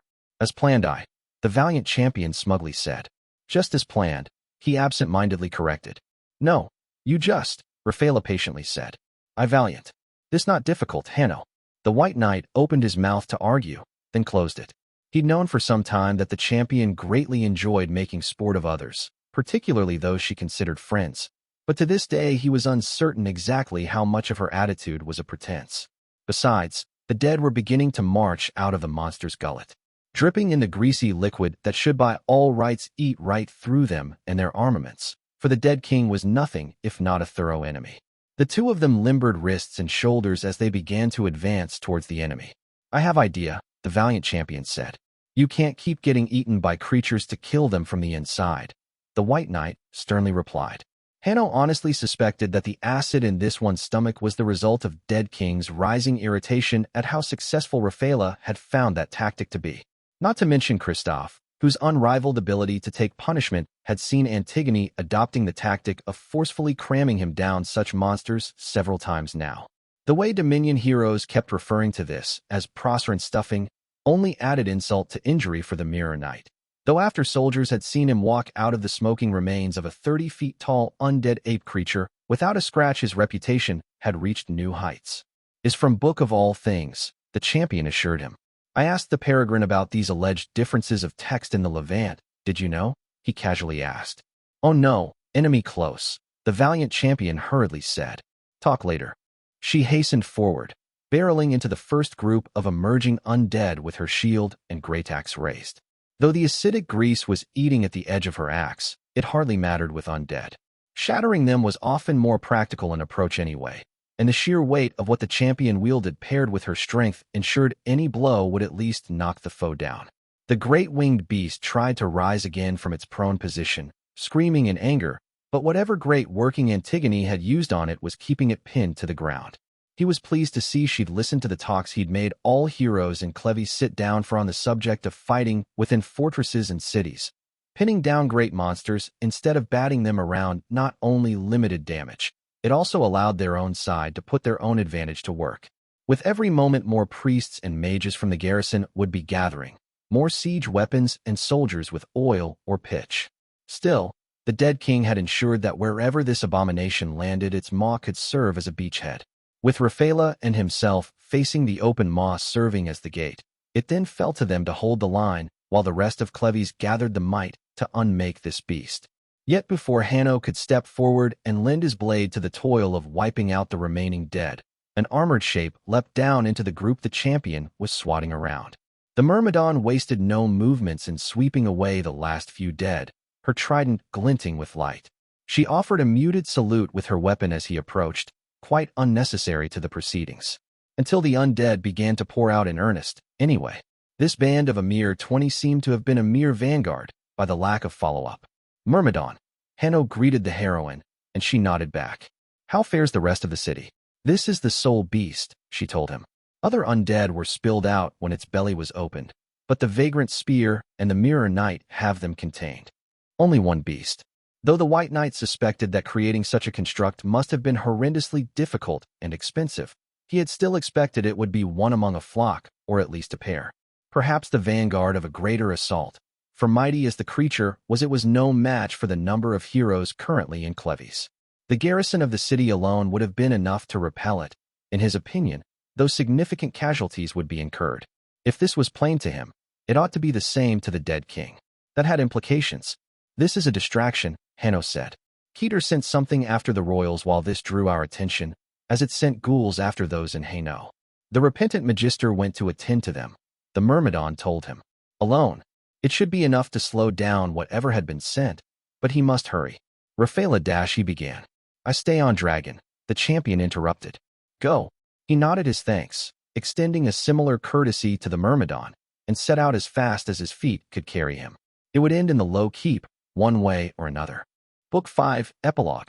And on the first day of the year 493 after the declaration, did a stranger slay High Lord Baraka Sahelian in the streets of Wolof, and she did not flee. Instead, she challenged the Sahelians in such a manner. Come now, you who believe you might triumph over me, that I might teach you the error of your ways. Extract from the Scroll of Dominion, 24th of the Secret Histories of Praise. Inch by painful inch, Militia had dragged the dread empire of praise out of the pit and herself along with it.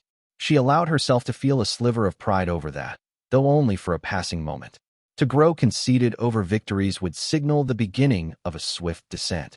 Yet victories she had won, slowly and carefully laying the foundation for them until they could be brought to bear against her enemies. The throne that had been crumbling under her had been forged anew by the fresh blood she'd spilled abroad. Watching the imperial court through the enchanted wall that's said to be the work of dread Emperor Sorceress himself, Militia read the lips of the highborn gathered before her. Rumors had swelled of the developments in Salia and the free cities. The sudden reverses against the Grand Alliance only echoed more loudly for the way it had before seemed on the rise to preeminence, restoring the prestige eroded by Assuran depredations and the losses in Thalasina and Feramen. Militia did not rejoice of this, for she knew every speck of that clout would be needed for what was yet to come. Though in dark days the high seats and lesser nobles were more easily convinced of great changes, there were many who would balk at the mere setting of a precedent. The crop before her, however, looked ripe for harvest. High Lady Abriha Marembi's absence, for Alea had refused to relieve her from her duties as governess of the Blessed Isle, had naturally prompted protest from Aksum and the Marembi. In attempt to make her influence keenly felt, Abriha had ordered the lords and ladies sworn to Ascom to refrain from attending court until she was summoned back to Ater, but to Militia's eye this had backfired. Lord Kosu's lion-like mane of hair could be picked out from the crowd, as could Lady Sesse's famous enchanted dress of pure gold. Those two ranked among the most powerful vassals to Aksum, and another half-dozen lesser nobility sworn to Abriha had ignored her edict and attended regardless. None whose holdings were close to the city of Aksum, for Abriha Marembi's wrath would run hot at the defiance, but enough that the High Lady of Aksum's position was revealed for the worsening drought that it was. A year ago, Abriha had been but a few maneuvers of having herself proclaimed chancellor regardless of Militia's opinion of the matter. Now the vultures were beginning to circle her, her defeats at the hands of General Sacker when she'd attempted to intervene in Callow having soured her position. In the wake of the recall of the inaptly named legions in exile, the Highborn of Praise had come to believe the entire affair a long-reaching scheme of hers, and General Sacker, one of her agents, in humbling High Lady Abriha. Perhaps if Sacker soldiers had not so neatly slaughtered the Ascom forward parties and driven the refugees back to the Blessed Isle, where they must now be fed at the expense of Abriha, her influence could have been salvaged, but the defeats had been both swift and utter. The governess of the Blessed Isle was then left with the dilemma of either pursuing a punitive campaign into Callow and risking starting a war with Lor, or admitting herself to have been almost contemptuously swatted down. Abriha had attempted to sidestep the issue by accusing General Sacker of treason, which the Goblin General had answered in kind, which had been trouble at the time. Amadeus was a rebel in all but name, and conceding to the shadow of his influence would have been a grave mistake. By stretching out giving answer, however, Militia had been able to feign control of the situation and leave the High Lady of Aksum's support to wither on the vine. With the currents within Praise mastered, it had been time to turn her full efforts outwards. The League of Free Cities had been the easiest grounds to make gains in. and so where she had first concentrated her efforts. It had swiftly become clear that Penthess could be bought, courtesy of Amadeus sowing crippling chaos across the nobility during his last visit, and Kairos Theodosian then pouring oil on the fire. Reaching an accord with the tyrant of Helike had proved necessary, for through the hierarch he wielded great influence over the rest of the League. They'd agreed on the Exarch claimants that should be spared, and in binding them irremediably through participation in a darker scheme, the deployment of still water against the fleets of Nice. From there, it was only a matter of ensuring that her position in the free cities was strong enough Kairos Theodosia's coming treachery could inflict only minor damage. The magisterium was approached and promised protection from invasion until it had finished its cycle of replenishment for the spears of Stygia. The deal had to be further sweetened with magical tomes, but in principle militia had no objection to an empowered magisterium tying down the resources of neighboring city-states. Antagonizing Atalanta had been as simple as inciting the tyrant and other greats of the League to constantly and publicly slight some of their most beloved preachers, culminating in their delegation being forced to carry a nailed manuscript of the Book of All Things as a formal member during the conference in Salia.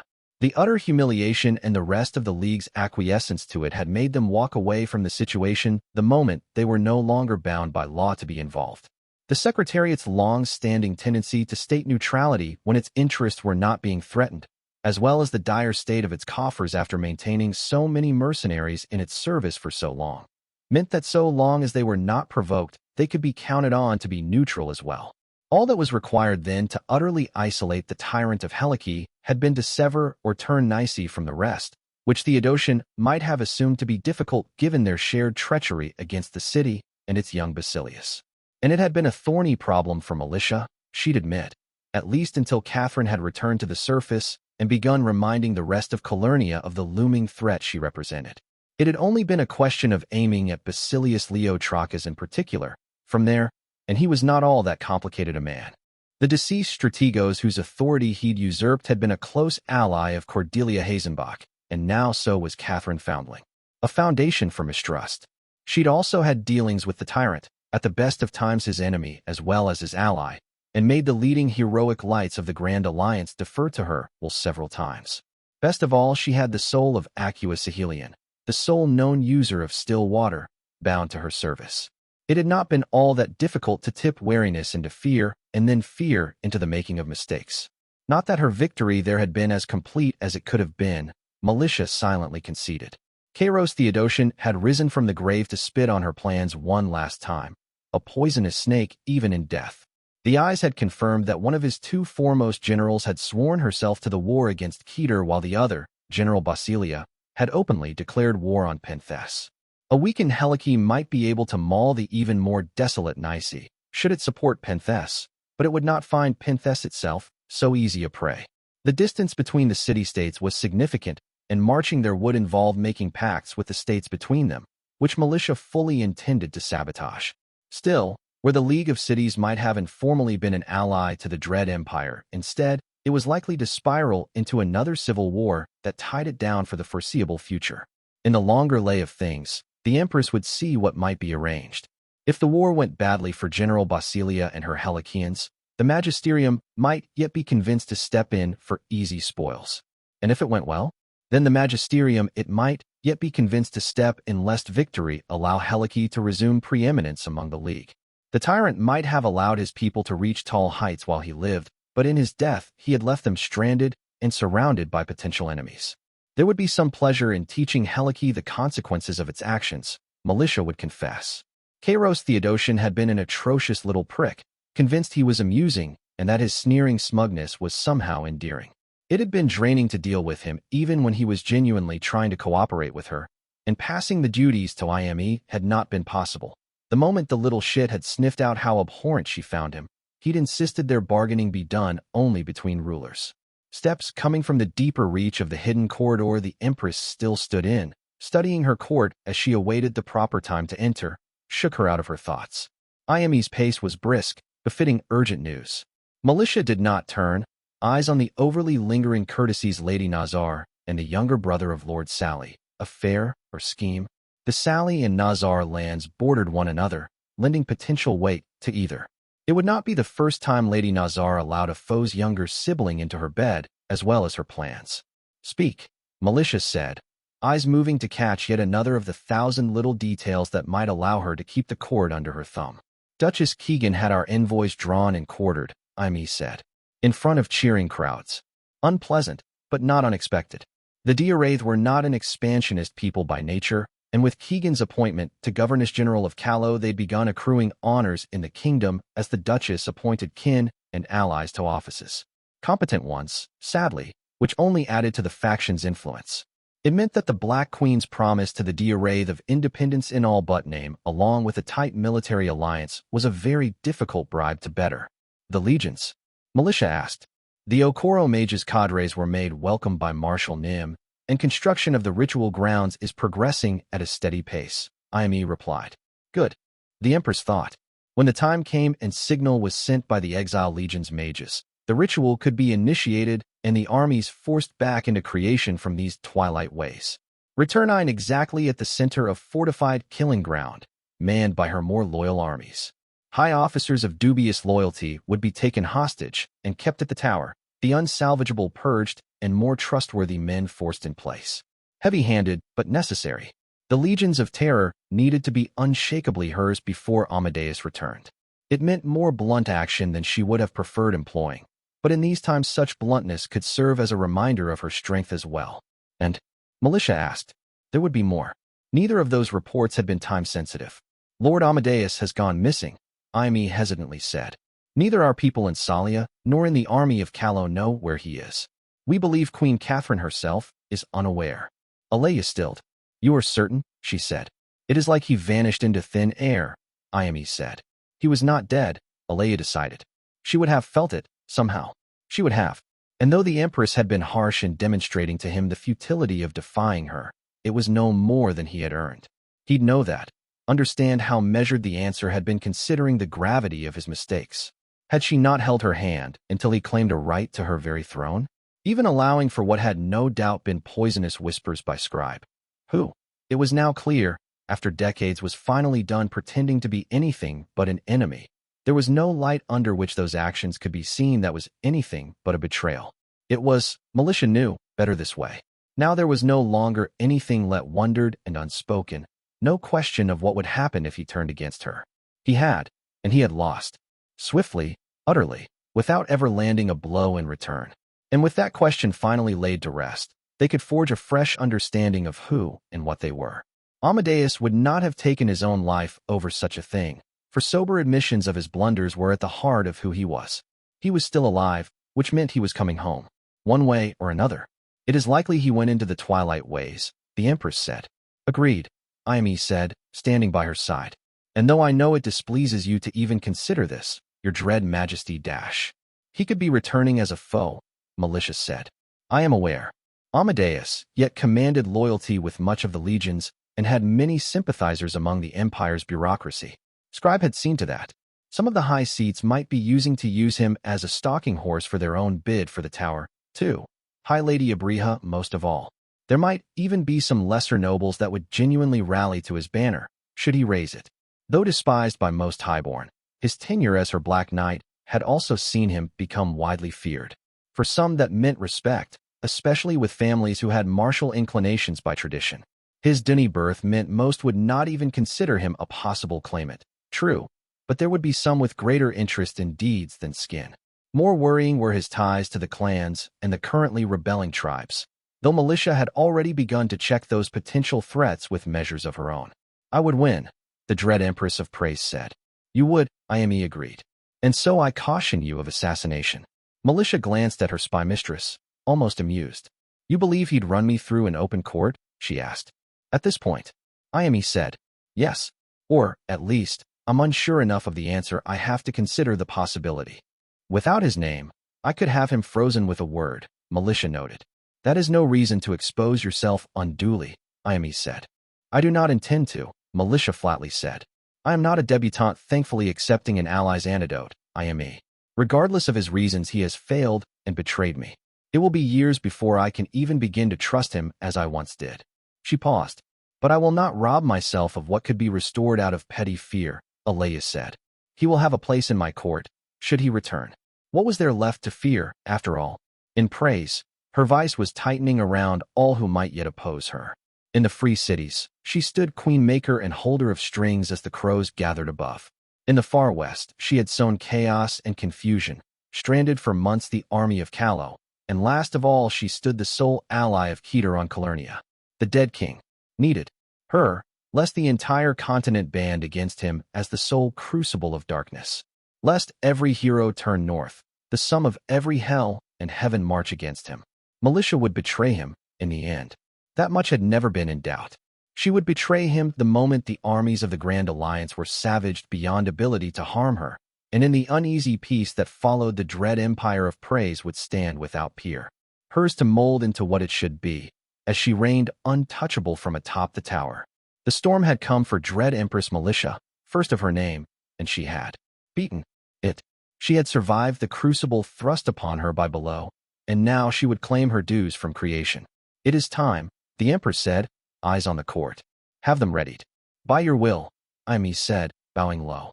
Militia was left to stand alone, watching her court, where she would soon enter and introduce before the lords and ladies of praise the beginning of a new age. From the northern steppes, chieftains had come. Black Spear, Graven Bone, and Stag-Crowned. Large, powerful clans of the southern stretches. Their chieftains had come to be proclaimed lords of the steppes, empowered to collect tribute in the name of the tower from the other clans while themselves standing exempt of it. There were some among the court who would despise this, and what would follow yet more. For there was one more awaiting, hidden. She would be presented as the very first of her kind. High Lady Wither of Feramen, having renounced her former title of matron as she returned Feramen to the Presi fold. The great game, it always changed. The only thing that didn't was that Alea of Satis always. Always. 1. Tarek listened in wonder to the roars of the crowd. Mere days ago the people of Salia had been angrily rioting, boiling out onto the streets, and yet now the same mob was cheering Cordelia Hazenbach so vociferously it seemed as if the very sky above might collapse from the ruckus. Meravin Square was considered one of the great works of Proker, the great Salian gathering place built over generations of the rule of the family of the same name. In the upper reaches of the part of the city men called the Joinery, massive arches of pale stone formed a perfect circle above great open avenues. Statues and monuments of every stripe dotted the square, some so worn by ages that the faces had been eaten through by rain and sleet, while others were but a few years old. The tall, slender monument to the dead of what Proserans called the Great War, for example. The twisted marble, showing a ring of men and women both dragging each other up and pushing each other down, had chilled him when he'd first glimpsed it. The sculptor has shown great skill in making the faces move from triumph to agony and grief under the vagaries of the ebb and the flow. A fitting monument to a bloody civil war. And now a young father was hoisting up his daughter so that she could peek over the weeping face of a marble woman and have a better look at the first prince addressing the people of Salia. Meravin Squared had filled with thousands upon thousands, like a sea of people split by elegant islands of stone and metal. From where Tarek stood, under the shade of a great roofed terrace overlooking the magnificent wooden pulpit from which Cordelia Hazenbach was addressing the crowd, he could only barely make out the words the first prince was speaking. Yet there was no mistaking their thundering approval, the way it echoed through the sunny afternoon air. He was not the only one who had been invited to wait here, far from it. The Grand Alliance's shine must be burnished for the people to put their hope in it, and so the great names had all been brought. Young Razin and Aquiline, pretending to be speaking politics over wine when they were truly flirting in that heady, hesitant way of those still unsure of the affection of the other. Tall and serious Yenu Marave, in the cast of whose face Tarek could not help but seeing Sintra. Idama Afriki, the soul of the blood, could still remember him having a full head of hair, though their long acquaintance had yielded little fondness. Respect, yes, but the peregrine had always held in distaste the fondness for bloody vengeance of the brigand's blood. Others, too, the seconds of their realms, Princess Rosala Melanza and Lady Vivian Dartwick, seated in the shade and speaking in low tones of granaries and treasuries. Tarek's opinion had already been sought over the matter of a temporary common treasury for the Grand Alliance, though he demurred from giving an opinion. It was a sound notion, as far as he was concerned, but he must wean the blood from the habit of seeking his counsel. The chances he would survive the coming war were slim, and the surrender of his crown, had only made him warier of speaking on matters of rule. Yet it was the last here on the terrace that his eyes lingered over. Hanno of Arwood, once the sword of judgment, and perhaps one day once more, was leaning against the balustrade and looked down at the crowd. At his side the Black Queen of Callow, hair loose down her back and a light smile on her face, was looking down with him and speaking without reserve. The easy cordiality that held between the two, natural as a sparrow's flight, had surprised him. Perhaps it should not have been, for those two had never fought before, and for a hero sworn to the Seraphim, the White Knight, could be said to be unusual. Tarek approached, as much out of curiosity as desire to converse. Wait, so if you recall someone that understood high arcana, wouldn't you dash? Only so long as I am within the memories, the White Knight replied. Which makes you correct, but the knowledge itself impossible to use. You still get to learn languages by the fucking basketful, so I wouldn't complain, Catherine Foundling drily said. Even back when I still had learned, it took me months to learn what I knew. Even had to learn Shantan the hard way. I find Tolesian significantly easier, Tarek admitted, coming to stand at Hanno's side. Though that might be because of the traitor tongue and Lenara loan words. Everyone should just speak Lower Mizan, the Black Queen suggested. Shantan is the single most spoken language on Calernia, I believe, the White Knight said. Should it not be the chosen tongue, by virtue of this? It's got more exceptions than a wasteland loyalty pledge, Catherine Foundling snorted. Over my dead body. The Grey Pilgrim's brow almost rose, for though the Black Queen was known as something of a wit and prone to bantering, there seemed to be a genuine rapport between the two he'd not expected. They were both young and attractive, Tarek thought. So perhaps. No, he decided, flicking them a long and considering glance. The Black Queen had a roving eye, a fact he'd heard had been the subject of great interest among Proceran royalty, but the White Knight had no reputation for dalliances, and seemingly little interest in them, which the Grey Pilgrim could only approve of considering the days they lived in. Below them, the crowd roared again. The First Prince is in fine form today, Tarek said. She is a gifted speaker, Hanno noted, as one would expect of a woman bearing her title. She's offering them hope, the Black Queen said. She could be stumbling over half those sentences, and still they'd cheer fit to shake the earth. The Grand Alliance has lost a founding member, with Asher, Tarek cautioned. The League of Free Cities retreats, or joins our ranks, the White Knight said. And the dreaded Black Queen has been tamed and added to our ranks. There is reason to rejoice. Young Catherine replied with what he believed to be fairly obscene language in Karsam, to Hanno's apparent amusement, but Tarek was grimacing. Precious little of the League had joined, no matter the posturing, and Tarek mistrusted those that had. General Pallas and her 10,000, the appallingly named Tyrants' own, might not have the stomach to truly see through the war to the north. It remained to be seen, and soldiers were not to be turned away, but these were not to be relied on. Best for all of us that Cordelia has her day, the Black Queen said. If parading us all before the crowd puts some spine back in Procer, I'll even smile and say pretty things. Your generosity is remarkable, Tarek said, only half teasing. Most of her allies had, after all, until recently been at war with her. The Peregrine cast a discreet look at young Razin and Aquiline once more, heart clenching. Blood, both of them, and that would matter in the days to come. But Aquiline Osina had not so long ago tried to kill the man she now courted, and yet now they smiled softly at one another. Razin Tanya, defeated and orphaned, had not been embittered or broken, but instead risen past what he had been taught. Tarek had heard of his words, of the renunciation of the honor killings, of the harsh words he'd spoken at what Levant had become, and gods, but Tarek was feeling his years. His soul had been wounded, and his body was nearing the end of its days. There was a future for the Dominion, but it lay not in Yinu Marave, who embodied at once the best and the worst of Levant, or in Idima Ifriqi's borderland savagery. Yet those two, the seed of what they might yet become, it would need to be nurtured, protected, and he might not live long enough to see this through. I would, Queen Catherine, ask of you a favor, Tarek said. Dark eyes studied him, amusement sliding off her face. Funny, that, the Black Queen said.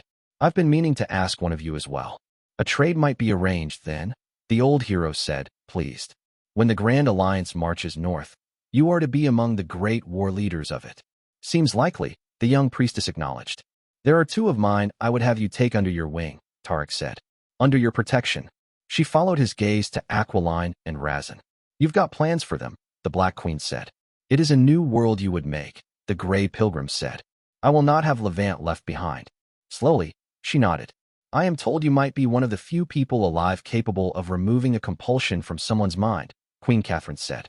I have some experience with this, Tark acknowledged. Sorceries to that effect were more easily disrupted, but even alchemies and speaking could be purged if one knew the way. The Peregrine had greatly benefited from the tutelage of the Ophanim in this. I believe Dread Empress Militia to have planted commands among several officers of the army of Callow, the Black Queen said. I'd request your assistance in removing them without harming the officers in question, which I'm told could be difficult. This I would offer free of recompense, Tarek frankly said. I will not begrudge you my hand's work when it is to be used to aid your soldiers in fighting for the preservation of mankind. She seemed surprised, which had him pushing down a grimace. It had not been unfounded a conclusion, but Tarek was attempting to bridge the gap and vexed to see how deep he had helped dig this one. The Grey Pilgrim was not unaware that there was only so long one could keep treating someone as an enemy before they became one in truth. I'll keep the favor, then, the Black Queen said, eyes watchful as she studied him. Below, the crowd roared anew at some fresh turn of phrase of the first prince. White, gray, and black, the three of them looked at the lone silhouette of Cordelia Hazenbach, the stubborn soul that would not allow the Principate to fall to its knees, no matter the coming doom. The tower stirs, Tarek quietly said. The Ophanim whisper of it. I suspect, the Black Queen quietly said, that the tower is about to have a great deal of trouble on its hands. Suspect. Was it true, then, that she did now know where the Carrion Lord had gone? And if praise sallies forth, the White Knight asked.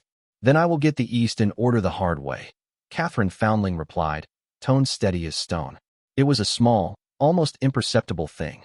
Tarek Fleetfoot saw it anyway, as did Hanno of Arwood. A flicker, a spark. When the Queen of Callow had spoken the words and meant them, something had begun to take shape. A name, gods help them all. It was a beautiful realm, Amadeus thought. A summer night, unending, starry and warm.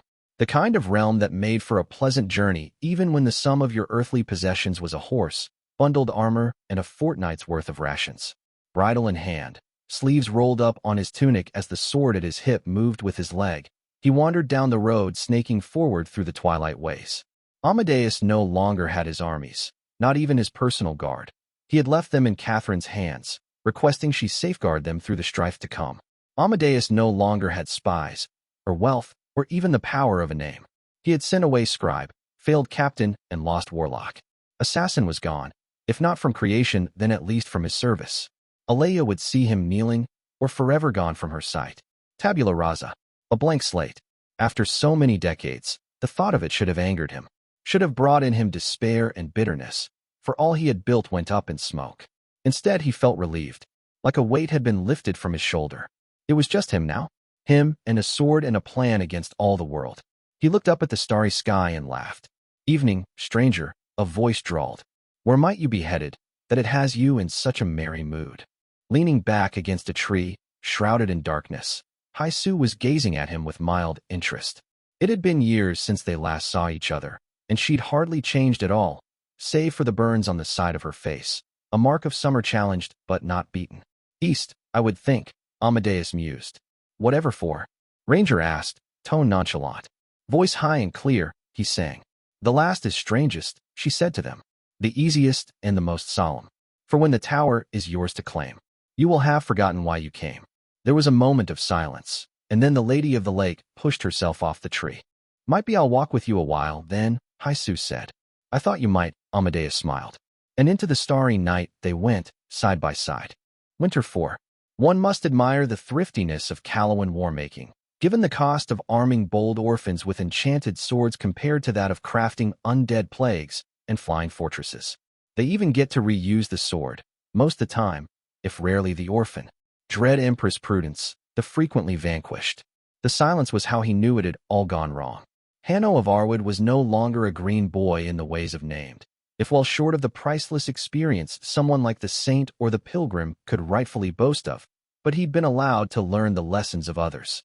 The softest touch of recall saw them all drift to the surface, the parade of kindred memories. The noble corsair stepping onto a ship still and dead, the shining princess finding the great hall of Denier empty as the night sky, the silent slayer finding a clearing in the Brocelian without a single sound to mar its almost oppressive hush, 100 others. 1,000. The aspect was best used scarcely when reaching for patterns, for it was so easy to get lost in that endless sea of memories. Easier still to realize the smallness of what Hanno truly was, but a single speck of light within a great and ancient star. Such silences were the herald of dark news, of ambush, of the enemy having struck. No surprise marred the brow of the White Knight when he reached the narrow stone corridor that led into the lower keep, and he found splayed before him 6 corpses. Clevy's soldiers, the prince's own men, in good ring mail and wielding long halberds. Steady swords, Hanno knew from having fought at their side on the walls, and skilled at war. They'd been slaughtered like helpless children. Some manner of long blade had slashed through the mail, and broken both bone and metal with the sheer might it was being swung with. The crudeness of the wound a second glance revealed was undeniable sign this was the work of a revenant. The blade had not been sharp enough to warrant cutting through good armor, which meant either strength beyond the reach of mortal men or some other manner of power. It was useless to attempt recalling with so little to go on, the White Knight decided, and would lose him time besides. He bowed his head to the dead as he passed, apologetic for not lingering long enough to close the eyes of the dead. Hanno would seek to keep the living alive before giving honor to the dead, though his lengthening stride as he left was poor repayment for the loyal service these men and women had kept to while they still drew breath. The Assuran set the guilt aside for now, instead considering the wounds as he sped forward. Too lengthy and broad to be a longsword's work, closer to a broadsword or greatsword. Both were popular weapons with Prosser and Fantassins from the northern Alamans principalities. Those few soldiers of fortune who could afford one, anyway. Most likely a revenant born of the Principate, then, or else one so old as to make the current preferences of weaponry among Calernian peoples irrelevant. Even the former was unfortunate, given how few of those lives he'd explored in depth. Prosser and heroes, and villains as well, from what he could tell, rarely left the principality they'd been born in. They tended to be called by places as much as stories, in truth. Even Christoph, perhaps the most potentially powerful mirror knight in the history of that name, had been called to his fate by the need of the elfin dames for a defender of their sacred waters. Often heroes from the free cities in Callow were more useful to learn from by simple virtue of having more often fought and encountered greater breadth of opponents. And when it came to the affairs of wilderness, there was simply no matching the Dominion's many heroes. Hanno had also called on the memories of the legendary founder of the Valiant Champion's bloodline to learn his delicious garlic lamb roast recipe, which admittedly some might consider an abuse of his powers. Not that any of his companions had ever complained when it was his turn to cook. Theft of recipes aside, Hanno was coming to realize that in the way he'd chosen to look through lives, he'd left a gap in his understanding of Prosseran ways. It would have to be remedied too, should he survive the day. The low keep he was moving through was little like a castle as they were built these days, instead as much a shelter and a tomb as it was a fortress and a home. Those who had raised it, thought to be either eastern kin to the western tribes that grew to be the Lycanese or another people entirely that had been ended by Alaman's northern expansion, had preferred digging below to raising great walls. Yet they must have been a people used to being besieged, for the low keep's looping corridors ended in narrow choke points, and were curved in a way that would allow the defender to strike behind the shield of an attacker. The first of those narrowing points he encountered had 7 dead soldiers, the second a full 20 scattered beyond a broken door and barricade. The third had a thick steel grid keeping corpses up against the wall, having been blown off its hinges and straight into the soldiers. A revenant with great physical might, Hanno thought, as he'd earlier speculated, but not one with an aspect that'd allow it to cut through the likes of steel, as he'd also speculated, else that grid would be cut through instead of repeatedly hammered until it broke out of the hinges.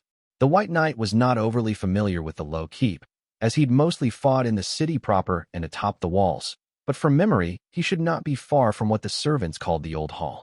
Once the banquet hall of the rulers of ancient Clevies, nowadays it was more often used as a wine cellar for its natural coolness. The bottles and barrels had been moved early in the siege, and the old hall instead been made into the bastard child of an armory and a war room. For though the old hall was too small for a great council of royalty, and named it was fit for private talks between those who had already been given duties by the greater council. The princes and princesses who'd escaped the scuffle above should have retreated there, given that the old hall's ancient and crumbling wards had been entirely overhauled by Princess Rosala's mages according to the rogue sorcerer's design. Roland had allegedly been rather embarrassed to put these to ink, calling them a sloppy, faulty mimicry of those used by the army of Callow to protect its war camps. But even Antigone had admitted that the Presi wards were usually half a century ahead of everyone else's, at least in lesser patterns, for she maintained that in great workings no one had yet to so much as touch the feet of the Gigantes. Hanno has walked the airy streets of Orsiais as a young man, where stone flowed like water under the guidance of songs, where great columns of moonstone decreed the very lay of winds and clouds, and so he'd not argued this. It was not without reason the Gigantes were also known as wonder-makers, even though they named themselves nothing but a pale shadow of what they had once been. Regardless of all else, the wards on the old hall ought to keep the least of the dead from entering and hinder even the likes of revenants. Given the number of soldiers that escorted Proceran royals even here in the depths of Cleves and the alleged presence of the repentant magister, he might not be too late in arriving.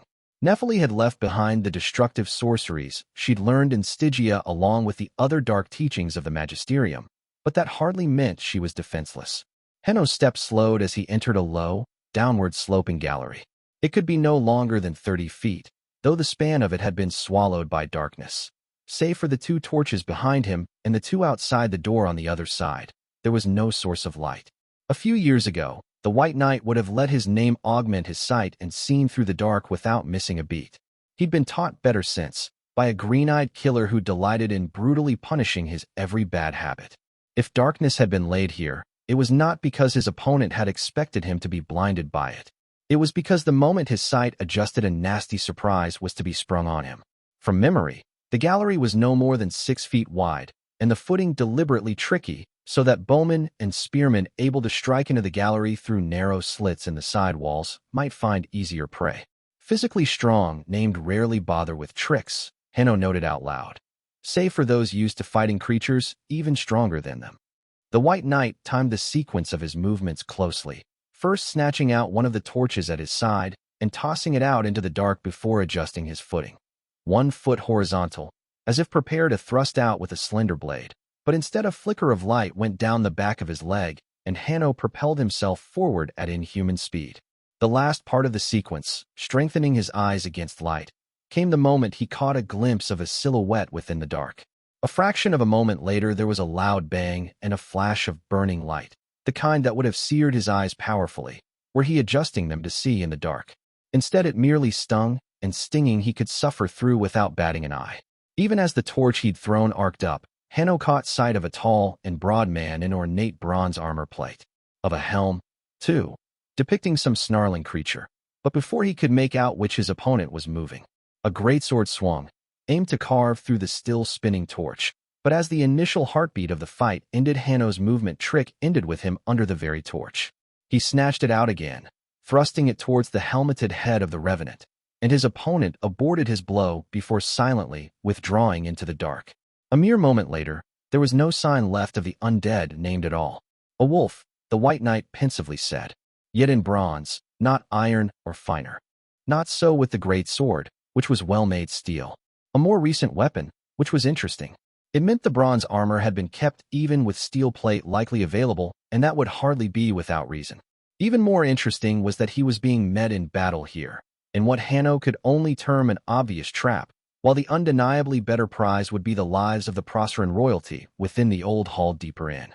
The White Knight was being delayed, which implied another entity was already after those lives, and the intelligence behind this entire affair believed that other entity capable of breaching the defense of a heroine, wards and soldiers, if given long enough. Likely a second revenant. Then, though some manner of specially crafted monster was not impossible, it also meant that Hanno needed to pick up the pace. Your hiding trick only works when you have darkness to work with, the White Knight spoke out loud. The dark-skinned hero genuinely believed this to be true, though that was not why he'd revealed his conclusion to his foe. It was an unusual scene he'd been presented with. The Revenant's former name must have been geared towards physical might, for him to make use of a greatsword, and so swiftly, yet he was not behaving as most named of that bent would.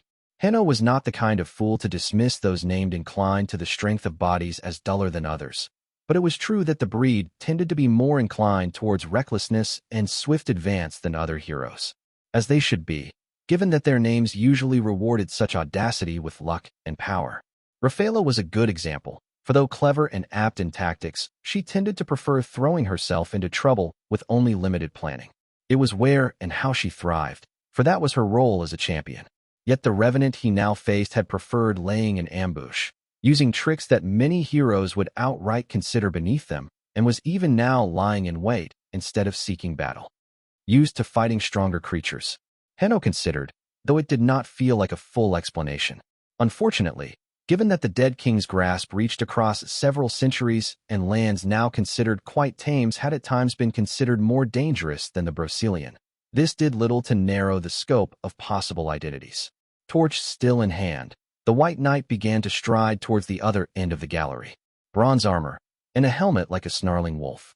The Lycanese were the ancient enemies of Keter, and they did have a strong cultural association with the beasts, Hanno thought, but they were hardly the only ones.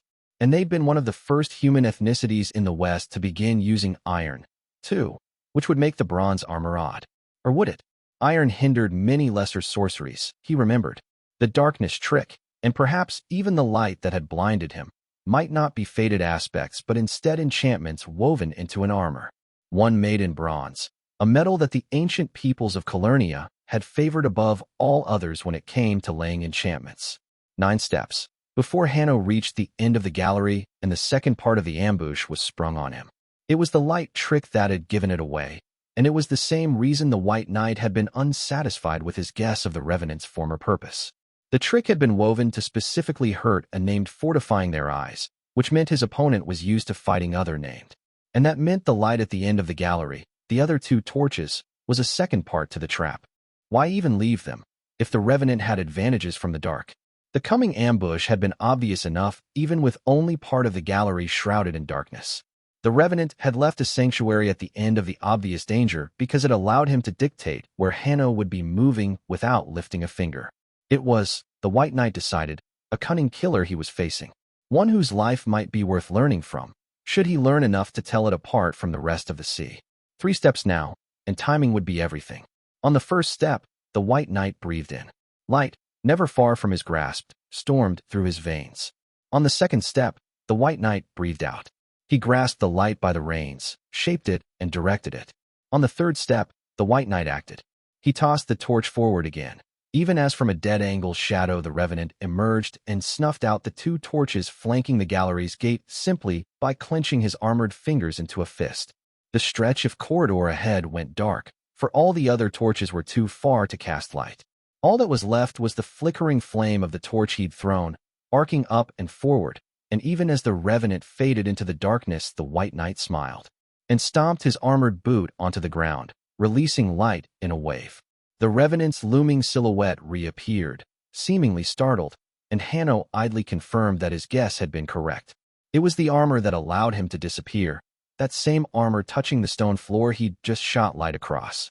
Modern sorceries might not be so easily disrupted, but this was ancient magic. It shattered at the slightest touch of light. Without pausing, as the reflected light of the arcing torch flickered across polished bronze, Hanno called on his aspect without so much as a whisper. Right, he thought, and creation echoed of it. And now the White Knight used a second refinement on the aspect he'd devised since the Red Flower Valis. Namely, that while the aspect usually helped him form light, to use this was not, strictly speaking, necessary. He could use light already at hand, such as the one he'd just released across the floor, snatching it up before it could fade and shaping it for swiftness.